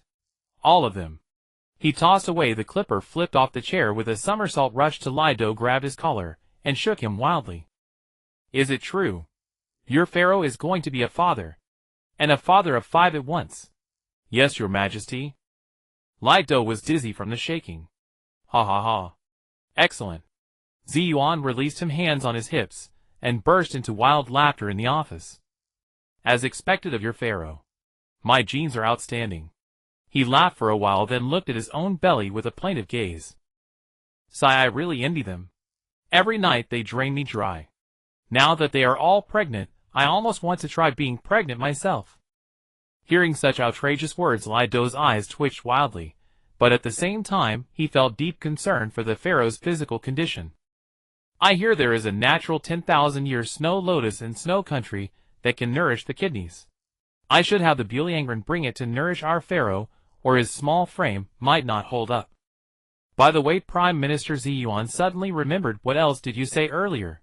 Something about the daimyos of other countries being unfriendly to us. Yes, Your Majesty. Lido quickly returned to work mode. Although we have boosted the economy of neighboring small countries, the rulers of some traditional great powers harbor great hostility toward our rise. However, they have been suppressed for now by the daimyo of Feng country, as well as by Mayan Yunin. A bunch of short-sighted fools. Zi Yuan sneered dismissively. Here's what you do tell those daimyos, that if they are willing to marry their daughters to me, we become one family. Economic cooperation, technical support, whatever they ask for we give. If they are still unwilling, they can wait to be eliminated by the times. Lido nodded respectfully. He knew that with his pharaoh's marriage maniac nature, within a few years the entire ninja world's royal families would be calling him son-in-law. All right. If there is nothing else, proceed with the second 5-year plan as scheduled. Zi Yuan yawned, looking impatient. Your pharaoh is going back to accompany my princesses and see my children. Don't bother me even if the sky falls. He turned to leave. Your Majesty, please wait. Lido suddenly remembered something and hurriedly called him. His face was solemn. There are 2 very important matters. First, according to reports from our bewildered planet in Union, the Ninetales, which had been active in Lei country, suddenly disappeared a month ago. It vanished as if into thin air. Zi Yuan stopped. Lido continued. Second, half a month ago, a branch of the Uchiha clan migrating from Tang country arrived with their families to seek refuge with us. Now, including the Uchiha in our village, the number has expanded to 350. That branch said they came on the orders of their former clan head Uchiha Ban. The office fell into a dead silence. Zi Yuan slowly turned around. His cynical smile vanished completely. It was replaced by an unprecedented cold and sharp seriousness. The Ninetales' disappearance. Ban's former followers arriving. These 2 seemingly unrelated pieces of information instantly connected into a clear line in his mind. Ban, you have been lurking for 2 years. Are you finally about to begin? The sunlight outside the window remained bright. But an invisible shadow named Turmoil had quietly descended upon this land that had just welcomed peace. In the pharaoh's palace of Shine Village, within the opulent Great Hall, Zi Yuan was indulging in the most leisurely moment of his daily routine. Princess Shaji gently massaged his shoulders, while Uchiha she peeled an apple with a small silver fruit knife. The triplets of the Shuai clan tenderly massaged his 3 legs. Nearby, several expectant mothers with visible bumps sat together discussing what names to give their future children, their laughter and chatter filling the air. A drowsy fragrance permeated the room. Just then, a ninja clad in a black tight suit and wearing a crow mask knelt like a ghost at the closed palace gate. Thorough urgent report from the Bulyanren. Zi Yuan lazily opened one eye and glanced outside. Speak. Traces of Uchiha Ben have been discovered near Konoha. The atmosphere in the room instantly froze. Zi Yuan waved his hand, signaling the several consorts to withdraw, then dressed his trousers and straightened his disheveled clothes. Now the languor on his face had vanished, replaced by a stoic expression. It has come after all. But I never expected that because of my presence, this destined confrontation would be advanced by so much. He walked to the window and gazed at the bustling city of night beyond. To go or not to go? He knew the outcome of this battle. Ben would feign death and at the last moment bite off a piece of Jujian's flesh. And Jujian, the man hailed as the god of shinobi, would soon pass away from some unknown cause. This was their shared destiny, the final chapter of the millennium-long bond and conflict between the reincarnations of Yinchuo and Exoluo. Should he intervene? Countless scenarios that could alter the outcome flashed through Zi Yuan's mind. But he soon cast aside all those thoughts. Forget it, it's meaningless. Everyone should have the right to choose their own fate, even if the end of that path is destruction. I only need to be a quiet spectator. He turned around and flashed a familiar carefree smile at the several consorts, who were full of worry. It's nothing, just a minor matter. You carry on, I'll go handle it. He stepped out of the palace and directly summoned Lidu, who was buried in the office fretting over the next 5-year plan. Chancellor, I leave the village affairs to you. I'm going on a journey. Pharaoh you are. Before Lyda could finish, Zi Yuan's figure had already vanished into the night. This time he brought no guards, and rode no tailed beast. Alone like a solitary soul merging into the darkness, just as he had first come into this world. Night. In the forest outside the Valley of the End in the Land of Fire. Zi Yuan lay on a thick tree branch, a blade of grass dangling from his mouth, idly staring at the sky. He had set up camp here, and waited for 3 days, and 3 nights, anticipating the start and end of the performance. But after so long, aside from a few reckless wild boars, he hadn't seen a soul. What the hell? He sat up irritably, and kicked an innocent stone aside. Are those two going to fight or not? Could they have gotten the location wrong? No, the first thing I'll do, when I get back, is cut the entire budget of the Bloodline department. A bunch of useless good-for-nothings. He lay on the grass grumbling curses at the unreliable Bloodline and the tardy Uchiha band. Suddenly a deafening roar erupted from the direction of Konoha. A terrifying ear-splitting explosion came from the forest beyond the village. Then a vast malevolent and hate-filled chakra swept over like a tsunami. Roar. It was the furious cry of the Ninetales resounding through the heavens. It's finally started. Zi Yuan's spirit lifted, and he leaped from the branch, dashing toward the source of the power. When he arrived, he saw the legendary strongest-tailed beast Julama roaring skyward in an open area not far from Konoha. Its body was covered in a deep blue Susanoo resembling samurai armor. On the Ninetales' head, Uchiha band stood with arms crossed, his long hair wild, his scarlet eternal Mangekyo Sharingan coldly fixed on the nearby village. In the mouth of the armored Ninetales, a black sphere of energy mixed with yin and yang chakra and radiating destruction was rapidly condensing. A tailed beast ball. Its target was Konoha. Ban. Stop. Senju Jujian's roar came from the other side. A colossal wooden figure rose from the ground, shielding the village with its massive body. The next moment, the Ninetales' tailed beast ball shot out like a black meteor. The giant wooden figure extended its enormous arm, forcibly altering the trajectory of the tailed beast ball, which could level a mountain, and hurled it into the distant uninhabited area. A small mushroom cloud rose on the horizon. The battle erupted instantly. But to Zi Yuan's surprise, after blocking the first attack, Jujian did not stay to fight. Instead, he maneuvered the wooden figure away from the village. Ben watched Jujian's retreating figure, and a flicker of complex, barely perceptible hesitation passed through his cold eyes.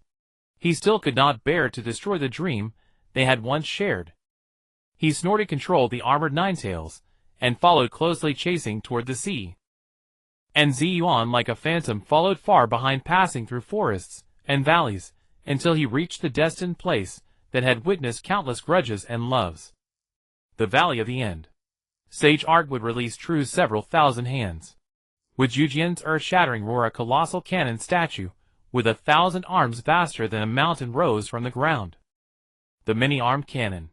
Under the infusion of Sage Chakra, each arm of the 1,000-armed cannon possessed enough power to shatter mountains and rivers. Roar. The armored Ninetales let out an unwilling howl, swinging its 9 massive tails to clash madly with the overwhelming wooden fists. With each collision, the sky cracked and the sea reversed. The entire Valley of the End groaned and collapsed under the might of these two godlike creations. Zi Yuan stood on a distant cliff, watching the cataclysmic battle with an impassive face. Finally, under absolute power, the Susanoo armor on the Ninetales shattered inch by inch. The colossal 1,000-armed cannon pinned the Ninetales to the ground, rendering it immobile. Everything was settled. Zi Yuan looked into the distance, at the figure of Uchiha band slowly rising from the ruins, and let out a soft sigh. Alas, the renegade has awakened. That hockey band is so stubborn. He leaned against the rock wall behind him, gazing at the crescent moon in the sky, a bizarre thought crossing his mind. To be honest, the infinite Tsukuyomi is not entirely without merit. At least in that dream, where everyone is happy, there will be no more war, no more pain. But it was a trap from the very beginning. A colossal 1,000-year-long deception to resurrect the goddess of the dawn. And even if you were told it was a trap, you would probably walk on with your pride. 2 days later, when Zi Yuan arrived at Muhi, he could already feel the air in the village heavy as water-soaked cotton, an oppressive atmosphere weighing down on everyone. It seemed the aftermath of the battle at Zhongjia Valley had not dissipated with the collapse of the colossal statues, but instead transformed into an invisible dark cloud shrouding every heart. In the Hokage's office, Jinsho Zhujian sat on the chair symbolizing the highest authority, yet he appeared utterly deflated, as if his spine had been removed, sinking into the seat in despair. His once joyful laughter, which could infect all who heard it, had vanished without a trace, replaced by an indissoluble thick melancholy. When Zi Yuan pushed open the door and swaggered in, Zhujian barely managed to force a smile more bitter than tears from his zombie-like state. Zi Yuan? Brother, why are you here? If I hadn't come, were you planning to photosynthesize here and turn into a real tree? Zi Yuan unceremoniously jumped onto the desk, picked up the Hokage hat, and placed it on his own head. It was comically oversized. Come on, stop frowning. It's just a quarrel and a fight with your brother-in-law. No big deal. Zi Yuan said, pulling out a banquet planning diagram from his chest, its origin unknown. Let's go, I'll take you to throw a banquet. Today I'm treating your pain. We'll drink until we drop. Zhujian stared at him blankly, then finally shook his head slowly, still dejected. Not in the mood. His voice turned hoarse like rusted iron grinding together. Zi Yuan, tell me why. Why can't Ban understand me? Why does he insist on starting a war? Isn't peace good? This is the village we built together, and yet he wants to destroy it. Why? Didn't we agree back then? Zi Yuan looked at the god of shinobi, who was spiraling into self-doubt again, and felt a headache coming on.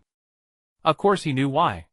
Because people change, their ideals shift over time, especially for someone as absolutely stubborn and reclusive as Yuzhibo Ban, who had seen through too much. Moreover, he harbored Indra's chakra within him, unlike Zhujian, who possessed Ashura's chakra, which allowed him to immune himself and see only the bright side. But these truths he couldn't speak. Sai, you think too much. Zi Yuan Sai jumped off the desk, grabbed Zhujian's wrist, and forcibly dragged him from the chair. Let's go! If you don't want a banquet, come with me to a good place to clear your mind. He dragged the distraught Zhujian toward the office door. Stop! A cold, sharp voice rang out at the entrance. Qiansho Feijian, unbeknownst to them, had blocked Zi Yuan's path with his tall frame. His narrow red eyes, like two unsheathed blades, locked onto Zi Yuan. Release my brother. O second in command, aren't you overstepping? Zi Yuan looked up at him with displeasure. I'm taking my brother out for some air. What's it to you? Brother needs rest now. It's not suitable for him to go out. Besides, who knows what tricks you, an unknown brat, might pull. Feijian's right hand had already quietly rested on the ninja tool pouch at his waist. Zi Yuan looked at his wary demeanor, and his smile gradually faded. He released Zhujian's hand and slowly took a step forward. An invisible yet blood-soaked, terrifying, murderous intent instantly enveloped Feijian. At that moment, Feijian felt as if he were being targeted by an invisible ancient beast. Every cell in his body screamed danger. His body froze uncontrollably, and cold sweat broke out on his back, soaking his clothes. Zi Yuan simply stared at him, his azure eyes filled with indifferent cruelty. Feijian had no doubt that if he spoke another word, the other party would not hesitate to erase him from this world entirely. In the end, under the absolute suppression of power of Feijian, the future second Hokage humbly stepped aside and made way. Outside Muyi village, by the banks of the Nanha River. This was where Zhujian and Ban often came during their youth in the Warring States period. Here they had skipped stones together, and talked about the distant unattainable dream of building a village. Zhujian stared blankly at the clear water, as if seeing the reflections of two boys playing and laughing. He squatted down, picked up a flat stone, and instinctively tossed it toward the water. The stone skipped 7 or 8 times before sinking to the bottom. When I was 6, I started going to war to kill people. Zhujian's voice drifted, carrying a hollow quality from a distant past. In that chaotic Warring States period, every clan fought for survival. Babies were marked for their future fate the moment they were born. Killing, starting at 6 years old, we had to go to war to kill enemies. Those 1,000 years of days, people were either killing or on their way to kill. In the past, during the slaughter, I watched my brothers and clansmen fall one by one before my eyes. I grew tired of that life. So I made up my mind back then I would create an era of peace where no child would ever have to go to war again. Back then, I met Yuzhibo Ban who shared my ideals. At the time, our two clans were irreconcilable mortal enemies, yet we eventually came together. Zi Yuan sat on the grass nearby, uncharacteristically not interrupting. He could understand Zhujian's pain, but only to a limited extent. Then why didn't you just beat all the clans into submission back then, unify everything, and be done with it? Zi Yuan interjected casually. Maybe. I didn't think that far ahead back then. Zhujian laughed self-deprecatingly. So here we are today. Zi Yuan looked at him, and shook his head inwardly. In the end, it's the Ashura will within him at play. It gives you the power to connect with all things, but also this incurable naivety. He could sense that Zhujian's life force was slowly ebbing away at an imperceptible rate, like a towering tree rotting from the inside. Zi Yuan stood up, brushed the grass clippings off his pants, and uttered a seemingly random remark. Old friends fall one by one like leaves in the wind. Hearing this, Zhujian was slightly stunned. He turned to look at the chubby 8-year-old boy, at his pretentiously profound expression, and for some reason burst out laughing.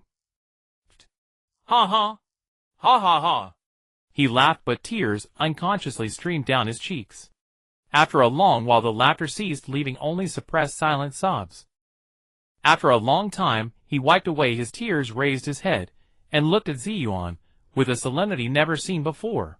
Brother Zi Yuan, can I ask you a favor? Speak. I heard that some of Ban's clansmen have migrated to your Sha'in village.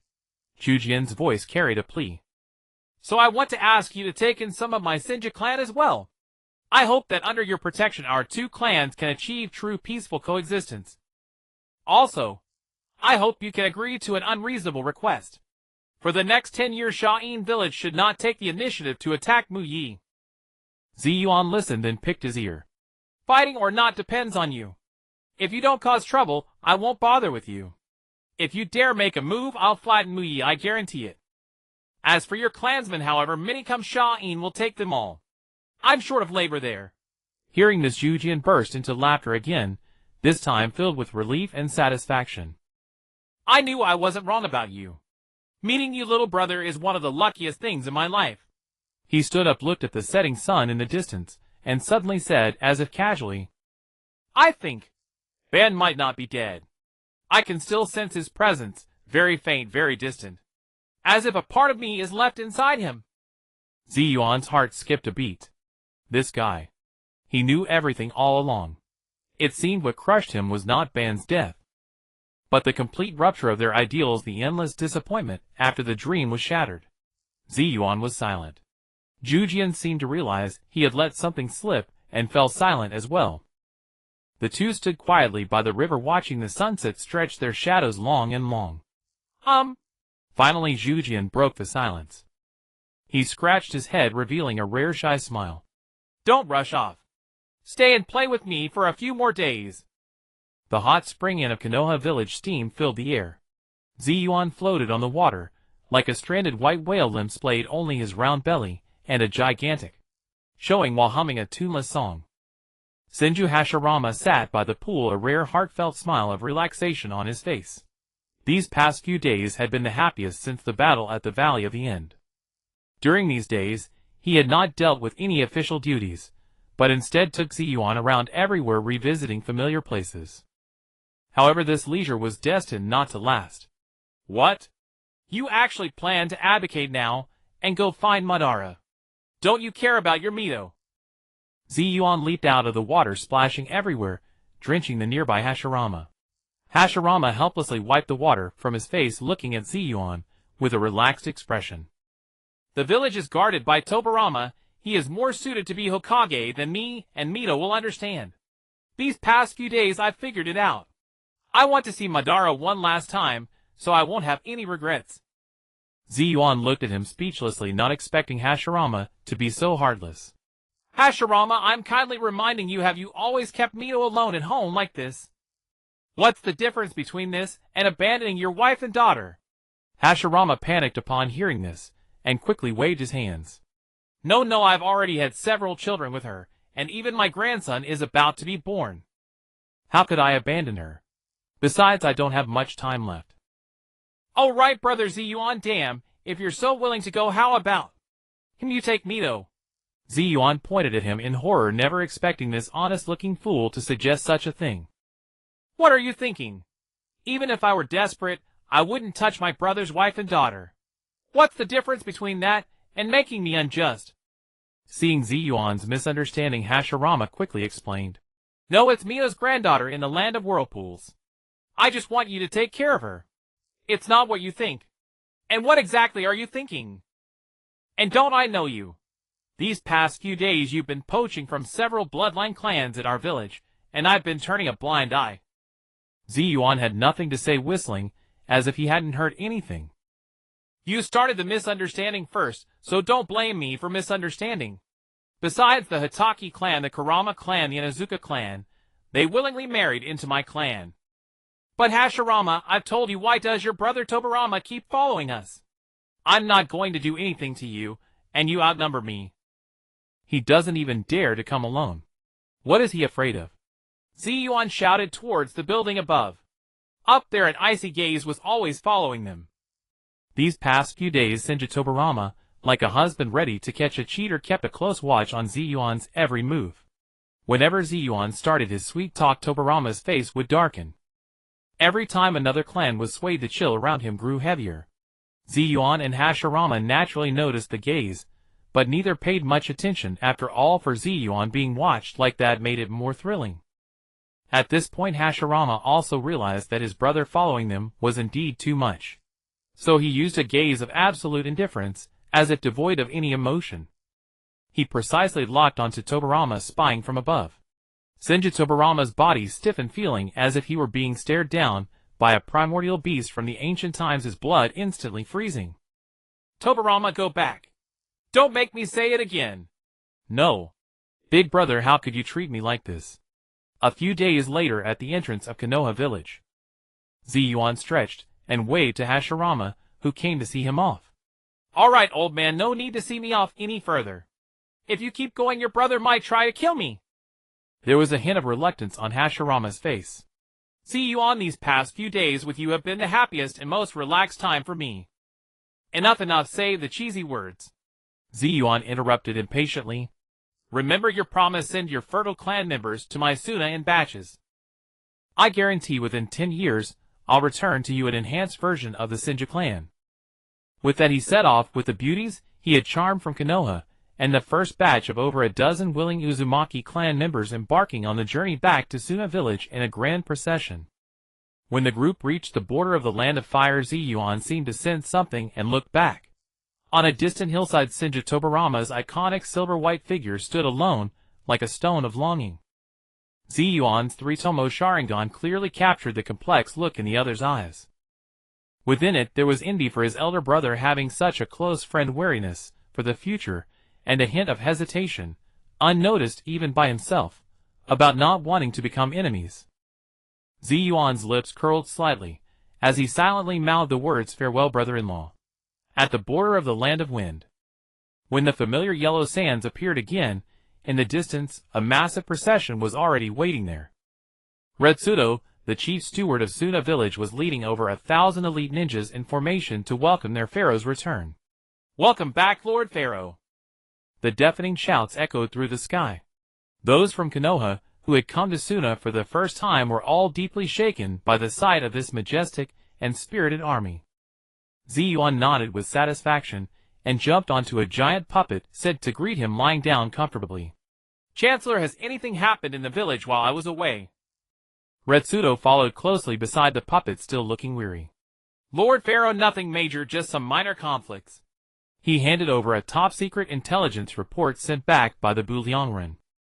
According to reliable intelligence, after the two old geezers from the land of earth and the land of water returned, the more they thought, the angrier they got.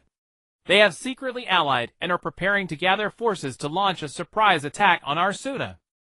Retsudo's tone held no worry at all, but rather full confidence. However, Zi Yuan, lying on the puppet, after hearing this news that would make any daimyo lose sleep, merely yawned lazily. That's it. He sat up, an excited expression, like a hunter seeing prey, on his face. Let them come. Just as well, I've been itching for a fight. Send word, tell them I, the Pharaoh, am waiting for them in Suna village. If they don't come, they're my grandchildren. And make it clear if they lose this time the reparations won't be as cheap as just sending a few women. When the time comes I want them to empty their treasuries. Retsudo looked at his pharaoh's arrogant and unruly demeanor, and his confidence grew even stronger. He had witnessed the rise of this desert divine kingdom with his own eyes. The current Suna village was no longer the weakling it used to be. After 2 years of rapid development and population influx, the number of combat-capable ninjas in the village had reached a terrifying 30,000. This number even exceeded the total of the other 4 great nations. Moreover, these 30,000 were not cannon fodder. Among them were Bloodline limit ninjas from various countries: Uchiha Senju Kagaya Hyuga Yuki clan, Mizunoto clan. It can be said that there is no more elite monster army or more complete collection of Kekkei Genkai in the world. Alright, if there's nothing else, it's settled. Zi Yuan yawned again and jumped off the puppet. Handle the rest as you see fit. I'm tired. I'm going to check on my new queens and incidentally give them a physical examination. With that he hummed a tune, hands behind his back, and walked towards the resplendent harem surrounded by a group of maids, leaving only Retsudo, who bowed respectfully, his eyes sparkling with full anticipation for the upcoming war. On the border between the Wind Country and the Earth Country, the sparks of friction were instantly ignited into a blazing inferno. A joint force of elite shinobi from the Rock and Mist villages aimed to tear through the standard border defenses of the Sand Village. But unexpectedly their assault proved utterly futile, instead suffering heavy losses with countless casualties. Even after paying such a price, they failed to set foot even half a step into the Sand Village's territory. Even with the 2 villages cooperating wholeheartedly, combining their strengths, the impenetrable earth release of the Rock Village and the ghostly formless silent killing technique of the Mist Village, 2 completely different styles of jutsu seamlessly coordinated, still fell before the bewildered organization of the Sand Village, like sugarcane cut down with a single stroke. Like a 100-man joint force suddenly charging into a silent, soundless border forest region. No matter how vigilant they were, even with multiple jonin leading the squad, there were always a dozen or so figures that emerged silently from every corner of their formation. They were uniformly clad in black windbreakers embroidered with dark golden cloud patterns, their faces adorned with a variety of ferocious yet majestic bronze oni masks. They stood there quietly, as if merging with the surrounding shadows, emitting not a trace of chakra fluctuation. Bewildered kill. A man wearing a judge mask spoke slowly, his tone devoid of any emotion. The next second the slaughter began. It was a one-sided, precise, and efficient massacre. A rock jonin had just formed hand seals when a red-eyed shadow emerged from his own shadow, a kunai instantly slashing his throat. Several mist ninja concealed themselves in the thick fog, but before they could launch a stealth attack, several iron sand spears wrapped in black lightning descended from the sky, pinning them firmly to the ground. The man with the Yaksha mask clapped his hands together, and the ground instantly transformed into a quicksand hell, swallowing dozens of ninja. The woman with the Rakshasa mask charged through the crowd at high speed. With each impact a dazzling bloom of white bone flowers formed from the corpse. Bone pulse blossomed. Within less than the time it takes to burn an incense stick, the 100-man joint force of elite shinobi from the 2 nations was completely annihilated. On the battlefield only the man wearing the judge mask remained. He stood on the corpse of a one-eyed jonin, reporting to a distant location through a special communicator. Mission complete. All targets eliminated. Bewildered fall back. Somewhere in the shinobi world, a dark, damp underground cavern, Uchiha Ban sat cross-legged on the withered finger of the demonic statue of the outer path, his eyes closed in meditation. The pipes connected to his back continuously channeled the statue's faint life force into his aging body. A white Zetsu with a spiraling face emerged from the ground, holding a food box, like a devoted puppy presenting a treasure. Lord Ban, look what delicious food I've brought for you. Ban slowly opened his pale, colorless eyes, which were transforming into Rinnegan, and glanced at the white Zetsu. When he saw what was inside the food box, a faint ripple appeared in his otherwise still emotionless eyes. It was Inarizushi, his favorite sweet treat from his youth. Where did you get this? Ban's voice was as hoarse as if he had not spoken for a long time. Wasn't I supposed to have you infiltrate the Sand Village? Oh, don't even mention it, Lord Ban. The spiraling face white Zetsu gestured wildly, his tone filled with grievance and a hint of smugness. That sand village's barrier is just inhumane. I tried hundreds of times, and I couldn't even get a hair through. But luckily I'm clever. I found a blind spot. At the very top of the tallest, largest pyramid there's an empty room that has no barrier at all. And every day that room is filled with all sorts of delicious food. I secretly took a few, and they didn't even care. See, aren't I smart? Uchiha-ban looked at the white Zetsu's foolish praise-seeking expression, and said nothing. But in his mind a chubby little kid's face emerged. A face that always wore a mischievous grin and begged for a beating. Zi Yuan? So you knew I would send someone, didn't you? Forget it. Since it's a little gesture from you, brat, I'll reluctantly accept it. He picked up a piece of inarizushi and placed it in his mouth. The familiar sweet flavor melted on his taste buds, as if pulling his thoughts back to that distant afternoon when he and Hashirama once shared food by the banks of the Naka River. Just then his chewing paused slightly. He took out a small note wrapped in special oiled paper from his mouth. Unfolding it, there was only a single line of small characters written in an arrogant hand. Brother-in-law Ban Hashirama told me you like this. He said that even though you walk different paths, your hearts are still as one. Your loving nephew Zi Yuan. The hand holding the note tightened abruptly. Hashirama. He instinctively touched his right chest. There the vague face formed by Hashirama's cells seemed to transmit a warm tremor. We are one. Are we? Oh, Lord Ban. The white Zetsu's noisy voice interrupted Ban's memories. I just received news that the Water Country and the Earth Country seem to have joined forces to attack the Sand Village. Ban felt a surge of irritation at being disturbed. His pale eyes instantly transformed into Sharingan, and he glared fiercely. An icy bone-chilling killing intent instantly enveloped the white Zetsu. However, the white Zetsu, a creature with a few loose screws in its brain, couldn't sense killing intent at all. It continued enthusiastically sharing the gossip it had gathered. But they got completely thrashed by an organization called Bewildered. That Bewildered is way more formidable than us. They're super mysterious. It seems like they have shadows everywhere. And their perception ability is so strong that I dare not get close for fear of being discovered. The killing intent in Uchiha-ban's eyes slowly receded, replaced by deep contemplation. Bewildered. Zi Yuan, I didn't expect you had such a card up your sleeve. Not only do you possess power comparable to the Ten Tails, but you've also established an intelligence and assassination organization of this scale, one that even the white Zetsu cannot match. Just how many secrets are you still hiding? However, this contemplation lasted only a few seconds. Ban's eyes once again regained that absolute indifference and confidence, as if he were looking down upon all living beings. But all of this is nothing but futile struggle. He slowly stood up, walked to the cave entrance, and gazed up at the sky obscured by rock, as if he could already see the blood-red moon about to rise. In this false world, no matter how powerful an army you build, no matter how prosperous a kingdom you establish, in the end, you cannot escape the cycle of hatred and conflict. Only in the world of infinite Tsukuyomi can everyone together experience true beauty, a world without war, without pain. And I, Uchiha-ban, will become the sole savior who brings eternal peace to this world.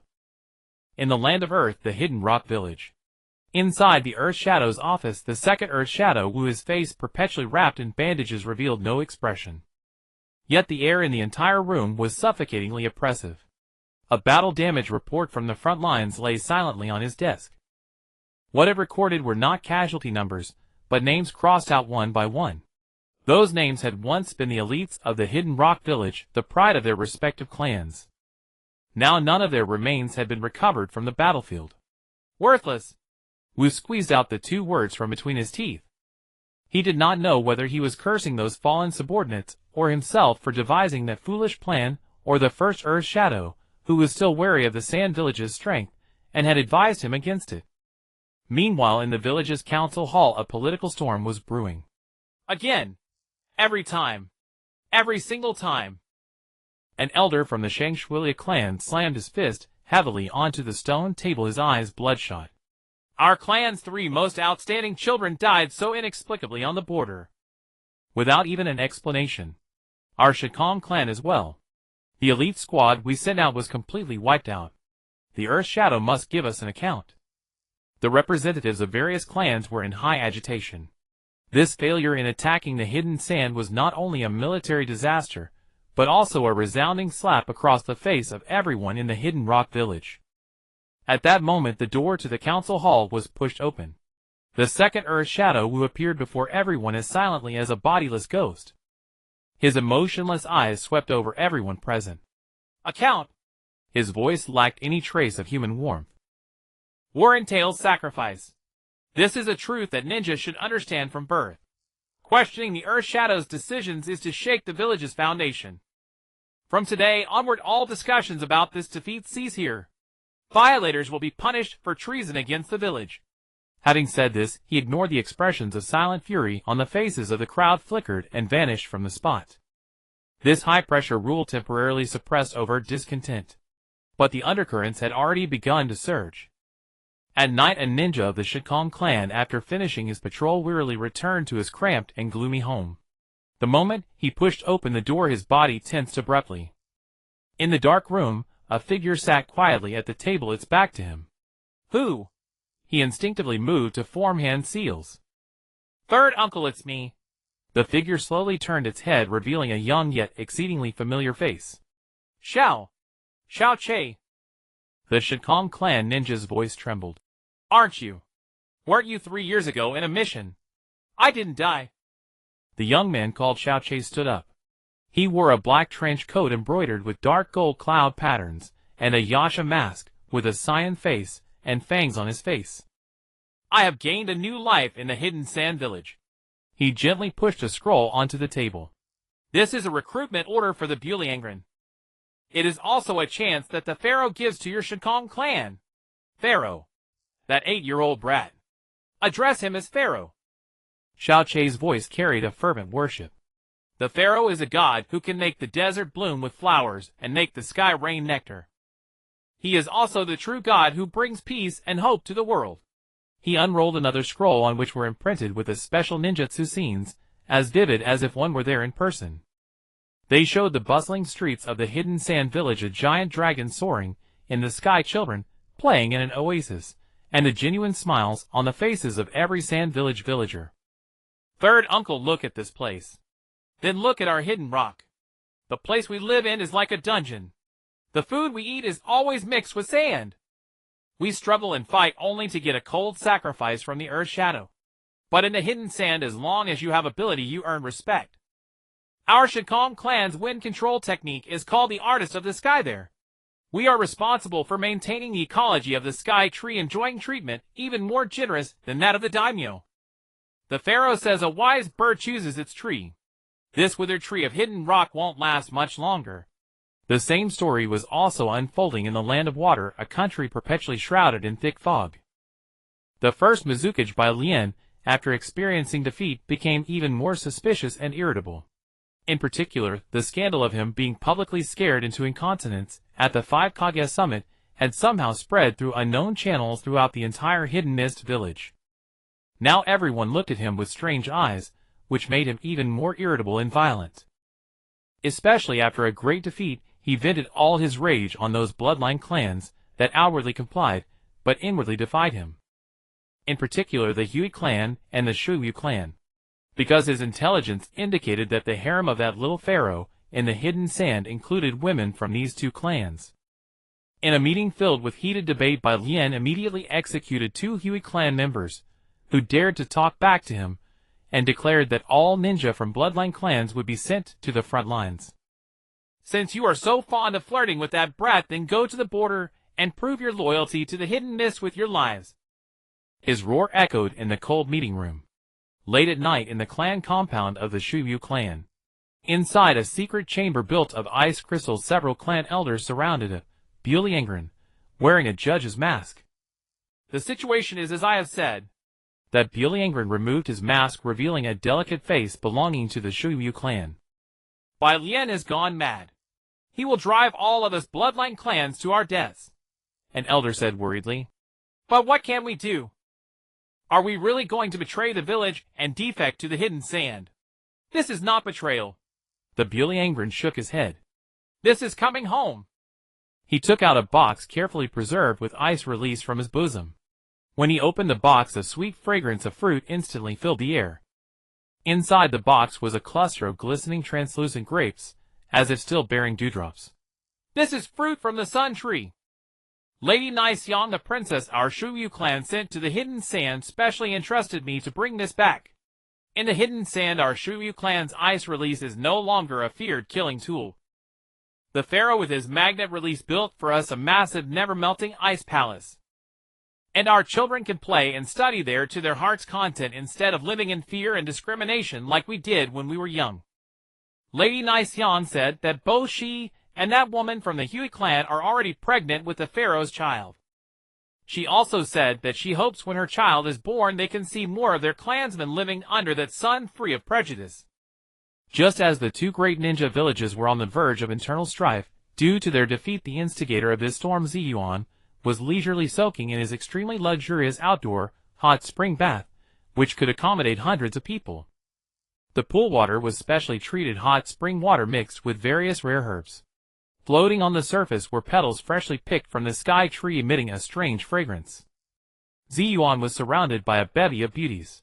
A newly arrived maiden from the Chimu clan was using her exquisite swordsmanship inherited from White Fan to trim Zi Yuan's nails, with precision down to the micrometer.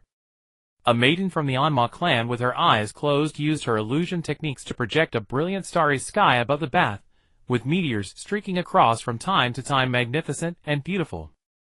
Meanwhile, a girl from the Chuenjong clan was playing a game of water fetch, with her equally well-groomed ninja dog in the spacious bath occasionally splashing up cheerful water. Ah! Zi Yuan leaned against the plush pale bosom of a Hui clan princess, letting out a languid sigh. Managing a country is truly exhausting. He opened his mouth, and a beauty from the Qianshou clan immediately understood, gently placing a peeled chilled lychee into his mouth. It's my harem that best heals my weary soul. Oh, by the way, inform Lito to prepare. When those rogue ninja from the land of earth and the land of water come with their families to seek refuge, we must ensure a proper reception. After all, our Hidden Sand village has always been one to repay evil with kindness and embrace all rivers. In the canyon at the border of the land of earth. Hurry! Keep up! Ahead is the border of the land of wind. If we escape there, we'll live. A young man from the Shikong clan carrying his elderly mother on his back shouted hoarsely, encouraging his faltering clansmen. On his arm a bone-deep wound was still bleeding. Around him hundreds of other defectors, ragged and burdened with families, were also present. Most of the crowd were from the Shikong clan of Awagakure, the Yuki clan of Kirigakure, and the Kagaya clan. Under the oppressive rule of their respective villages, they chose to trust their own, bewildered, the disgraced ones, and flee to the legendary desert kingdom, embracing a better tomorrow. However, behind them was the relentless pursuit force from their former homeland. Earth release, earth flow river. And Awagakure Jonin slammed his hands onto the ground. The ground instantly turned into a raging mudslide, devouring the fleeing crowd. Ice release, ice crystal wall.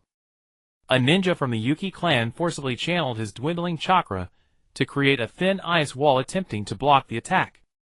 Crack! The ice wall shattered under the impact of the mudslide. Seeing this, despair clouded every heart in the crowd. At that moment, a broad figure blocked the cascading mudslide, letting the people breathe a sigh of relief. Behind them, over a dozen black figures, like envoys from the deepest hell, silently appeared on the battlefield. They wore black trench coats, embroidered with dark gold cloud patterns, and their faces were covered with various ferocious bronze demon masks. The Bewildered, by order of the pharaoh, come to escort you. A man wearing a judge's mask spoke slowly in a tone devoid of emotion. The next moment, the Awagakure Jonin, who had just performed the earth release, hadn't even had time to form his next hand seal. Before he could, a spike made a pure gold sand shot from the shadow beneath his feet, flashing through and piercing his heart. Several Kirigakure assassination squad members tried to vanish into thin air. A Bewildered wearing a Yiksha mask snorted coldly and clapped his hands. Magnet release, iron sand world method. Countless black iron sand shot into the sky, forming a massive magnetic field domain. Within the domain, all stealth and illusion techniques were exposed. Those Kirigakure ninjas, like kites with broken strings, fell from the air, impaled by bone spears waiting below, skewered like candied haws. What was originally a pursuit instantly turned into a one-sided efficient and bloody slaughter. The Bewildered, like the most precise scalpel, cut through the formation of the pursuit force, carving a bloody path of hope for those defecting clans. Follow us! The man in the judge's mask shouted without looking back. The fugitives snapped out of their shock, mustered their last strength, and followed the Black Reapers toward the canyon's end. When the first ray of sunlight symbolizing the border of the Land of Wind fell on the blood-streaked face of the young Shikong man, he nearly collapsed. They had finally escaped. However, as they crossed that invisible border and saw the scene before them, everyone was stunned into silence. Outside the canyon exit was a vast army. Thousands of Sunagekure ninjas clad in uniform armor stood in neat formation, silently and solemnly. Their eyes were cold and sharp, and the weapons in their hands gleamed with a chilling light in the morning sun. Behind the army, hundreds of medical ninjas were ready, along with mountains of food and water. Welcome home! Retsudo, draped in a chancellor's robe with intricate gold patterns, stood at the front of the army, his voice steady and powerful. Get treated first, have something to eat. Leave the rest to us. The defectors could no longer contain their emotions. Many fell to their knees, wailing loudly. It was the joy of survival and the excitement of finally finding a home.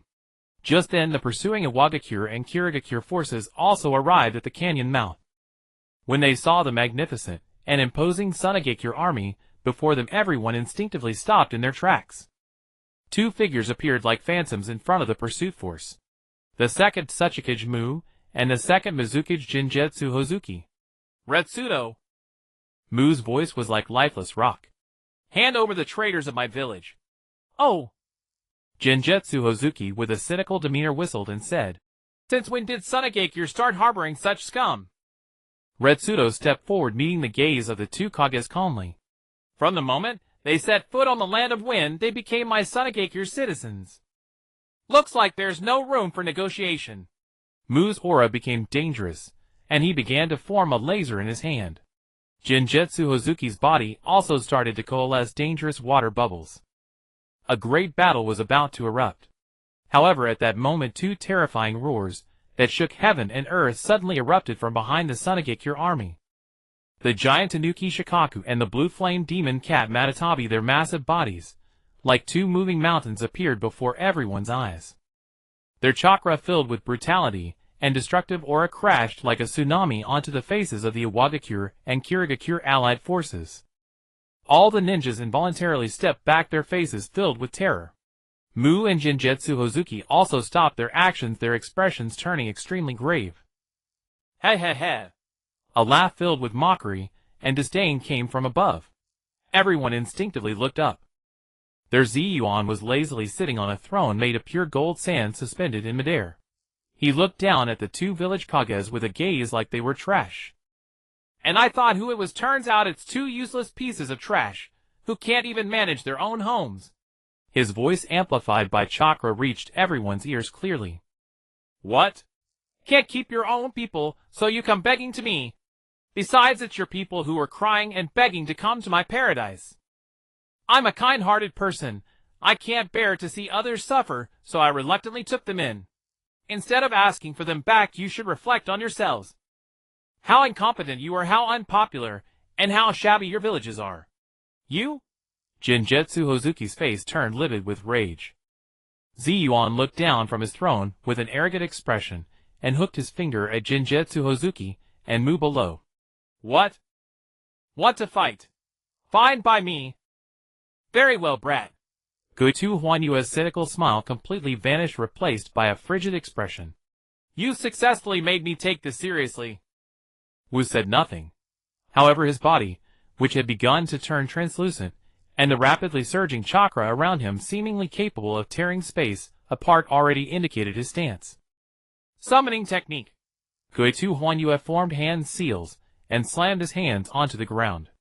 A giant mirage shell, its size comparable to a small hill, materialized out of thin air. The giant shell opened and closed, spewing forth endless white mist. The dense mist began to distort light, creating illusory mirages. Almost instantly, the entire battlefield was enveloped in a thick fog so dense that one could not see their own hand before their face. Yuta and Mu Wang, two colossal tailed beasts, let out irritable low growls. In this eerie mist their perception was severely disrupted, and for a moment, they could not locate the enemy's true position. At the same time Wu's figure had already completely vanished into the air with the help of the unseen labyrinth technique. Water-style steam eruption. A childlike clone made of oil and water identical in appearance to Huanyua leaped out from the mist. It skipped along merrily like a small self-propelled bomb charging toward the Sunagekure army formation below the hill. This clone could trigger endless devastating steam explosions through rapid heating and cooling. But the true killing move came from the sky. Wu, having concealed his form, had flown directly above Zi Yuan's golden throne without anyone noticing. He pressed his palms together, interlacing 3 fingers, to form a stable triangle. The Kekkei Tota, which transcends bloodline limits and surpasses the 5 elemental transformations, now bared its ferocious fangs. Dust-style atomic dismantling. A pure white cubic beam of light seemingly capable of devouring all light took shape in his palm.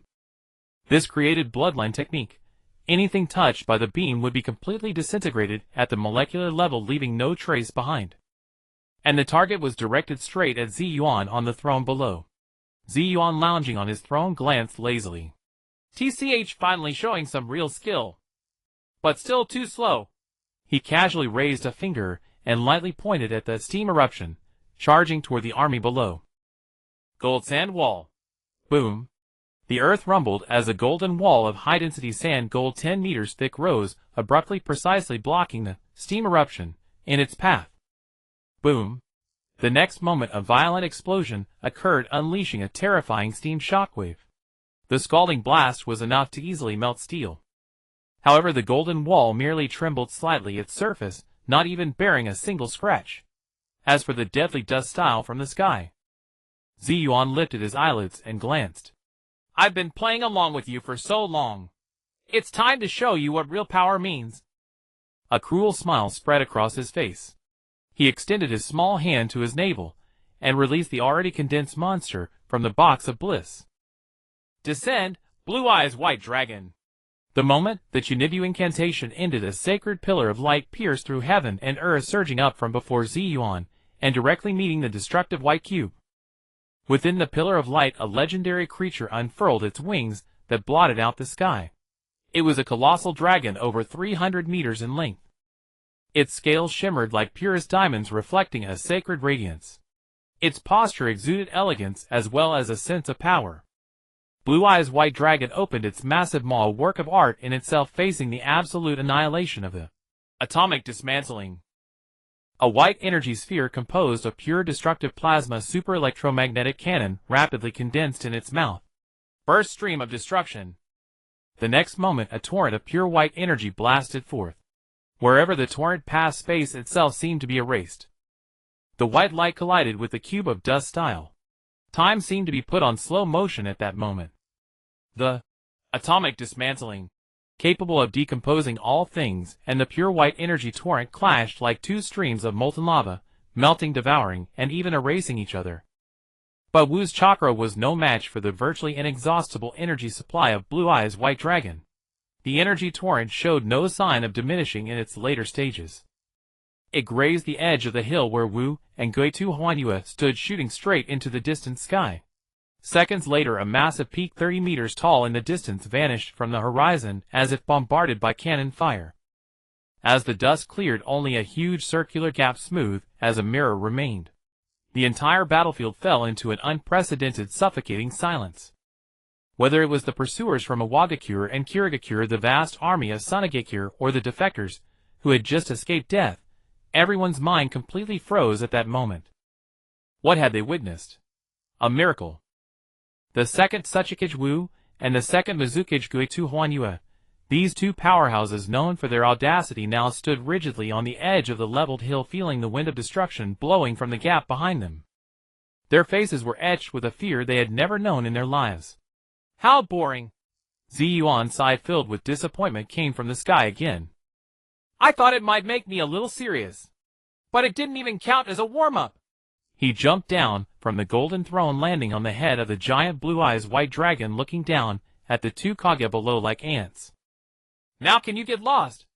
Or do you want to experience firsthand what it feels like to be blown to bits, not even a molecule left? As his voice fell, the pure white destructive light began to gather again in Blue Eye's white dragon's mouth. R. Retreat. We used all his strength to squeeze out these two dry words from his throat. He didn't even dare to look at the dragon again, turning around and fleeing madly in the direction he came from without looking back. The allied forces of Iwagakure and Kirigakure, as if pardon, scrambled and crawled, vying to be the first to escape this nightmare that they would never forget. Watching the fleeing backs, Blue Eye's white dragon let out a low mocking growl. Zi Yuan yawned, widely collapsing back onto the throne that had floated behind him, and pulled a silk blanket over himself. Prime Minister, call it a day. His voice was heavy with sleep. Settle all our new villagers. Remember to make each of them write an 800-word reflection praising the Pharaoh's wisdom and might. I'm so sleepy. I really want to wipe out both their villages, but I can't take too big a step now, or I'll strain something. In Phone Country, at the daimyo's mansion, a clandestine meeting that would decide the future economic direction of the ninja world was being held within a resplendently decorated tea room. Your Excellency, the daimyo of Phone Country, is this tea room's floor paved with pure gold. How magnificent! The daimyo of what country, a middle-aged man as round as a ball wearing a kimono embroidered with gold threads, was ostentatiously covering his cavernous mouth with a silk handkerchief. Not at all, not at all. The daimyo of Phone Country, the nominal father-in-law of Zi Yuan, said with a grin that refused to close. Compared to the businesses of you brothers, my little assets are not worth mentioning. Don't say that. Your business is the largest among us. The daimyo of Lake Country, a dark-skinned, burly man, with rings of gemstones on every finger, waved his hand in a grandiose manner. Moreover, thanks to the Pharaoh's son-in-law, I would never have imagined that simply selling electricity could bring in more tax revenue than the past 100 years combined. The three of them, oblivious to anyone else, began to boast about their newly acquired luxury items. The 1,000-year-old pearl from the South Sea, the automatic massage chair crafted by the artisan Country, the ice-cold wine cup driven by chakra. Each item made the faces of the daimyo of Two Country and the daimyo of Shui Country, who sat opposite, grow darker by a shade. They too dressed in their usual kimonos, but in contrast to the resplendent and extravagant attire of the others, and the top-grade fragrant tea steaming on the table before them, felt a wave of poverty rushing to their heads. Over the past 2 years their days had been wretched. The nobles constantly cried poverty, tax revenues declined year by year. The ninjas in the villages would come and cause trouble every now and then over military funding issues. And the root of all this was the Peace Expressway that bypassed their two countries. Ahem. The daimyo of Phone Country cleared his throat and got down to business. He turned to the daimyos of Two and Shui countries and revealed a kind and friendly smile. Gentlemen, I know your days have been hard. However, my son-in-law, who is always kind-hearted and cannot bear to see others suffer, asked me to pass a message to you. He paused, his tone becoming meaningful. Ninja villages are like dogs that are kept too well fed. If you feed them too much, they will eventually bite their masters. Now the times have changed.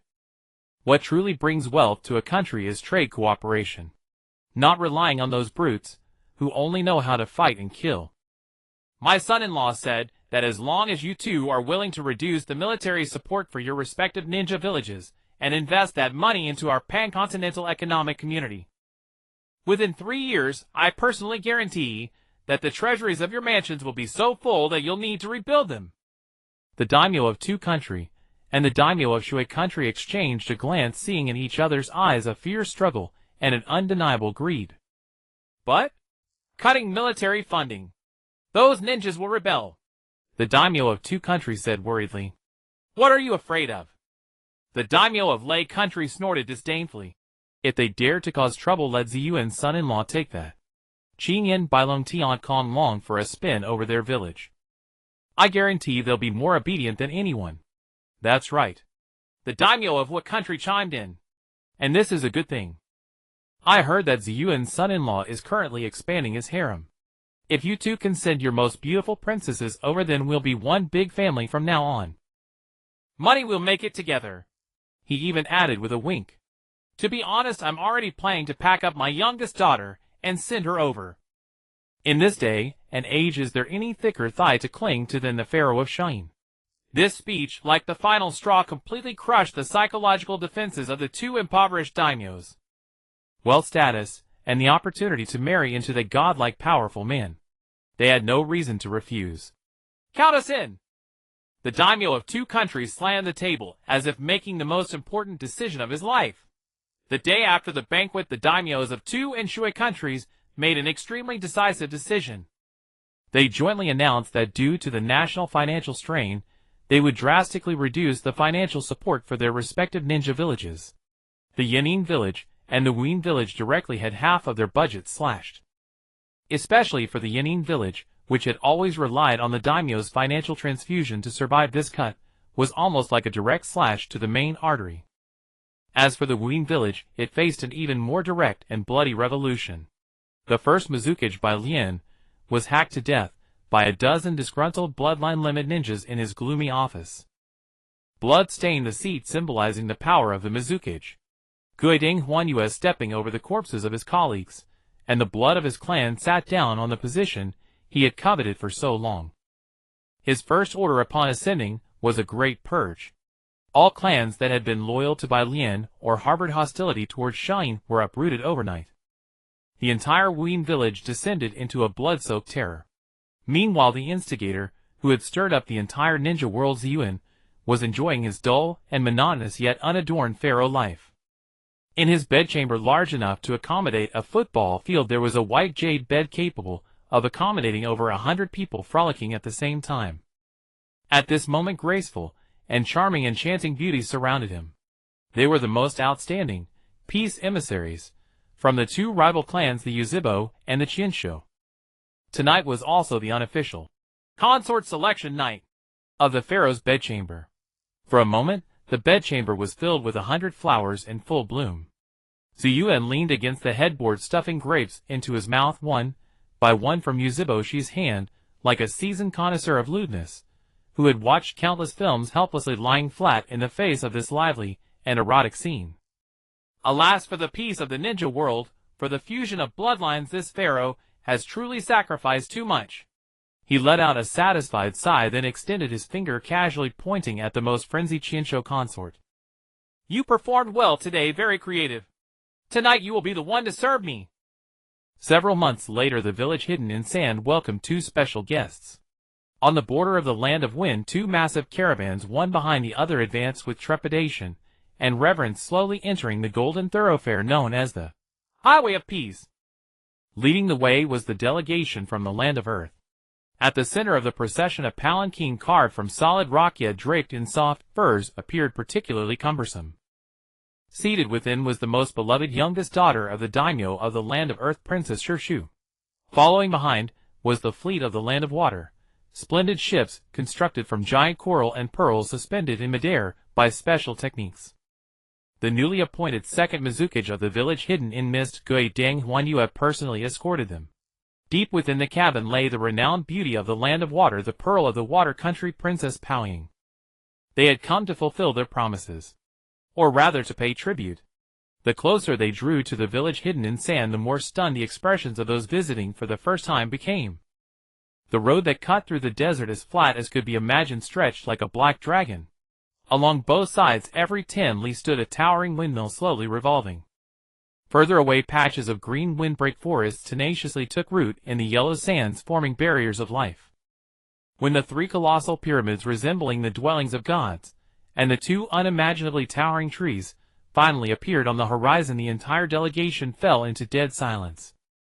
This is the legendary village hidden in sand, where not even a blade of grass could grow. A young warrior from the land of Earth trembled, his voice shaking with utter shock. No one answered him, for all their minds had been struck blank by the surreal sight before them. When they finally arrived beneath the gate of the village hidden in sand, as magnificent as the gates of heaven, they were greeted not by flowers and honor guards. Instead, 2 rows of giant war puppets over 10 meters tall, forged from pitch-black metal with ferocious designs, stood before them, along with dozens of Biliangren wearing demon masks and exuding a chilling, murderous aura. The tangible pressure made every member of the delegation struggle to breathe. The village hidden in sand central plaza. Gui Deng Huanyue and the representative of the daimyo of the land of Earth, the fathers of the two princesses, stood uneasily in the center of the plaza. Before them an absurd, welcoming ceremony was unfolding. On one side of the plaza 5-tailed beasts, each as massive as a mountain, were performing tricks like circus animals. One tail showed a clumsily juggled several huge sand spheres, with its gargantuan body attempting acrobatics only to trip and fall flat on its back. Two-tail Yule elegantly spewed blue flames, burning large crooked characters of "Welcome" into the air. Four-tail Sun Wukong grunted as it clutched a massive chunk of volcanic rock, trying to carve a statue of the pharaoh himself, but ended up carving the head backwards. Five-tail Muwang and Seven-tail Choming engaged in a speed race, one galloping across the ground with steam billowing, the other soaring through the air with shimmering scales. A spectacular sight. The sole spectator of this absurd performance, Zi Yuan, lay sprawled on his golden throne, suspended in midair, stuffing fruit into his mouth, while pointing and critiquing the show below. Show, huh? You useless piece. Can't even play with a ball. I'm deducting half a month of your barbecue. Yule, your writing is too ugly. Rewrite. No food until it's done. Sun Wukong. What is that garbage you carved? Rework. When you've sculpted something 1/10 as handsome as me, then you can rest. A sense of awe and a strange indescribable light filled the eyes of the two princesses Shizhu and Paoying, who stood timidly aside watching the mythical spectacle. Ahem. Zi Yuan finally noticed the arrival of the new guests.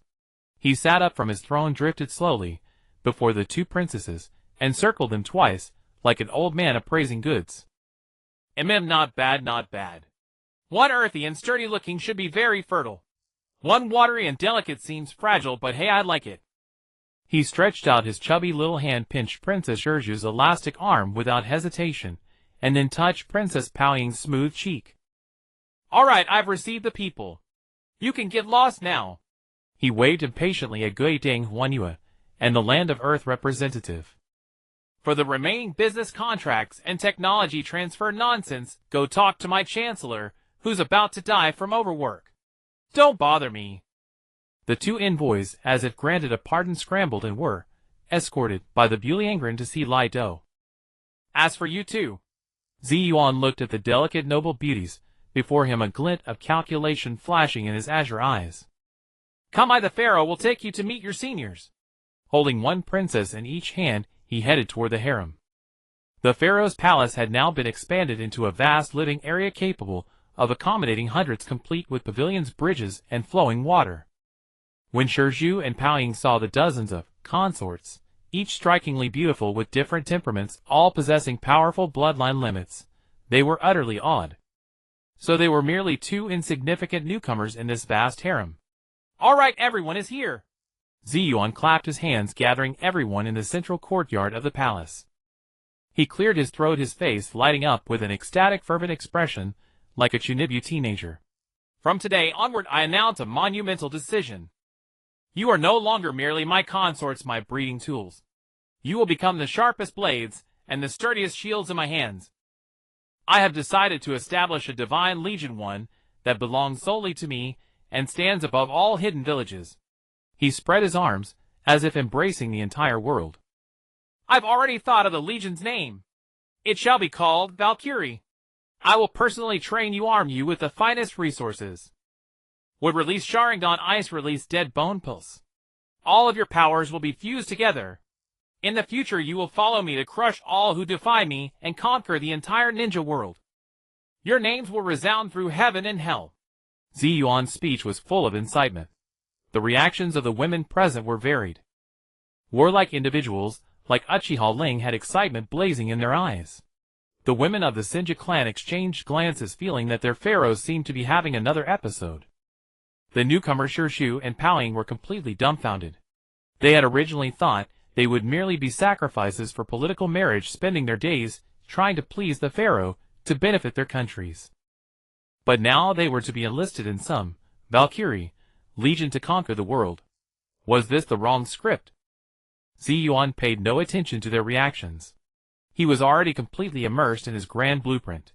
He even began sketching the uniform design of the Valkyrie Legion in midair with gold sand. It was a bizarre design blending classical aesthetics with an absurdly minimal amount of fabric yet featuring heavy armor on key areas, a paradox of contradiction and absurdity. Ha ha ha. Perfect. Absolutely perfect. Looking at his masterpiece, Zi Yuan burst into maniacal laughter. It's settled. Starting tomorrow, the Valkyrie Legion's first training camp begins. As for the training program, let's start with the basics, swimsuit combat. On the western side of Sunagakure, a hidden oasis encircled by towering golden cliffs. This was the private training ground Zi Yuan had carved out using his magnet release specially established for the Valkyrie Corps he was about to form. The lake was filtered underground hot spring water, the beach was meticulously selected white fine sand, and a few crooked trees, transplanted from Konoha, stood by the shore deliberately planted to provide shade. At this moment on this training ground that rivaled a paradise resort, a scene both alluring and bizarre unfolded enough to make any man's blood boil. Dozens of stunning women, each with a unique captivating figure, stood somewhat awkwardly on the beach. They were the pharaoh's consorts from various ninja villages possessing powerful Kekkei Genkai. However, today, they were not wearing their luxurious court attire. Instead, they had changed into a set of training uniforms designed by the pharaoh himself exclusively for the first batch of Valkyries. The uniform was a black bikini with an outrageously minimal amount of fabric barely covering the essential parts, exuding a primal savage beauty. Each set was slightly tailored according to the wearer's physique and Kekkei Genkai. Uchiha Yu's swimsuit was embroidered with the dark red Uchiha clan crest, making her skin appear even fairer. She stood with arms crossed, a hint of excited battle-hungry smile on her lips, as if eagerly anticipating the upcoming training. The consort from the Kagaya clan covered her vital points, with a thin layer of bone armor that could shift at will, adding a dangerous aura to her sensuality. The two newly arrived princesses Shirshu and Paoying appeared the most uneasy. They blushed, hugging themselves tightly with their arms, wishing they could find a crack in the ground to hide. This attire, even more revealing than the most flamboyant dancers in their own countries, violently shook their worldview. Zi Yuan, wearing a pair of beach shorts and sunglasses, lay sprawled on a golden recliner suspended in midair. He looked down at the flock of beauties below, at the army he had personally forged, and nodded with satisfaction. Ahem. He cleared his throat and spoke in a tone that was both instructor-like, serious and infuriating. Ladies, the reserves of the Valkyries, welcome to the first lesson of your military career. Today's training subject is simple. He snapped his fingers. Swimsuit, no holds barred, free-for-all. The only rule is that there are no rules. You may use any of your abilities, ninjutsu, taijutsu, jinjutsu, Kekkei Genkai, to knock everyone except yourself to the ground. The last one standing will earn the honor of having a candlelit dinner with me, your pharaoh, and receiving my one-on-one deep guidance. These words were like a fuse igniting a powder keg. The consorts present reacted in various ways. Uchiha Yu's eyes blazed with intense fighting spirit. Her Three-Tomoe Sharingan instantly activated, locking onto the equally combative Kagaya woman nearby.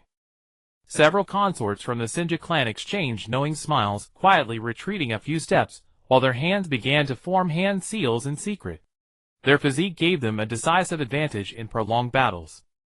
Then the first Pharaoh's Cup women's swimsuit fighting tournament.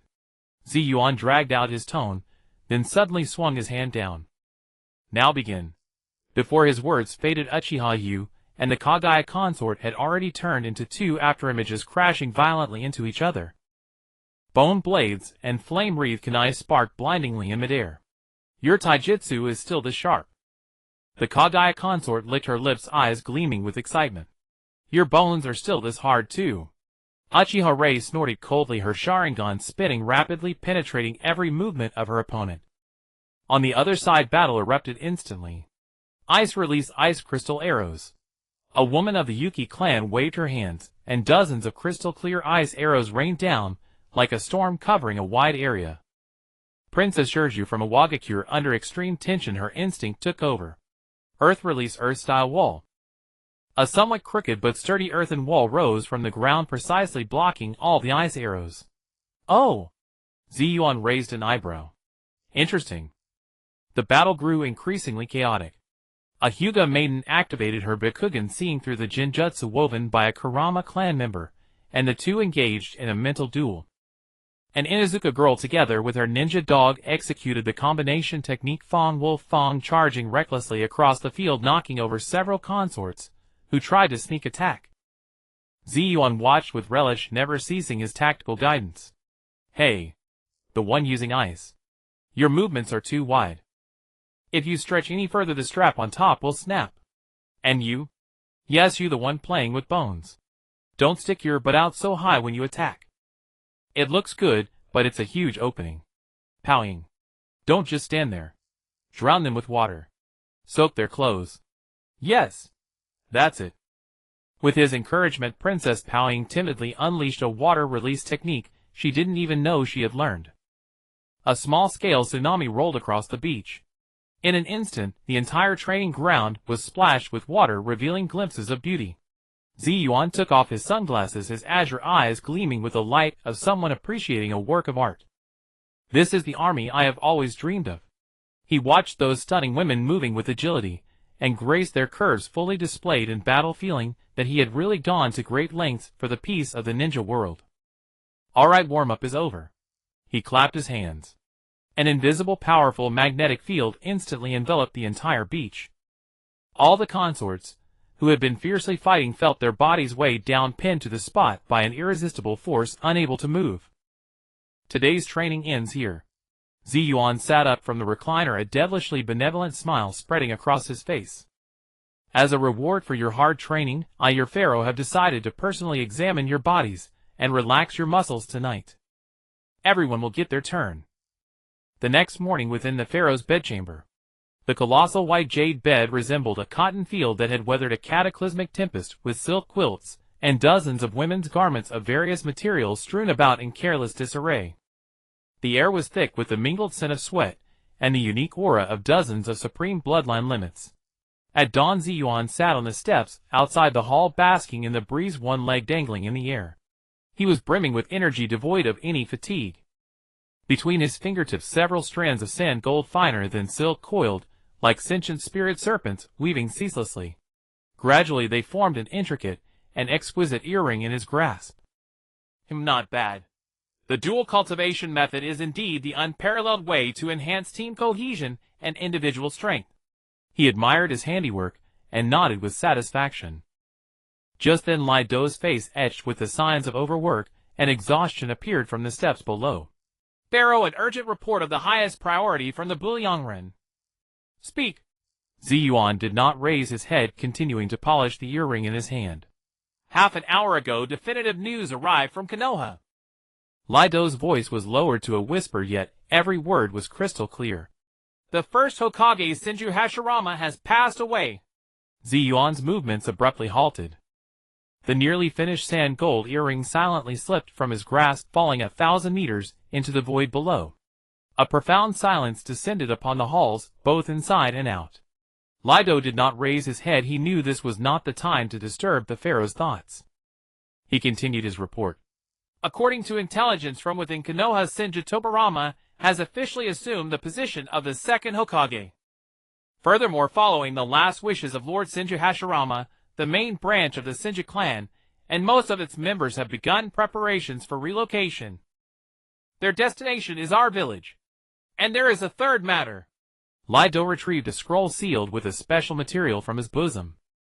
A few days ago, our Bloodline agents tracking Uchiha Madara's traces discovered the activity of a mysterious target on the border of the Rain Country. This target moves with extreme stealth, capable of merging with the earth and plants beyond the reach of conventional tracking methods. Based on its route, its objective appears to be the sealed ruins of the tailed beasts scattered across the lands. Zi Yuan slowly raised his head. In his azure eyes, there was no trace of the usual jest or languor, only a deep, icy stillness. Black Zetsu. In the end, you cannot restrain yourself from paving the way for your mother's resurrection, can you?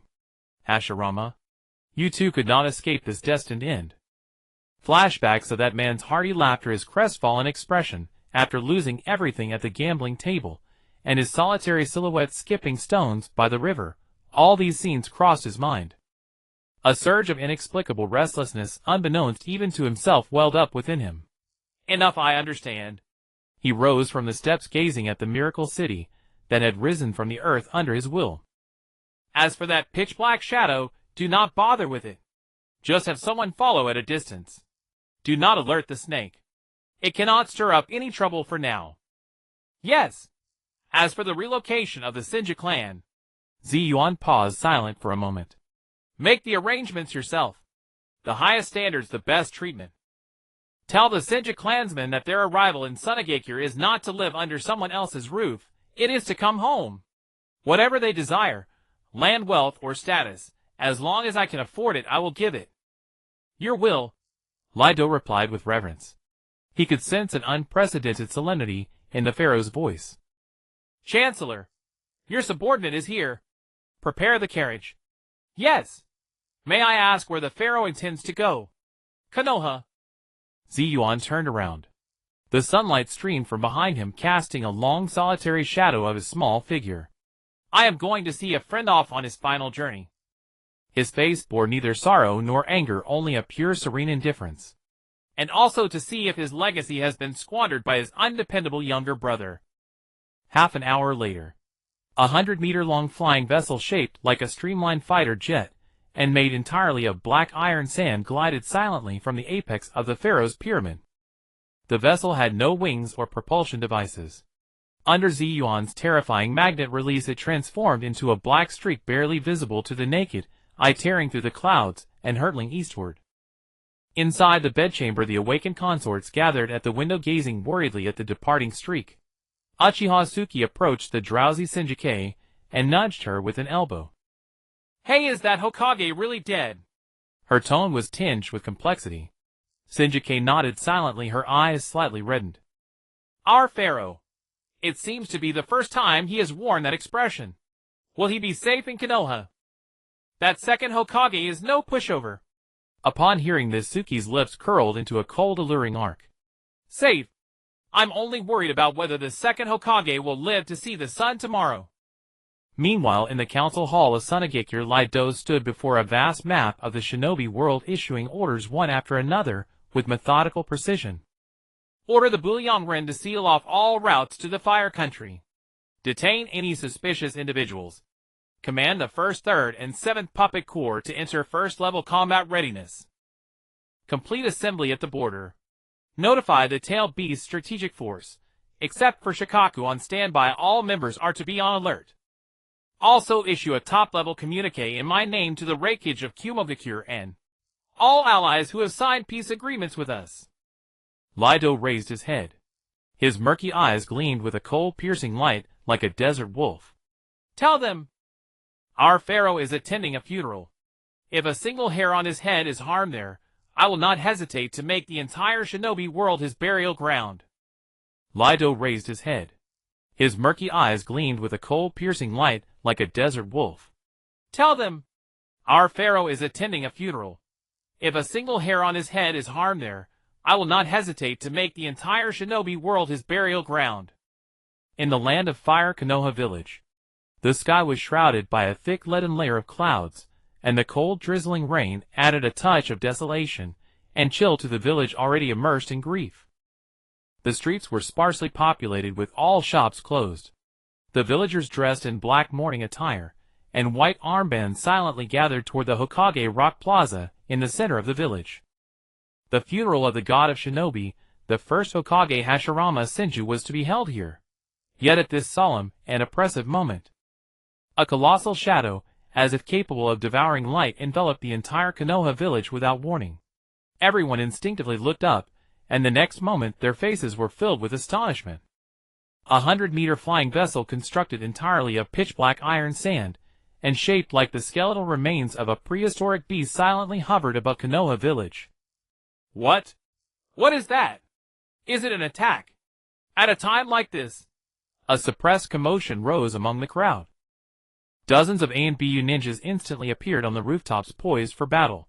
Tobirama Senju, who had just assumed the position of second Hokage, stood below the Hokage rock, preparing to preside over his brother's funeral. He looked at the uninvited guest in the sky, and his ever-frozen face instantly darkened to the point of dripping with malice. He knew that the man he least wanted to see and most dreaded had arrived. A hatch slowly opened at the bottom of the flying vessel. A figure leaped down from a height of several hundred meters, using no ninjutsu, simply letting his body fall through the air. At the moment before impact, an invisible magnetic force caught him, allowing him to land as softly as a feather. The newcomer was none other than Zi Yuan. Today he was not wearing his flamboyant golden pharaoh robe, but instead a red and white robe embroidered with the words, "First Hokage," which was obviously several sizes too large. That was the trophy he had won from Hashirama Senju. When the Konoha ninjas saw the glaring robe on him, flames of anger ignited in their eyes. Appearing at the first Hokage's funeral wearing his former robe, this was no longer provocation, it was outright humiliation. Zi Yuan completely ignored the murderous gazes around him. With his hands behind his back, he swaggered toward the direction of the funeral hall. "Stop!" Tobirama Senju's cold figure appeared before him like a teleport. "Zi Yuan, you are not welcome here." Tobirama's voice was suppressed with volcanic fury. "Take off that robe." Zi Yuan halted, looked up, and gazed into the man's face, which exuded an aura of "Keep away." His azure blue eyes sparkling with a radiant smile. "Yo, if it isn't the second in command. Haven't seen you in a few days, and you've been promoted. What? Now that you're Hokage, you dare to speak to me like that?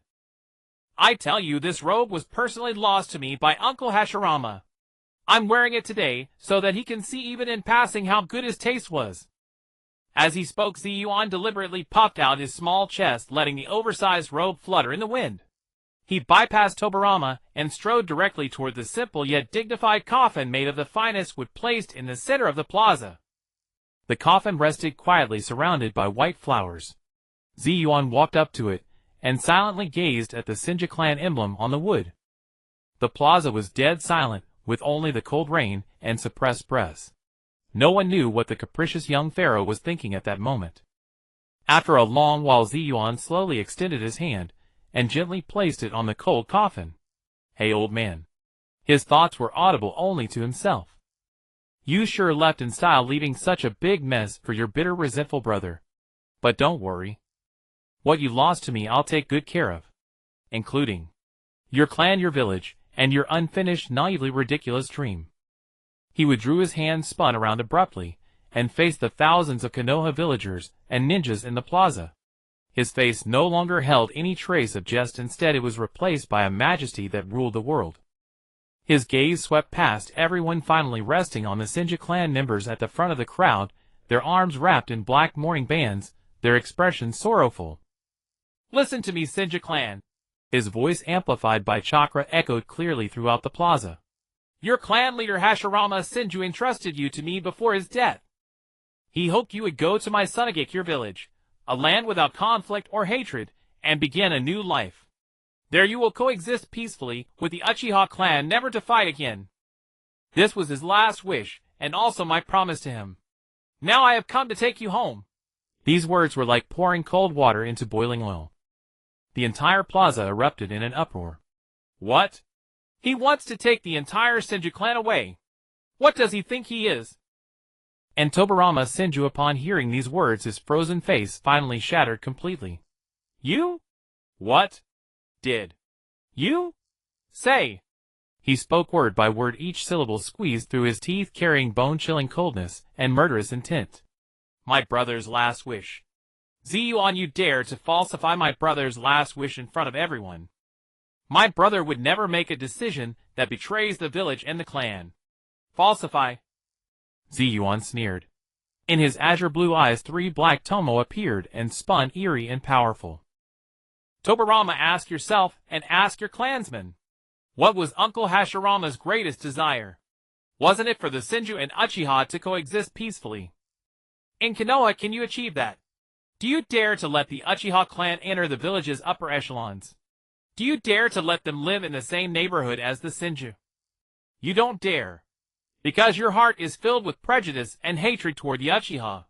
You simply don't believe in peace. But I can do it." Zi Yuan's voice was resounding and full of persuasive power. "In my Sunagake, your village, the Uchiha and Senju have long been living together. They are neighbors, colleagues, and comrades. Their children attend the same school and have even begun to intermarry. This is the future that Uncle Hashirama truly wanted to see. A stir arose within the Senju clan's ranks. Some young clansmen showed wavering expressions. Enough! Tobirama Senju roared, his chakra bursting forth. Blasphemy! Today, no matter what pharaoh or Kazakage you claim to be, you will pay for your arrogance. Water-style water dragon bullet technique. A massive water dragon formed of highly dense water currents roared and soared upward, lunging at Zi Yuan with enough force to tear through steel. Yet facing this devastating attack, Zi Yuan simply snapped his fingers. Magnet release. A hum, an invisible powerful magnetic field instantly expanded. The ferocious water dragon, when it reached less than 3 meters from Zi Yuan, struck an invisible wall and abruptly halted midair. Then, under the horrified gaze of everyone, the massive water dragon began to disintegrate inch by inch, turning into billions of tiny water molecules, which then dissolved into the air. From start to finish, not a single drop of water touched Zi Yuan's robe. The game is over. Zi Yuan's voice was cold and indifferent. He slowly raised his hand, pointing at Tobirama Senju. Tobirama, for the sake of being Uncle Hashirama's brother, I'll give you one last chance. Step aside.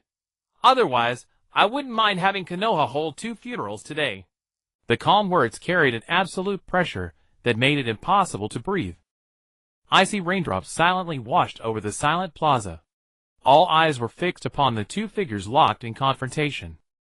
One was the newly appointed Huang, who had just ascended to the pinnacle of power in the ninja world, his body enveloped in a piercing cold current. The other was an 8-year-old child clad in the deceased's imperial robe, a mocking smile on his face. Qianzhou Feijian's hands trembled slightly at his sides.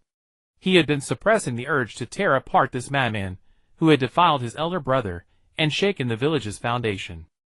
However, his own rationality, like a cold chain, bound him tightly. He could not act. Behind him were thousands of unarmed villagers. Above their heads was the pitch-black flying vessel like a sword hanging overhead. Moreover, the unbelievable magnetic release power that had effortlessly deflected his attack just now made him understand that conventional ninjutsu was meaningless against this monster before him. What? Second in command want to make a move? Zi Yuan tilted his head, his smile growing even brighter, yet his azure eyes were like an unfathomable cold pool. Don't hold back. I, as a person, always like to help others fulfill their wishes. Come, I'll stand still and let you hit me.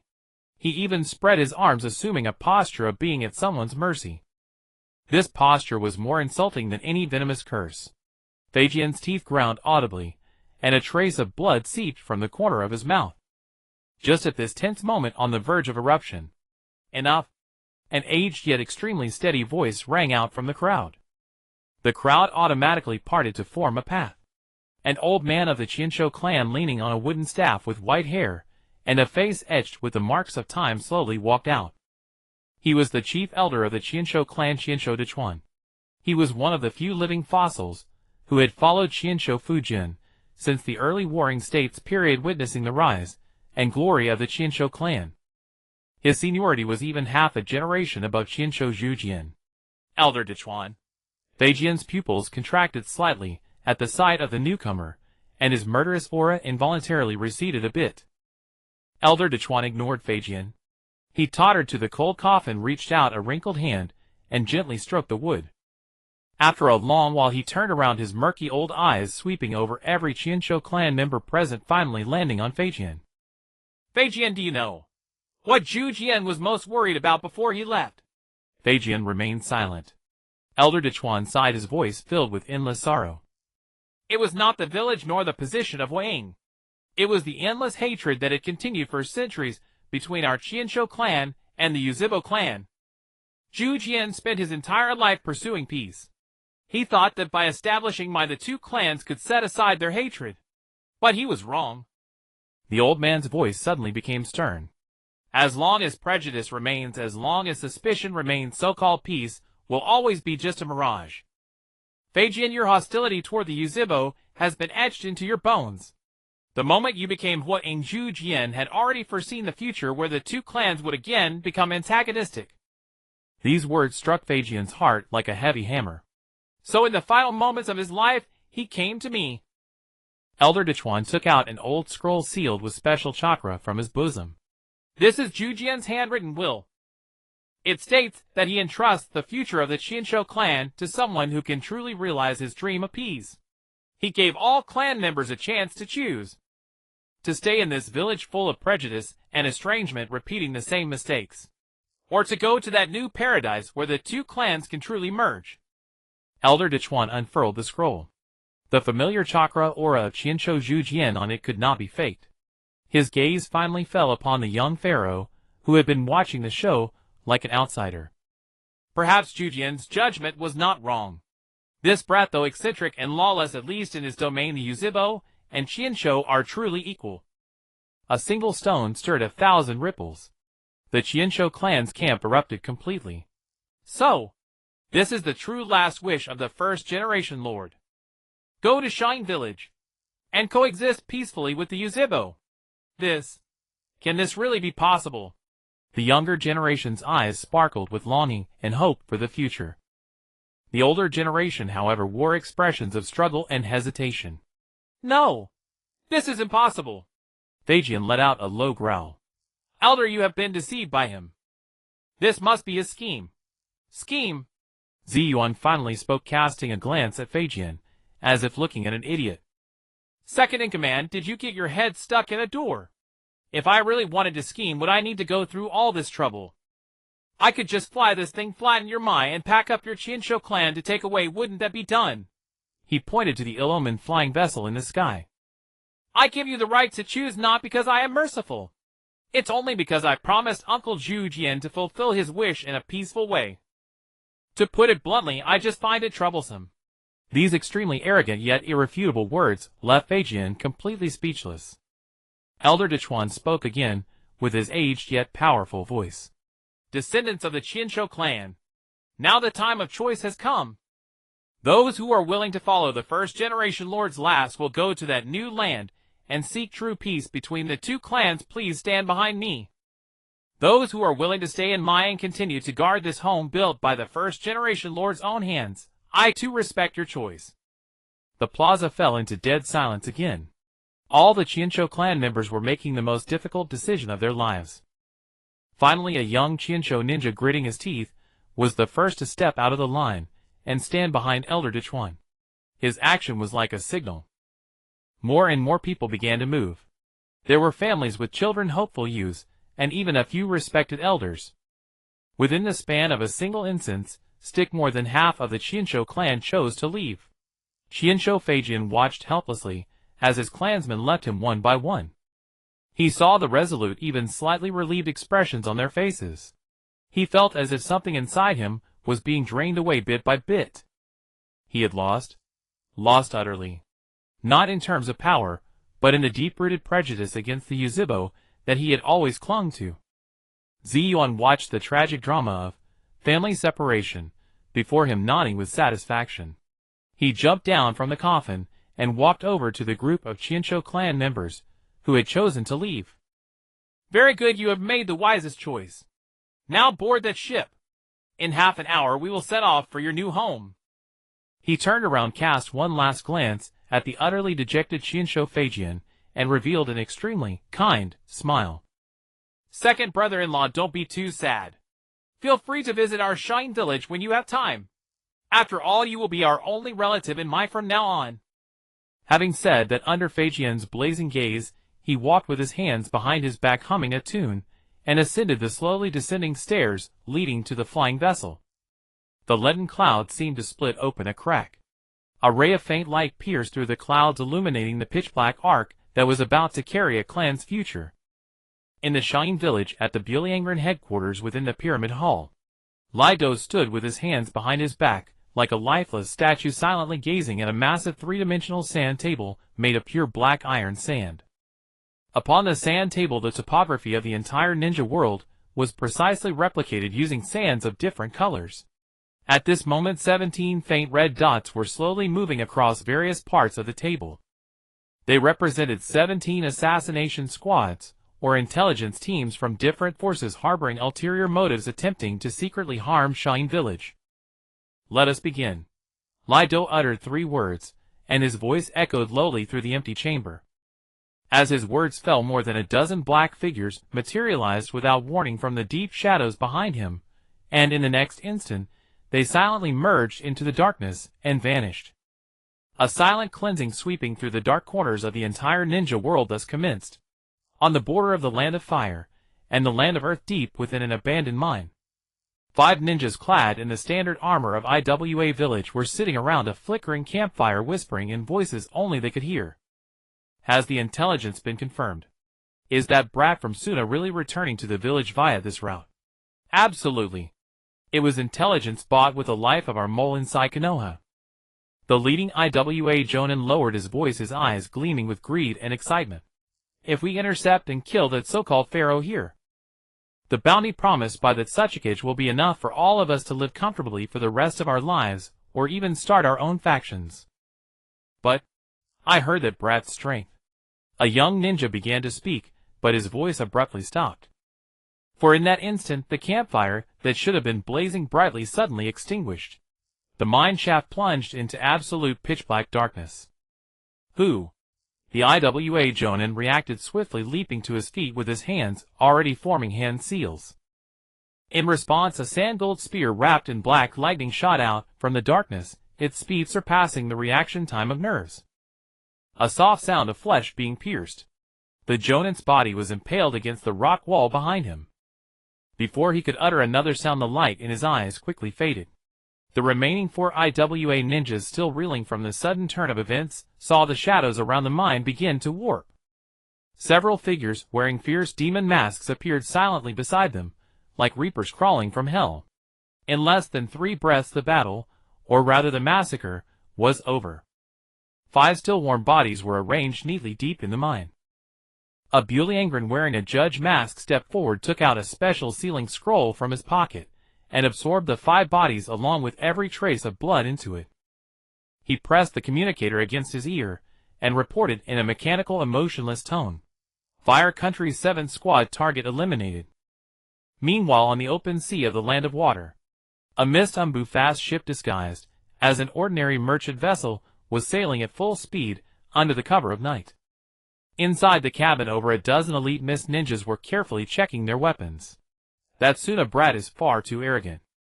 The Mizukage has issued a direct order this time. We must take his head to restore our village's honor. But intelligence suggests he may have a tailed beast guardian. With only our numbers, what are you afraid of? An Umbu captain pulled out a pitch-black scroll emanating an ominous aura from his chest, a cruel smile spreading across his face. This is a forbidden technique scroll discovered by the Mizukage in an ancient ruin specifically designed to counter tailed beasts. As long as we can get close, even the Ninetails will have to obey. Boom! A thunderous roar interrupted his words. The entire ship shuddered violently, as if it had struck an iceberg. All the mist ninjas changed expression and rushed onto the deck. The next moment, they saw that the once turbulent sea had somehow frozen into a thick layer of ice. Dozens of razor-sharp ice crystal spikes 10 meters high had pierced through the ship's hull, hoisting it into the air. A woman in a black windbreaker, wearing a Yiksha mask, stood silently on the ice not far away. Behind her followed 7 bewildered in similar attire. A traitor from the Yuki clan. The Mist Umbu captain recognized the signature ice release and let out a furious roar. The woman in the Yiksha mask did not respond to his roar. She merely raised her hand. Ice released demonic mirroring ice crystals. Dozens of mirrors made of extreme ice instantly formed a wall enveloping the damaged ship, and everyone aboard in a hopeless prison. In the mirrors reflected her cold, ethereal figure. The next second, countless icy Saban needles gleaming with cold light shot out simultaneously from all surrounding mirrors. The mist ninjas on the ship couldn't even complete a single hand seal before they were riddled like sieves by the impenetrable rain of death. Blood stained the pristine ice into an eerie crimson. Water Country 3rd squad target eliminated. The woman beneath the Yiksha mask reported calmly into the communicator. On the border of the land of rain, in a dark underground stronghold perpetually washed by rain, several IWA Umbu were conducting a transaction with a rain shinobi intelligence broker. Excellent. With this latest Shine Village defense layout, our main force can advance unimpeded. This time we must ensure that brat.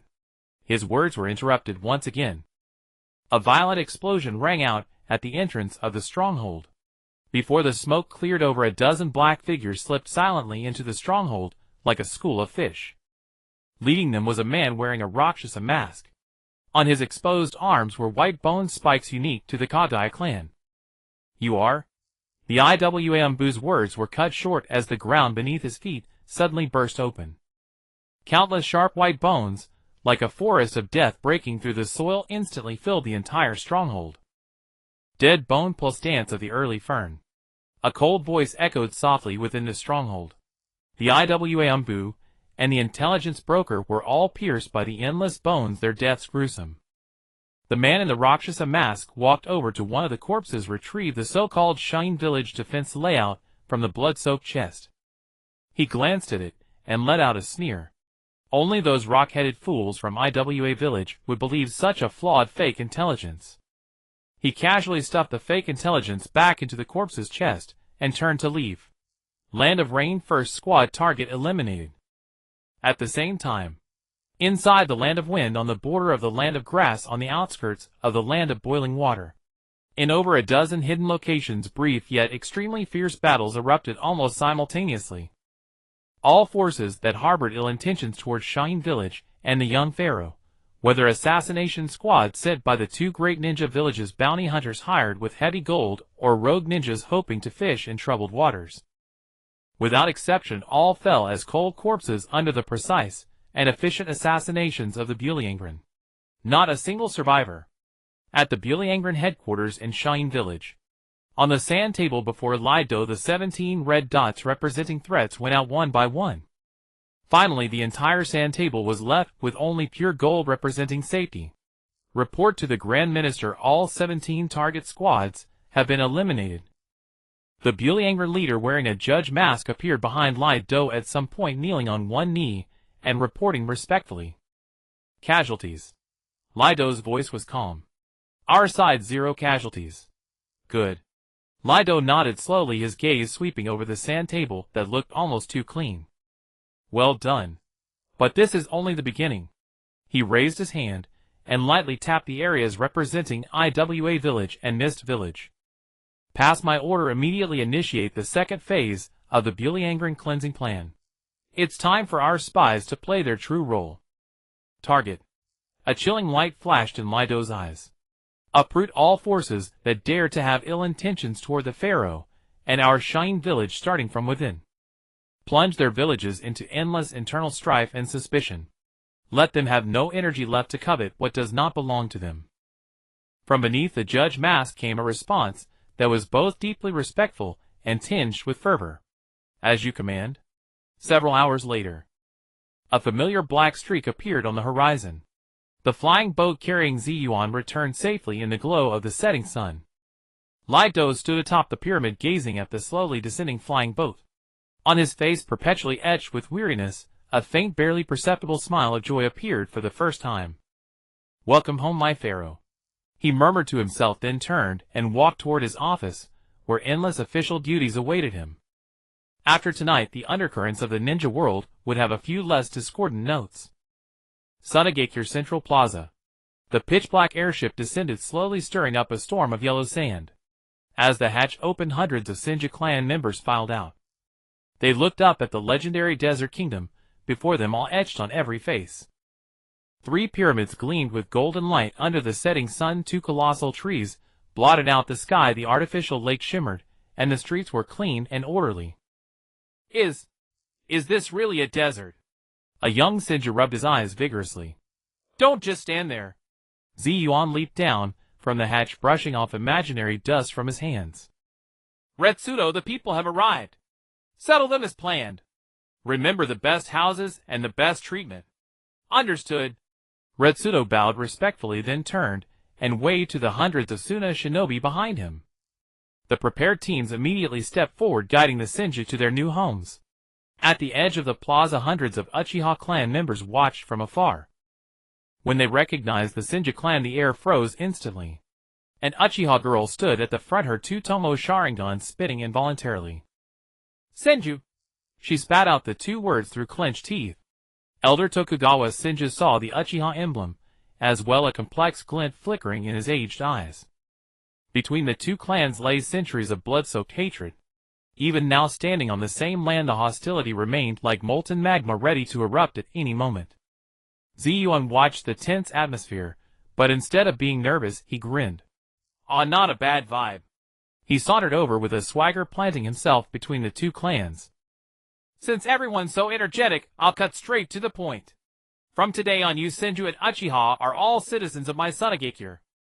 The old grudges end here. If anyone dares to cause trouble in my territory. Zi Yuan raised his hand, unleashing a burst of magnetic force. The ground in the center of the plaza split open with a roar, and dozens of golden sand spears burst forth, weaving into a massive cage in midair. I'll lock them in there to live with Shikaku. With that, the cage vanished, and the ground returned to its original state. Dead silence fell over the entire plaza. The Senju and Uchiha exchanged glances, both seeing wariness in each other's eyes.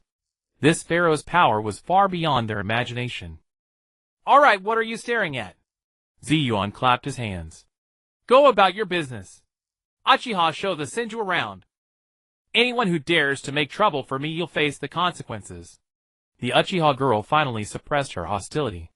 Follow me. She turned and walked away. The Senju hesitated for a moment before following. Watching the two clans gradually disappear into the distance, Zi Yuan nodded with satisfaction. That's more like it. How harmonious. Pharaoh. Retsudo approached, lowering his voice. The purge mission of the bad people is complete. 17 assassination squads, all eliminated, no survivors. Additionally, the moles we planted inside Awagakure and Kirigakure have begun their operations. Within half a month at most, both villages will fall into civil strife. Zi Yuan picked his nose, carelessly grunting in acknowledgement. Good work.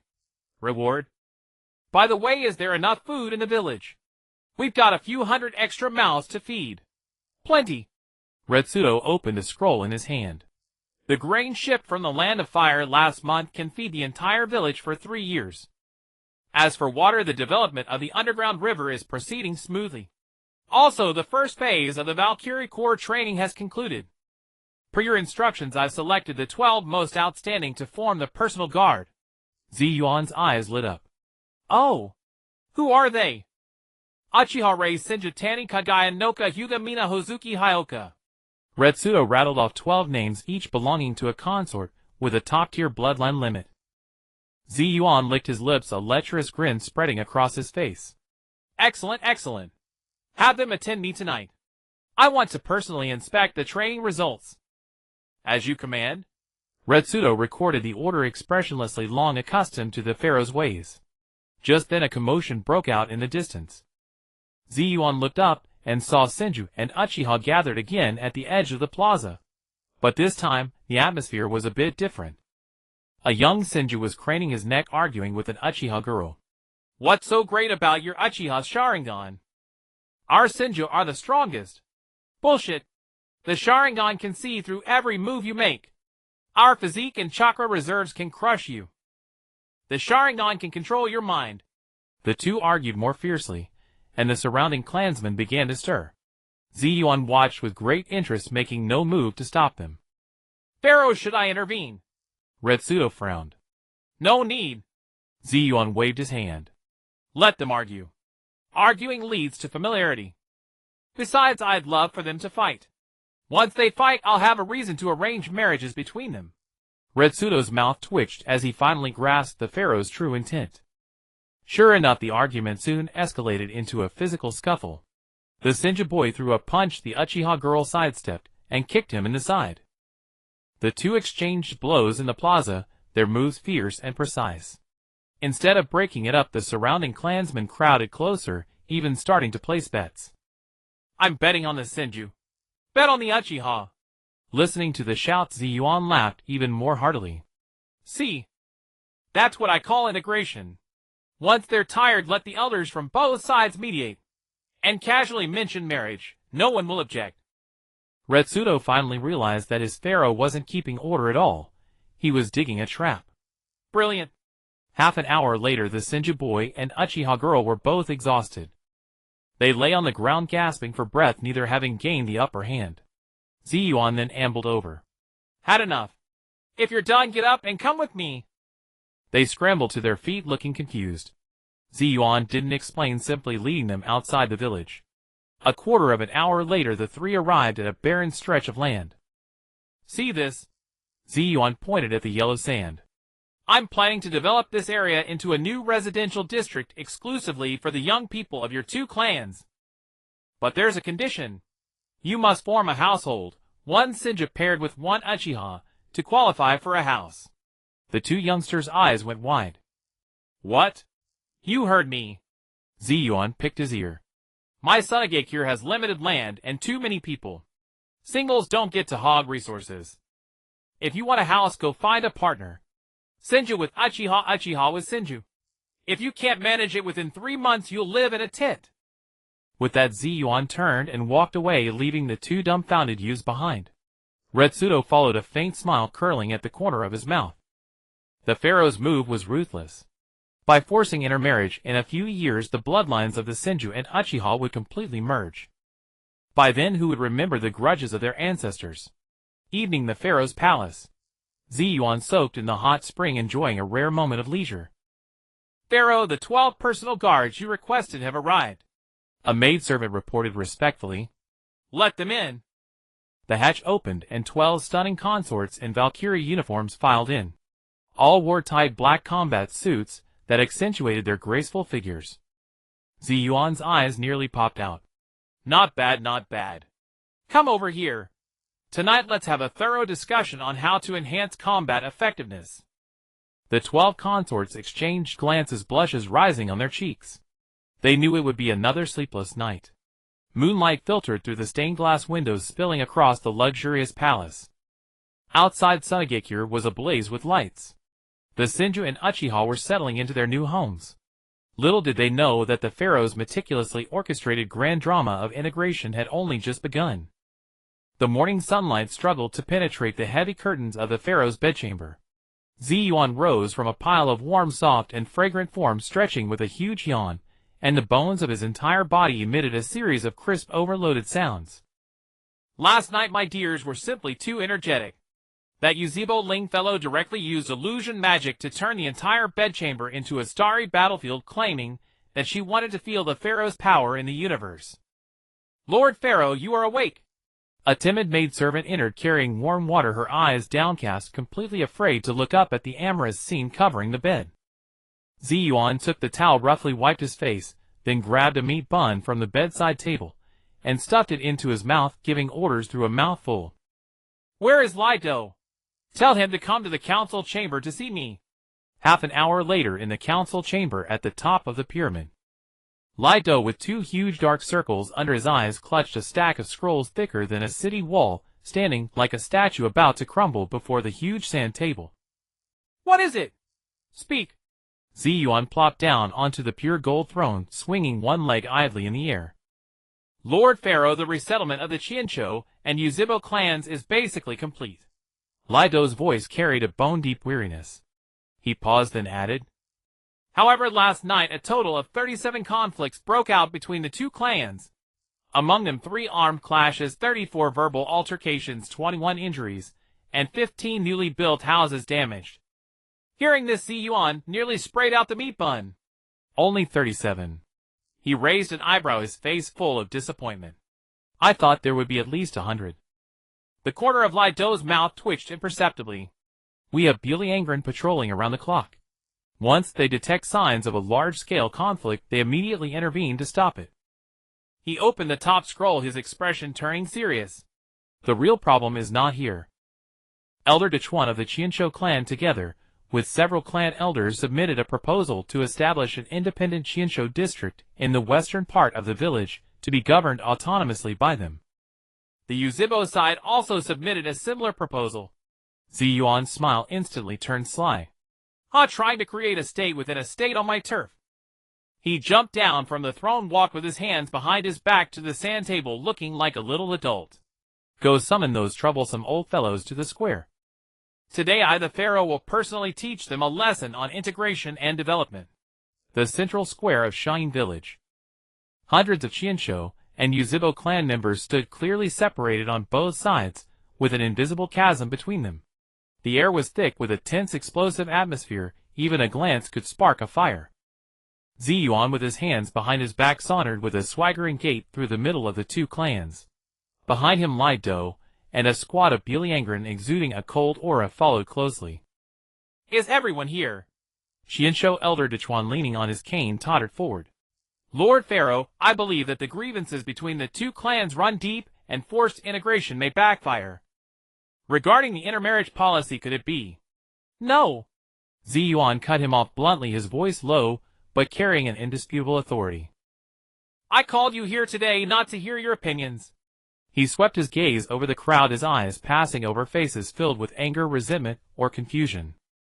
I heard that both of your clans want to have your own territory and rule yourselves.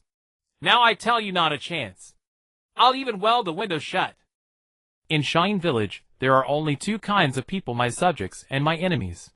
Which one do you want to be? Faced with this blunt questioning, everyone from both clans fell silent.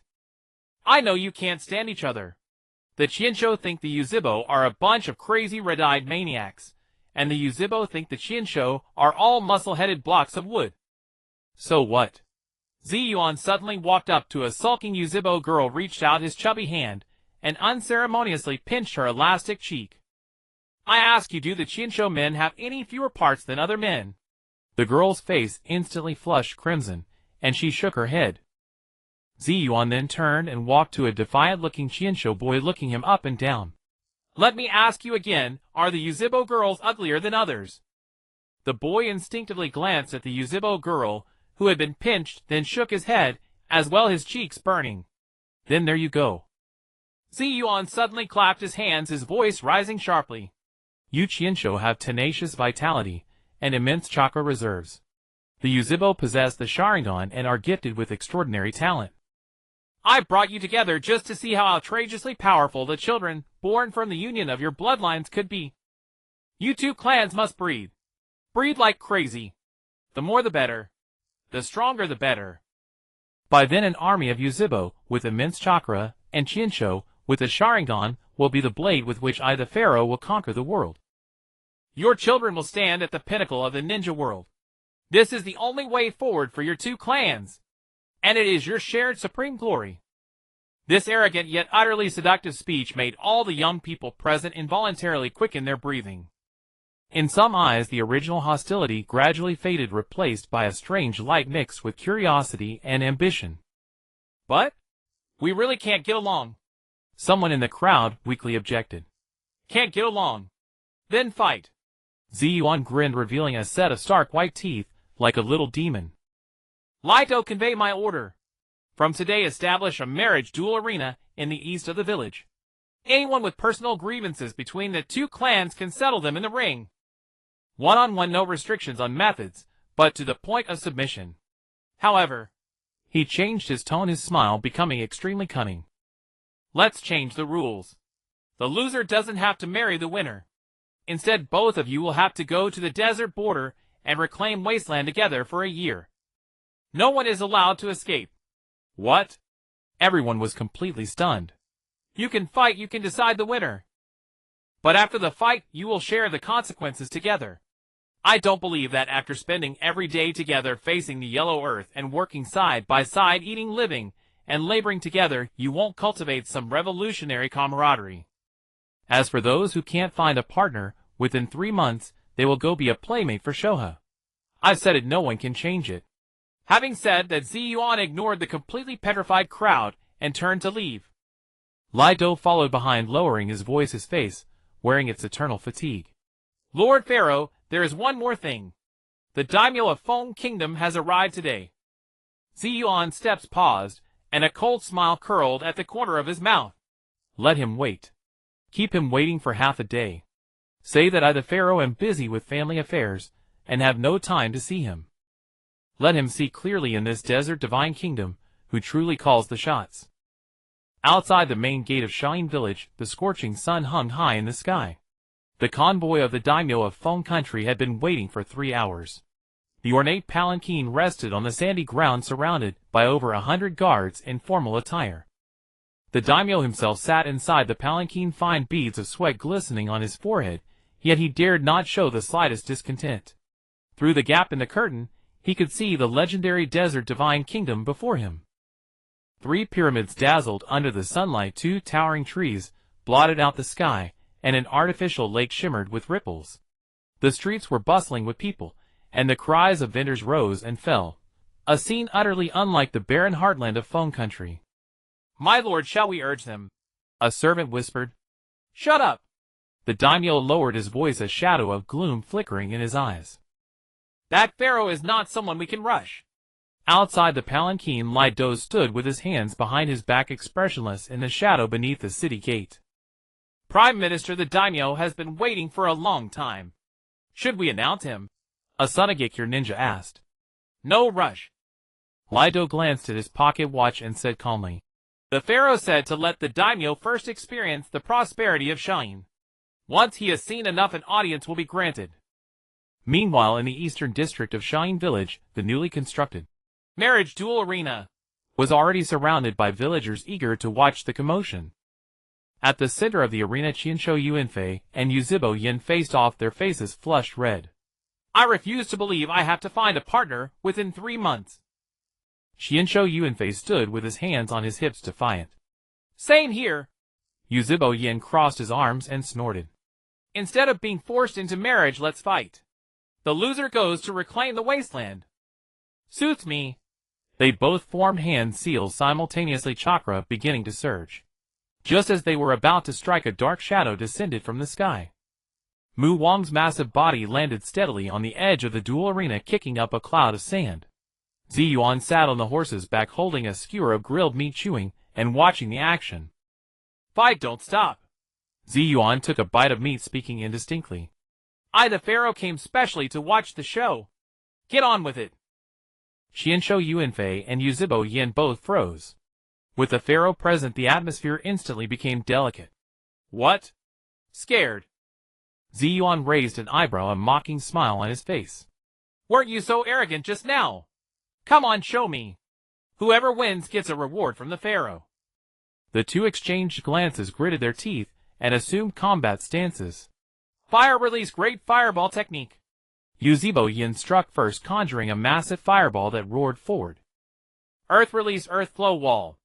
Qianshou Yuanfei slammed his hands on the ground, and a thick earthen wall rose up. Boom! The fireball crashed into the wall, erupting into a blaze. The two exchanged blows in the arena, their techniques fierce, yet instinctively holding back. Zi Yuan watched this friendly match, and shook his head. "Boring." He raised a hand, and a burst of magnetic force erupted. The sandy ground beneath their feet instantly turned into quicksand, and caught off guard, both sank into the pit. "Don't put on an act for me." Zi Yuan dismounted, and walked to the edge of the sand pit. "You two don't want to fight at all." "Aye." Qianshou Yuanfei tried to defend himself. "Shut up." Zi Yuan cut him off, his gaze sweeping between the two. "Last night weren't you two secretly chatting in your room until midnight?" Both of their faces flushed crimson. "As I thought." Zi Yuan grinned. "Since you get along, that saves trouble. You two don't need to reclaim wasteland or fight. Just go get a marriage certificate.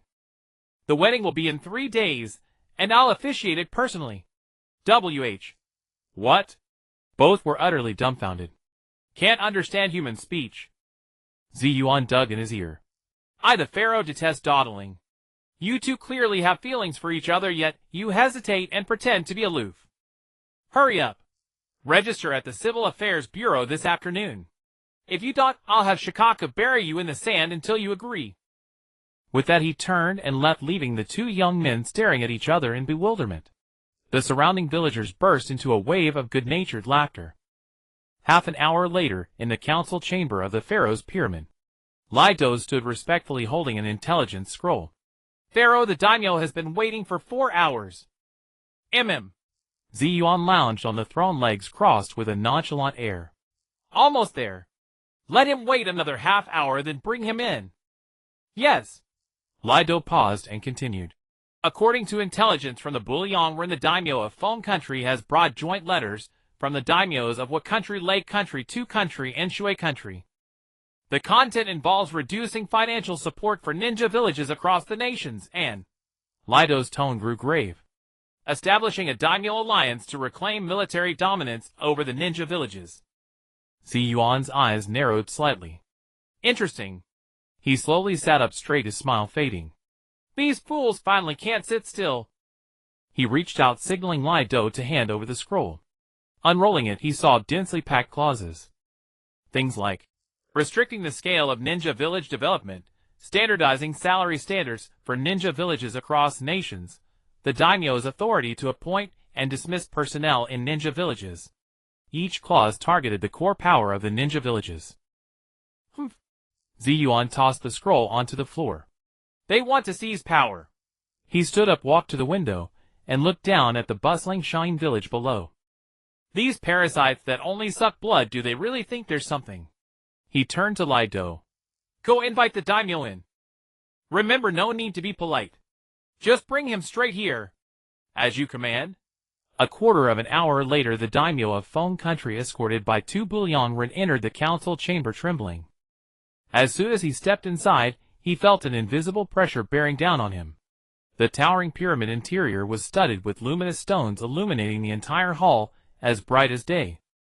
On the central throne sat a tall-looking youth, staring coldly at him with a pair of azure eyes. Worthy nephew.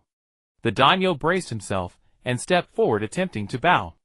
No need. Zi Yuan waved a hand, his tone casual. Tell me what brings you here. Well, after consulting among themselves, the various daimyos feel that the ninja villages have developed too rapidly and are somewhat out of control. So they wish to discuss with the Kages the establishment of a new management system. The daimyo pulled out the joint letter from his bosom and presented it with both hands. Zi Yuan didn't even glance at it. With a wave of his hand, a burst of magnetic force erupted, and the letter instantly turned to dust, dispersing in the air. What? Before the daimyo could finish, an invisible force pinned him to the ground, leaving him utterly immobile. Let me ask you. Zi Yuan leaped down from the throne and walked step by step to the daimyo. Who founded Shine Village? It was you. Who built every brick and tile of Shine Village? It was you and the ninjas of Shine. Then tell me. Zi Yuan crouched down, his azure eyes now cold as ice. You, a useless waste who sits in the capital city eating, drinking, and living off taxes every day, what right do you have to govern me? He raised his hand and lightly patted the daimyo's face. Just because you're the daimyo. Just because your ancestors left you a title. Just because your equally useless daimyo friends have banded together to back you up. With every word, the force of his hand grew heavier. By the end, the daimyo's face was swollen like a pig's head. Let me tell you, in Shine Village, there is only one rule. Zi Yuan stood up, looking down at the daimyo sprawled on the floor. Might makes right. If you're not satisfied, you can take your guards and fight Shine right now. Win and Shine will be yours to rule. Lose and your position as daimyo is over. So do you dare? The daimyo trembled all over, not daring to utter a single word of refusal. No.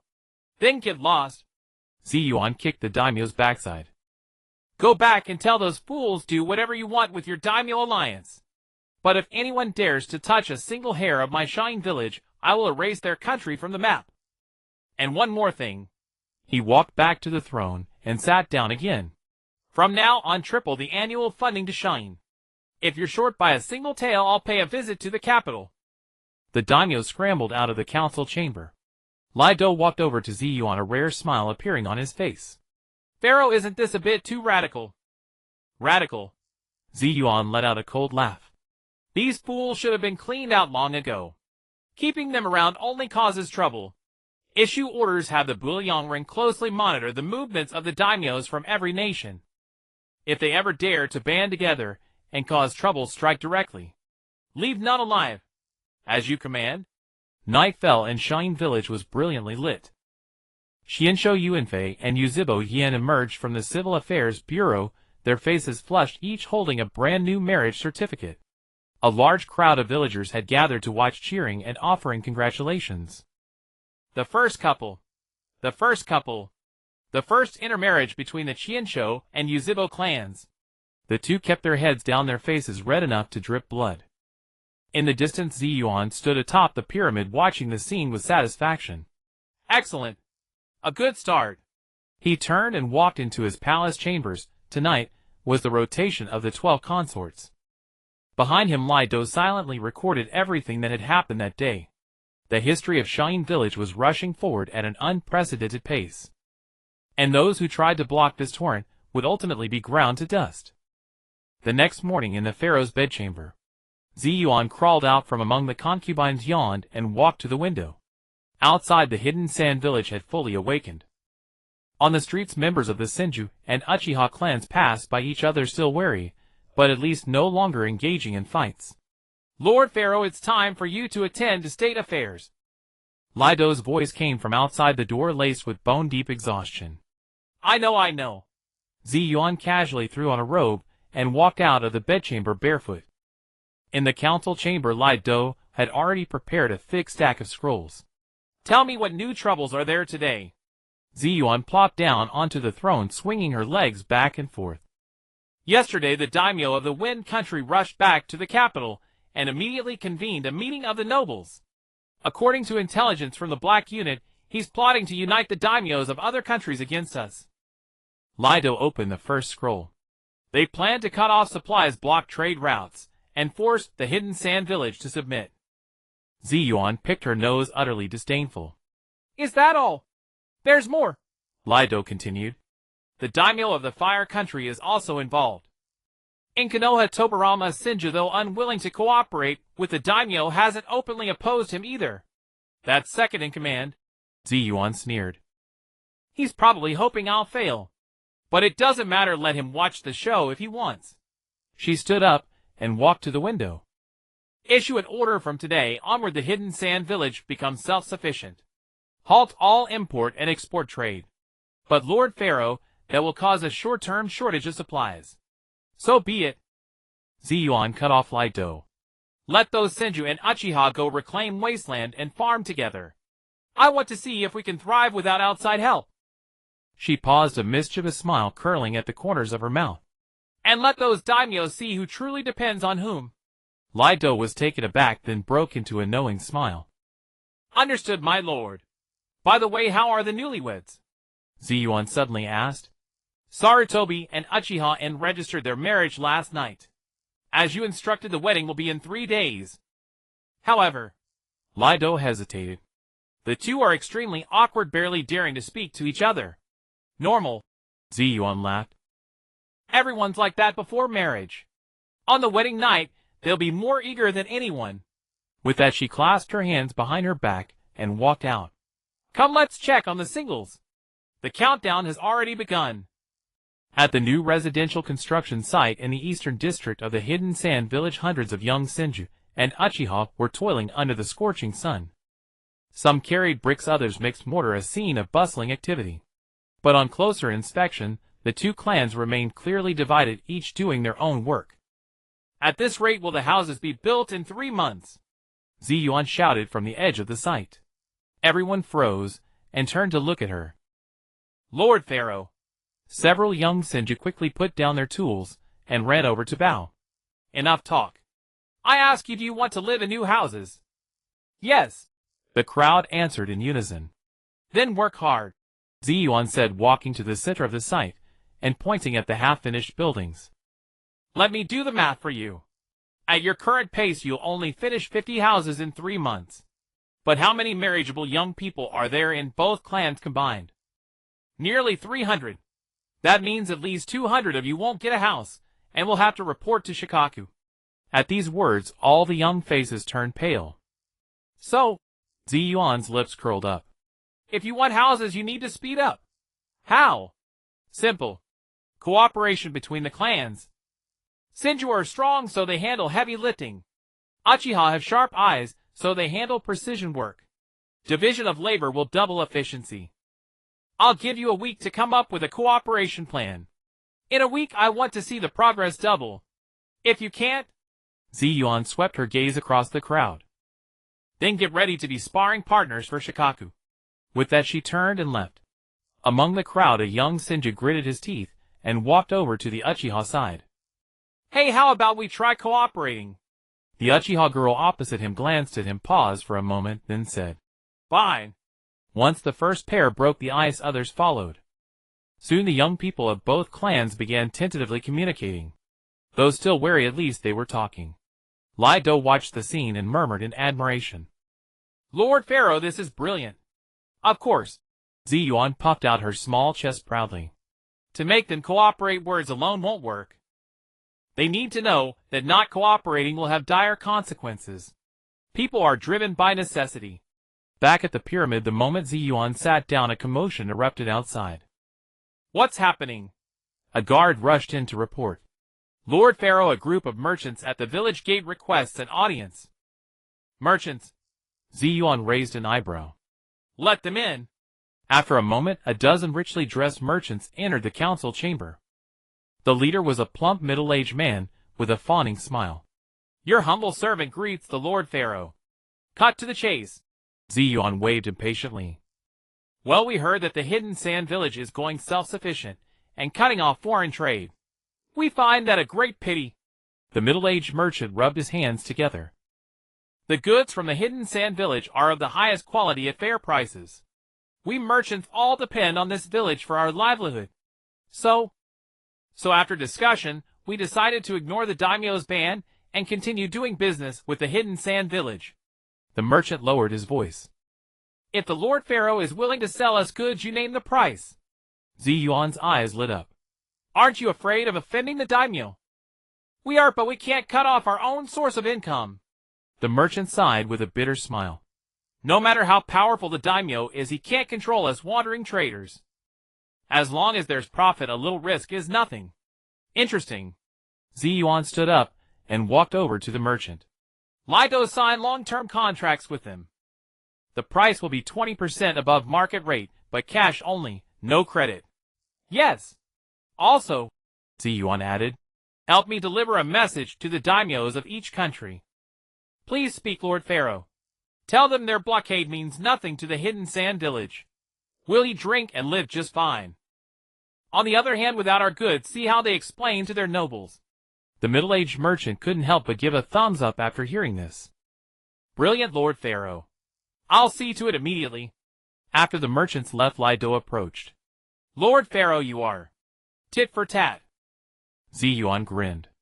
"The daimyo tried to use economic blockade against me, so I'll let the merchants break it.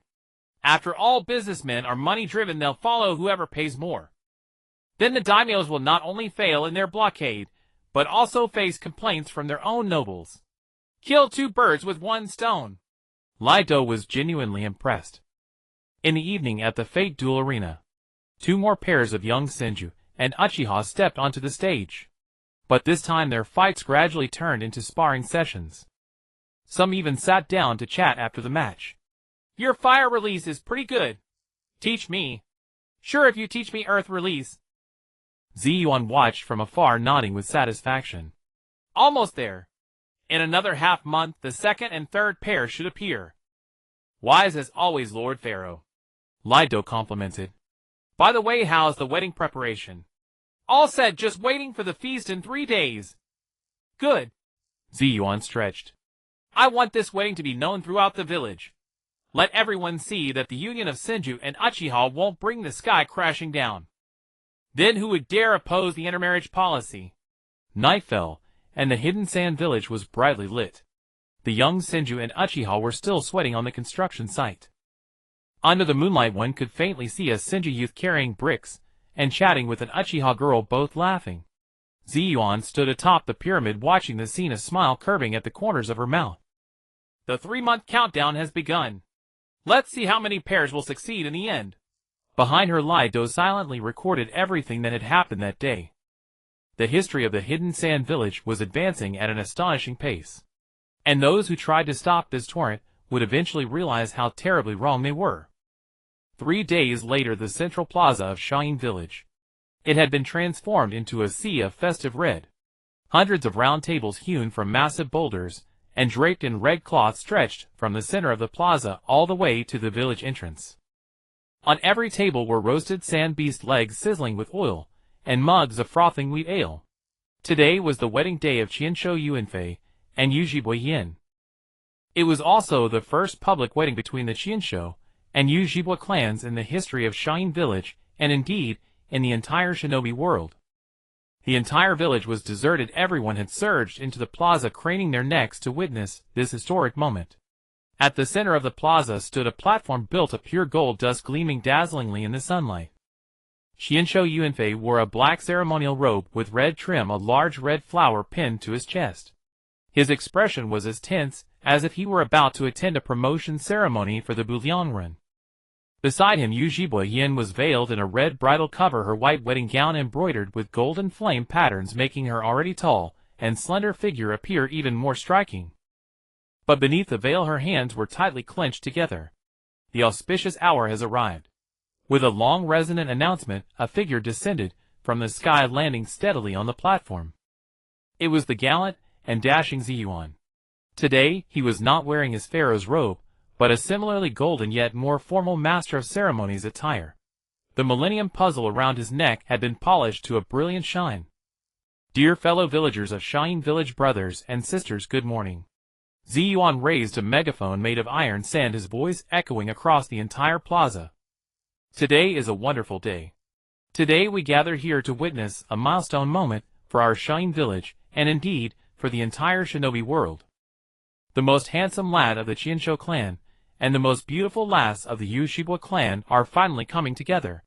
This crude yet straightforward remark provoked a burst of good-natured laughter from the crowd below. The newlyweds on the platform wished they could find a crack to crawl into. Zi Yuan cleared his throat and continued his speech, but this time his tone turned serious. I know that many of you Qianshou and Yujibwa clansmen down there are still wondering in your hearts. Can hatred truly be set aside? Can the bloodlines of the two clans truly merge? Now I tell you. He swept aside the red bridal veil from Yujibwa Yan's head, revealing a face flushed with nervousness and shyness, yet breathtakingly beautiful. Her simple white skin and crimson lips enhanced her radiant charm. He then kicked Qianshou Yuanfei in the back of the knee, causing the tall, robust man to drop to one knee with a thud. Look for yourselves. Zi Yuan pointed at the couple and bellowed to the crowd below. A perfect match, a heaven-made union. What is there that cannot merge? He turned to the elders of the two clans, who sat far apart, distinctly separated. I'll make this clear. This wedding today is just the beginning. From now on, intermarriage between the two clans will become a fundamental policy of Shine Village.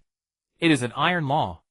Whoever opposes it is my enemy, the enemy of Shine Village, and the enemy of the peaceful future of the entire shinobi world. This domineering and unreasonable declaration silenced everyone. Elder Qianshou Dechuan exchanged glances with several Yujibwa clan elders, each seeing in the other's eyes a deep helplessness and a faint complex emotion they themselves had not yet recognized, a feeling called hope. All right, enough idle talk. Zi Yuan clapped his hands. Groom, now you may present your betrothal gift. Qianshou Yuanfei trembled as he pulled a small wooden box from his bosom. Opening the box, it contained not gold or jewels, but a wooden ring meticulously carved from a branch of the Qianshou clan's tree of life, symbolizing vitality and protection. Yujibwa Yan's eyes flickered as she gazed at the ring. Bride, what about your dowry? Yujibwa Yan produced from her sleeve a red ring crafted from the unique flame stone of the Yujibwa clan, engraved with a Three-Tomoe pattern symbolizing passion and insight. Excellent. Zi Yuan nodded with satisfaction. Now exchange the tokens. Under the watchful eyes of the entire village, the two blushing youngsters placed the rings representing their respective clan legacies onto each other's fingers. The moment the two rings touched, it seemed as if an invisible bond had tightly linked these two young people, who were supposed to be mortal enemies. The ceremony is complete. Zi Yuan waved his hand abruptly, his voice rising sharply. Now the groom may kiss his bride. Hurry up. Don't dawdle. The whole village is watching. Qianshou Yuanfei's face had turned so red it seemed ready to bleed. He stared at the face so close before him, a face so beautiful it made his heart race, and his mind went blank. Yujibwa Yan also closed her eyes tightly, her long lashes trembling incessantly, and her exquisite crimson lips quivered uncontrollably. Go on. Kiss her. Yuanfei. Show us the boldness of the Qianshou clan. Lady Yin. Don't be timid. Kiss him back. Below the platform, the young people of the two clans began to cheer wildly. Qianshu Yuanfei steeled his heart, closed his eyes, and clumsily pressed his lips against Yujiba Yan's crimson ones. Boom! The entire plaza erupted in thunderous cheers and whistles. Countless colorful grains of sand and flower petals rained down from the sky as if a multicolored shower had descended. Zi Yuan watched this scene, a sly triumphant smile spreading across his face. He knew that from this day on, the ice between the Qianshu and Yujiba clans had finally cracked open its first fissure. Let the feast begin. At his command, the band, which had been prepared in advance, struck up a rousing, spirited melody. In an instant, the atmosphere was pushed to its peak. During the banquet, Lido approached Zi Yuan, with a wine glass, lowering his voice. "Pharaoh, everything is going smoothly." Zi Yuan raised a cup of fruit wine and drained it in one gulp. "Tell those daimyos that if they want to do business with us, they must not merely send their daughters, they must also show their sincerity. This wedding today is the best advertisement." "Understood." Lido bowed and withdrew, his admiration for his pharaoh deepening yet another level. To resolve internal conflicts and simultaneously create external urgency with a single wedding, such a masterstroke was unmatched in the entire shinobi world. The banquet continued late into the night. After several rounds of drinks and sumptuous dishes, the originally wary Qianshu and Yujiba clansmen gradually began to relax under the influence of alcohol. A Qianshu strongman was arm wrestling with a Yujiba ninja, surrounded by a crowd of onlookers cheering loudly. A Qianshu girl was giggling at a clumsy illusion cast by a Yujiba young man. Though still tinged with a hint of awkwardness, at least they had begun to attempt communication. In a corner of the plaza, Qianshu Yuanfei and Yujiba Yan finally found a moment to catch their breath. They sat side by side, neither speaking, the atmosphere somewhat awkward. The food today was pretty good." After a long silence, Qianshu Yuanfei finally blurted out.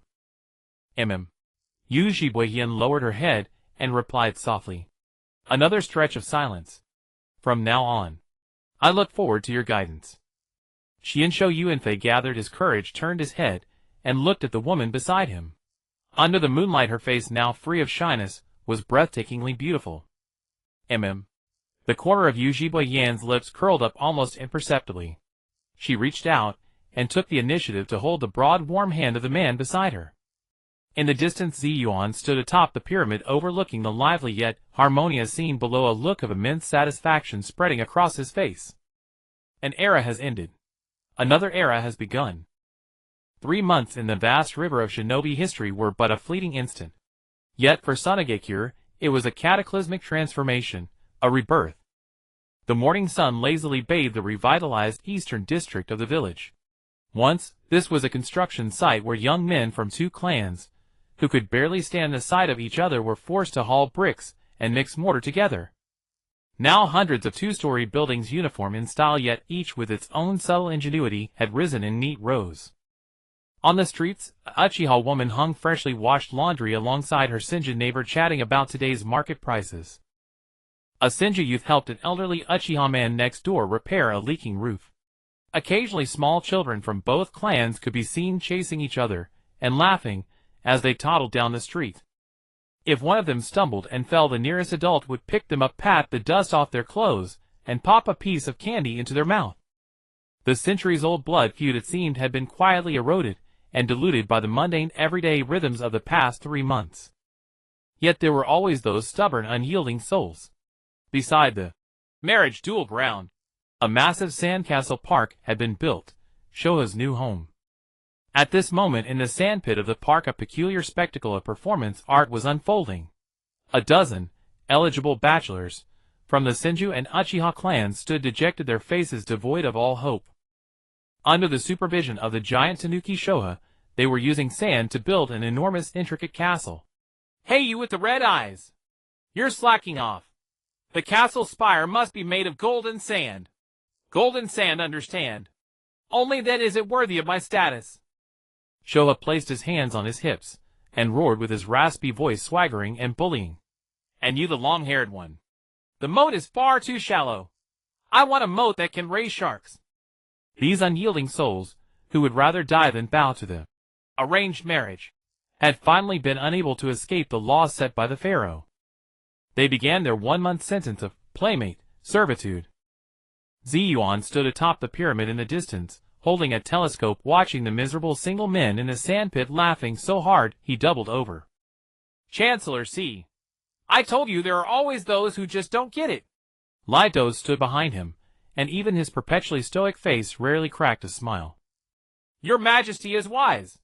However, compared to these, there is something else that might please you even more. Oh! Zi Yuan lowered the telescope. Senju Yuanfei's wife Uchiha Yin is confirmed pregnant, over a month along. What?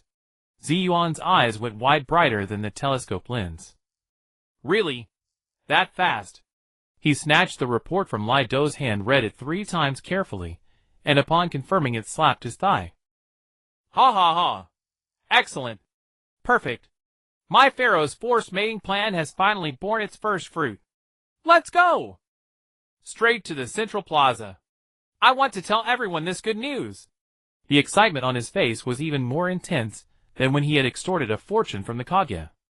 Half an hour later, in the central plaza of Sunagakure, all villagers, young and old regardless of their original clan, were gathered. Zi Yuan stood atop the pure gold statue of the pharaoh, holding a sand-iron megaphone, his voice trembling with barely contained excitement.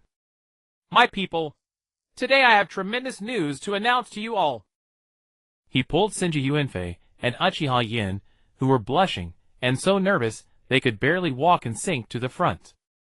Our Sunagakure, this great divine kingdom forged from countless bloodlines, is about to welcome its first true newborn. Uchiha Yin is pregnant. The moment these words were spoken, the entire plaza fell into a dead silence, then erupted into a thunderous roar of discussion and cheers. Heavens! Is it true? A child of Senju and Uchiha. How powerful must their talent be? Is this the beginning of a new era, as the pharaoh said? In the crowd, Elder Senju Tokugawa and several Uchiha elders exchanged glances. The last traces of doubt and resistance in their turbid eyes finally dissipated completely. In their place was a complex emotion, a mix of curiosity, anticipation, and relief.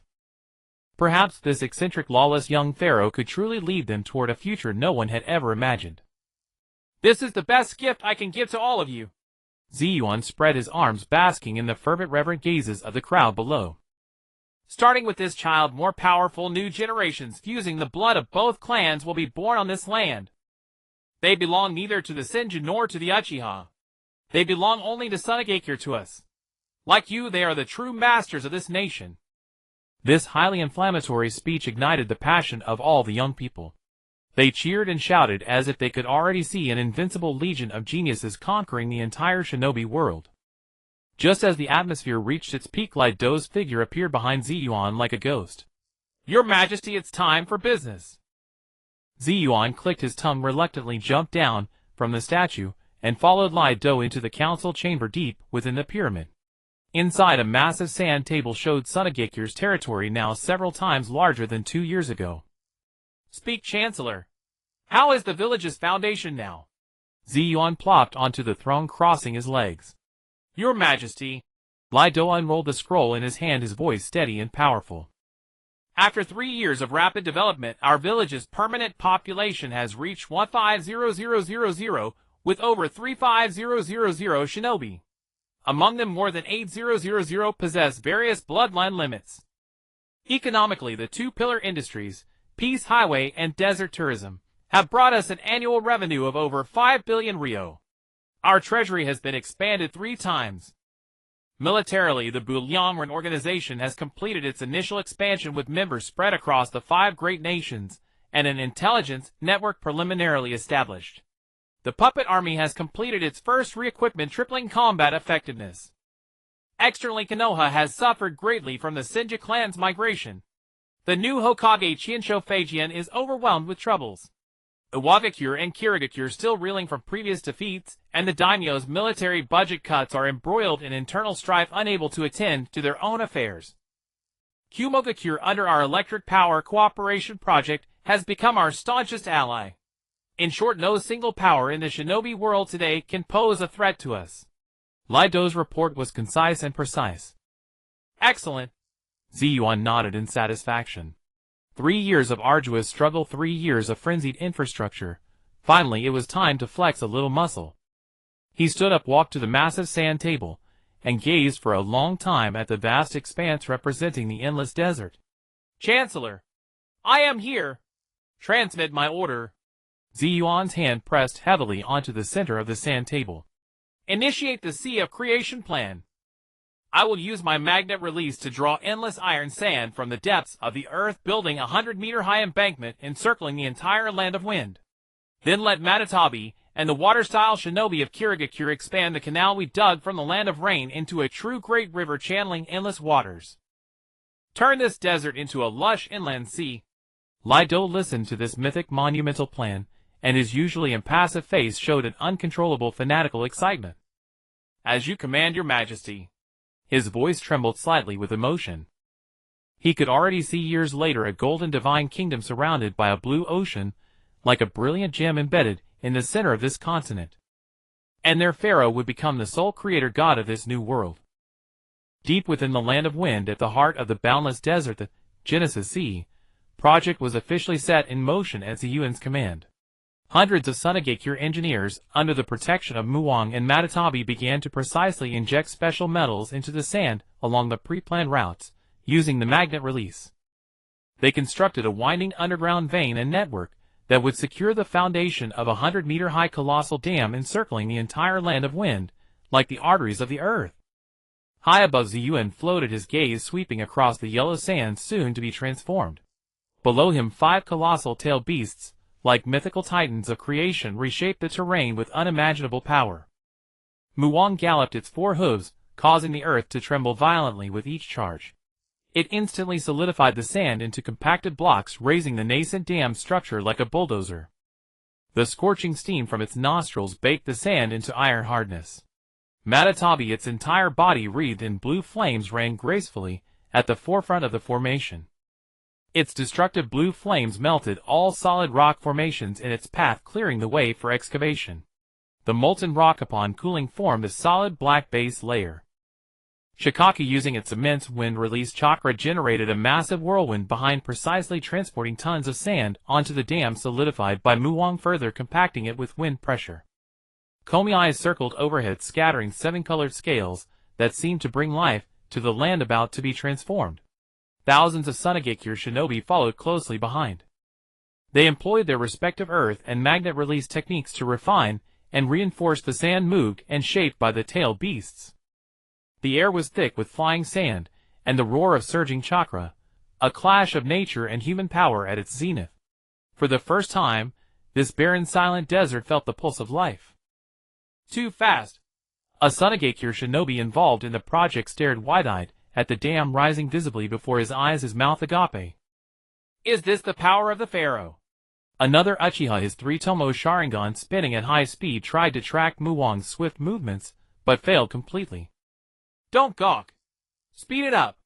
The pharaoh said, we must dig this canal at the fastest pace, turning this desert into an ocean. Retsu's voice, laced with iron command, echoed across the construction site.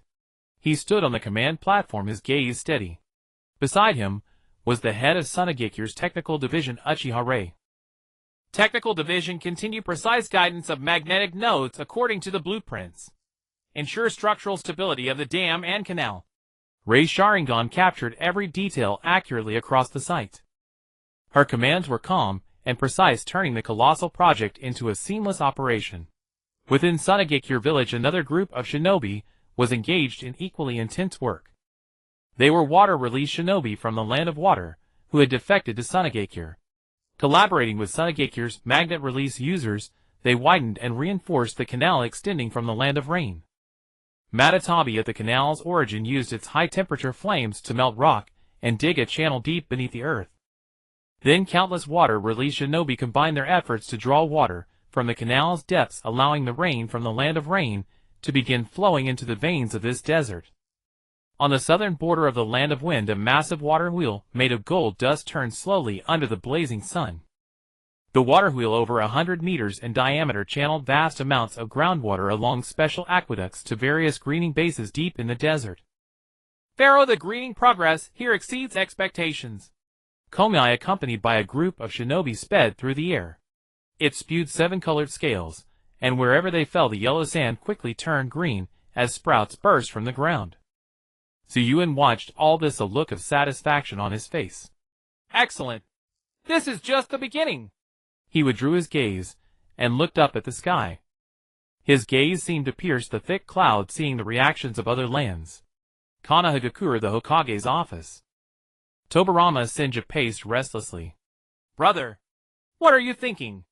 You handed the Senju clan over to that brat. Do you know what he's doing now? In his hand an intelligence scroll was crumpled. The scroll detailed Sunagekyu's insane Genesis C project. Using tailed beasts to change the terrain. Diverting rain from the land of rain to irrigate the desert. Building an inland sea in the center of the land of wind. He's a lunatic. Tobirama felt a chill down his spine. He knew Zi Yuan was powerful, but this was beyond power. It was a challenge to nature itself, to the understanding of all nations. If he succeeds, the entire geographical landscape of the shinobi world will change. He'll have an inexhaustible water source, unparalleled strategic depth. Konoha will face an unprecedented threat. He turned to the window, his eyes filled with worry. The land of rain has tacitly agreed the land of wind's daimyo is fully cooperating, and Kumogakure is only voicing protests. What about the other nations? What will they think? In Iwagakure's Tsuchikage office, the first Tsuchikage Seki listened to his subordinates report, his aged face dark and grim. Changing the terrain. An inland sea. Is he trying to turn the land of wind into a second land of water? He slammed the table, sending stone fragments flying. Too arrogant. This is a blatant threat. Once he controls the water resources, he'll hold the entire continent's lifeline in his hand. Tsuchikage-sama, should we immediately organize an allied force to stop his plan? An elder inquired. Seki waved his hand, his expression complex. It's not that simple. That brat's strength is unfathomable, and with the 5-tailed beasts by his side. Besides, Kumogakure's stance is ambiguous. He recalled the colossal golem that Zi Yuan had summoned during the 5 Kage summit, as well as the terrifying energy beam from the Blue Eyes White Dragon, and a chill ran down his spine. In the land of water, the Mizukage's office. Genjutsu Hozuki sat on the Mizukage's throne, his face showing a rare hint of gravity.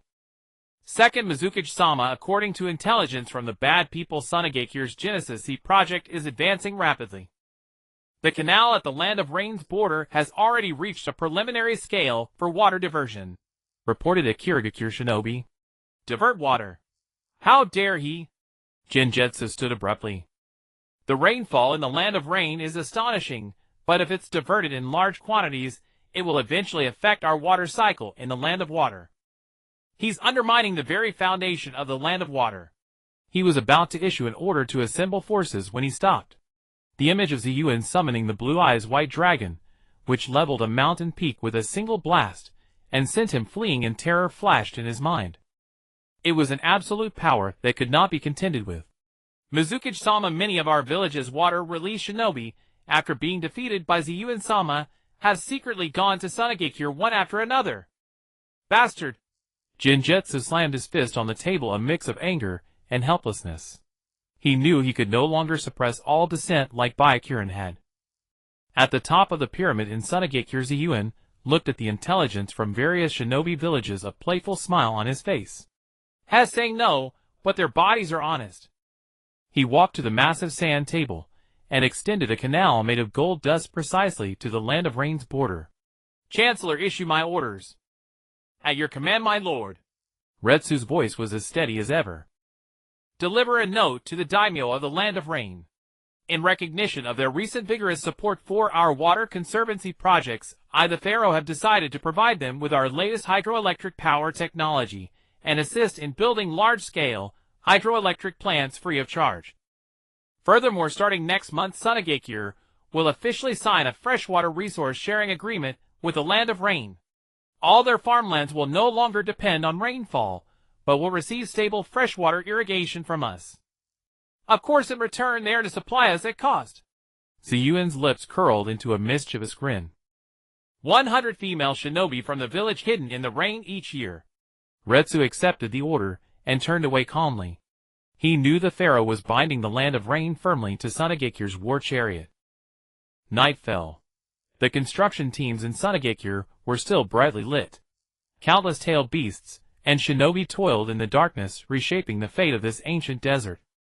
Zi Yuan returned to his chambers. Princess Suzuki sat by the bed, holding a newly compiled geographical chronicle of the shinobi world. From Sunagekir, she gazed at the area that would soon be covered by a deep blue inland sea, her eyes filled with awe. My lord, are you truly going to give birth to an ocean from this desert? Zi Yuan pulled her into his arms, gently stroking her silky hair. Of course, he said, looking out at the artificial lake shimmering under the moonlight, his eyes gleaming with the light of ambition. This is only the beginning. In the first month after the initiation of the Genesis Ocean Project, the Land of Wind, a land of eternal desolation, ushered in a transformation unprecedented in millennia. What was once the heart of the desert had now become an endless expanse of azure. This vast inland lake, named Pharaoh's Sea by Zi Yuan, steamed with abundant moisture under the blazing sun, meeting the cold air in the sky to form unbroken rain clouds.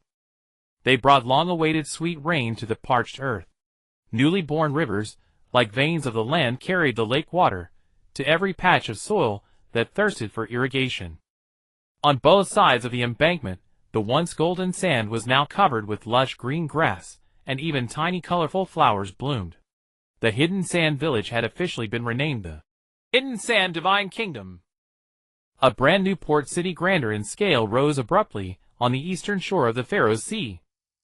At the docks, giant sailing ships built by the Senju clan, combining the principles of wood release with modern mechanics, were neatly lined up.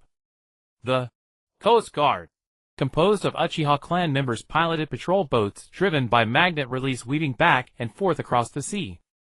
Countless merchants drawn by fame from all over crowded every corner of the port, staring at the incredible sight before them, as if witnessing a miracle. Heavens, what am I seeing? Is it a mirage?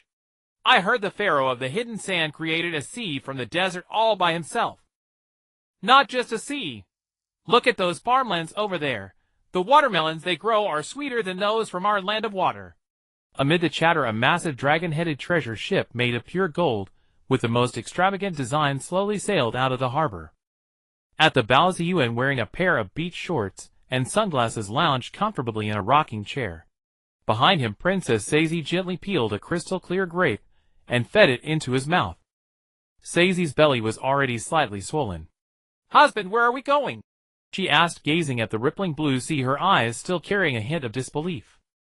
To collect rent, Zi Yuan answered lazily, reaching for a glass of chilled juice beside him. I worked hard to create this sea, improving the entire climate of the Land of Wind. That tax-collecting daimyo ought to show some gratitude, shouldn't he? Meanwhile, in the capital of the Land of Wind, at the daimyo's mansion, the daimyo paced anxiously back and forth in the great hall. On the table before him lay a bill from the hidden sand divine kingdom. Genesis Ocean Project Ecological Environment Modification Fee 5 billion Rio. Pharaoh's Sea Water Resource Usage and Maintenance Fee 2 billion Rio per year. Coast Guard Security Service Fee 1 billion Rio per year. The daimyo stared at the astronomical figures, feeling his heart convulse. Outrageous. This is absolutely outrageous. A noble minister slammed the table, furious. That brat is trying to extort our entire Land of Wind bankrupt. Exactly. Why should we pay him? We didn't ask him to create that sea. The daimyo shot them a look as if they were idiots. Not pay. He picked up another scroll, his voice trembling. Read for yourselves. This is the friendly reminder attached by the hidden sand. The scroll unfurled, revealing a crude drawing in arrogant strokes. It depicted a figure resembling Zi Yuan standing on a massive dam, opening a sluice gate over a city that looked like the capital. He's threatening us. The nobles fell silent instantly, their faces pale. No kidding. The daimyo fumed, nearly pulling his beard off. What do we do now? All the money in the treasury isn't enough to pay even the first installment. Just as everyone was at a loss, a guard stumbled into the hall. Report. My lord daimyo. The hidden sand village. Know the pharaoh of the hidden sand divine kingdom. His ship has already reached the moat outside the capital. What? The daimyo shuddered, nearly falling off his seat. Quick! Quick, come with me to welcome him! When the daimyo and his nobles arrived outside the city, they were instantly blinded by the gleaming golden dragon-headed treasure ship. Zi Yuan stood at the bow smiling and waving at them. Yo, father-in-law daimyo, long time no see. The daimyo forced a smile that was uglier than crying. Pharaoh, you honor us. If you have business, you could have sent word. I missed you. Zi Yuan jumped off the ship, hands behind his back, and walked up to the daimyo. So, got the bill. Ready with the money. The daimyo wiped the cold sweat from his forehead, his voice shaking. Pharaoh, the amount. It's enormous. The treasury can't turn around at the moment. Oh, is that so? Zi Yuan's smile remained, but a dangerous glint flashed in his azure eyes. He raised his hand and gently clenched his fist toward the distant moat. Boom! The entire moat water surged into the sky, forming a massive water dragon that spiraled and roared in the air. All the guards on the capital's walls collapsed in terror. Then I'll have to collect it myself, Pharaoh. No, no, no. The daimyo, scared out of his wits, fell to his knees with a thud. Pharaoh, please calm down. Let's talk. Let's talk. Zi Yuan nodded in satisfaction, retracting his hand. The roaring water dragon dissolved back into the river. All right, for the sake of my princess, I'll give you another chance. Zi Yuan began counting on his fingers. If you don't have enough money, you can pay with other things. Land mines, local products, all acceptable. Also, I heard the daimyo of the Land of Fire has been getting cozy with you lately. The daimyo's heart tightened. He dared not lie. Yes. Yes. The Fire Daimyo proposed a joint effort to resist the hidden sand. Good. Zi Yuan cut him off. Now write him a letter. Tell him that from today the Land of Wind officially withdraws from the Five Great Nations Alliance and merges into my hidden sand divine kingdom as its first vassal state. In return, I will grant you the title Prince of the Divine Kingdom, hereditary for generations. What? The daimyo and his nobles were utterly dumbfounded. This was no longer extortion. It was outright annexation. What? Not willing. Zi Yuan's gaze turned icy again. I am willing. I am willing. Driven by the instinct to survive, the daimyo chose submission without hesitation. That night, a diplomatic document that would shake the entire ninja world was sent from the capital of the Land of Wind to every major ninja village. As for Zi Yuan, he swaggered into the daimyo's harem. In his words, since they were now family, he should naturally strengthen ties with his father-in-law's concubines. Late at night, in a resplendent bedchamber, Zi Yuan soaked in a huge bath filled with flower petals. The figure of Retsudo appeared behind him like a ghost. Pharaoh, the plan is proceeding smoothly. Zi Yuan responded lazily. What's the reaction from Konoha? The second Hokage Hashirama Senju was so furious upon receiving the document that he smashed his office. But he hasn't taken any substantive action. He seems to be wary of something. That brother-in-law is very clever. Zi Yuan sneered. He knows the current Konoha has no standing to challenge me. By the way, Chancellor. Zi Yuan suddenly remembered something. How's that Ninja World Bank plan I asked you to prepare? Retsudo's eyes burned with fervor. Reporting to the Pharaoh, based on our hidden sand divine kingdom's gold reserves and economic strength, the first edition of the Ninja World common currency has been designed. At your command, this golden torrent will completely shatter the old economic system of the Five Great Nations. Excellent. Zi Yuan's face broke into a devilish grin. Since we've already crushed them militarily, it's time to let these bumpkins taste the true power of capital. Outside the window, moonlight poured like water. A new era forged of gold and authority was about to descend upon the turbulent ninja world.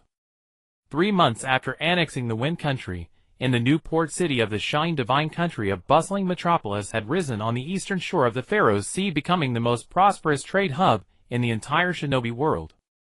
At the docks, merchant ships from various nations crowded every berth like a swarm of fish. Dockworkers, speaking in a medley of accents, shouted commands as puppet cranes loaded and unloaded crates of goods. The air was thick with the salty tang of the sea and the fragrance of wealth. The most magnificent building in the city was not the Wind Shadow's office nor the Ninja Academy, but a newly completed temple-like structure constructed of white marble and gold. Above the main entrance in arrogant gold-leaf characters was engraved a line "First Bank of the Shinobi World." At that moment in the rooftop swimming pool of the bank, Zi Yuan lay sprawled on a floating lounge chair made of sand gold, like a basking seal. Several princesses dressed in cool swimsuits surrounded him. Princess Shaji, whose pregnancy was now visible, carefully applied the finest sunscreen imported from the Cloud Village onto his skin.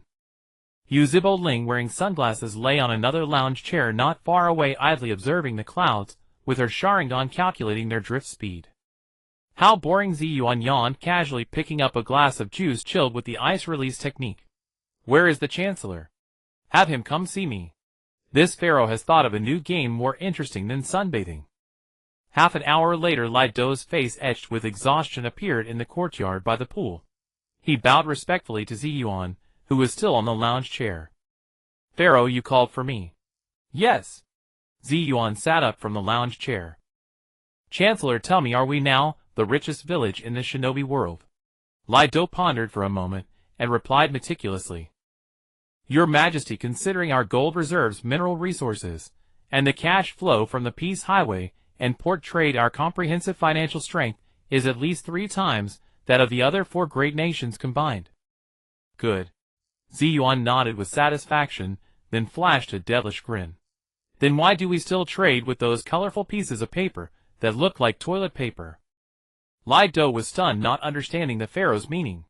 From today onward, this pharaoh declares that our Shine divine country will issue our own, the only legal currency universally accepted in the shinobi world. Zi Yuan spread his arms, speaking with the fervor of one delivering an oracle. I name it Jinchuriki Yuan. Each Jinchuriki Yuan will be minted from gold with 99.9 purity. Its value will be guaranteed by our Shine divine country's boundless gold reserves and my own fists. From now on, all trade with our Shine divine country must and can only be settled using Jinchuriki Yuan. Lai Dou listened in a daze, feeling his brain being forcibly reformatted by the pharaoh's whimsical idea once again. Issue our own currency and make it universally accepted in the shinobi world. This was no longer just doing business, it was waging an invisible war with money. Pharaoh. This will surely provoke strong backlash from the other 4 nations. Lai Dou's voice was hoarse. Backlash? I want their backlash. Zi Yuan sneered, his azure eyes gleaming with all-penetrating wisdom. Chancellor, remember this. War has never been merely about fighting and killing. The highest form of war is the war of rules.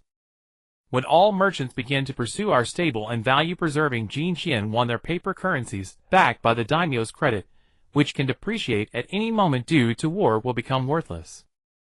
At that point, without us lifting a finger, their own economic systems will collapse from within. This is what they call a dimensional reduction strike. Lai Dou's eyes burst with unprecedented light. He could already see a golden storm about to sweep across the entire shinobi world. I understand. Get to it immediately. Zi Yuan waved his hand and lay back down. I want to see the first batch of Jinchuriki Yuan flowing from our bank to every corner of the world within 3 days. 3 days later, in the Leaf Village, the Hokage's office, Xianzhou Feijian was staring at a report on the village's financial deficit, his brow deeply furrowed. Since his brother's death and the mass relocation of the Senju clan, the Leaf Village's strength and economy had suffered unprecedented blows. Just then an Umbu ninja appeared like a ghost before his desk, kneeling on one knee. Lord Hokage, urgent report from Shine. Speak. 3 days ago, the Shine divine country announced the establishment of the first bank of the shinobi world and issued a new currency called Jinchuriki Yuan. The currency is minted from gold and is equivalent to gold. Simultaneously, Shine declared that all trade settled with old currencies would be terminated immediately. Feijian initially dismissed it as another attention-seeking stunt from that brat. But when he carefully read all the details about Jinchuriki Yuan and the terrifying economic logic behind it, his perpetually frozen face cracked. Snap. The brush in his hand snapped in two. Madman. That kid is a complete and utter madman. Feijian shot up from his seat, pacing back and forth in the office, his mind racing at super speed. No. We cannot let him succeed. He knew better than anyone what a devastating blow it would be to the fragile existing economic order of the shinobi world if this hard currency backed by absolute military power and immense wealth began to circulate. Immediately, issue the highest level warning notice to the Rock Village, Mist Village, and Cloud Village in my name. Declare that Cheyon's move is aimed at overthrowing the shinobi world. We must form a currency alliance immediately to jointly boycott the circulation of Jinchuriki. However, less than an hour after his messengers left the village, another piece of intelligence even more alarming landed on his desk. Report, Lord Hokage. The largest black market exchange in the Fire Country, the Exchange House, announced half an hour ago that it has fully accepted Jinchuriki as the sole designated trading currency.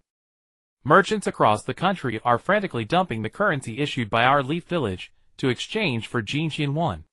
Our currency has depreciated by over 30% in 1 hour. Feijian's body swayed. He steadied himself by gripping the table. He knew that in the end, he was still too late. Or rather, he had been defeated from the very beginning. Defeated by a monster who never played by the rules using methods he had never seen to rewrite the game.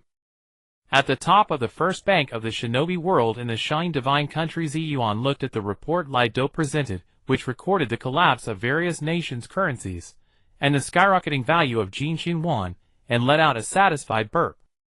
That's more like it, he stretched and said to a Mist Village princess with the boil-release bloodline who was massaging his shoulders.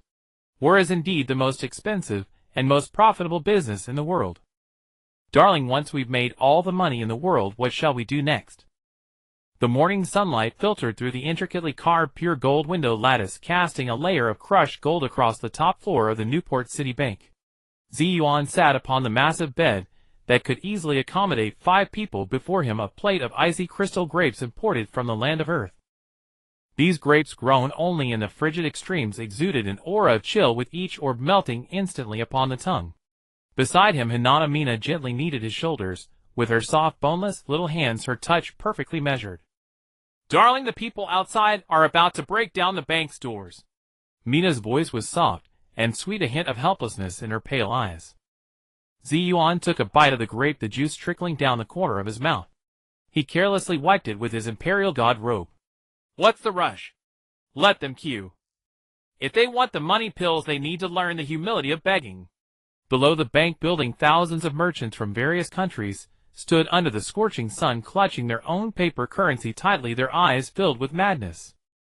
Those nobles and ministers, usually so high and mighty, now abandoned all pretense of status, jostling in a crowd with itinerant peddlers. I want to exchange 10,000 money pills. All my assets. A wealthy merchant from the land of fire shouted hoarsely, sweat soaking his silk clothes. Move! I was here first. I hold a special decree personally issued by the daimyo. The noise of arguments and curses merged into a chaotic cacophony, and the air of Newport City was thick with a suffocating restlessness. The bank's security team comprised 20 members of the Senju clan, and 20 from the Uchiha clan, standing in a cross formation, their faces stern. A young Uchiha idly toyed with a kunai, his Sharingan sweeping coldly over the crowd. Whenever someone attempted to force their way through the chilling killing intent, made those merchants immediately shrink back. They understood that this was not a place where they could run wild. In the Grand Council chamber, Retsudo unrolled a scroll 3 meters long before Zi Yuan, his finger jabbed heavily at the astronomical figures. Pharaoh-sama, the situation is more exaggerated than anticipated. Because the money pills can be directly exchanged for equivalent gold, and there is a 20% discount on all goods purchased within the land of Wind, the paper currencies of other countries have now become completely worthless. Retsudo took a large gulp of the nearby ale, moistening his parched throat, and continued. In Konoha, although Hashirama Senju has ordered a ban on the circulation of money pills, the black market trade has already soared to exorbitant prices. One money pill can be exchanged for 3 times its value in Konoha Rio, and there is still no supply to meet demand. Zi Yuan listened to the report, his little chubby hand tapping lightly on the table, a glint of cunning flashing in his eyes. The second Hokage is still too rigid. Does he think a ban can stop human nature? He stood up, walked to the huge floor-to-ceiling window, and looked down at the bustling city below. Convey my order. Starting tomorrow, the bank will launch its loan business. Retsudo's pen trembled slightly, And he looked up with a hint of doubt. Loans. They're all holding worthless paper now. How will they repay? Who said they need to repay? Zi Yuan turned around, a mischievous smile curling at the corner of his mouth. I want collateral. The land of Earth wants money pills. Fine, they can mortgage their iron mines. The land of water wants them. They can mortgage their deep-sea pearls and navigation rights. As for Konoha, Zi Yuan paused, a playful glint in his eyes. Let them mortgage their secret ninja techniques and the fertile lands of the Land of Fire. A 3-year term with an annual interest rate of 20. If they can't repay, then these things will forever belong to the Sand heaven-defying kingdom. Retsudo drew in a sharp breath, the back of his shirt instantly soaked with cold sweat. This was not a business deal. This was using this small golden coin to extract the very backbone of the entire shinobi world and burn it as firewood. Pharaoh-sama, you're pushing them to the brink. Push them. No, I am saving them. Zi Yuan walked over and patted Retsudo's shoulder, speaking earnestly. Think about it. What else can they do with worthless paper except wipe their backsides? I'm giving them a way out, giving them these shiny gold coins. They should be on their knees thanking me. But this is only the first step. He walked to the massive map of the shinobi world on the wall and casually drew a circle at the border between the Land of Earth and the Land of Fire. We will build several special zones here specifically for storing and trading money pills. The taxation and jurisdiction of these zones will be entirely under our Sand heaven-defying kingdom's control. Retsudo's eyelids twitched wildly. He could already imagine the expressions on the daimyo's faces when they received this aid agreement. At the same time, in Konohagakure, the Hokage's office was thick with smoke. Tobirama Senju sat behind his desk, eyes bloodshot, surrounded by economic reports from all over the land. Every word struck his nerves like a hammer. Tobirama-sama, the people outside are causing trouble. Hiruzen Sarutobi stood uneasily beside him, holding a petition. The major noble clans are demanding that we lift the ban on money pills, otherwise they cannot conduct business with outside merchant caravans. Tobirama looked up sharply, his gaze cold as ice. That's a trap. That brat wants to use these gold coins to buy off Konoha's future. If we bow our heads now, the price of every bowl of ramen from now on will depend on that brat's mood. He slammed the report on the table, producing a sharp crack. But sir, if we persist, Konoha's economy will collapse. Hiruzen gritted his teeth, his voice trembling. Even the A&Bu's current allowance can't buy a bag of the cheapest military ration pills. Tobirama fell into a deathly silence. He knew he was facing a monster unlike any he had ever seen. Not one armed with ninjutsu or force, but with a silent golden tide that was slowly drowning Konoha's walls. Contact Iwagakure and Kirigakure. After a long pause, Tobirama spoke in a hoarse voice. Tell them we want to establish a joint mint. We will issue our own currency and jointly resist the money pills. In the Sand heaven-defying kingdom, the night was like water. Zi Yuan was in the garden directing Shikaka to use wind release to blow-dry his freshly washed hair. Shikaka puffed out his cheeks, unhappily blowing gusts of wind, his little stubby claws gripping the ground for fear of accidentally blowing the pharaoh away. Pharaoh, those guys seem to be planning to join forces. Shikaku's grating voice echoed in Zi Yuan's mind. I sent several restless chakras gathering in the north, probably to discuss how to deal with you. Let them. Zi Yuan lay in Princess Suzuki's arms, contentedly sucking on a baby bottle, a mischievous glint in his eyes. When they get together and find out they can't even buy a notebook for their meeting without using money pills, that scene will be truly spectacular. He stretched, raising a single finger toward the sky. Chancellor, that super special offer I asked you to prepare can be launched now. Retsudo stepped out from the shadows, holding a golden leaflet. Yes. Starting tomorrow, any country that joins our co-prosperity sphere will have their money pill loan interest rates halved, and they will receive a Shinobi World Principal Guaranteed financial plan personally supervised by the Pharaoh. Zi Yuan listened, smiling like a fox that had stolen a chicken. A financial plan. Isn't that even more exciting? Let them take out their last bit of savings and throw it into this never-ending golden dream. When the time comes, I'll make them dance however I want. He turned to look into the distance toward Konoha. Second Hokage, with this wave I'll make you lose even your underwear. The night of Newport City was ablaze with lights. Countless people murmured the exchange rate of money pills in their sleep. This was no longer the old era where fists ruled. In Zi Yuan's hands, money had become the sharpest kunai, and rules the most unbreakable barrier. This golden war had only just bared its most ferocious fangs. And those kages who prided themselves as the pinnacle were slowly feeling the terror of suffocation in this warm water. Zi Yuan hugged Suzuki's warm, soft body, let out a satisfied murmur, and gradually drifted into sleep. In his dream, he seemed to see the entire shinobi world stamped with his pyramid seal, every ninja wearing a heavy money pill around their neck. That vision was truly beautiful beyond words. Night wind rippled across the lake, stirring up golden ripples. Tomorrow would be another good day for collecting rent.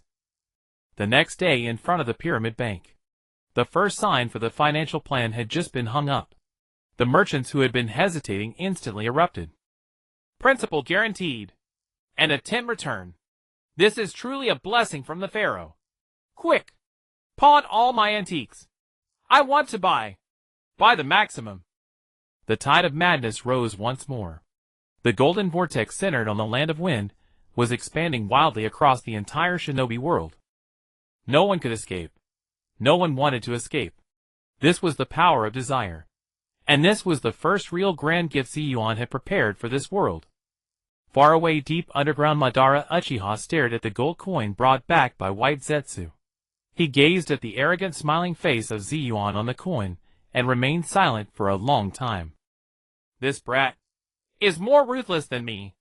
Madara crushed the gold coin with his hand, but even more golden light had already reflected deep within his aged pupils. The times had changed. Changed in a way that made one shudder. Wind and sand swept up, covering a new page. On this page only one word was written: money. Simple and unsolvable. Zi Yuan yawned on his throne. Life was getting more and more interesting. In the land of iron, deep within the mountains, perpetually cloaked in ice and snow. Within a hidden samurai fortress, the air was even colder than the blizzard outside. There was no daimyo's luxury here, only the chill of steel, and the solemnity of warriors. Beside a simple, unadorned ironwood table sat 3 figures. Tobirama Senju, the second Hokage of Konoha-mu, the second Tsuchikage of Iwagakure, and Jinjetsu Hozuki, the second Mizukage of Kirigakure. They were the last guardians of the old order of the shinobi world, 3 desperate allies backed into a corner by the Golden War.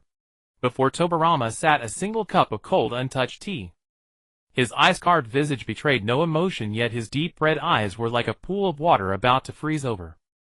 I trust you both understand the situation. Tobirama began, his voice as cold as ever, but with a hint of hoarseness. That brat's money ball has utterly destroyed our economy. The village's finances have collapsed. We can't even pay our ninjas the basic mission fees. If this continues, we'll be destroyed by internal strife before he even makes a move. Mu, the man completely wrapped in bandages, nodded silently. Behind him in Iwagakure, the catastrophic defeat and sudden economic collapse had already caused several bloodline clans to openly express dissatisfaction with the Tsuchikage's rule. The infiltration of the Burin had plunged the entire village into a strange atmosphere of mutual suspicion. That brat is a monster. Jinjetsu Hozuki sat with his legs crossed, his tone flippant, but his narrow eyes were filled with lingering dread. None of the A and BU I sent to gather intelligence ever returned. And I hear that through his loans, he's already taken control of over 70% of the shipping lanes in the land of water. Soon even our fishermen in Kirigakure will have to pay tolls to him. As he spoke, he unconsciously touched his neck, as if he could still feel the searing heat from the energy blast of the Blue Eyes White Dragon. So I summon you both here for one purpose only. Tobirama's fingers tapped lightly on the cold tabletop. War. A final war staking all the power of the 3 great nations. His voice made the air in the fortress grow heavy. We have no money, no supplies. But we have shinobi. Thousands upon thousands of them, hungry yet still loyal to their villages. We will combine all our forces into a final allied army and launch a total assault on the sand heaven-defying kingdom. Either we drag that monster down from his golden throne and shatter his ridiculous kingdom, or we meet a dignified end in this war. Mu and Jinjetsu Hozuki both fell silent. They knew this was the only choice. to be drowned slowly and humiliatingly by the golden tide, or to burn, like true shinobi, on the battlefield igniting their last light. I agree. Mu spoke first, his voice hoarse but resolute.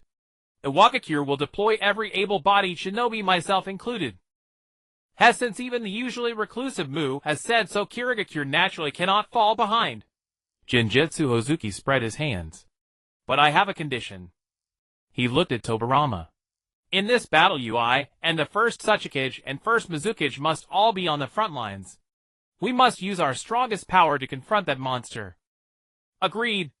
Tobirama nodded without hesitation. He slowly rose, walked to the window, and gazed out at the vast snow-covered land.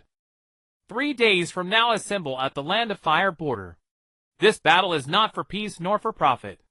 His voice was as cold and resolute as the wind across the snowfield. It is for the last dignity of shinobi. In the sand-hidden divine kingdom within the pharaoh's bedchamber, Zi Yuan lay listlessly on a golden bed made of tens of thousands of money balls, feeling their cold hard touch. Around him lay a dozen or so princesses in Valkyrie combat suits sprawled in disarray. The previous night, he had once again subjected them to a deep tutorial under the pretext of testing the combat performance of the latest combat suits. Uchiha was using a small file to carefully trim his toenails, which had become slightly worn from stepping on gold coins. Leto's figure appeared silently beside the golden bed.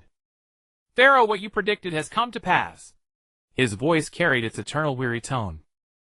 An urgent report from the Burin Konoha, Iwagakure and Kirigakure have formed a secret alliance in the Land of Iron. The second Hokage, Hashirama Senju, is gathering all shinobi from the 3 villages for a total assault on us. Oh! Zi Yuan sat up from the pile of gold coins, his face showing not the slightest tension, but rather the excitement of a hunter whose prey had finally taken the bait. Finally! I thought that second-in-command could hold out a few more days. I've been waiting so long for an interesting new game. He jumped off the bed, stretched, and his joints cracked loudly. Chancellor, transmit my orders. First, issue a declaration of war to the entire shinobi world. Say that the old forces led by Konoha, out of jealousy for the prosperity of our sand-hidden divine kingdom, have brazenly torn up the peace treaty and initiated hostilities, attempting to drag the shinobi world back into the dark warring states period. Our sand-hidden divine kingdom is forced to respond in order to protect the hard-won peace and the common property of the entire shinobi world. Second, notify the Reikage of Kumogakure. Have him dispatch 10,000 shinobi to conduct a joint military exercise on the border between us and Konoha. The exercise content: let's make it how to breach Konoha's defensive barrier in 1 day. Third, have the Burin distribute the mountains of worthless paper currency from our treasury, currency from various nations, for free to rogue ninjas and bandits in the black market. Tell them to spend freely, no need to repay. Let's see how chaotic the rear of the 3-nation alliance becomes. Leto, rapidly recording everything, couldn't help but marvel. Every order from the pharaoh was utterly ruthless. This was a complete severing of the 3-nation alliance's retreat on 3 fronts: propaganda, military, and economy. As for the front lines, Zi Yuan walked to the massive shinobi world sand table, stared at the huge red arrow representing the 3-nation alliance, and a supremely arrogant smile spread across his face. In a dark underground cavern, on the enormous head of the Gedo statue, 8 of its 9 eyes were already open. Uchiha Madara sat cross-legged atop the statue's head. His aged body had regained a hint of vitality, and his white hair was gradually showing a touch of black luster. His sole remaining Sharingan had evolved into a mysterious Rinnegan covered with purple ripples. White Zetsu presented a battle report about the 3-nation alliance before him. Madara merely glanced at it casually, and let out a disdainful snort. Fools! Whether it's Tobirama's ridiculous war for dignity or Zi Yuan's game of money, they are nothing but a meaningless farce playing out in this false world. He slowly raised his head, his gaze seeming to pierce through the thick rock layers to the bright moon in the sky. Fight, struggle. When you are all exhausted, you will understand. Only in the world of infinite Tsukuyomi can one find true eternal peace. In his eyes a blood-red moon with 9 tomo was reflected, on the border between the land of wind and the land of fire.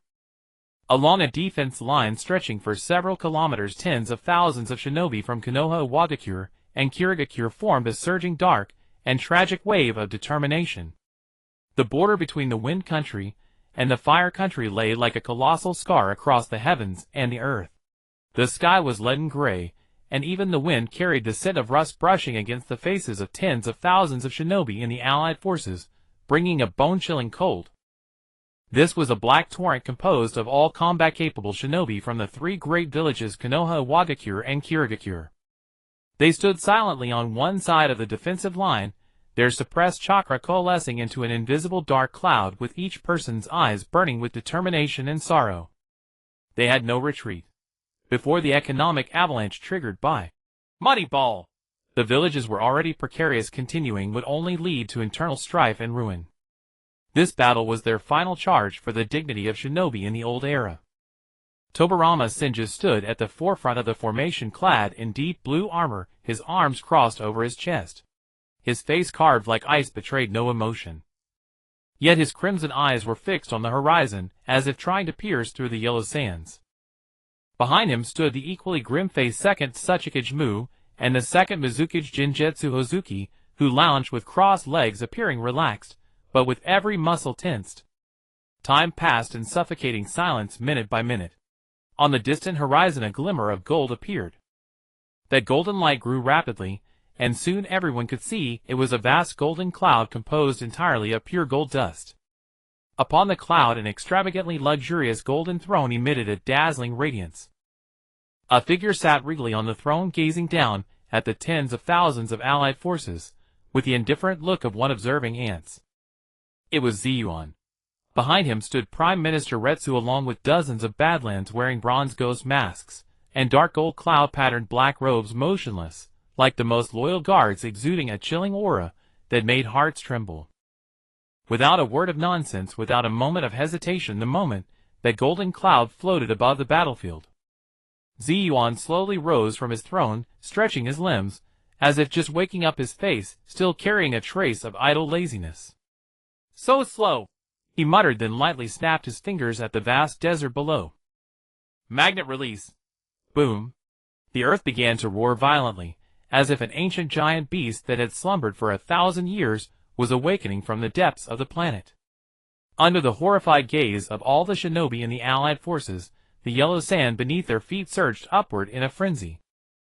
Countless golden grains, as if summoned by a deity, burst forth from the deep desert, converging into blinding golden torrents that wildly interwove and spiraled in the air. A dazzling light illuminated the entire leaden gray sky into a brilliant gold. A terrifying dragon composed entirely of pure gold dust with a wingspan exceeding 1,000 meters slowly took shape in midair. Its body reflected the brilliance of the sun, each scale shimmering with the light of both wealth and death. The dragon's eyes, made of high-density chakra metal, gazed coldly and emotionlessly at the army below, which seemed like mere dust.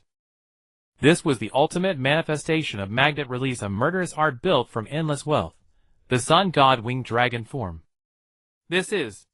Jinjetsu Hozuki's pupils contracted to pinpricks as he instinctively stepped back. All personnel. Maximum defense. Tobirama Senju's roar was the only sound in this golden hell. But it was too late. The golden winged dragon let out a soundless roar that pierced the soul, and its wings suddenly beat. Hundreds of millions of golden feathers instantly detached from its body, turning into a golden rainstorm that covered several miles, sweeping overwhelmingly toward the allied forces' position. Each feather was a deadly explosive infused with high-density lightning release chakra. Earth release multiple earth-style walls. Water release great waterfall technique. Countless shinobi from Wagakure and Kirigakure, under the command of their respective kage, exerted every effort to perform defensive jutsu. Thick earth walls rose from the ground and massive water curtains shot upward, trying to block the golden death. Yet before that absolute power, all of it seemed so pale and futile. The golden feather rainstorm easily tore through the earth walls and evaporated the water curtains. Then it fell into the dense black mass of people.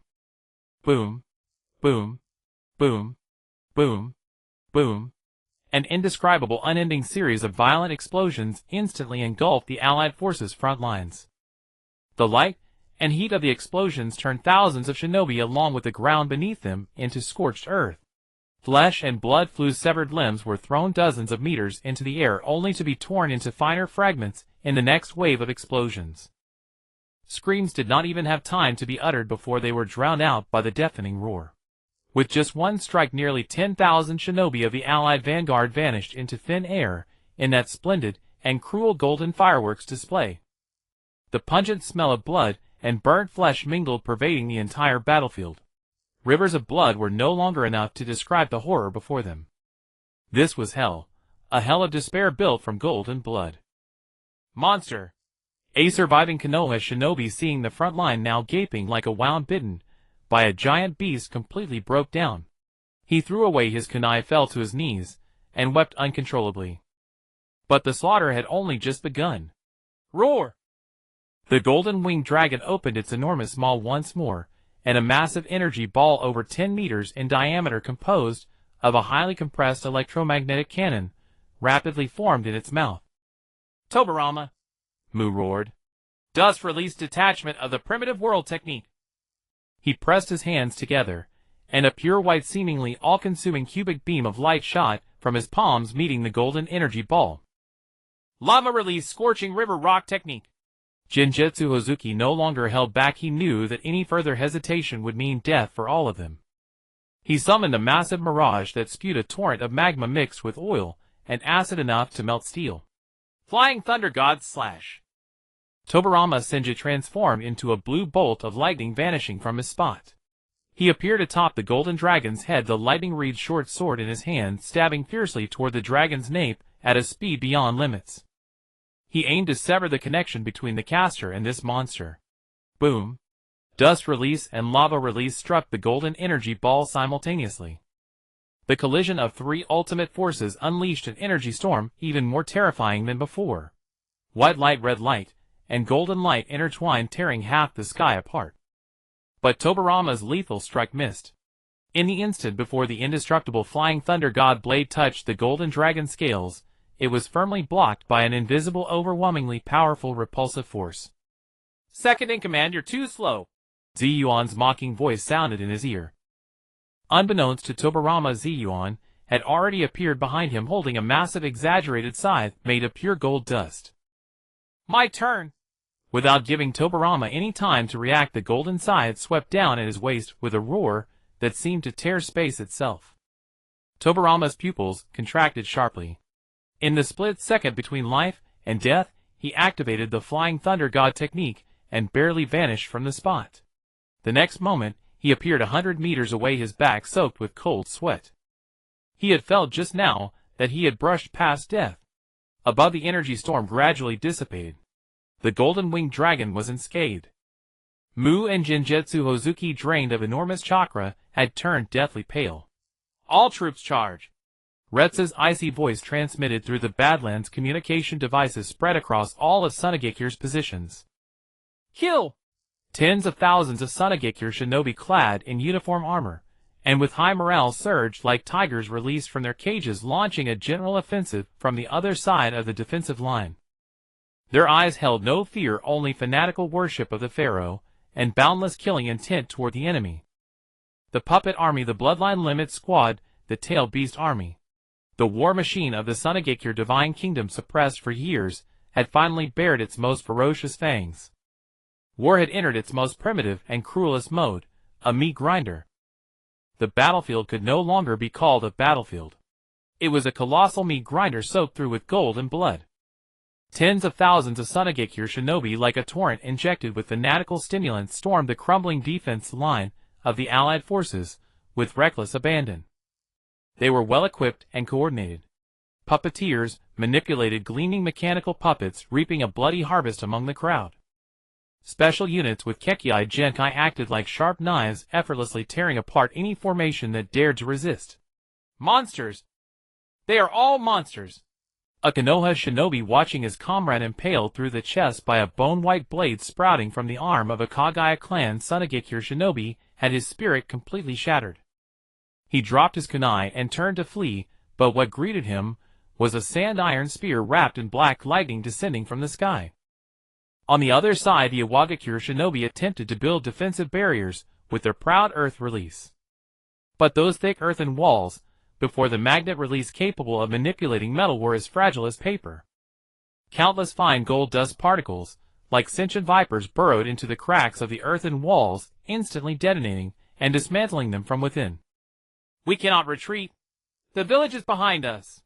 A jonin from Iwagakure let out a tragic roar, forming hand seals to unleash a more powerful jutsu. The next second his voice was cut short.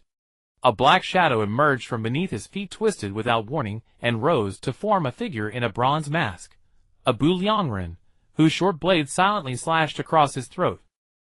This was a massacre utterly one-sided. The allied shinobi fought in hunger and despair, clinging to a pitiful sense of dignity. Meanwhile, the Sunagakure shinobi, spurred by fanatical worship of the pharaoh and a determination to defend their prosperous lives, reveled in the feast of slaughter. High above, the vast golden cloud loomed like the judgment seat of a deity. Zi Yuan lounged lazily, half reclining on a golden throne. He even pulled out a pack of melon seeds from his robe, cracking them open, while gazing with amused spectator-like eyes at the magnificent tableau of blood and death below.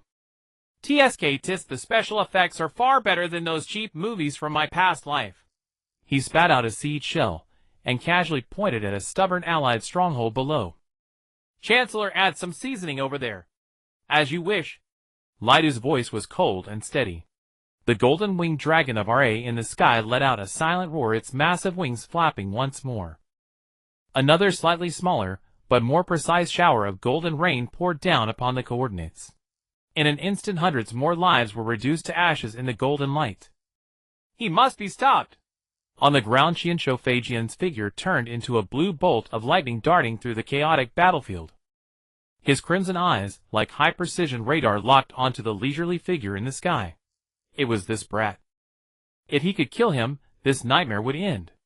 Flying Thunder God's second step.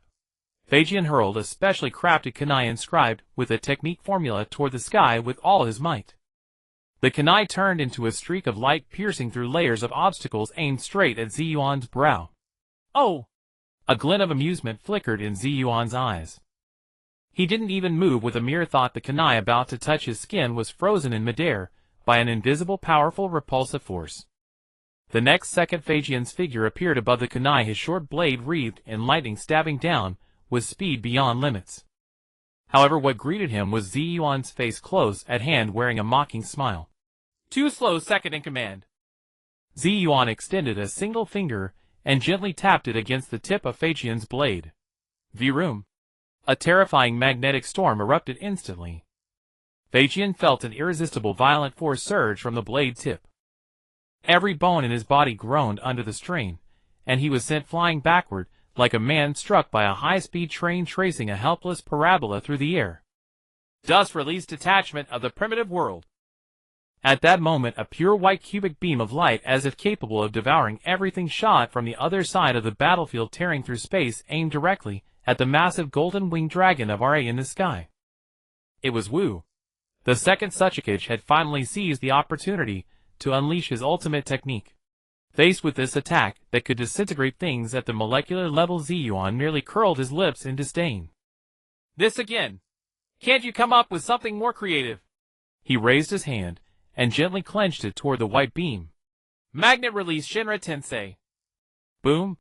An even more terrifying, more oppressive, repulsive field expanded, instantly centered on the golden-winged dragon of Ra. The devastating white beam before the repulsive field seemed to hit an invisible wall, its forward momentum abruptly halted. Then, to Wu's horror, his proud dust release began to disintegrate from the front, inch by inch, forcibly broken down by the irrational repulsive force into the most basic chakra particles, dissipating into the air. Wu spat out a mouthful of blood, his body uncontrollably falling from midair. The forced dissolution of his dust release inflicted severe backlash. Water release steam escalator. With a roar, a childlike clone identical to Guiding Huanyue, composed of oil and water, shot up from the ground, charging at Zi Yuan's throne in a suicidal manner. Endless steam circulated, heated, again, and exploded again within its body. It was a never-ending mobile bomb. Now that's an interesting toy. Zi Yuan looked at the chubby figure, charging up, a flicker of interest in his eyes. But playing with explosions in front of me. You're still wet behind the ears. He snapped his fingers.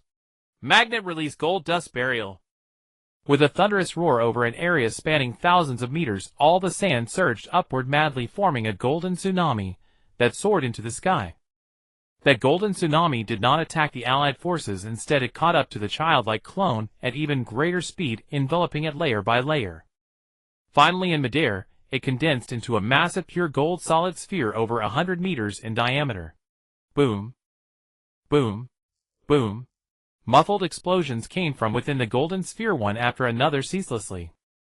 But the sphere, made of high-density gold dust, and infused with Zi Yuan's vast chakra, only trembled slightly, its surface showing not a single crack. How is this possible? Gui Ding Huanyue stared at his strongest clone, now completely sealed, and for the first time, an emotion named despair crept onto his face. The Kage of the three major hidden villages were crushed in a matter of breaths, overwhelmed by sheer dominance. On the battlefield below, every allied shinobi who witnessed this scene felt the last shred of their fighting spirit shatter completely. Flee. Run. The thought spread like a plague through everyone's mind. But the demon-like youth in the sky had no intention of giving them that chance. It's time to end this game. Zi Yuan stretched lazily and rose from his throne. The golden-winged dragon of Ra behind him began to disintegrate. Billions of golden sand grains reconverged behind him, forming a far more terrifying and majestic humanoid colossus towering 1,000 meters high. The colossus bore a 7/10 resemblance to Zi Yuan's face, but filled with a cold divinity. The final blow. Zi Yuan slowly raised his hand. The 1,000-meter golden colossus raised its palm large enough to blot out the sky in perfect sync. Divine Sand Tengai Shinsei. As his words fell, the sky darkened. A colossal meteor several li in diameter, composed of ultra-dense gold sand and rock burning with black flames, tore through the clouds and descended slowly, with apocalyptic might, toward the chaotic battlefield below. In the instant the black gold sand sphere descended, every sound on the battlefield vanished. There were no screams, no roars, no wind. Only an absolute soul-devouring silence. Then came the light. An indescribable, devastating radiance suddenly erupted from the far end of the horizon. The light was neither gold nor white, but a pure energy that seemed capable of reducing all things in the world to nothingness. The radiance expanded at a speed beyond comprehension, effortlessly swallowing the remnants of the Allied forces' positions, the distant mountains, and the clouds in the sky. Then came the silent shockwave. The earth, like a thin blanket pressed down by an invisible giant hand, collapsed violently downward, forming a terrifying, ever-expanding bowl-shaped abyss. The rocks and soil at the crater's edge were instantly vitrified by the extreme heat, creating a smooth mirror-like ring of black crystal. When the light and shockwave finally dissipated, the original battlefield had been utterly erased from the map. In its place was a massive crater over 10 li in diameter, bottomless, with wisps of black smoke still rising. At the bottom of the pit was a dark red viscous liquid, a mixture of molten magma and charred bones. The lives of tens of thousands of ninjas, along with their ridiculous dignity and pride of a bygone era, were completely vaporized in that cataclysmic strike. A river of blood. No, even the blood had boiled. High above, the golden giant, towering 1,000 meters tall, slowly lowered its arm. Zi Yuan stood at the giant's brow, expressionless, gazing down at the masterpiece he had created. He even felt a little bored. It was like a game he had played for a long time, finally reaching the final level, only to find that the so-called final boss wasn't even worthy of piquing his interest. Game over. He uttered those 4 words calmly. The golden giant beneath him began to disintegrate like quicksand, returning to 1 billion golden grains falling back to the earth. Zi Yuan's figure reappeared on the throne of golden clouds. Chancellor Lai Dou's form appeared silently behind him, kneeling on one knee. Clean up. Zi Yuan waved his hand, as if instructing a servant to sweep away the trash. As you command. Zi Yuan did not spare another glance at that hellish scene. He yawned and lay back down on the opulent throne. The golden clouds turned and drifted leisurely back toward the Shining Divine Kingdom. Behind him, tens of thousands of Shining ninjas, who had been waiting at a safe distance, advanced like a silent tide toward the crater's edge. They were not pursuing or finishing off the wounded. There was no joy of victory on their faces, only a bone-deep reverence for the Pharaoh's divine might. They were the cleaners coming to put the final period on this grand funeral. At the edge of the crater, in a few inconspicuous corners, 3 disheveled figures struggled out from the rubble and scorched earth. Qianshou Feijian, Wu, Guiding Huanyue. They had survived. Feijian, in the last second before the meteor struck, had exhausted every last bit of chakra to activate the Flying Thunder God technique, barely teleporting himself, and the other two, to the very edge of the shockwave. But the cost was brutal. Feijian's left arm was completely gone, the stump charred black. His once proud blue armor was tattered, revealing skin covered in grotesque burns. Wu's bandages had all turned to ash, revealing a body like a scorched corpse, with only a faint light remaining in his eyes. Guiding Huanyue fared slightly better. At the last moment, he liquefied his entire body, barely enduring the terrifying heat. But now, he was just a pool of liquid writhing on the ground, barely maintaining a humanoid shape. They raised their heads, staring blankly at the massive crater that seemed to connect to hell. They looked at the completely altered terrain. They watched the silent advancing Shine army. There was no trace of fighting spirit left in their eyes. Only pure utter despair. Pride was crushed. Dignity was burned. Everything they had stood for was laughable, fragile before this absolute power. Lido walked out of the Shine army alone.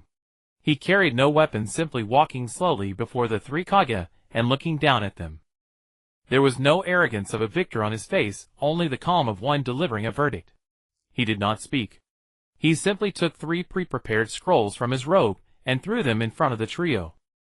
It was a surrender agreement, or rather a complete and utter deed of indenture. The terms were simple and brutal. First, the 3 great ninja villages, Mayenin and Wuin, must immediately and unconditionally dissolve the 3-nation alliance and publicly admit to the entire ninja world that the initiation of this war was a mistaken and foolish act. Second, the 3 great villages must fully open their markets, accept the Jinchuriki one as the sole legal currency, and submit to the unified supervision of the Shine Divine Kingdom Bank. Third, the 3 great villages must each surrender at least 3 of their most core S-class forbidden technique scrolls to the Shine Divine Kingdom as war reparations. Fourth, for the next 10 years, each of the 3 great villages must annually send no fewer than 100 ninjas with bloodline limits to the Shine Divine Kingdom as technical exchange personnel. Every clause was designed to uproot them, to break their backbone. This was no longer defeat, it was national ruin. Qianshou Feijian's hand trembled as he reached out his only remaining right hand to pick up the scroll. He read the terms. Those red eyes, once sharp as blades, completely lost all their luster. He wanted to resist. He wanted to roar. He wanted to use Flying Thunder God to take this man down with him. But he couldn't, because he saw the silent steel-like wall of the Shine army in the distance. He knew that if he said the word no, the remaining embers of the allied ninja forces, fewer than 2,000 survivors, would be extinguished in an instant. In his mind flashed the dying words of his elder brother. Feijian, protect the village. Protect the village. Feijian closed his eyes, and 2 streams of blood tears slid slowly down his cracked face. After a long silence, he opened his eyes again. With all his remaining strength, he forced a single word through gritted teeth. Yes. That word drained the last ounce of his strength, and all the pride and dignity he had as the second Hokage and a member of the Qianshou clan. When Wu and Guiding Huanyue saw that even Qianshou Feijian had chosen to surrender, their already extinguished hearts stirred no further waves. They also nodded in silence. Lido retrieved the 3 scrolls, each marked with a blood-red handprint, turned and walked away. From beginning to end, he said not a single word. This war, which would determine the pattern of the ninja world for decades to come, ended in a strange, almost silent stillness. In a dark underground cavern, Uchiha Madara sat cross-legged on top of the Gedo statue, slowly opening his rinnegan, its surface covered with purple ripples. Just moments ago, he had sensed that terrifying chakra fluctuation that made the entire earth tremble. White Zetsu's figure emerged from the ground, reporting the final outcome of the battlefield in detail. After hearing the report, Madara's face showed no shock. Instead, it broke into a smile of pure delight. Heh, heh heh heh. Well done. That brat is even more capable than I imagined. He raised his head, his gaze piercing through 10,000 layers of rock, seeing the world already being dyed anew with blood and gold. Go ahead, wreak havoc, conquer. Stir this false world into chaos. You are all the best catalysts for my Moonlight plan. Once you have all tasted the fleeting joy and emptiness brought by power, you will understand. In his eyes, the blood-red moon with 9 Tomoe became ever clearer, ever more eerie. Only I can grant this world eternal true peace. In the Shine Divine Kingdom, the Pharaoh's bedchamber. Zi Yuan was soaking in a huge hot spring bath large enough to hold dozens, enjoying the meticulous service of over a dozen princesses. The war that had just ended was to him like a post-meal exercise, leaving no trace in his heart. Li Dou's figure appeared at the edge of the bath, respectfully handing over a report. Your Majesty, the Pharaoh, the 3 villages have formally signed the surrender agreement. The war is over. Oh! Zi Yuan responded lazily, not even opening his eyes. He parted his lips, and one of the princesses, who possessed the ice-release bloodline, immediately understood, carefully placing an ice crystal-wrapped cherry into his mouth. Chancellor, he asked indistinctly, what's for dinner? An old era had been brutally ended in blood and fire. A new era built of gold and desire, even more insane and chaotic, quietly drew back its curtain at the fingertips of an 8-year-old child.